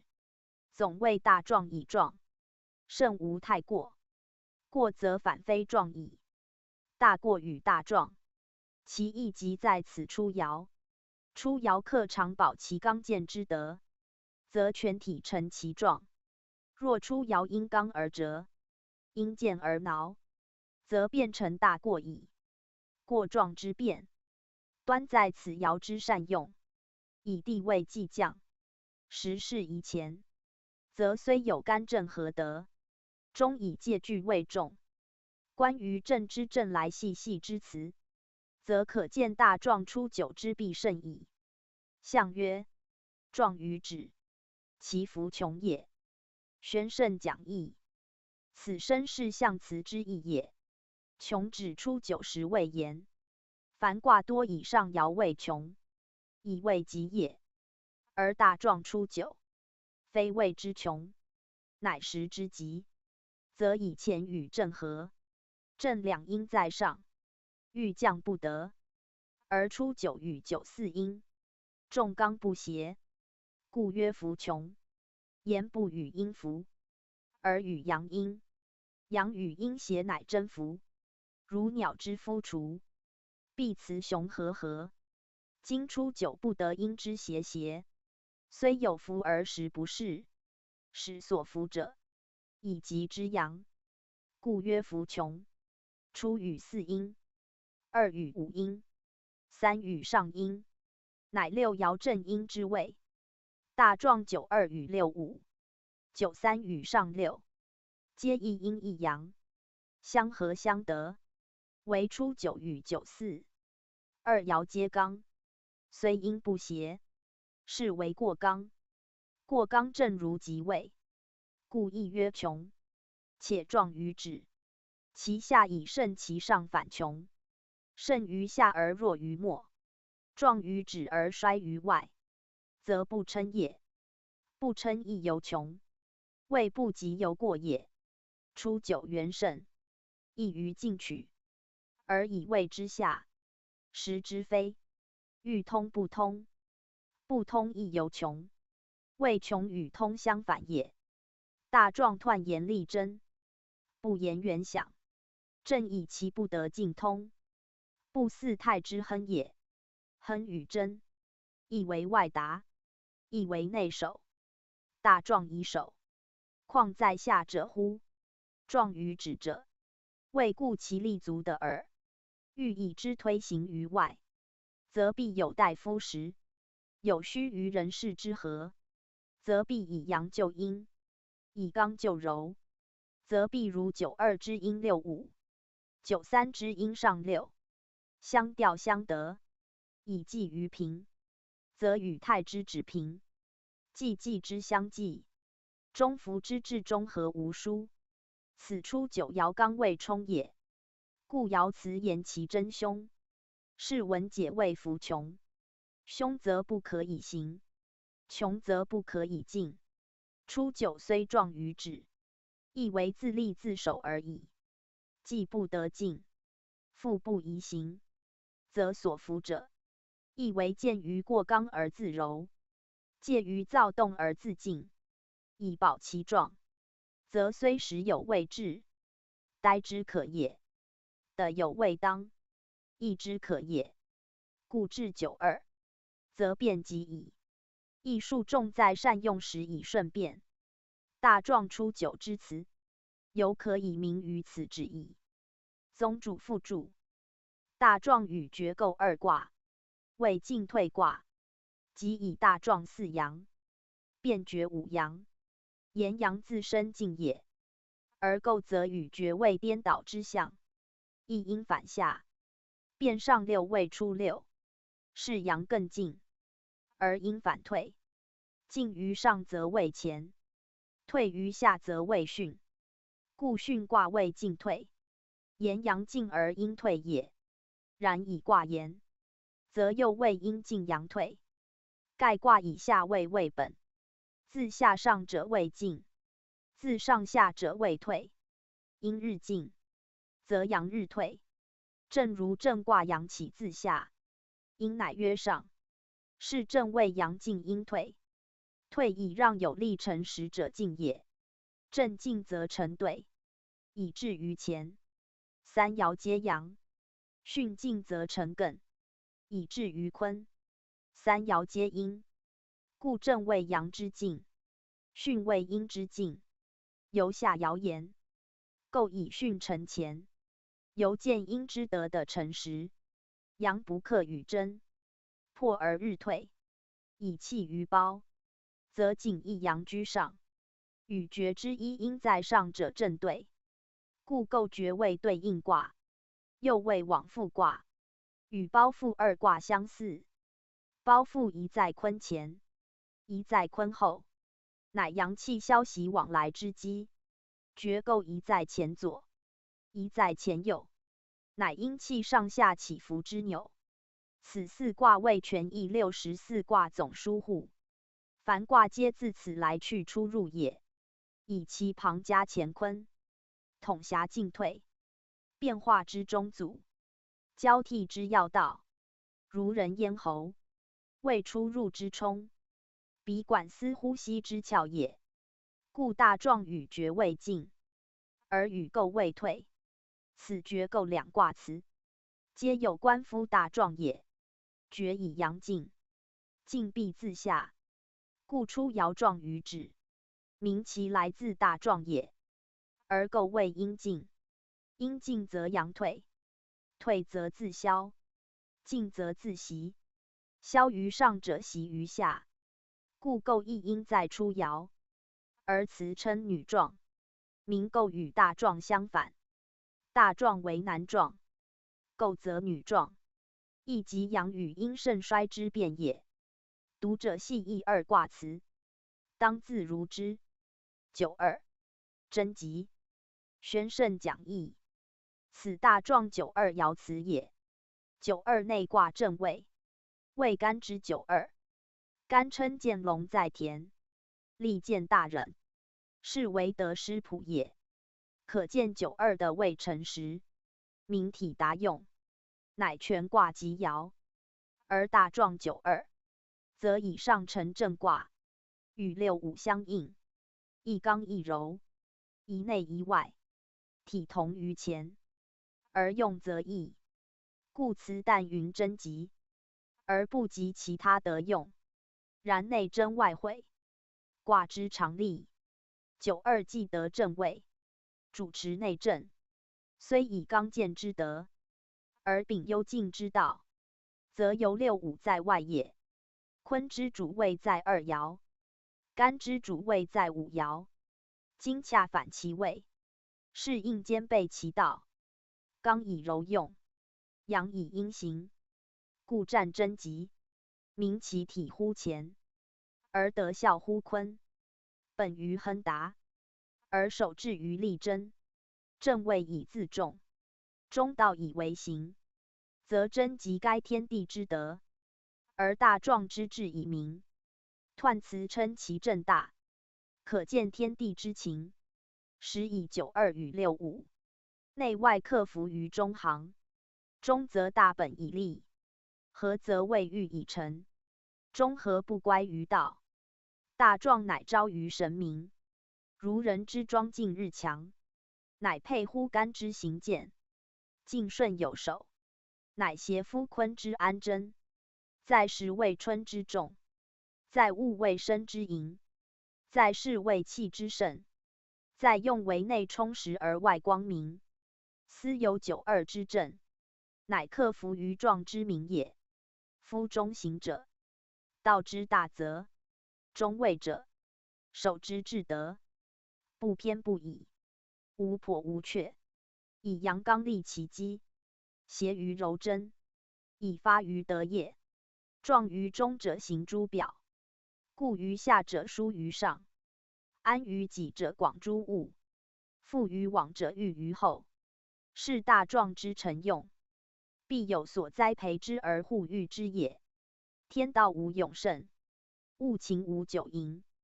头多以一寡，损上以一下，则虚者实之，弱者壮之，则大壮不以壮而以真，不以静而以止。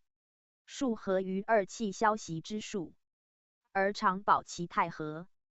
即刻自正其性命，乃至万类之生成。此干卦所谓干道变化，各正性命，保和泰和，乃立真一节之意。于此足以证明之也。唯以真而获吉，则无呆夫亨而自立矣；唯以正而成其大，则无虑夫壮之或过不及矣；唯以刚而柔，动而静，则无惑于92之战争急，而克服于彖辞之权止矣。象曰：92贞吉，以中也。宣圣讲义。此身是爻辞之意也。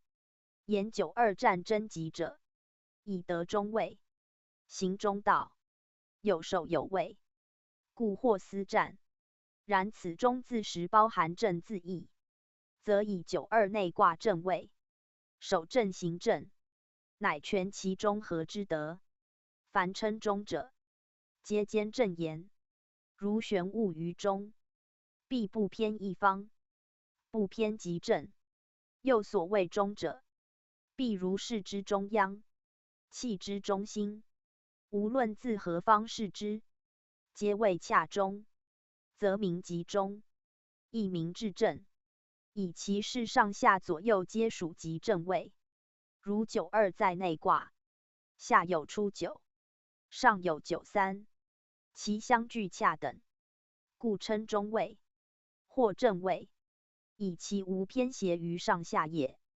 而以92言，外的6、5位阴，则刚柔相济，无所偏私，是亦中也。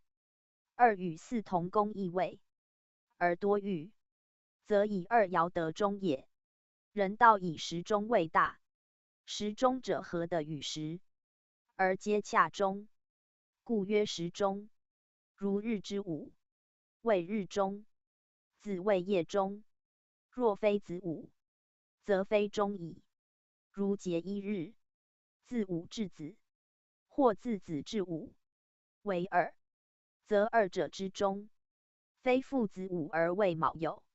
以卯在旦，酉在系，恰当子午之中也。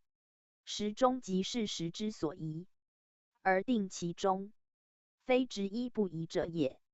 春之中谓2月，夏之中谓5月，秋之中谓8月，冬之中谓11月，此4时之中也。若以1岁论，则6月谓中；若以半年论，则3、9月谓中。是所谓中随时定也。卦之中位，以上下卦论，则2与5爻；若合全卦论，则3、4人爻，亦有不同，是所指而定也。此92中位，乃本下卦前言，干之中位，故在92，而其本来主位，则在5爻。今以5爻为正之中位，属柔，而出于坤，是干所合者，其本得为阳刚，而所合则阴柔。以柔济刚，以阴挟阳，则92之所行，亦可称中，谓中道也。盖体乾用坤，体刚用柔，不使太过，则抵于中行。此则不独兼谓言，实包得用言也。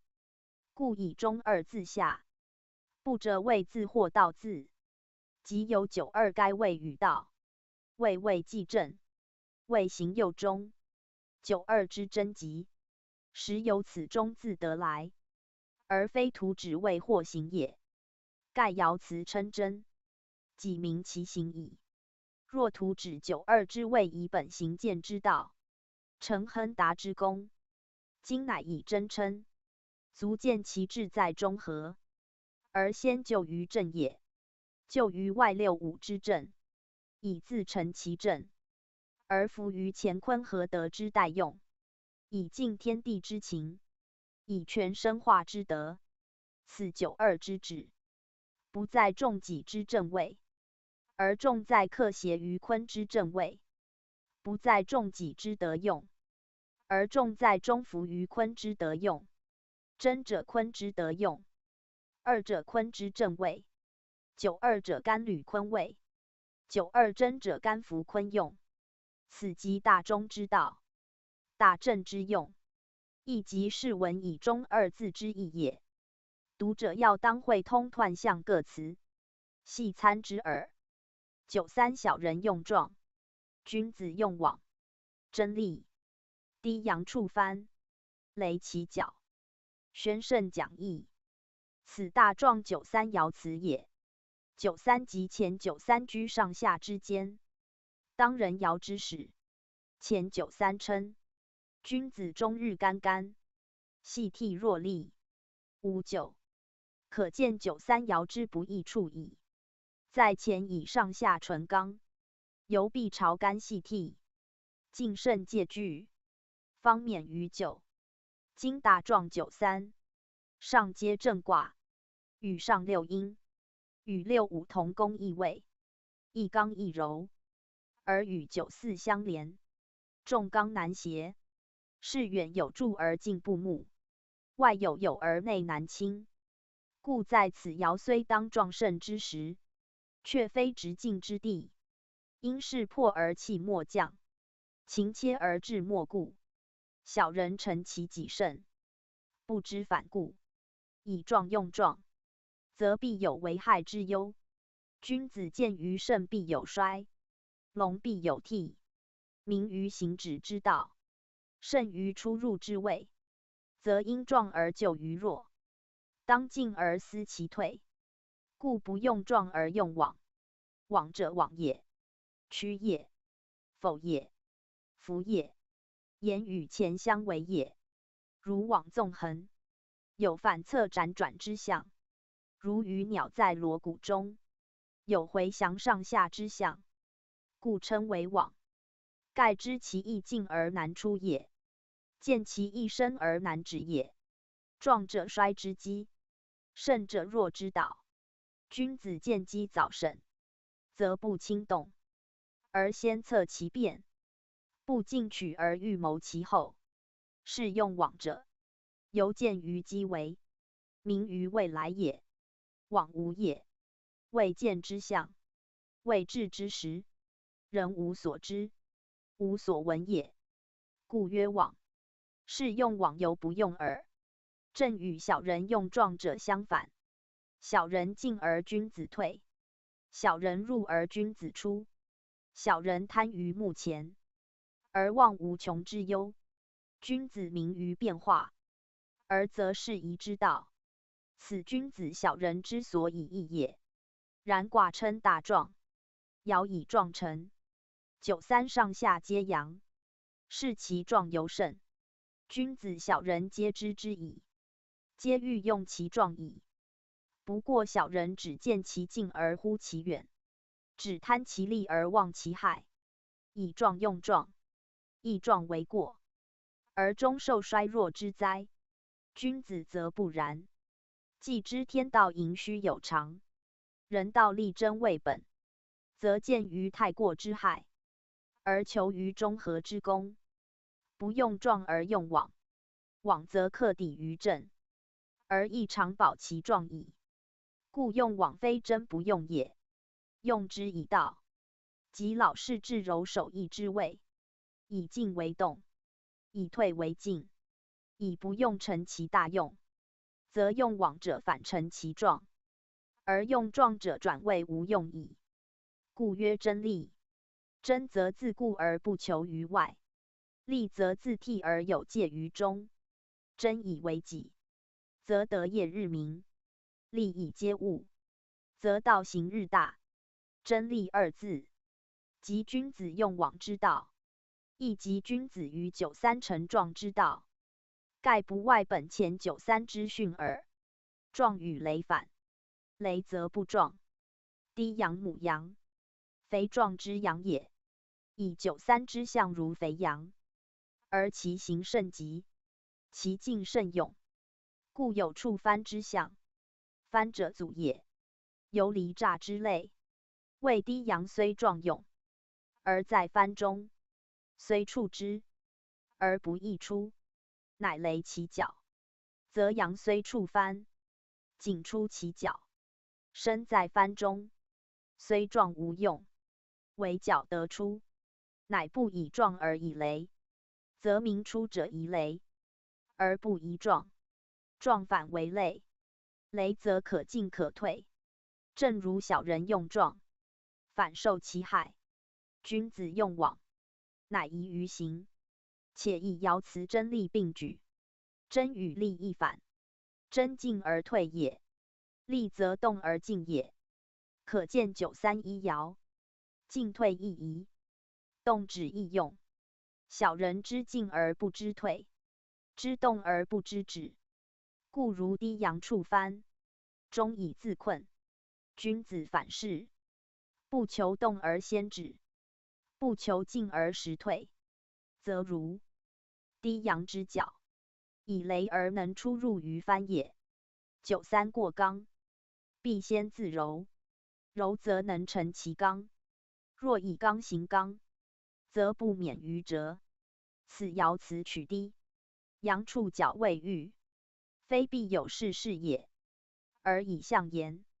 93与上六阴，刚柔各异，正如低阳体壮而角雷，外隔94，不得与65上62阴爻接，有如藩篱，是93原不宜直进，以犯难，必委婉往从以待变。若进至94，则为藩者已绝，为雷者反壮矣。此应时顺变之道。要在临事善审机宜，用壮非壮，用枉不枉，皆由时的之所宜，静止之所合耳。大壮全卦大用，传称为止，足见其大端。而93人道所存，人道先立真，和前93朝干系替若立。此大壮93真利二字由来，能明思义，则知爻辞之旨意。卦自3至5互对，对为阳，而壮字义与处阴，凡称肥壮，多观处类。如换卦马壮是其一例，故爻辞引低阳以喻其壮。推而言之，是物之肥盛者，皆可由此引申之也。盛者继之以衰，前以言之矣。故壮不可用也，为不自壮，乃保其壮。因卦4阳在下，93恰当4阳之半，过半之势，以见变矣。壮变为雷，虽仅一角之为，而以非全壮可知矣。读者系一爻辞，则明义教只是人道之深义也。象曰：小人用壮，君子枉也。宣圣讲义，此身是爻辞之意也。以93爻，不宜于用壮，而别求于不用之用，是君子与小人异其去也。小人诚实的事，故以壮矣，则居壮行壮，无复他虑，而不知壮之与雷相以服，图见其壮，却忘其雷，则将如低阳触藩，进退为谷。君子则不然，知其壮必有雷，则宁雷以全其壮，不敢凭临以弃，以导过甚之咎。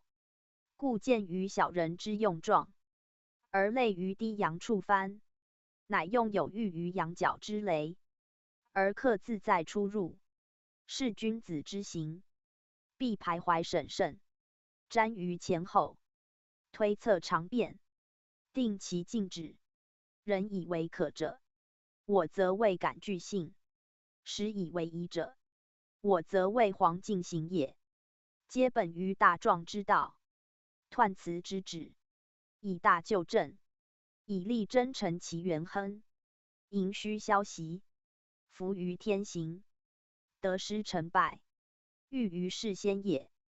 苟明知其壮，而以壮为可用，在常时故足快至，时过境迁，壮反为衰，欲其复壮，已不可得，则无宁守其未壮，保其常壮之为月也，故不用壮而用雷，是以成神壮也。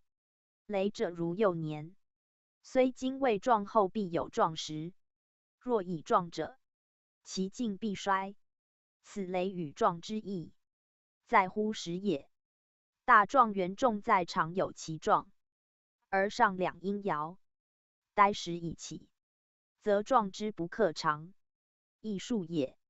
君子恐其速衰，不用壮，正体彖辞力争之行，以壮就正之道。读者误以为君子之谓喜不前为诈取罔道也。宗主附注：大壮卦不独与决构卦辞有关，及风水患亦有相通处。以巽与震对，而坎与先天干位对位，是巽坎合，有类于大壮之震干合也。关于彖卦初六爻辞，用震马壮吉句，则知彖亦有壮之用。以壮为马，人与大处相应，而大壮称处，为吉阳。而决卦九四亦称阳，与大壮九四相近，皆有毁亡之语，则皆以壮之为用，不得过时。及时未壮，过时则衰。如畜类牛羊犬马之属皆然，其志用必其壮时。如以衰老或由至弱者，不足至于大用。使类虽以肥图，为宜于养生之需，而其未壮，即不堪食。若以老备，更不应食，为其不及或过于壮，则虽有之，不足成用。如花果古时亦然，必其正熟，方可食用。未熟或既败，皆不成用，不堪食，是皆非壮。不及者无论矣。唯以过时，则必有毁亡之咎，未毁其及时不用，而作事时之事也。正由人少壮不努力，则必有悲叹老衰之日。此离卦所谓不古否而歌，则大茂之皆以时光易逝，壮年难主，而景人早自习也。大壮故以壮矣，不成时自爱，而因循顽乎？及几何时，衰且老，更何有于德业之成，新生之态哉？此决出九称壮前止，未在大壮时已壮矣。而大壮爻辞一再称低阳处翻，亦名其不进即退，不行即止。苟无所努力于当前，则必有追悔于既往，甚哉壮之不义！而欲长保其壮，犹不义也。苟名艺术卦之辞，自可见义教育义之深远矣。94. 贞吉，毁亡，翻绝不雷，壮于大禹之父。宣圣讲义。此大壮94爻辞也。93称低阳处翻，雷其角。此93时谓之所向也。至94则已变矣。前之处者今已绝，前之雷者今已壮。是以94有93之进而获时的之宜。天数之福，人事之德，皆称是战也。94已属外卦，为震之初爻，互对之中爻。对为绝，合干成绝，亦绝也。卦既出外，以成绝翻之象，而以震之一阳，下连乾刚，乃成大壮之体。以壮至94未及，过则谓阴爻而非壮，故大壮自出9始，至94中，乃克称壮。壮原指阳言，6、5上6皆阴爻，不得以壮用。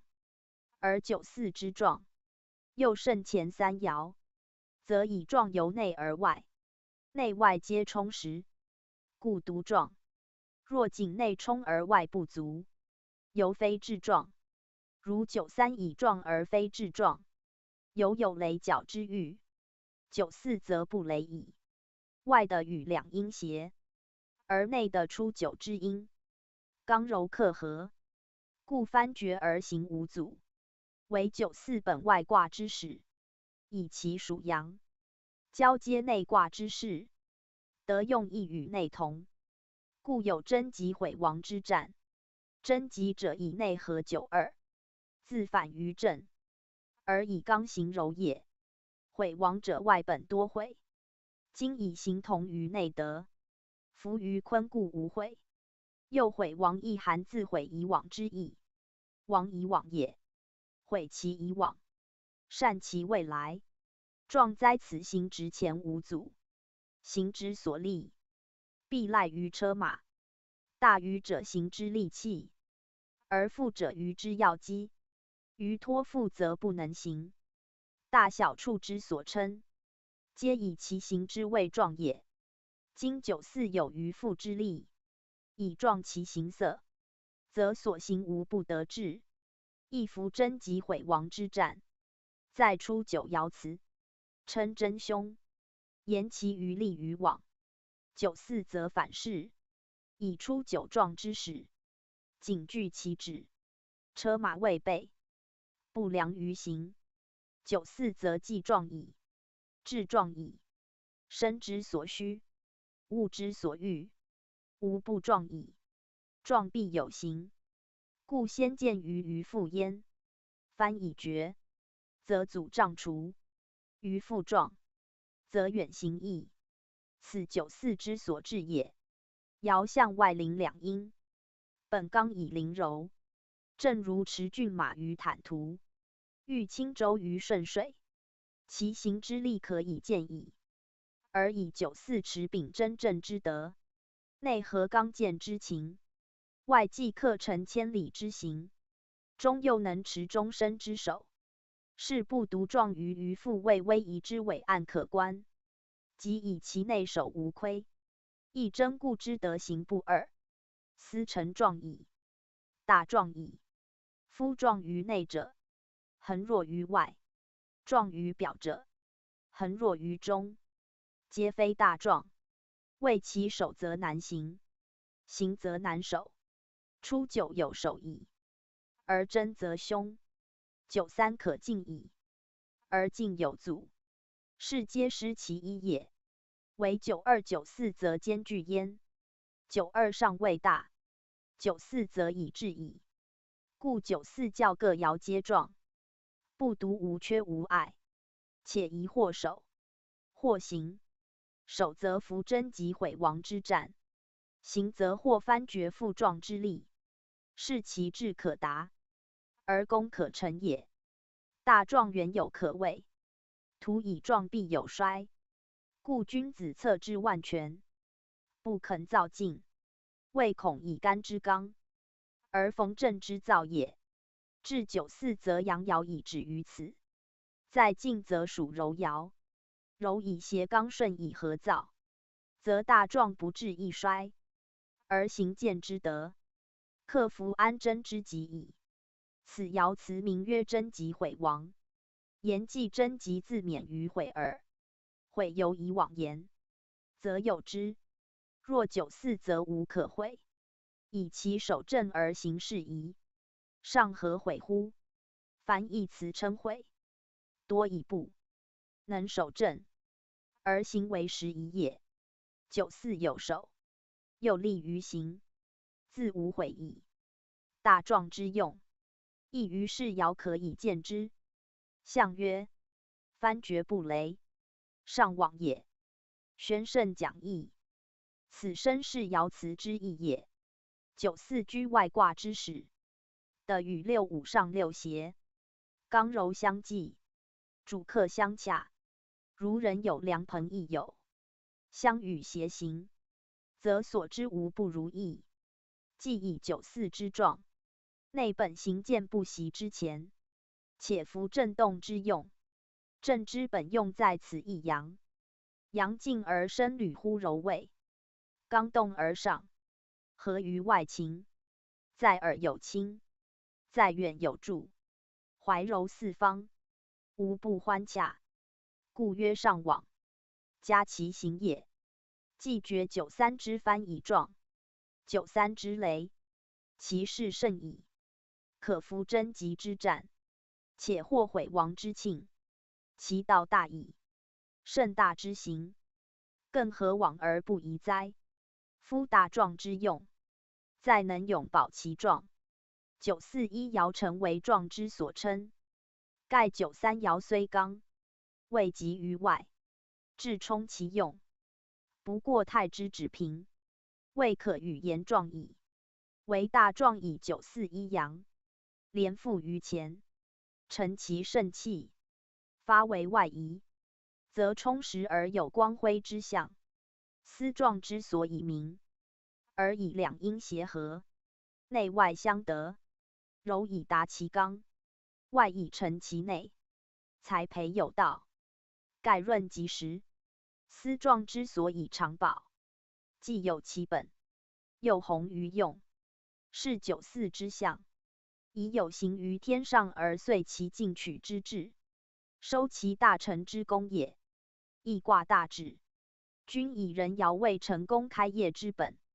94与93皆中爻，虽属重刚，却喜得65居其外，6592互成其德。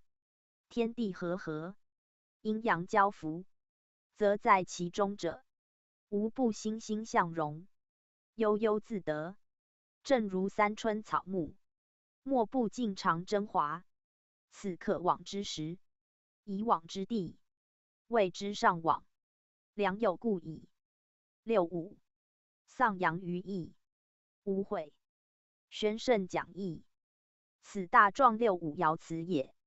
65居外卦正位，为正卦中爻，以阴加阳，内与92阴，刚柔原相协也。而以5本前位，柔来履刚，乃成丧阳之象。全卦以阳盛为用，65无阳，故有失也。阳有阳也。93上6，均有低阳触藩之欲，皆以阳言，谓阳不得进行前进也。65则不独不前，且将丧其原有，则以时的使然，亦犹异也。古字通用，亦乃牧羊之地，非畜羊之所，故有丧失之余。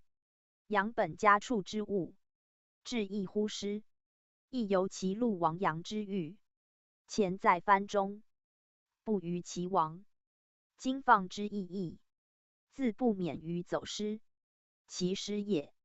或谓人道，或谓羊自逃亡，虽不同，而其为失则一。在65上皆上6，无复遮拦。正如广义无离诈之防，则亦丧失，原在义中，曰无悔，言无可悔也。明知其义失，而不留意，虽丧之，无益弃之，将何悔乎？且丧阳者65也，以为阴爻，不克畜阳，不似大小畜之相处也，故有阳而尽丧之，丧之于义，足见其失在义也。正以65地位卑平，外无防范，有如义也。然大壮本以阳盛得名，65阳以尽，应继之。在前位低阳之备居，至此变而未放驰；在前位触藩之不克行，至此变而为广义任所之矣。此爻象刚柔之别，而人是得失之殊也。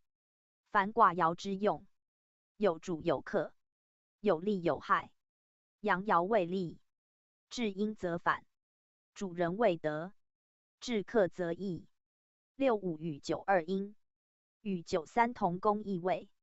92是为利者，65则否； 93以为有者，65则亡。此理数然也。盖阳履阴为德，阴加阳为失。5虽全卦正位，6则非爻之宜。以坤加于前，由臣上于君，仆上于主，谓之逆也。故权卦以阳自卑斜于阴位正，而六五则以阴切位比并于阳位失。此二者吉凶利害，因其位而有殊也。要知大壮权卦，以壮为用。六五以上以失其壮，卦用亦乖，仅以其的正位，为阳所侵，故虽丧阳，终无有悔。此无悔云者，谓既无可悔，亦无庸悔。失的所使，悔又息位。六五外卦本多悔，以正位，故无悔。虽爻之刚柔不当，而谓之中正可贵。读者勿逆其辞，而宜大壮全体大用，前后不同，致失圣人立辞之旨耳。象曰：丧阳于义，谓不当也。宣圣讲义，此身是爻辞之意也，谓由的也。地位不宜，乃召来损失之咎，则以六五应居外卦正位，下与九二相应相错，成互异之象。爻辞义字，不独指其地，亦兼明其事；不独视其事必如此，亦且见其原有其由。谓六五以柔居外，而内藏刚阳过盛，阴难以挟阳，外难以御内。彼之庸懦之主，其下悍暴，不义统帅；闺女之政，其臣骄横，不义才艺。则由谓言谓失人，由人言谓谓不当。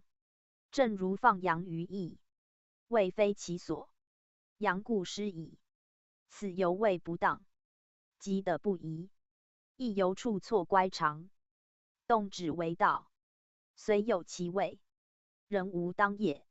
然大壮本以二五两爻，上下交合，刚柔互异，以服太与济济之象。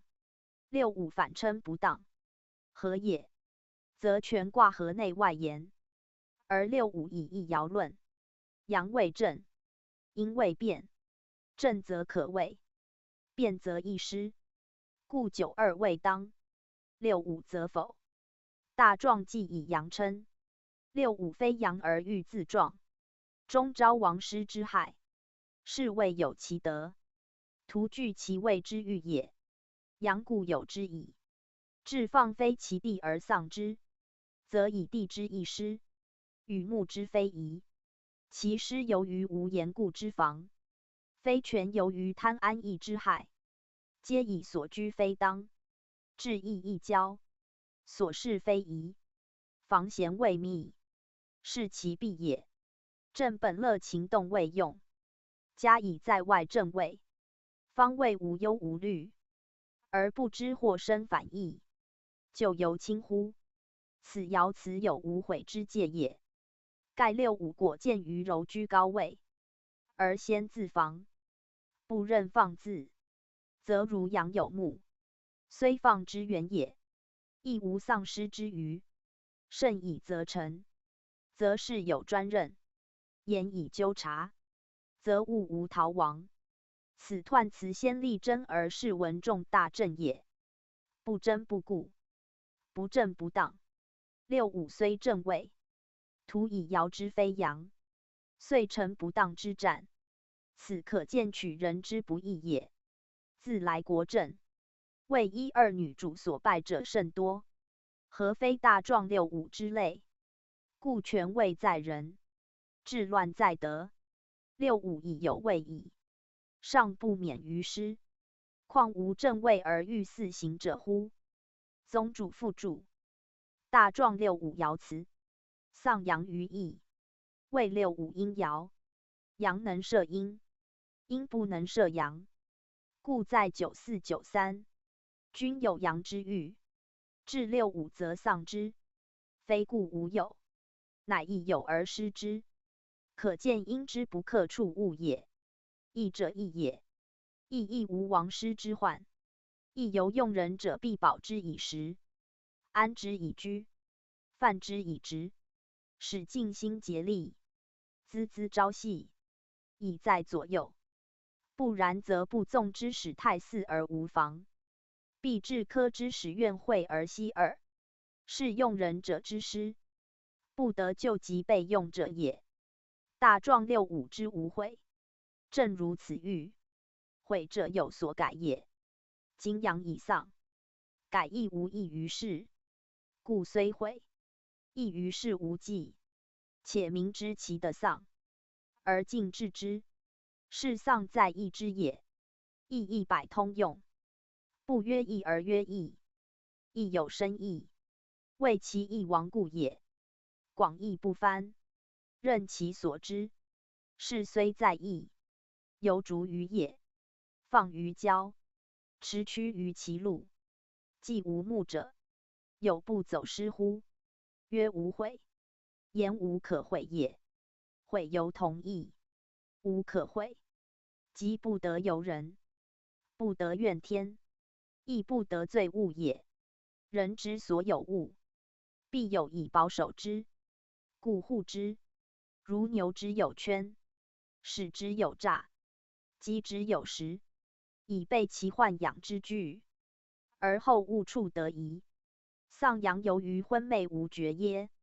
亦鲁莽未甚也，则悔在自己之过，不甘于物。正如抛珍品于道中，储米粟于野外，漫葬会道，更惜悔哉？爻辞无悔云者，正贵其咎有应得，悔有不及耳。犹借人而无后悔之意，明是其不可畏也。上六，低阳触藩，不能退，不能遂，无忧虑，兼则吉。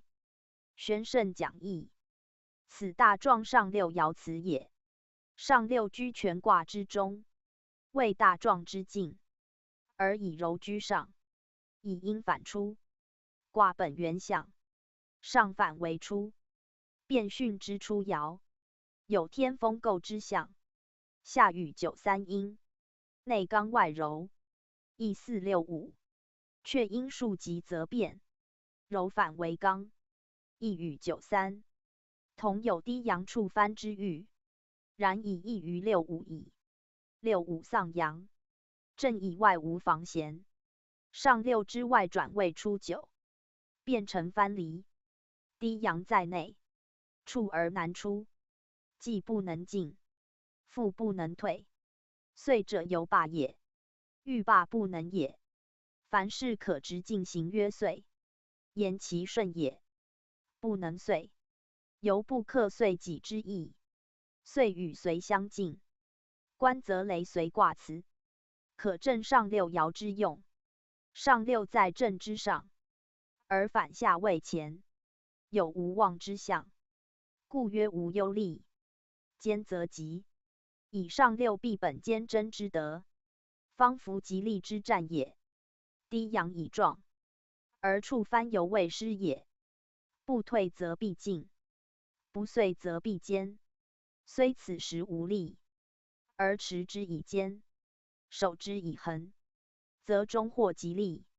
此与九三又不同也。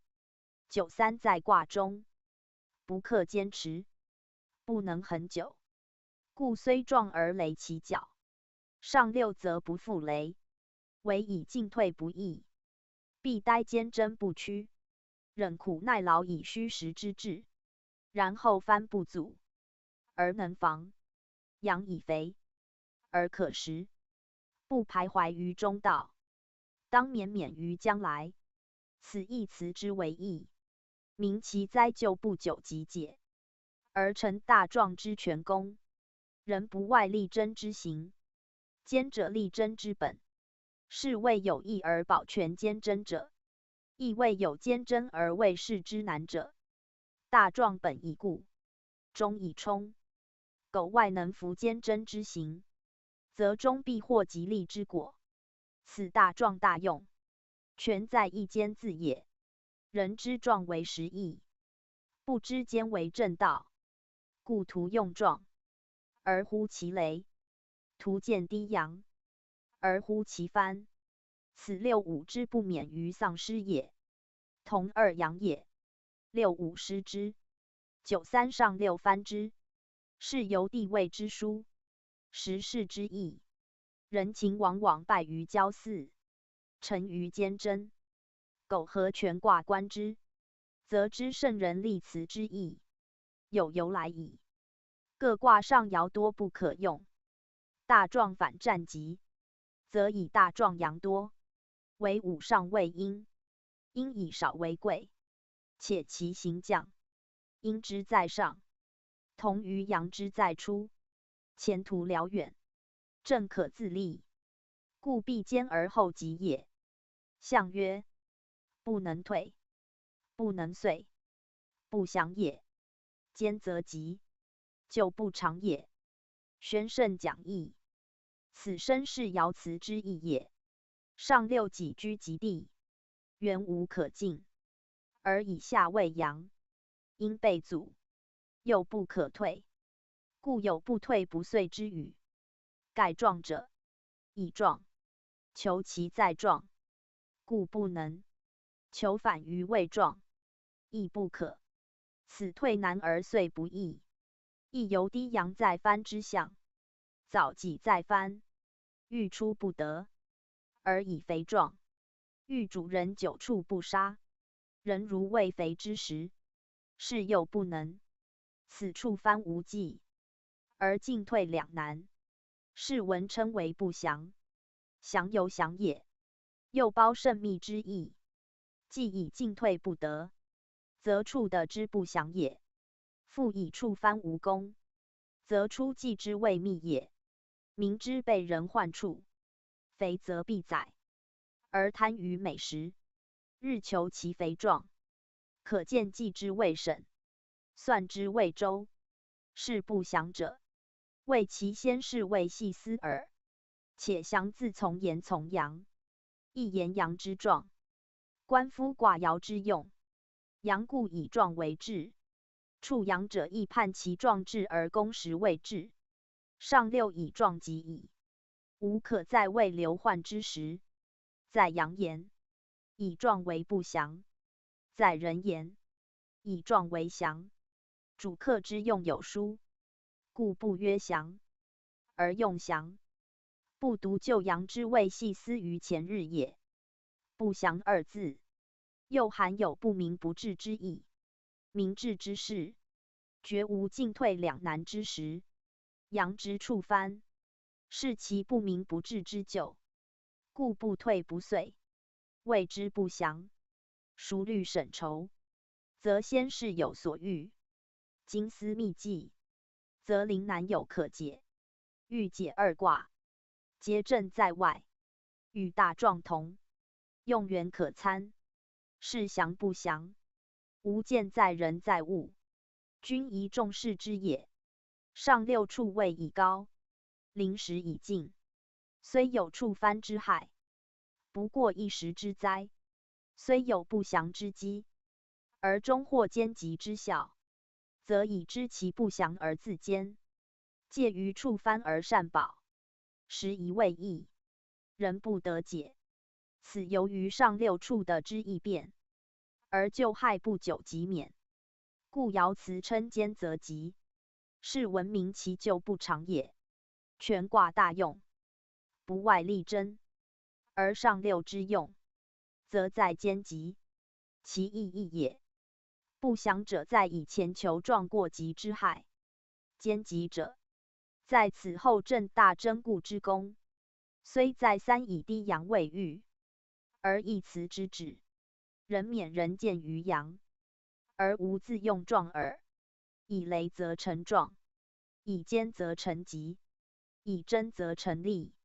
全卦辞一贯之旨，读者于此犹疑详思，苟忽于用壮之害，忘其触藩之灾，以为时的所宜，而不知天道既盈，人道尚谦，周详甚密，为成功之本，浮夸粗虑，为愤世之机。上六之得吉，正以终能坚贞自始，又恰遇阴爻在上，所谓高明柔克者也。柔足扶刚，且足正下，时的故常变异，而得用意克改悔。人天既和，神心永服，则中大壮，且获尽之嘉赏矣。大壮能保其壮，则尽的受其福。此尽卦既大壮，而有安康繁庶之战，可见天所赖者必善人，神所佑者必得也。此上六祥自故与祥通，以祥指由善德所照。书曰：作善降之百祥，五上天爻，皆观天道，不独众人道也。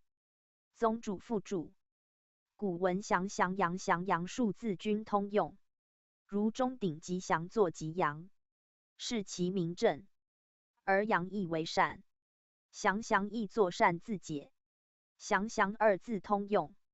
有吕见经传，左传云：德行祥以理性，战之器也。又云祥以事神。公羊传云：不设不祥，无以不祥道明，皆本作祥，即善也。善字上从阳，亦取阳性柔善之意。又祥字包含审析明辨之意，且有博多言长之意。诗曰：所可详也，言之长也，乃指事之明晰，言之辩驳，非徒谓其细甚矣也。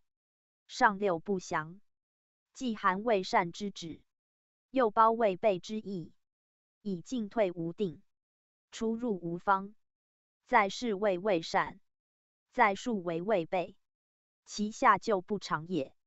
正与不祥相应，以不善不备故未就，而时一位义则不长，皆从上三爻低阳联系而来。以前三爻未有善，未可备也。善与恶，有阳与阴。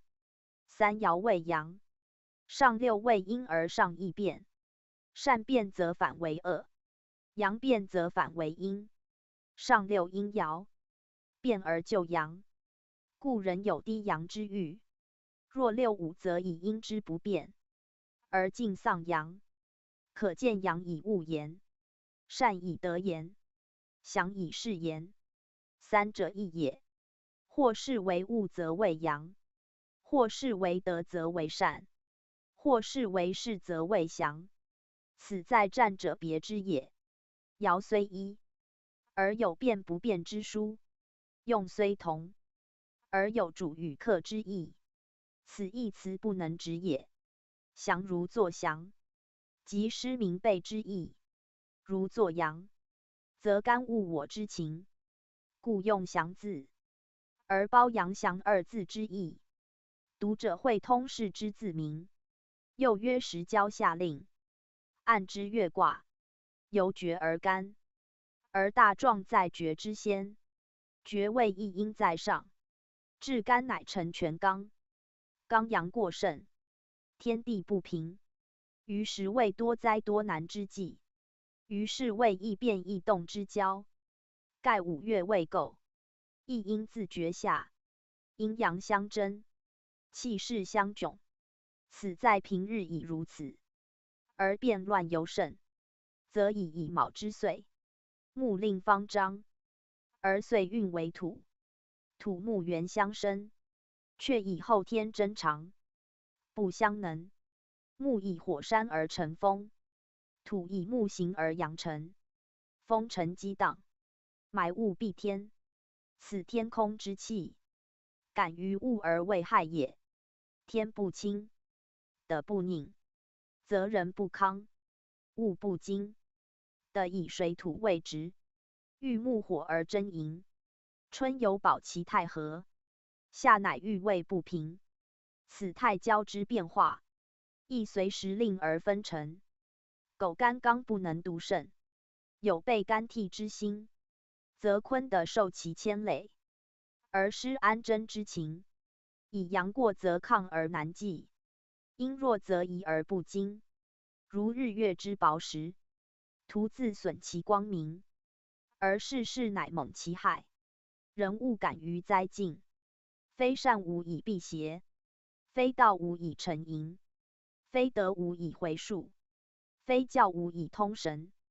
解灵系灵，唯在一心，逆顺生成，随时以亨，则赖夫善人众多，善气盈凝，化凶为吉，转妖为真，斯人天之感应，端在自治于诚也。今以时交初夏，关乎岁令，有须于自警惕，以免灾祸之道。望大家细体会之。晋卦坤下离上，宣圣讲义。晋上离下坤，离为后天带干位之卦，合先后天言。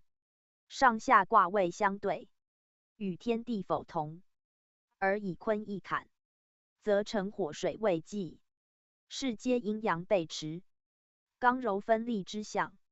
然晋则不类是，则以离虽带乾在上，非天也。坤虽纯阴在下，而未无。离本中女，女与母合，乃成合孝之德，非否未济之乖为可比。全卦四阴二阳，阳出地上，成日出天明之象。离为日为火，在上则为光明，在日则为温郁。后天生化为离主之，无离则无生物，无世界。冬日寒冷，生物凋残，日不足也；冰阳凝冻，生物枯寂，日不至也。即一日也，淡则光明，细则昏暗。大地故谓异而景物以大殊，可见日之光热为用无穷，有以出于地面为最盛。夏日可谓，人莫不喜夜之清凉，酷暑炎热，物莫不盼与之沾润，此为时有特异耳。若在春秋之时，则君慕日之明净，热之温和，谓其为生生之源，变化之本。故日出地面，万物欣欣，光照于内，群伦栩栩，此即晋之象也。晋以离居坤上，正如日之东升，光明孔昭，温和四达。在卦虽指二阳，而不为四阴所蔽；阳虽在外，而不为群阴所趋。各卦如包，一阳在上，成伤残之象；如观二阳在上，成垂照之形，则以阳难久留，终被阴破，而不克尽其德用也。尽则不也。二阳在外有4余观，而离非巽，以6、5在中，能切下3阴以同谐也。一阳在颠，在类于包，而离非艮，以9、4一阳，能交应成其光明也。再分3极言，初2地爻，皆因故矣。而3、4人爻，5上天爻，则恰符一阴一阳之道，刚柔既配，始终相协，是全卦之用，有优于他卦也。在卦爻阳生阴降，除4与上爻外，余皆阴。是降者顺而胜，却以外卦阳多于阴，阴不为障，反助阳成其光明之德，生化之功。正如日之光热，极得而后显；日之功用，失物而后者。空中无生物，以离的也；越高越寒凉，以离物也。重风积雪，太空多风，非日不照，其德不显，其用不者，谓去的远，而物无可平也。进则以地在下，直成日之光明，后积日之温热，而后生物以数，化育以繁。故进之用，即离日之用，而图离不为功，必以合坤而后见其代用焉。此离卦6·2，有黄鹂原极之战，正以其下逮坤之正位也。近4阴2阳与民以往来，而与遁大状相对，以顿大壮，二阴四阴，且乾坤相对也。此四卦成一大往来，由爻位言，竟与水天虚对，与天水送错对，以先后天乾坤离坎位对，且易位，干之易离，坤之易坎，则太否既未济，皆与晋明已有相关联。离为阳寒阴，坤为纯阴，先天为母女，后天为日地，得合而道阴。坤为真静，离为光明。真静主内，光明主外，内外克服，体用以协。此静之为用，既在于上下克协。刚柔克既以离日出于地面，如天之明，无处不照；如室之灯，无物不成。传曰：静昼也，谓由天之昼。大地同光明也，昼与夜对，静谓昼，则明夷谓夜，而明夷不曰夜，而曰诸者，亦以夜行暗昧，由人行不正大，在法当诸也。明夷谓诸，则静以赏，以静如日照大地，其行光明，由人行正大，道高德胜，足为摩楷在典当赏也。故晋彖有康后袭马翻树之语，王所赏者，即天所袭；物之数者，即身之藩。昼曰光明，坚思顿行，君子持公，庄严谨循，盗贼杜绝，诡谲不行。彼之圣士，至公以明；彼之正人，笃修其身，如斯善德，冒赏当阴。此传称为昼，而与明夷之诸相形成对也。夫暗昧之事，不与于光明；卑污之行，不甘于正大。此君子小人亦其去，而公正私邪之不相容也。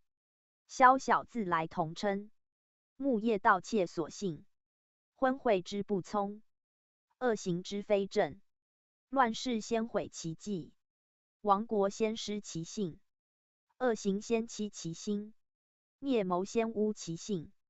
故民以所避诸，而静则受夫天命。光天化日，德业以昭，教行法力，言行可表。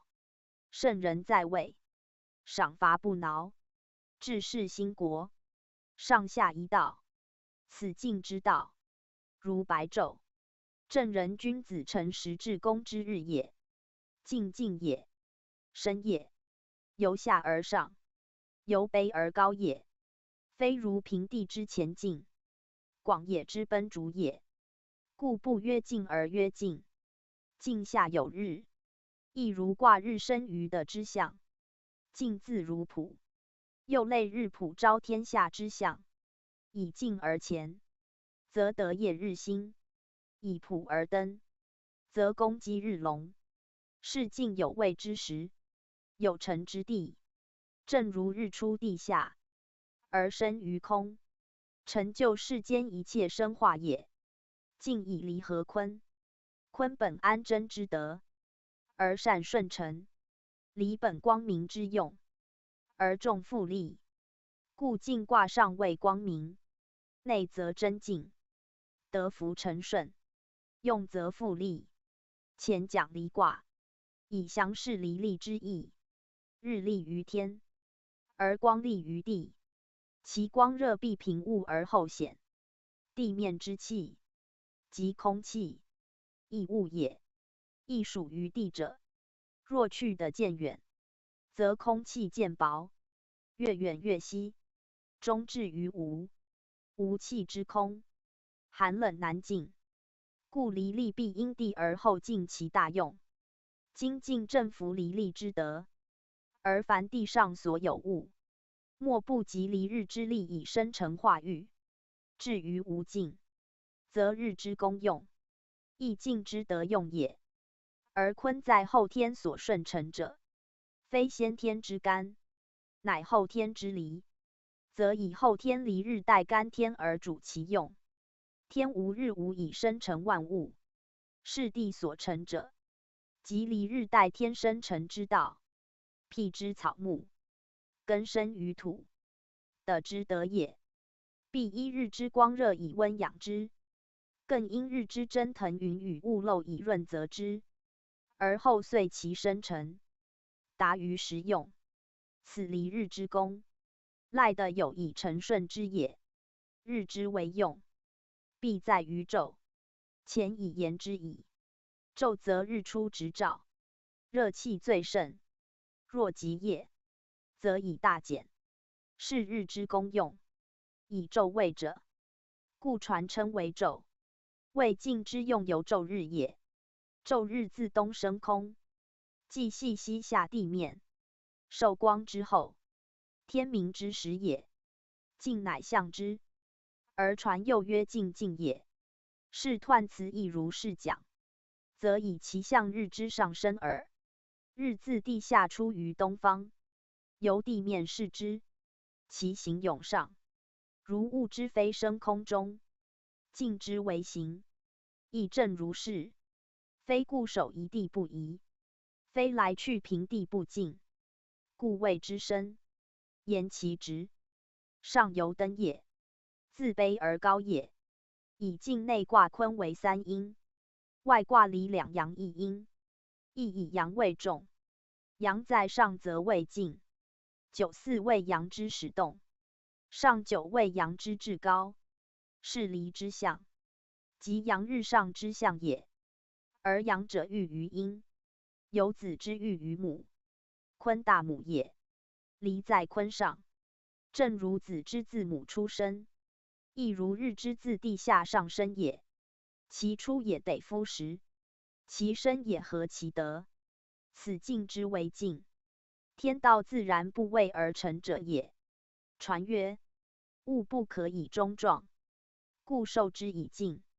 言物以壮之后，必有所为，有所成。正由人之壮年，身力甚强，精神焕发，自当有所作为，成其德也。此必有的于静也。静则功业以大，声闻以荣，凡人之情，皆宜如此。是大壮之后必继以静，亦自然之理数也。夫静非图静也，亦由壮非图壮也。壮必有用，静必有成，由行施也。静必有功，若静而败，或无所获，是不当静。而静则当静也。以壮于前，有其事也；所平者后，有其本也；所动者明，有其用也。正大光明，行之无阻。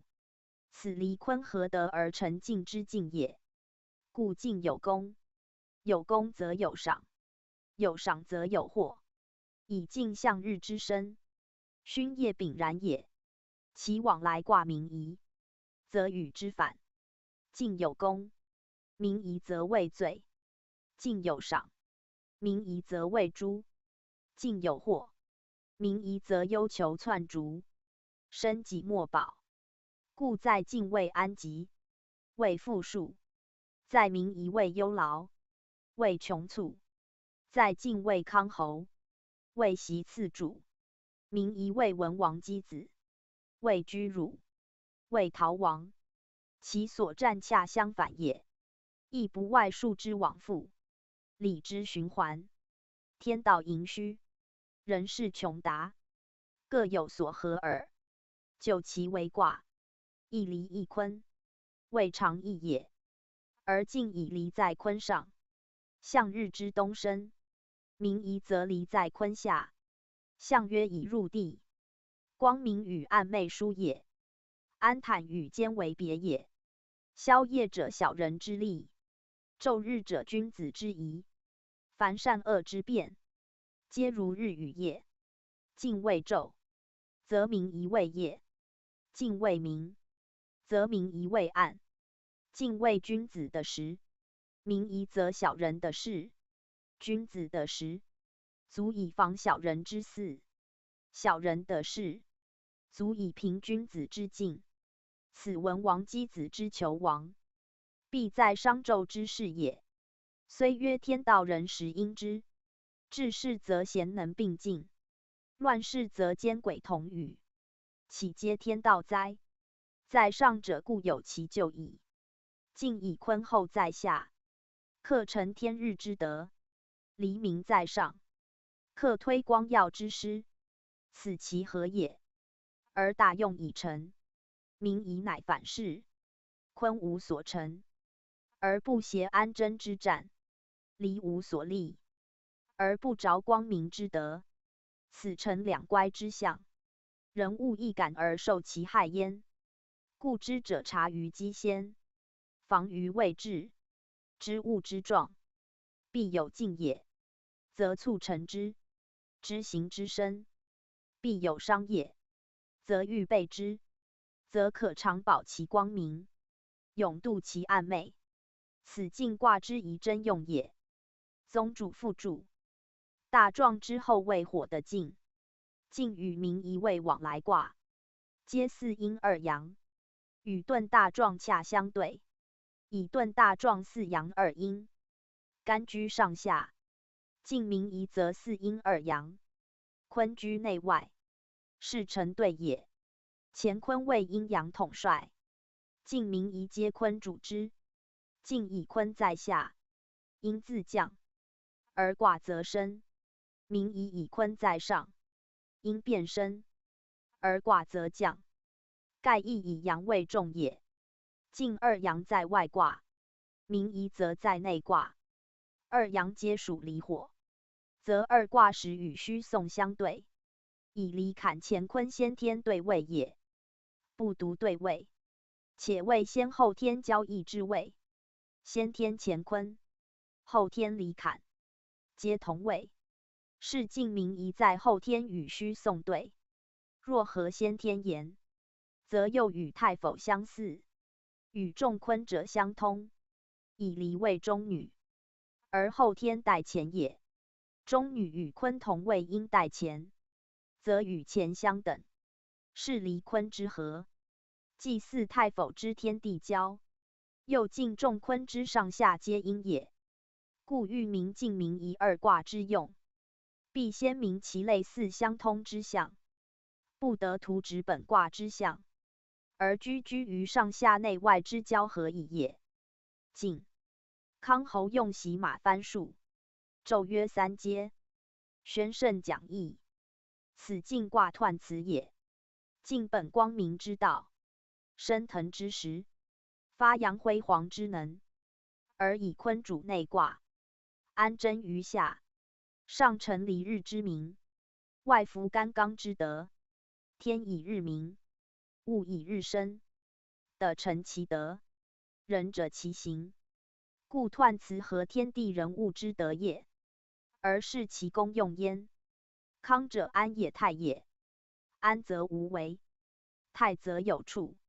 天地生长万物，而人用之，是谓之康侯。言安享乐欲，得天独厚，丰美富饶，得的独全。如国之侯，当治隆之事，或封袭之典，袭封吕后，则心无忧疑；崇德报功，则身因禄位。故称之康侯。有爵有号，以表彰其德业。康明其好，侯视其爵，非忧谗畏罪之时，乃论功行赏之日。故曰康侯。不言主者，以赏自上，受者在下，敬之待用。不重赏而重受赏，不重位而重的位，未成实至公之相，必才德兼美之人。敬之所成，乃由下而生，由卑而尊，由贱而荣，由积累而成名，由发扬而光大，由成德达道而服于天地之心。是康之战，非天子之事，亦非庶民之行，必也有德以邀上赏。有功以服众望，有业以育民务，有令民以正天下士闻。故欲尽如昼日，具有光明之誉，正大之称。德至则天禄以虚，业成则人觉以显。天与而人归之，民服而物具焉。是富有为天所赖，尊荣为分所宜。康侯故见其崇高而安泰，喜马番数由着其富裕而利用富身。民人望之于恒，上赏之过重，而物亦随之丰足。生产亦因之充盈也。用喜者言康侯因此而获受赖赐也。喜马不及他物者，马为前相，在天为龙，在德为马。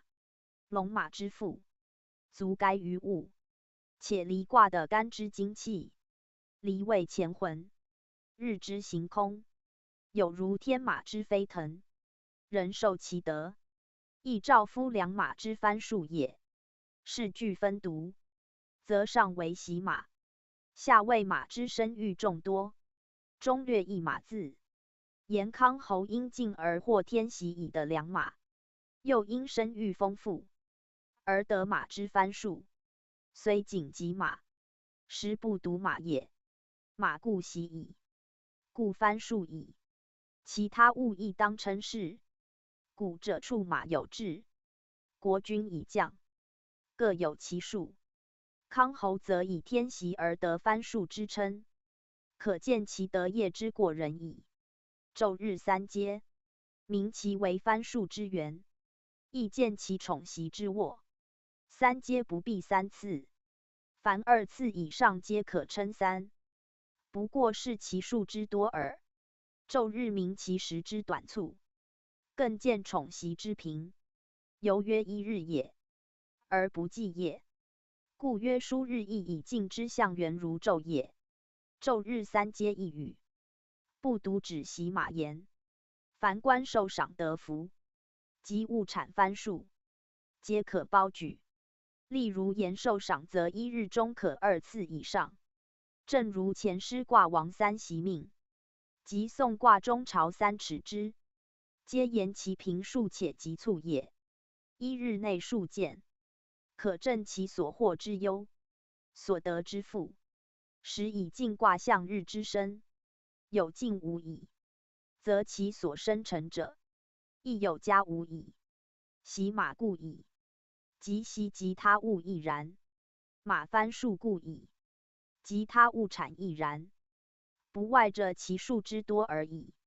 受者交受也，上袭下受，我与我取，皆受也，亦含交际之意。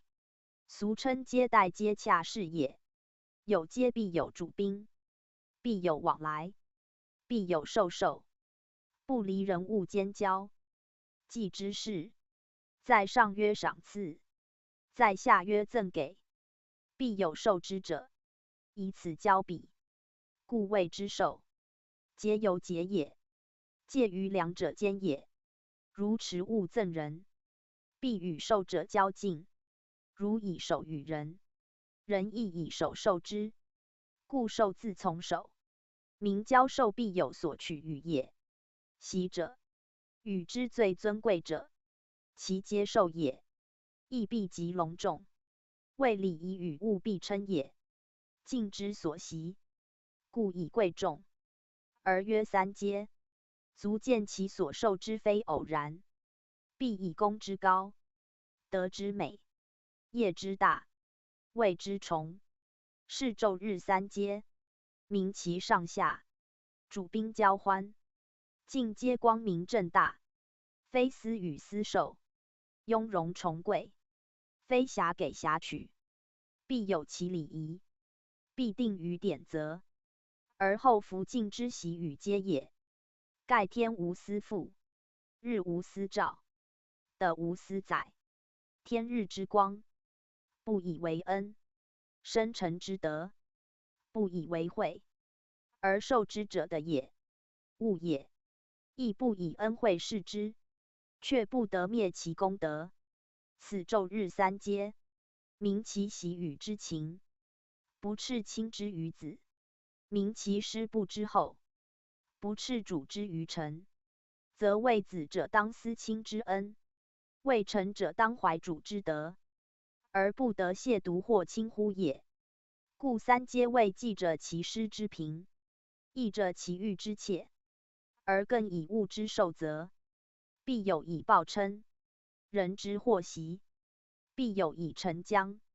非尽之正大光明，必不克服其受之道，施暴之行。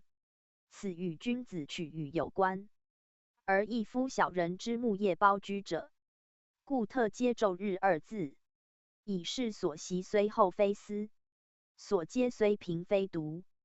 彖辞但举大志，隐而生之。端在学者，彖曰：静静也。明出地上，顺而立乎大明，柔静而上行。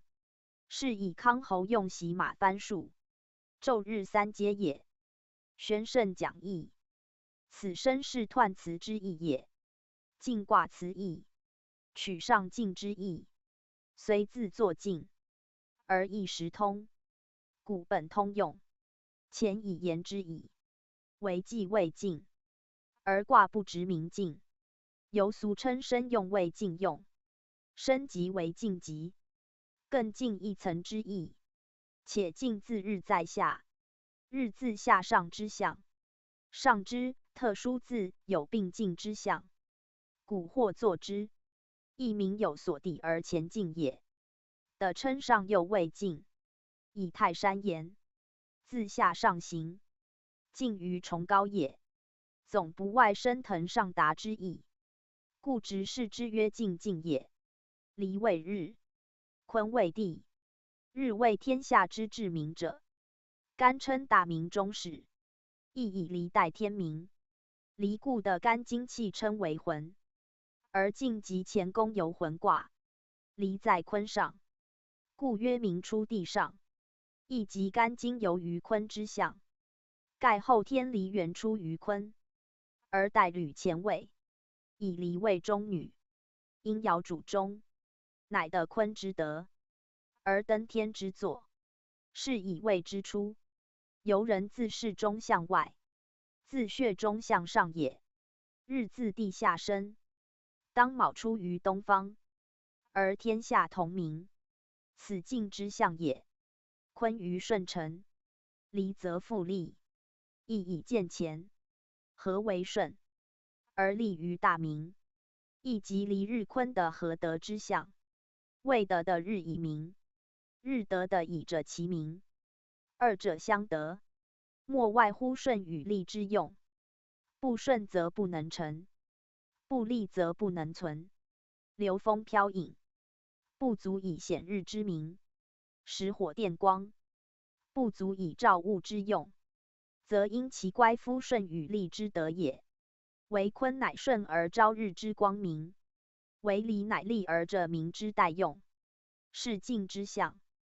端在二卦之相的有合也。由坤言之，以柔在下；由离言之，以静而上行。故曰柔静而上行。柔故指坤，离亦中女。本柔以用，日出地上，阴光未明，是柔者足以发其刚，静者足以达其德，上行者足以成其道也。天之所与，数之所归，众之所往，诱之所及。故彖辞绝其必有康侯习马翻术，昼日三阶之战也。康侯事见前，盖称其为有德受禄而已，非真有其人，为某代某国之侯也。然象既如此，即未有之，亦无不可。天道无私，善必获诱，德必应赏，敬之成用。德足以昭天下，功足以育群生，则所受于天者，所颁于上者，亦当如彖辞所称也。康侯不称王，则以离中爻为柔主君位，非95比，以属侯国，非天子之分也。离日代天主生化之用，侯国代天子明赏治之典，其取象异也。用习马，用字直贯二句，言侯国以此而获习马，而平静皆也。且包侯国既受天子之赏习，待天子以赏其下臣民，凡战此者，皆可因私谨服也，非必以封侯者，亦非必侯国使用习也。一词横间多义，读者勿执其文。正如天日东升，万物弥不备其光明，化其温热，非一方一时之所现也。然必以在地面者为度，若得外之物，不得与焉。天上更无论矣。故辞称侯一思义耳。宗主复注：晋与民一位往来卦，合二卦与遁大壮，一成往来。盖遁与进对，大壮与民一对，一进一退，一壮一伤，恰相反也。遁未退，而进则进；大壮为壮盛，而民夷则伤残。莫不以阳为主，阳得势为进为壮，阳失时为退为伤。此易卦大利，君本阳之消息，明其用，定其名称也。在遁有黄牛之誉，在进有硕鼠之称，在大壮有抵阳之名，在民夷有整马之状。是皆因卦中互相或爻位，得用相同于他卦。如坤为牛，干为马，兑为羊，艮为鼠。八卦所象故有定，而此四卦有合于乾坤艮兑，乃亦有马牛羊鼠之物。由卦象以明物，由物名以喻事。此物与事皆卦爻得用之所见也。大壮由2至4互对，故有低阳触藩之战；进由2至4互艮，故有进如硕鼠之语。此互卦所观，非本卦故有也。若遁2爻黄牛之格，与民夷之整马壮吉，则以爻位之变，有关于乾与坤也。是在学者会通视之，方知一词之由来。晋传曰晋也，又曰纣也。古归藏称为其卦，其与机通，亦上晋之意，又其整也，有正大光明之意。在周易晋卦象辞称昼日三阶，皆由进阶之意，又包结束之意。在下曰进，在上曰阶。昼日者名正言顺，得光道明，无暗昧之私，无避障之害，如日中天，妖媚潜伏。此进之进，非有所于求，非寄于情欲也。后人有言：在夷坚贞，在晋正阶。即以民夷与晋相反，夷则非正，而乖于光明；晋则有和，而得其正大。此晋之辞称昼日三阶也。三言其数，虽履进而不干于私，虽连接而不陷于网。以进者以正，接者不私，登者以功，治者以德，赏如其分。虽优渥不畏殉情，用得其才；虽崇高不关爱宠，此进之为进，实含有登贤用能之意。卦与的风声有相类，升登也，进进也。由下言为进，由上言为升，盖主客不同耳。进以离在坤上，日出于地面，是自下而上也；升以坤在巽外，风自地中行，是自上而下也。然所自不同，所主则一，则皆以升进为其得用耳。读者可合观之。又曰：晋卦与民夷，皆谓游魂卦。晋属干宫游魂，民夷属坎宫游魂。而晋之对卦水天虚，则为坤宫游魂。明夷之对卦天水讼，则为离宫游魂。是由八宫卦次序言也。游魂者，一卦之精气游于对宫也。精气简称为魂。游魂则游走对宫，归魂则归返本宫。凡乾与坤，坎与离，震与巽，艮与兑，皆为对位，故称对宫。而乾与离，坤与坎，震与兑，巽与艮，则各得其卦之精气，故称为魂。如乾离二卦，离在后天带乾位，是离的干之精气，故离为干之魂。一言之，乾以离为后天带主，离亦受干之精气，故干亦为离之魂。其余坤坎震兑巽艮皆如此例，皆合先后天卦位之相对，或互异其卦爻所合之阴阳数皆相得，故互称为魂。如震与兑，震在先天居坤左，而后天乃履先天离位；兑在先天居乾左，而后天乃履先天坎位，故后天震兑及先天离坎，皆相对也。震则一阳在下，兑则一阴在上，爻亦相对，故震兑互为其魂。其余各卦亦然。干宫以离为魂，游于坤宫，故火的晋称干宫游魂。谓晋卦并非干所晋生，亦不关干所变化者，且又非对宫坤所变所生，故特名之游魂。名其出于离，即干之精气，而游于坤也。后人对于游魂归魂二名，多未明解。兹讲晋卦，特补述其旨，以见八宫卦序之生变，及其称名。原有游也。象曰：名出地上，晋。君子以自昭明德，宣圣讲义。此是晋卦象辞，明人道也。晋以离在坤上，如朝日东上。天之所以有明者，日之功也；地之所以有明者，日出之功也。若无日，天不自明；若日西下，地亦不能自明。明必以日出地上，天地万物皆依日出地上同明，同生成。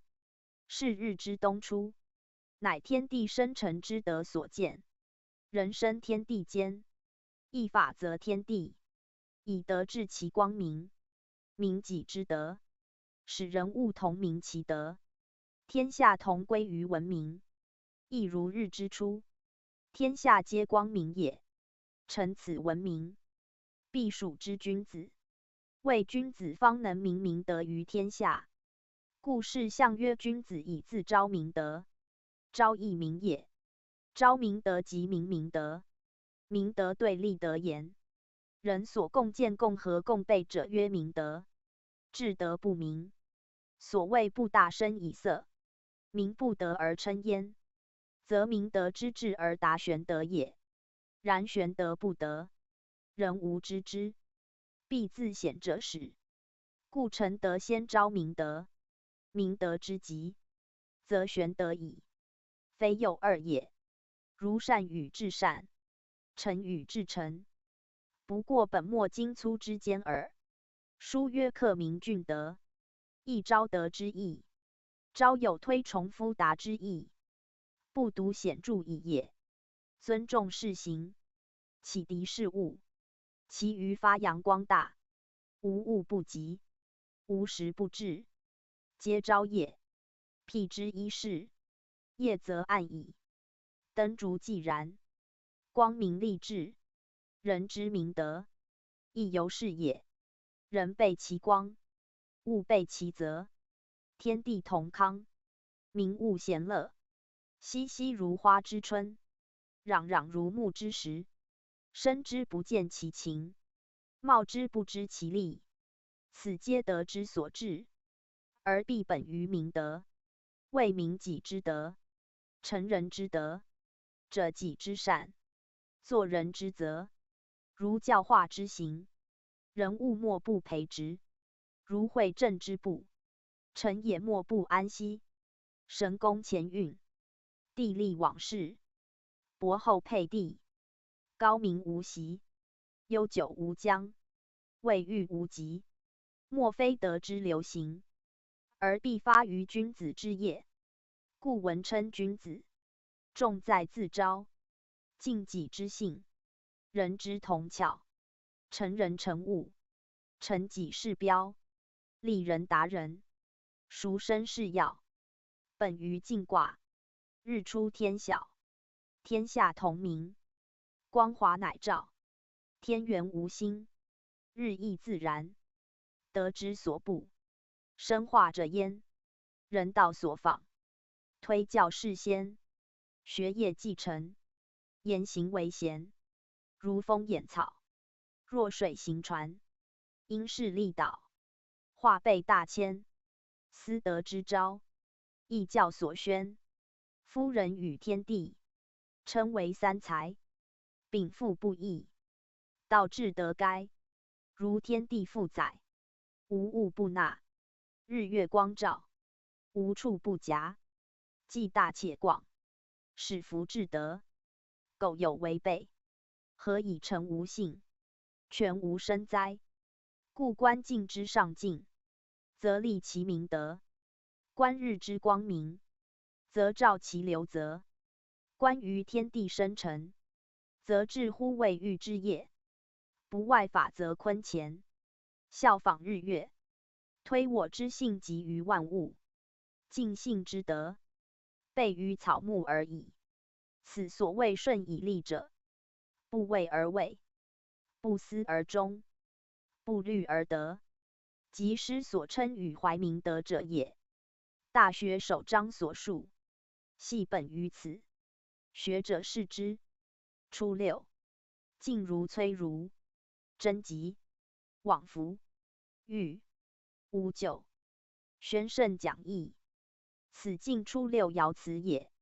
晋初六即坤初爻，坤在离下，初与四阴，四为阳爻，一刚一柔，一上一下，两相应谐，以成其用。刚主生静，柔则流止，故有静如崔如之象。用如字，名其有事象，非必有事事。静静也，崔落也，一生一沉，人不乖一刚一柔之道。坤善顺承，离原待前，且自地上升，得部位之祖，且顺承其光明，以广其德用。故虽静而未及生于崇高，虽落而仍得出于太空。如日之始上，为地气所真隆，若隐若显，俗谓之欲日。实则日自上升，非乎坠落也，而自地面观之，则有一升一落之象。此所以用如自视其去，虽有摧落之象，非日之本身，乃其光影，为气所拥托。气下则日升，气上则日落，如云破月来，四月之行也。故观天者，必察气之流动；测天者，必知物之烘蒸。执外景，不足以窥星辰之行；拟外行，不足以察日月之度。而星辰日月，自有其行度也。平虚以来往，辰时以升降，既无参差之数，复非缥缈之行，以照大千，应时不爽，光垂四表，立方不移，为其不随物以浮沉，不为气所避障。虽静摧之可拟，人不失其执政之行；虽升降之若迷，人不乖其光明之德。此爻辞称为贞吉也。盖初六，地位卑下，德性柔弱，易受外物之牵，谓其真相之弊，如窥日于初出，或不免有图生图下之疑，而谓日行故如是，则无天日也。吾往何弗？故曰往弗。不明日之行，而谬测其度，则将何弗哉？往自既含无往之意，而该无往之辞，真即往弗，疑正亦否？从正则吉，逐物则非，察其真则明，或于未则往。尽知此意，重在以人服天，必先明天道之真，而无避于外障；必先晓日行之度，而无限于邪观。此真即往弗四字，意在续其行以正大，变以光明，诚而弗蒙，真而弗伪，以服天道，以弘日德，则恢恢乎尽而生，明且远矣。人道以真为重，而行止以欲为先，欲犹豫也。宽而有备，大而能许也。笃于目前之位，而不随之自障；察于物外之真，而能取之有容。斯即欲之谓也。既欲矣，更何救哉？初六以外物之弊，虚伪之情，罪亦有救。殆以能真，而弗且欲，乃或免耳。要而言之，不外自行于正，如日之升，不为云气所移，则外物无干于我，虚伪无伤于真。此初六本坤安真之德，而克全其顺承之功也。象曰：静如、崔如，独行正也。欲无咎，未受命也。宣圣讲义，此身是爻辞之意也。独行正者，以尽初六柔下之地，亦为邪思所干，如日之初出，亦为云气所蔽。然日不以云气改其度，人亦不当以邪思益其德，故有独行正之语。明其行必取法日之正大光明，虽云气环绕，幻变多端，而往上直升，光照天下，不损其名，灵虚履空，不伤其神，德备万物，不竭其灵，功痛负载，不合其精。此离日之大，为天之所垂责，德之所待成。人道法之，亦不得以邪谓之易惑，避其聪明，浮夸之难信，害其真诚。外物纵成其幻，无形中持其真。行表纵者其变，无道不离于身。此所谓独行以正，而恰服于初六之行也。既见于静止之迷定，乃辨其一则不二之德；既察于幻变之将至，克明于正足具邪之责。故虽弱且静，且摧，而其行正则不义也。不以群众之耳目，改其视听；不以外物之烘托，忘其真正。此所谓独也。日之能出于云气，朗然太空，何非其独行正之功乎？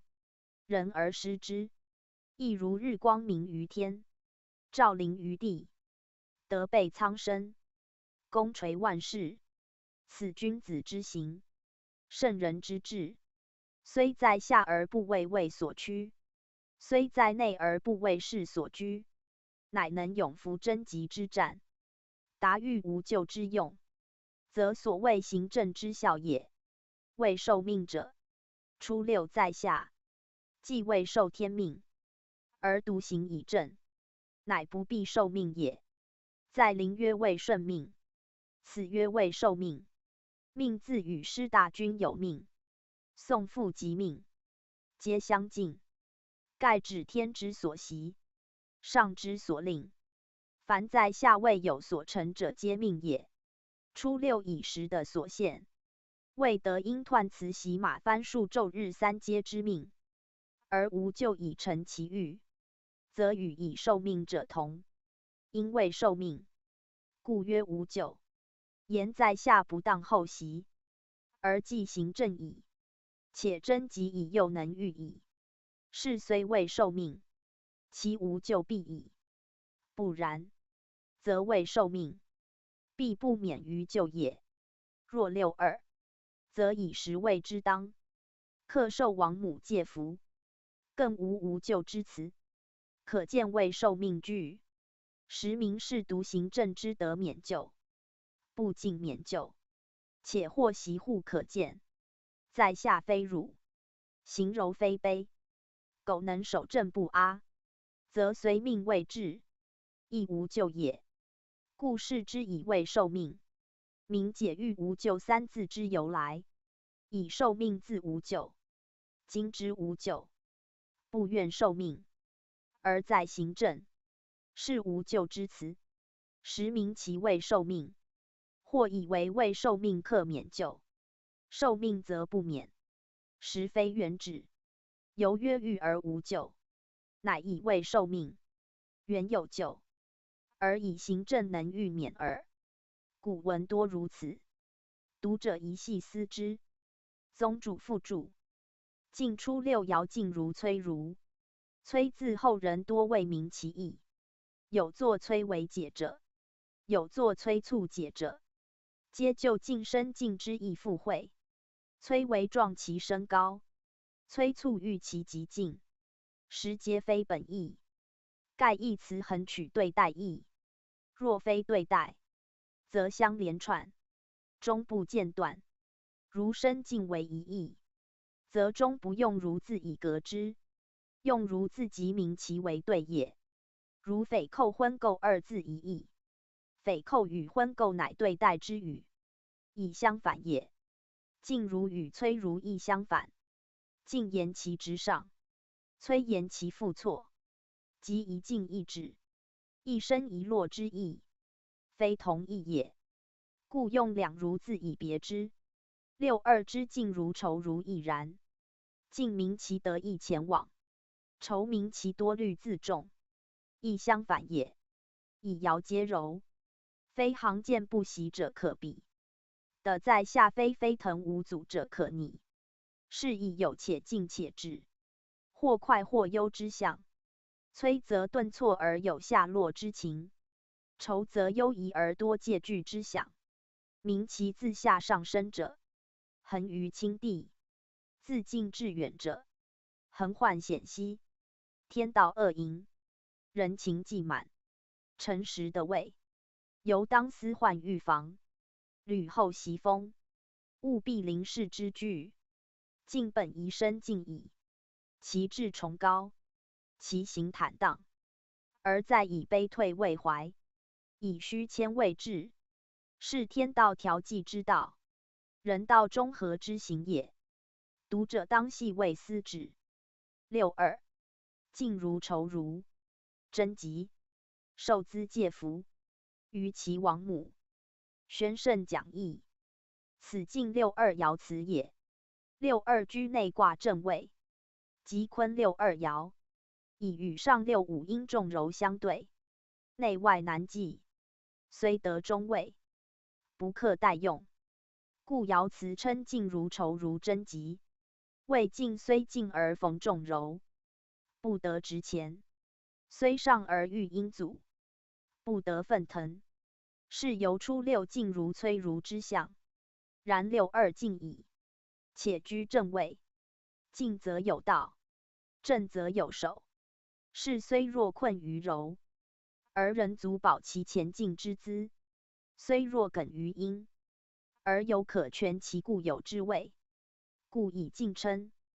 不过既未柔胜，则多迂回违折之虑；既被阴阻，则居如至搓叠之忧。此所以称为仇如也。言进而不惑畅，深而不克达，徘徊中道，彷徨其路。虽有位可守，而不免兹居其行；虽有道可前，而不免嗟叹其往，则所谓愁如者，乃中心戒惧，意志茫然，明知其必前，而不敢俱进；明知其将上，而未欲急腾。较之初六之摧如，故亦有别。徒以阴柔之所诱，遂成顿智之情，而因正谓之不乖，终服贞吉之补。贞吉者，纯本坤德，依内卦中位，持其贞固之节，乃达于吉祥之战也。盖进卦6·2，本坤直方大不习无不利之德用，原可以遂行无阻，所向有功。徒以在境外比9·4，2·4同宫，而阴阳易去，刚柔疏导，而内外分途，故进6·2仅有贞吉之战称，而不及坤之无不利矣。虽然，进6·2以上成离日之名，何为文明之象？故其所成，虽不如坤6·2，人的应是受资介服于其王母。王母者，为上阴6·5，为女后之象，而6·2为坤之本位，坤为大母，合之乃称王母，以6·5空王位也。离代干主后天，在先天位中女，变而合坤，如乾坤之交符，坤既在内，6·2又内正位，是为主权卦者，承受福祉。福降自天，而受者在下。彼之日光中天，照临下土，万物皆备其德，而大地始主承受，以万物皆附于的也。故进之福祉，为6·2受之，6·2受资介福，乃之成于上之6·5，故曰于其王母，为王母赐之6·2受之也。受与失阴，受者有失，则6·2受之，同时又失于各爻。譬之大地受日之光热，复以分班于万物，则大地之福，即万物之福，故曰介福。介大也，又兼介少之意。大地不思其福，人以所受公诸万物；6·2不思其福，人以所受公诸各爻。是6·2为全卦受福，而各爻亦赖6·2皆受其福，此介福所由称也。则6·2本中正之位，行中正之正，成中正之德耳。故6·2一爻乃进卦最能公正中和之爻，其承受王母之福，乃为王母分班之于众。6·2虽不思，终必获其福，此则贞吉之效也。的不思日之光热，乃能成其伯后之德。伯后为地之本德，以在天日之下，而克载万物也。故6·2以中正称，为其伯后无所思也。离日不得的之承受，则光热不能下备；万物不得的之载运，则不得上接日之光热，则天之生成无由达，日之功用无由见，而进之全体待用亦无由明矣。故受福者全体，而6·2时成之；赐福者天，而6·5时主之。此爻辞特皆出福之所自也。王母不可逆6·5为柔，故曰王母。若9·5则地矣。天不自明，以日待明，则王母时代地赐之福者也。代地赐福，由地自降，总属于天。王母亦由天后耳。古人悉王母之说，实本此辞，故读者不可逆。要知义之设辞，皆本于象。为阳则地，为阴则后，原非因其人而异同之。人不外干为大父，坤为大母之力而已。象曰：受资介福，以中正也。宣圣讲义，此身是爻辞之意也。以6·2内卦正位，合上6·5，同属坤之中爻，为正时中，得业必大，福祉必佳。此爻辞有受资介福于其王母之语也。王母以见前讲，是闻略之者，以重在受福者也。王母乃主降福之人，其位属于上卦6·5。此则但就6·2位受福之主言耳。然尽全卦皆应受福，亦皆应有习福之时。彖此所称以者其意。若分别各爻，则或主受，或主降，或受多而降少，或降多而受少。是则由其位别之。6·2在内在下，自以受位先，果亦所受重习于人，亦非不宜。不过地位有限，时势有屈。爻辞明言酬儒，以见其尚在谨慎恭敬之日，而非得失普及之时。此敬所以异于前也。盖6·2坤德之主，以善承顺为先，虽获尽敬之利，承介福之家，而所赖者正位与中行耳。有非95之下师，乃同王母之远奔。福虽介，犹未直臣；习虽隆，犹贤残德。谓其在内则不与于外，在下则难干于上。故是闻以中正二字，名其受福。时由正位中行，若舍正位，则民不能富；无中行，则事不可成。以敬之用在正大光明。6·2重柔，徒有顺承之志，而先腾达之思也。爻辞称王母不逮地者，亦以6·5柔居尊位，虽尊犹未获正，其习福也。本诸慈爱，如母之于子女也。是称祖母曰王母，亦与此爻之意相通。王大也，王母由大母，俗亦曰大父、大母，或作太焉。坤为大母，今亦王母，亦万物之母。6·2秉坤之德，故以王母。称实则象数所服，在于慈爱之下逮，不必逆其人也。6·3仲允毁亡，宣圣讲义。此近6·3爻辞也。6·2以居正位，承受介福，因而推之，则福施日远，德不日弘，则由近及远，由亲及疏，莫不备其责，受其惠。此6·3爻辞有仲允之战也。重者由得失之逮，信从之福，来归者多，依附乃重。此乃推6·2之福，承6·3之重，因6·2之中正，至6·3之贤允也。允信也，福也，顺从也，和谐也。其义与福近，由内言为福，由外言为允，出之往福，犹未信也。3之重允则以从矣。以出在下，无德可见，无惠可施。至6·2则得以自立，惠亦可施，虽未普备，有其机矣。至6·3则得以昭明，惠亦广布，众至贤福，福禄优同。此仲允之位，不独以相协相近，有归福之象，且以同安同乐，达诚信之福。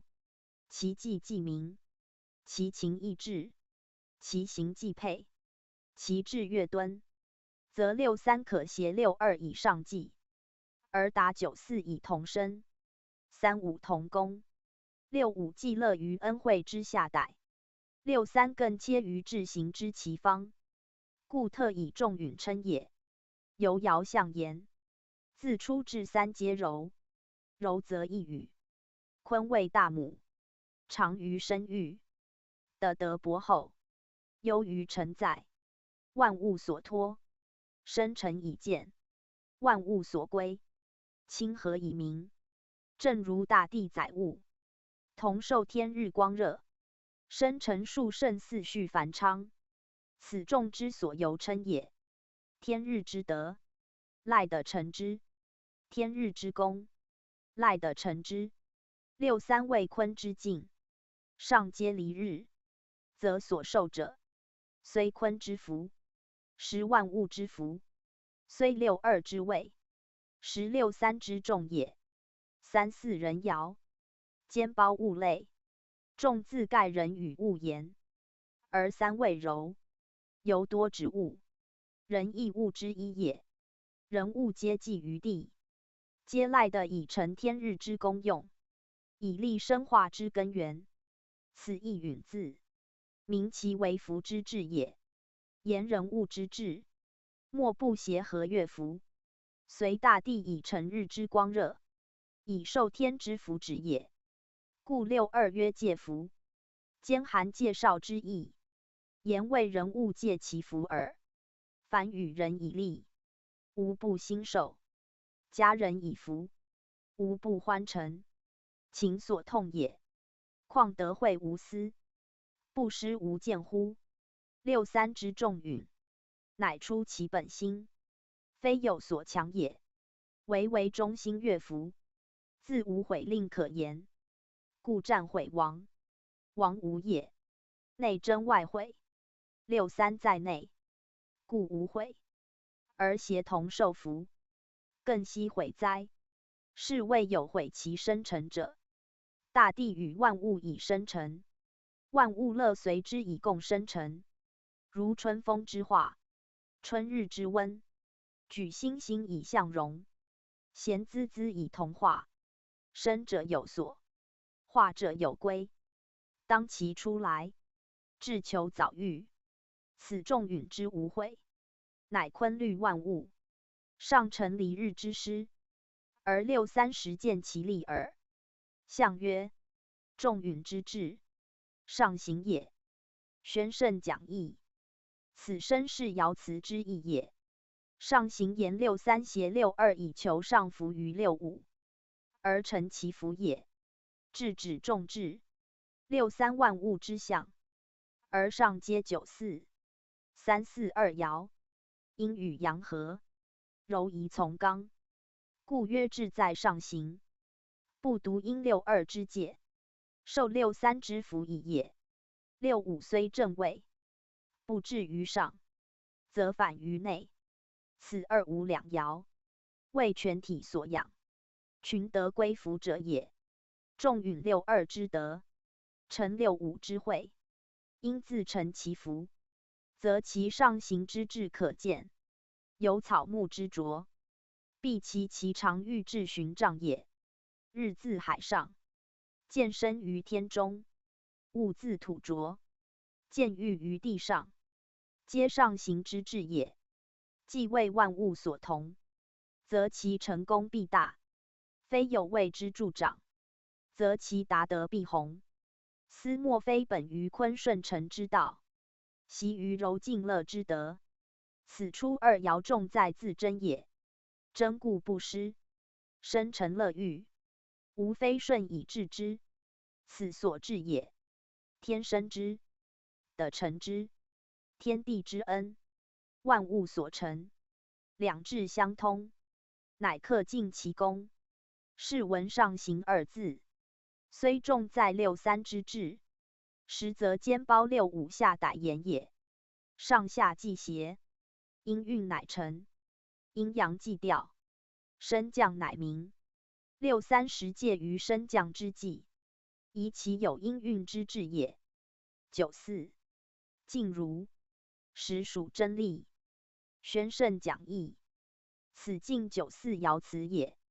九四居上卦之始，为离九四，下与六三同属中爻，一阴一阳，情痛未济，在爻象有阴阳错杂，情志乖为之意，故此以实属未遇。实属大数也。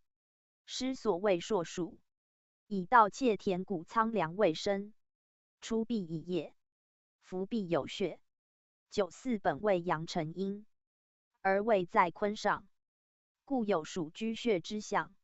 然全卦皆以进位至，进则必以日进，则必有形，是与属之穴居昼伏者相反。而爻辞引之，正以其形与至备，用与道为，虽丙离之光明，有静如之势，乃依坤之柔暗成实属之形。属虽大，不得于日中行动；爻虽阳，不得与阴柔调和。此时属之情，与静相悖也。然既有光明在前，自欲行动正大；既有坤静为首，则以真力为先。真者坤之德，力者离之行，与前九三之弱力一异。以处于当静之时，以本其分力之志，而介于为力之情，既类于实属之福，当持其真固之手，而为于真干之才。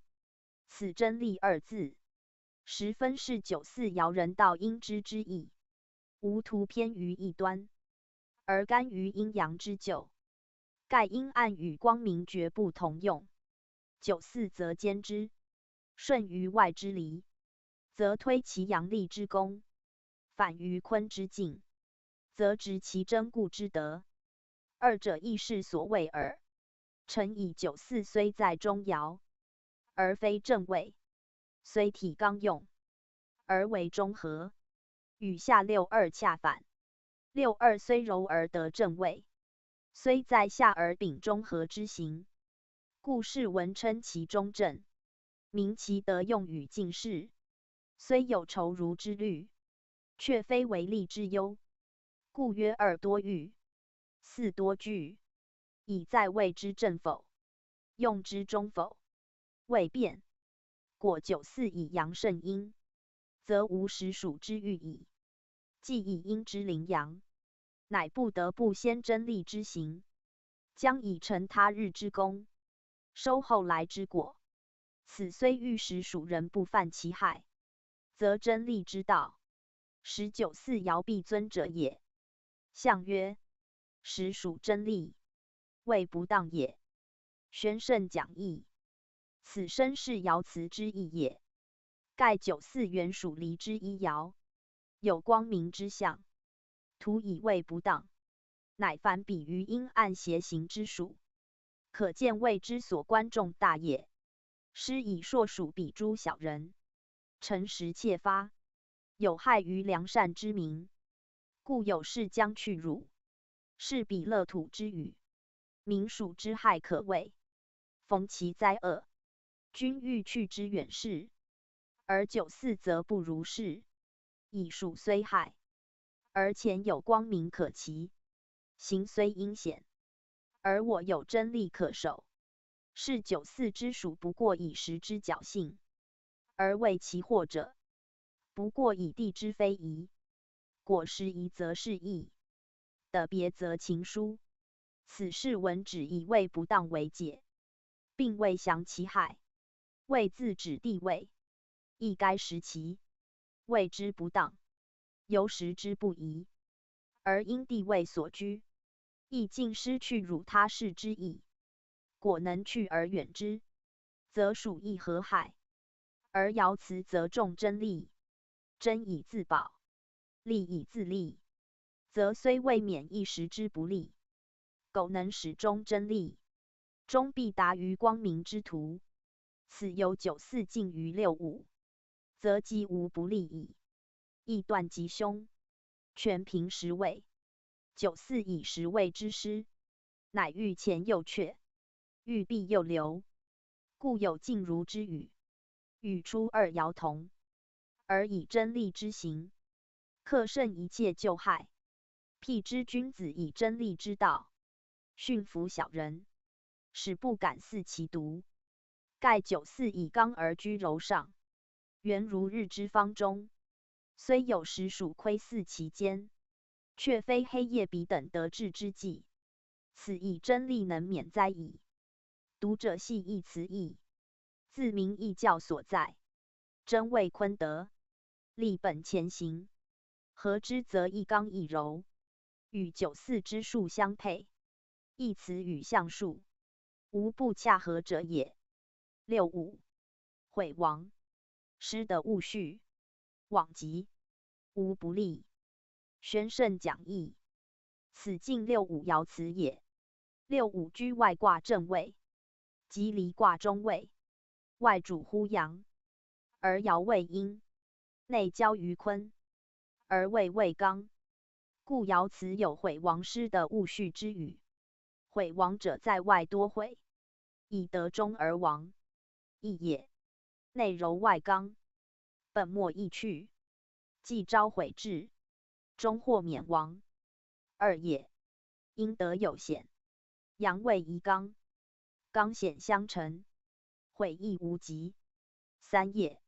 升者有降，腾者有伏，起伏殊至，毁亦俱亡，四也。盖离得主力，力必以阳，如日中天，众宿所系，坤虽大地，亦一宿也。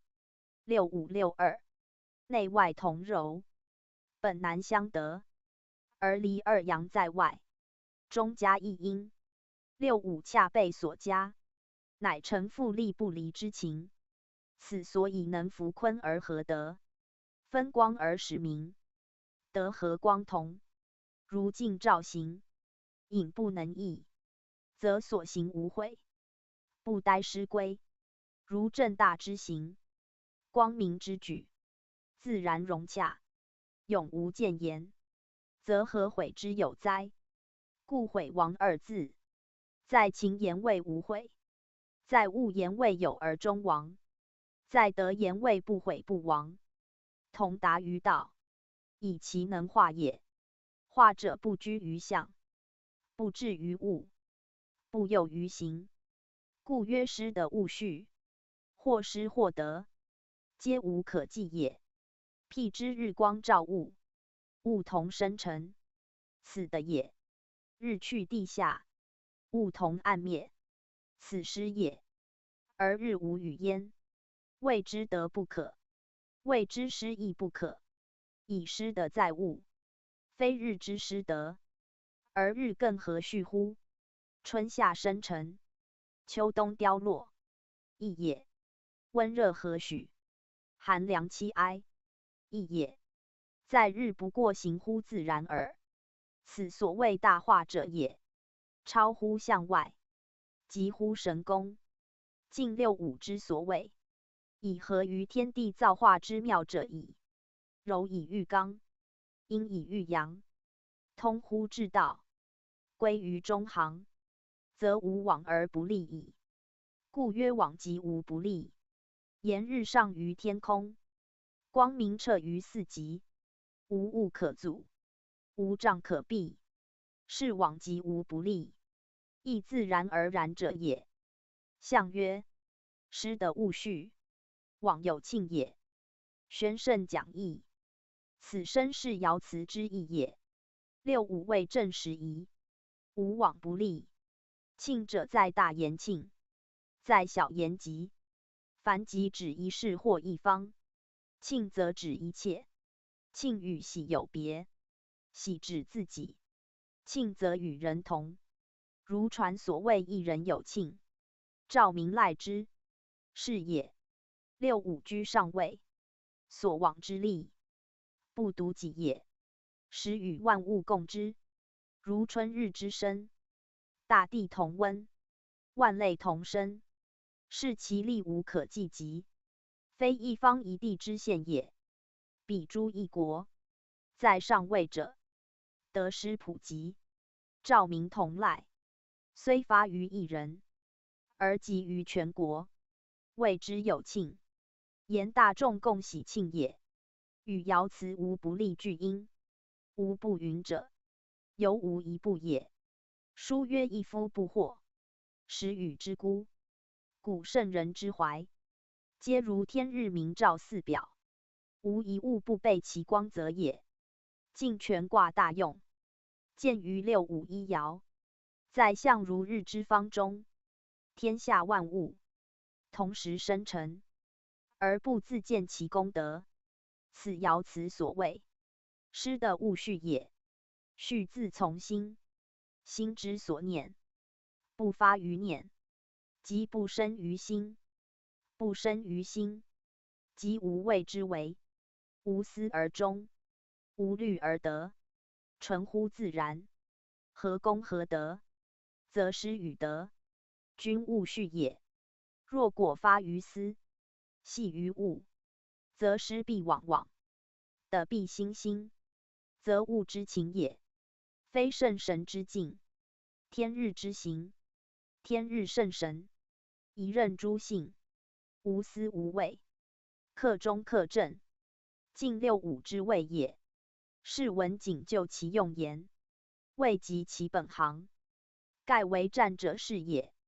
推而进之，则至诚之道，大化之功，天且不为，况于他物乎？故尽卦有道要存焉，能明其运，则可知的天泰之为大，水火既济之为和，风则中孚之为中矣。阴阳既协，刚柔以调，为六五一爻克称是欲，魁之人事，则反不胜其柔，而多误于失德之序矣。为其刚柔交互，内外抵物，失计关心，得意细念，不克明物我之真，达格致之妙，遂意异于物之盛衰隆替，时之寒暄，得之高卑，尽尽其损益，以随数而生灭者也。更何足与于大化哉？故是文景就物言之也。物有时得之宜，非宜则败。春夏生育，秋冬凋残，在此为庆，在彼为悲，不可盖世之，亦不得称为无不利。故六五一爻，由上言为道用，由下言为物情。君子辨其精粗，明其长变，则小然爻辞之意矣。上九，尽其角，为用法义，利己。无九，真令，宣圣讲义。此尽上九爻辞也。上九离卦之上，即干上九也，而以下为坤，遂与前离疏，在上曰角，如木之邈，物之间。又以阳爻特出，亦有头角峥嵘之象。大壮九三曰雷其角，是阳未得突出也。今曰尽其角，则以上九居全卦之巅，达升腾之极，有如攀山至顶，原木凌空。尽以尽为用，尽于至高，则无可再尽。登峰造极，则当俯以看下；临风欲虚，则当反以瞻后。未有进则有退，有升则有降也。角虽崇高，而见锐隘，是其气之且弱，是之将约也。故在德用不宜过，以其长保，高而不为，尊而不绝，有介于干之亢龙有悔也。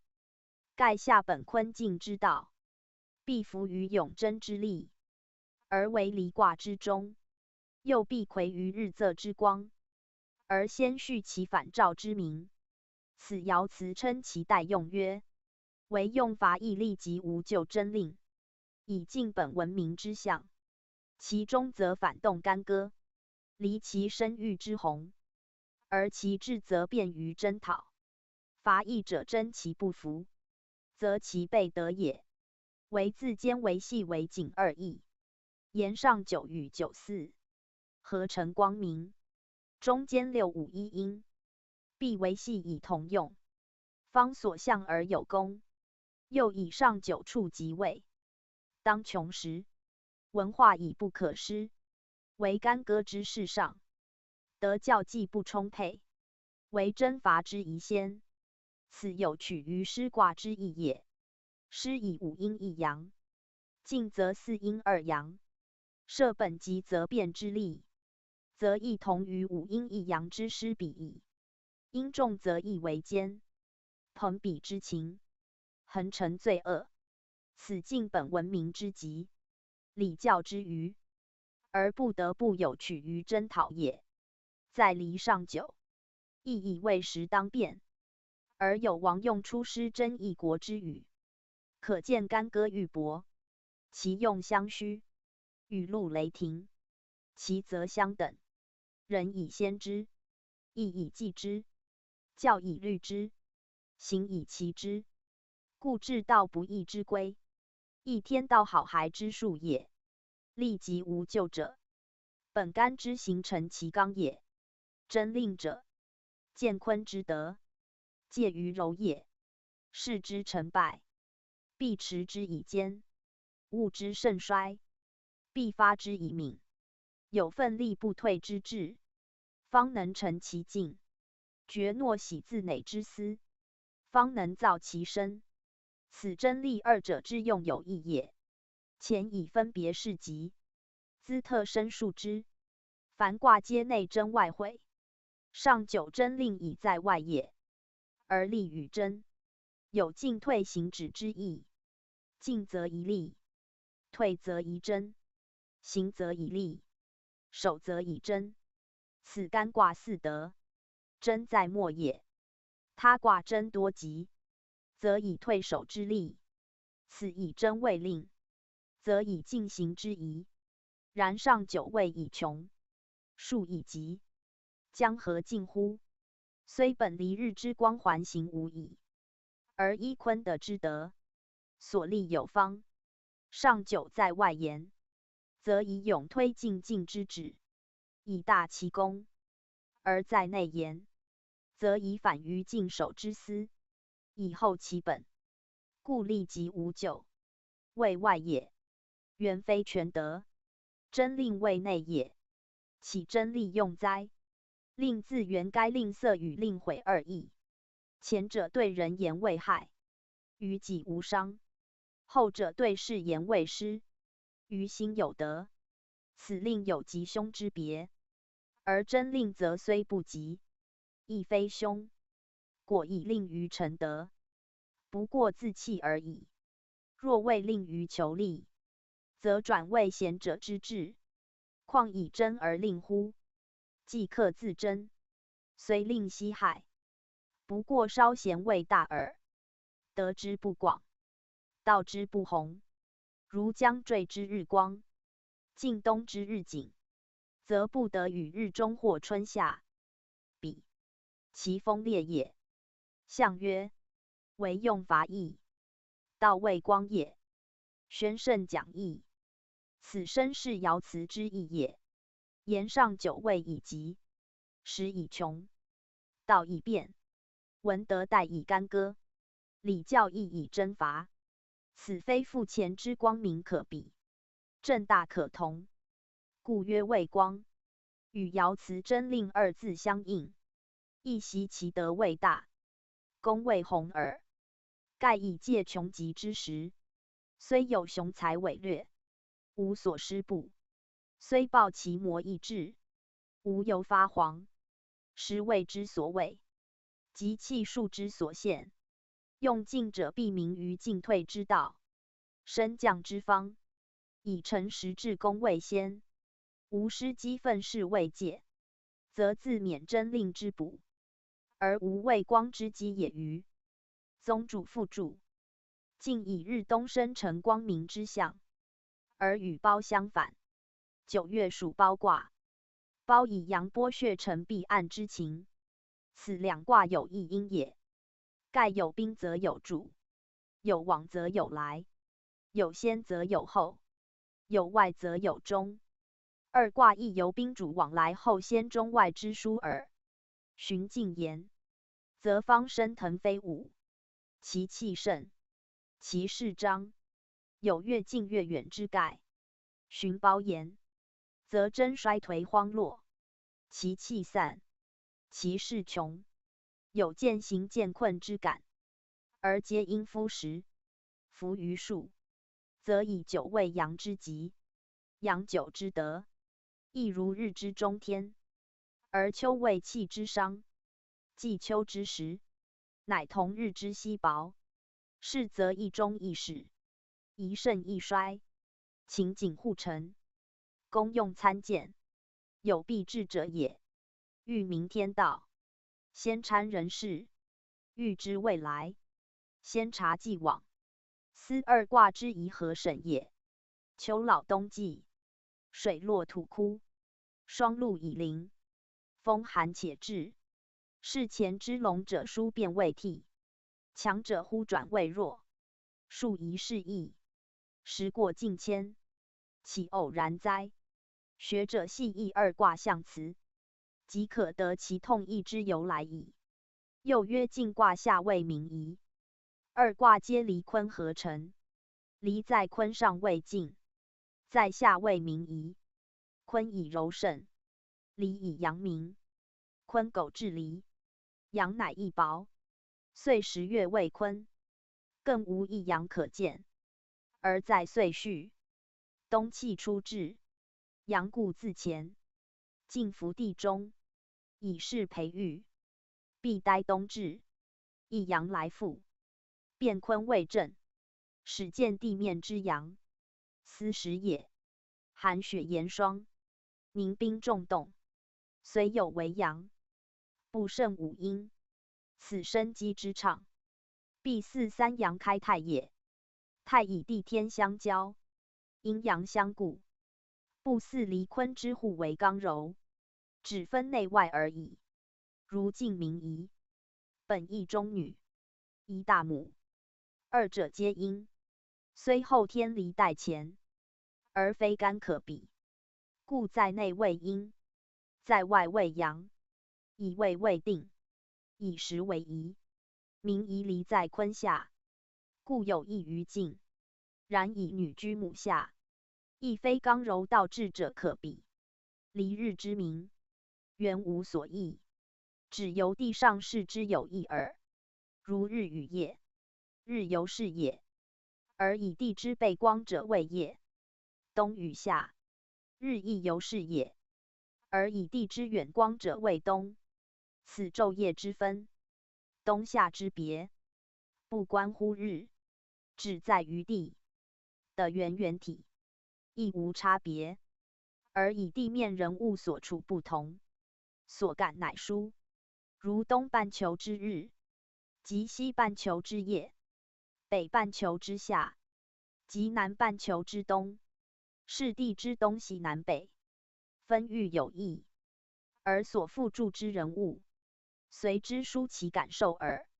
日既不二，的亦无差，通而论之，不得执其刚柔之说。阴阳之论，以神离坤如乾坤也。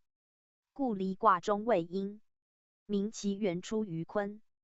刚虽多而在外，柔虽寡而得中。此以知离之得用，不得越乎坤，而日之光明，亦不得外乎的也。是则晋与明夷，虽有昼夜之变，实即的之一面，所承受有殊耳。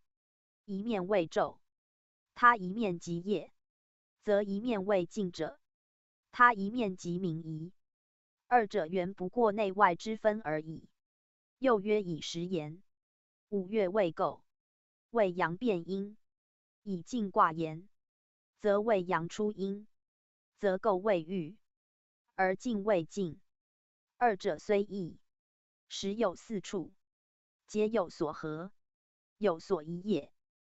不合合豫，不宜合静。然合者以两相投气，宜者则依一人之所变，一方之所立，不复问所向，为何为否也。若就自一言，宜者义也，义者利也。干卦利者义之和，传曰义者事之宜，是宜亦有和也。俗称曰和宜。可见宜必合，或合于人，或合于物，或合于事，皆与行不悖，方谓之宜。静之静也异同，以坤之顺，合离之明，离得坤之载，坤成离之光，两得相成，乃移于境，而构之为用。与此有别，以天在上，巽在下，天下风行，物与同化，是由上而下，由尊而卑，义己从人，屈我生物。故卦象为五阳让一阴，如五月夏至未阳极之时，而一阴生焉。阳盛而不临阴，阴弱而不畏阳，两者相让以成其和，是有所谓也。为求全而不过，求抵于中和，而不及度，故名曰构。构与度二字形近似，而异则反。构则非度，度则难构。此间关系几为？端在阴之善自处，故自从女，皆取向于女子之行，而卦则法于阴善待阳，坤善成前也。阳极而阴待起，干极而坤待成，此天地妙用，生化定规，不得已也。故在静未进，在构未退，指阳言也。静为阳上于阴以自身，构则阳退必阴以行让，消息之道，即盛衰之机。合而观之，则具有进退未定，争让未决，而成生成莫补，成败难言之象。此静之与构，实观夫数者也。然数者久必变，时至则是疏，的谦则是义。夏至之后，阴必生，吾谓之过，鬼必仄也。亦以静明一味往来，在静则盛，至夷则伤。此亦盛衰必至之数，由昼之有夜，晦之有明，暑之有秋，热之有凉也。月令构之下极顿，巽与明夷，又恰相应。乾坤主其上下，艮巽离往来其间，而天时以暗中换矣。读易者要能参合各卦观之，自明数之消长，视之得失矣。宗主书数，尽以上离下坤，所有卦用，皆兼二卦之德。故象爻各辞，多与坤离卦辞相近。坤卦象辞，称君子以厚德载物；离卦象辞，称大人以继明照于四方。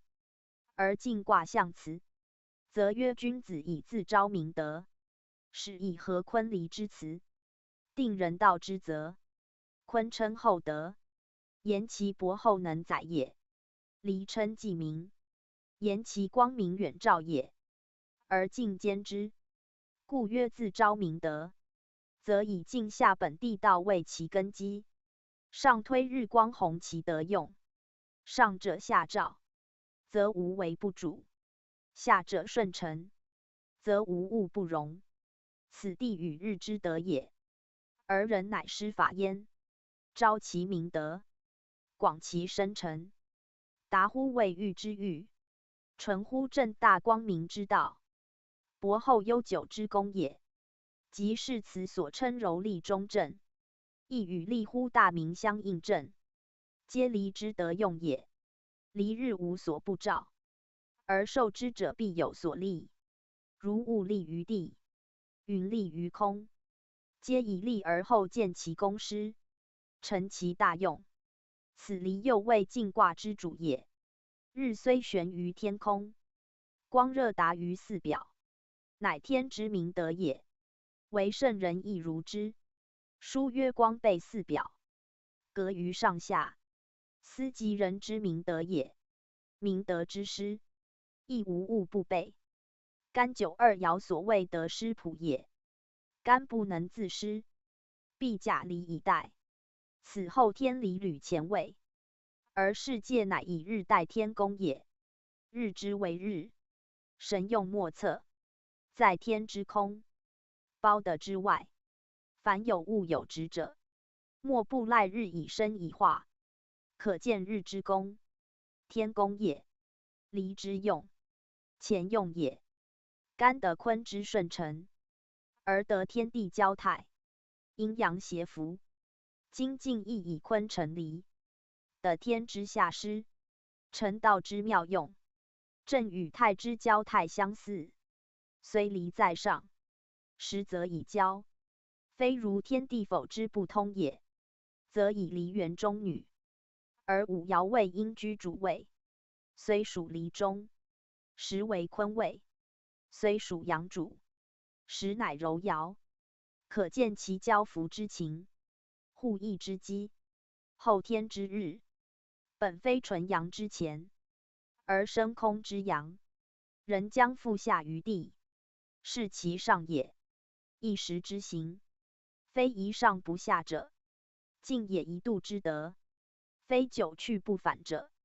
故进之待用，必因时而明东升之时，与其西降也易；临空之时，与其早晚也殊。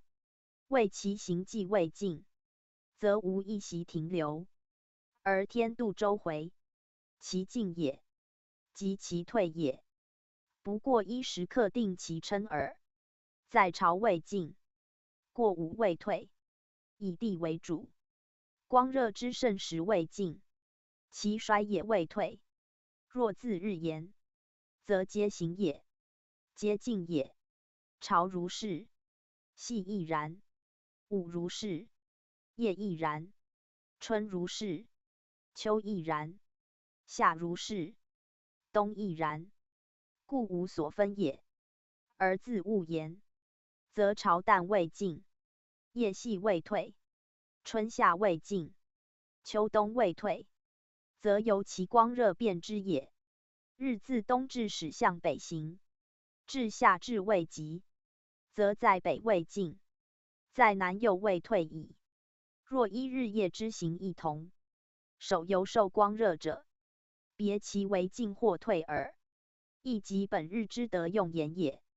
若不问其得用，则故无进退之殊，来往之别，进之为进，正称其得用耳。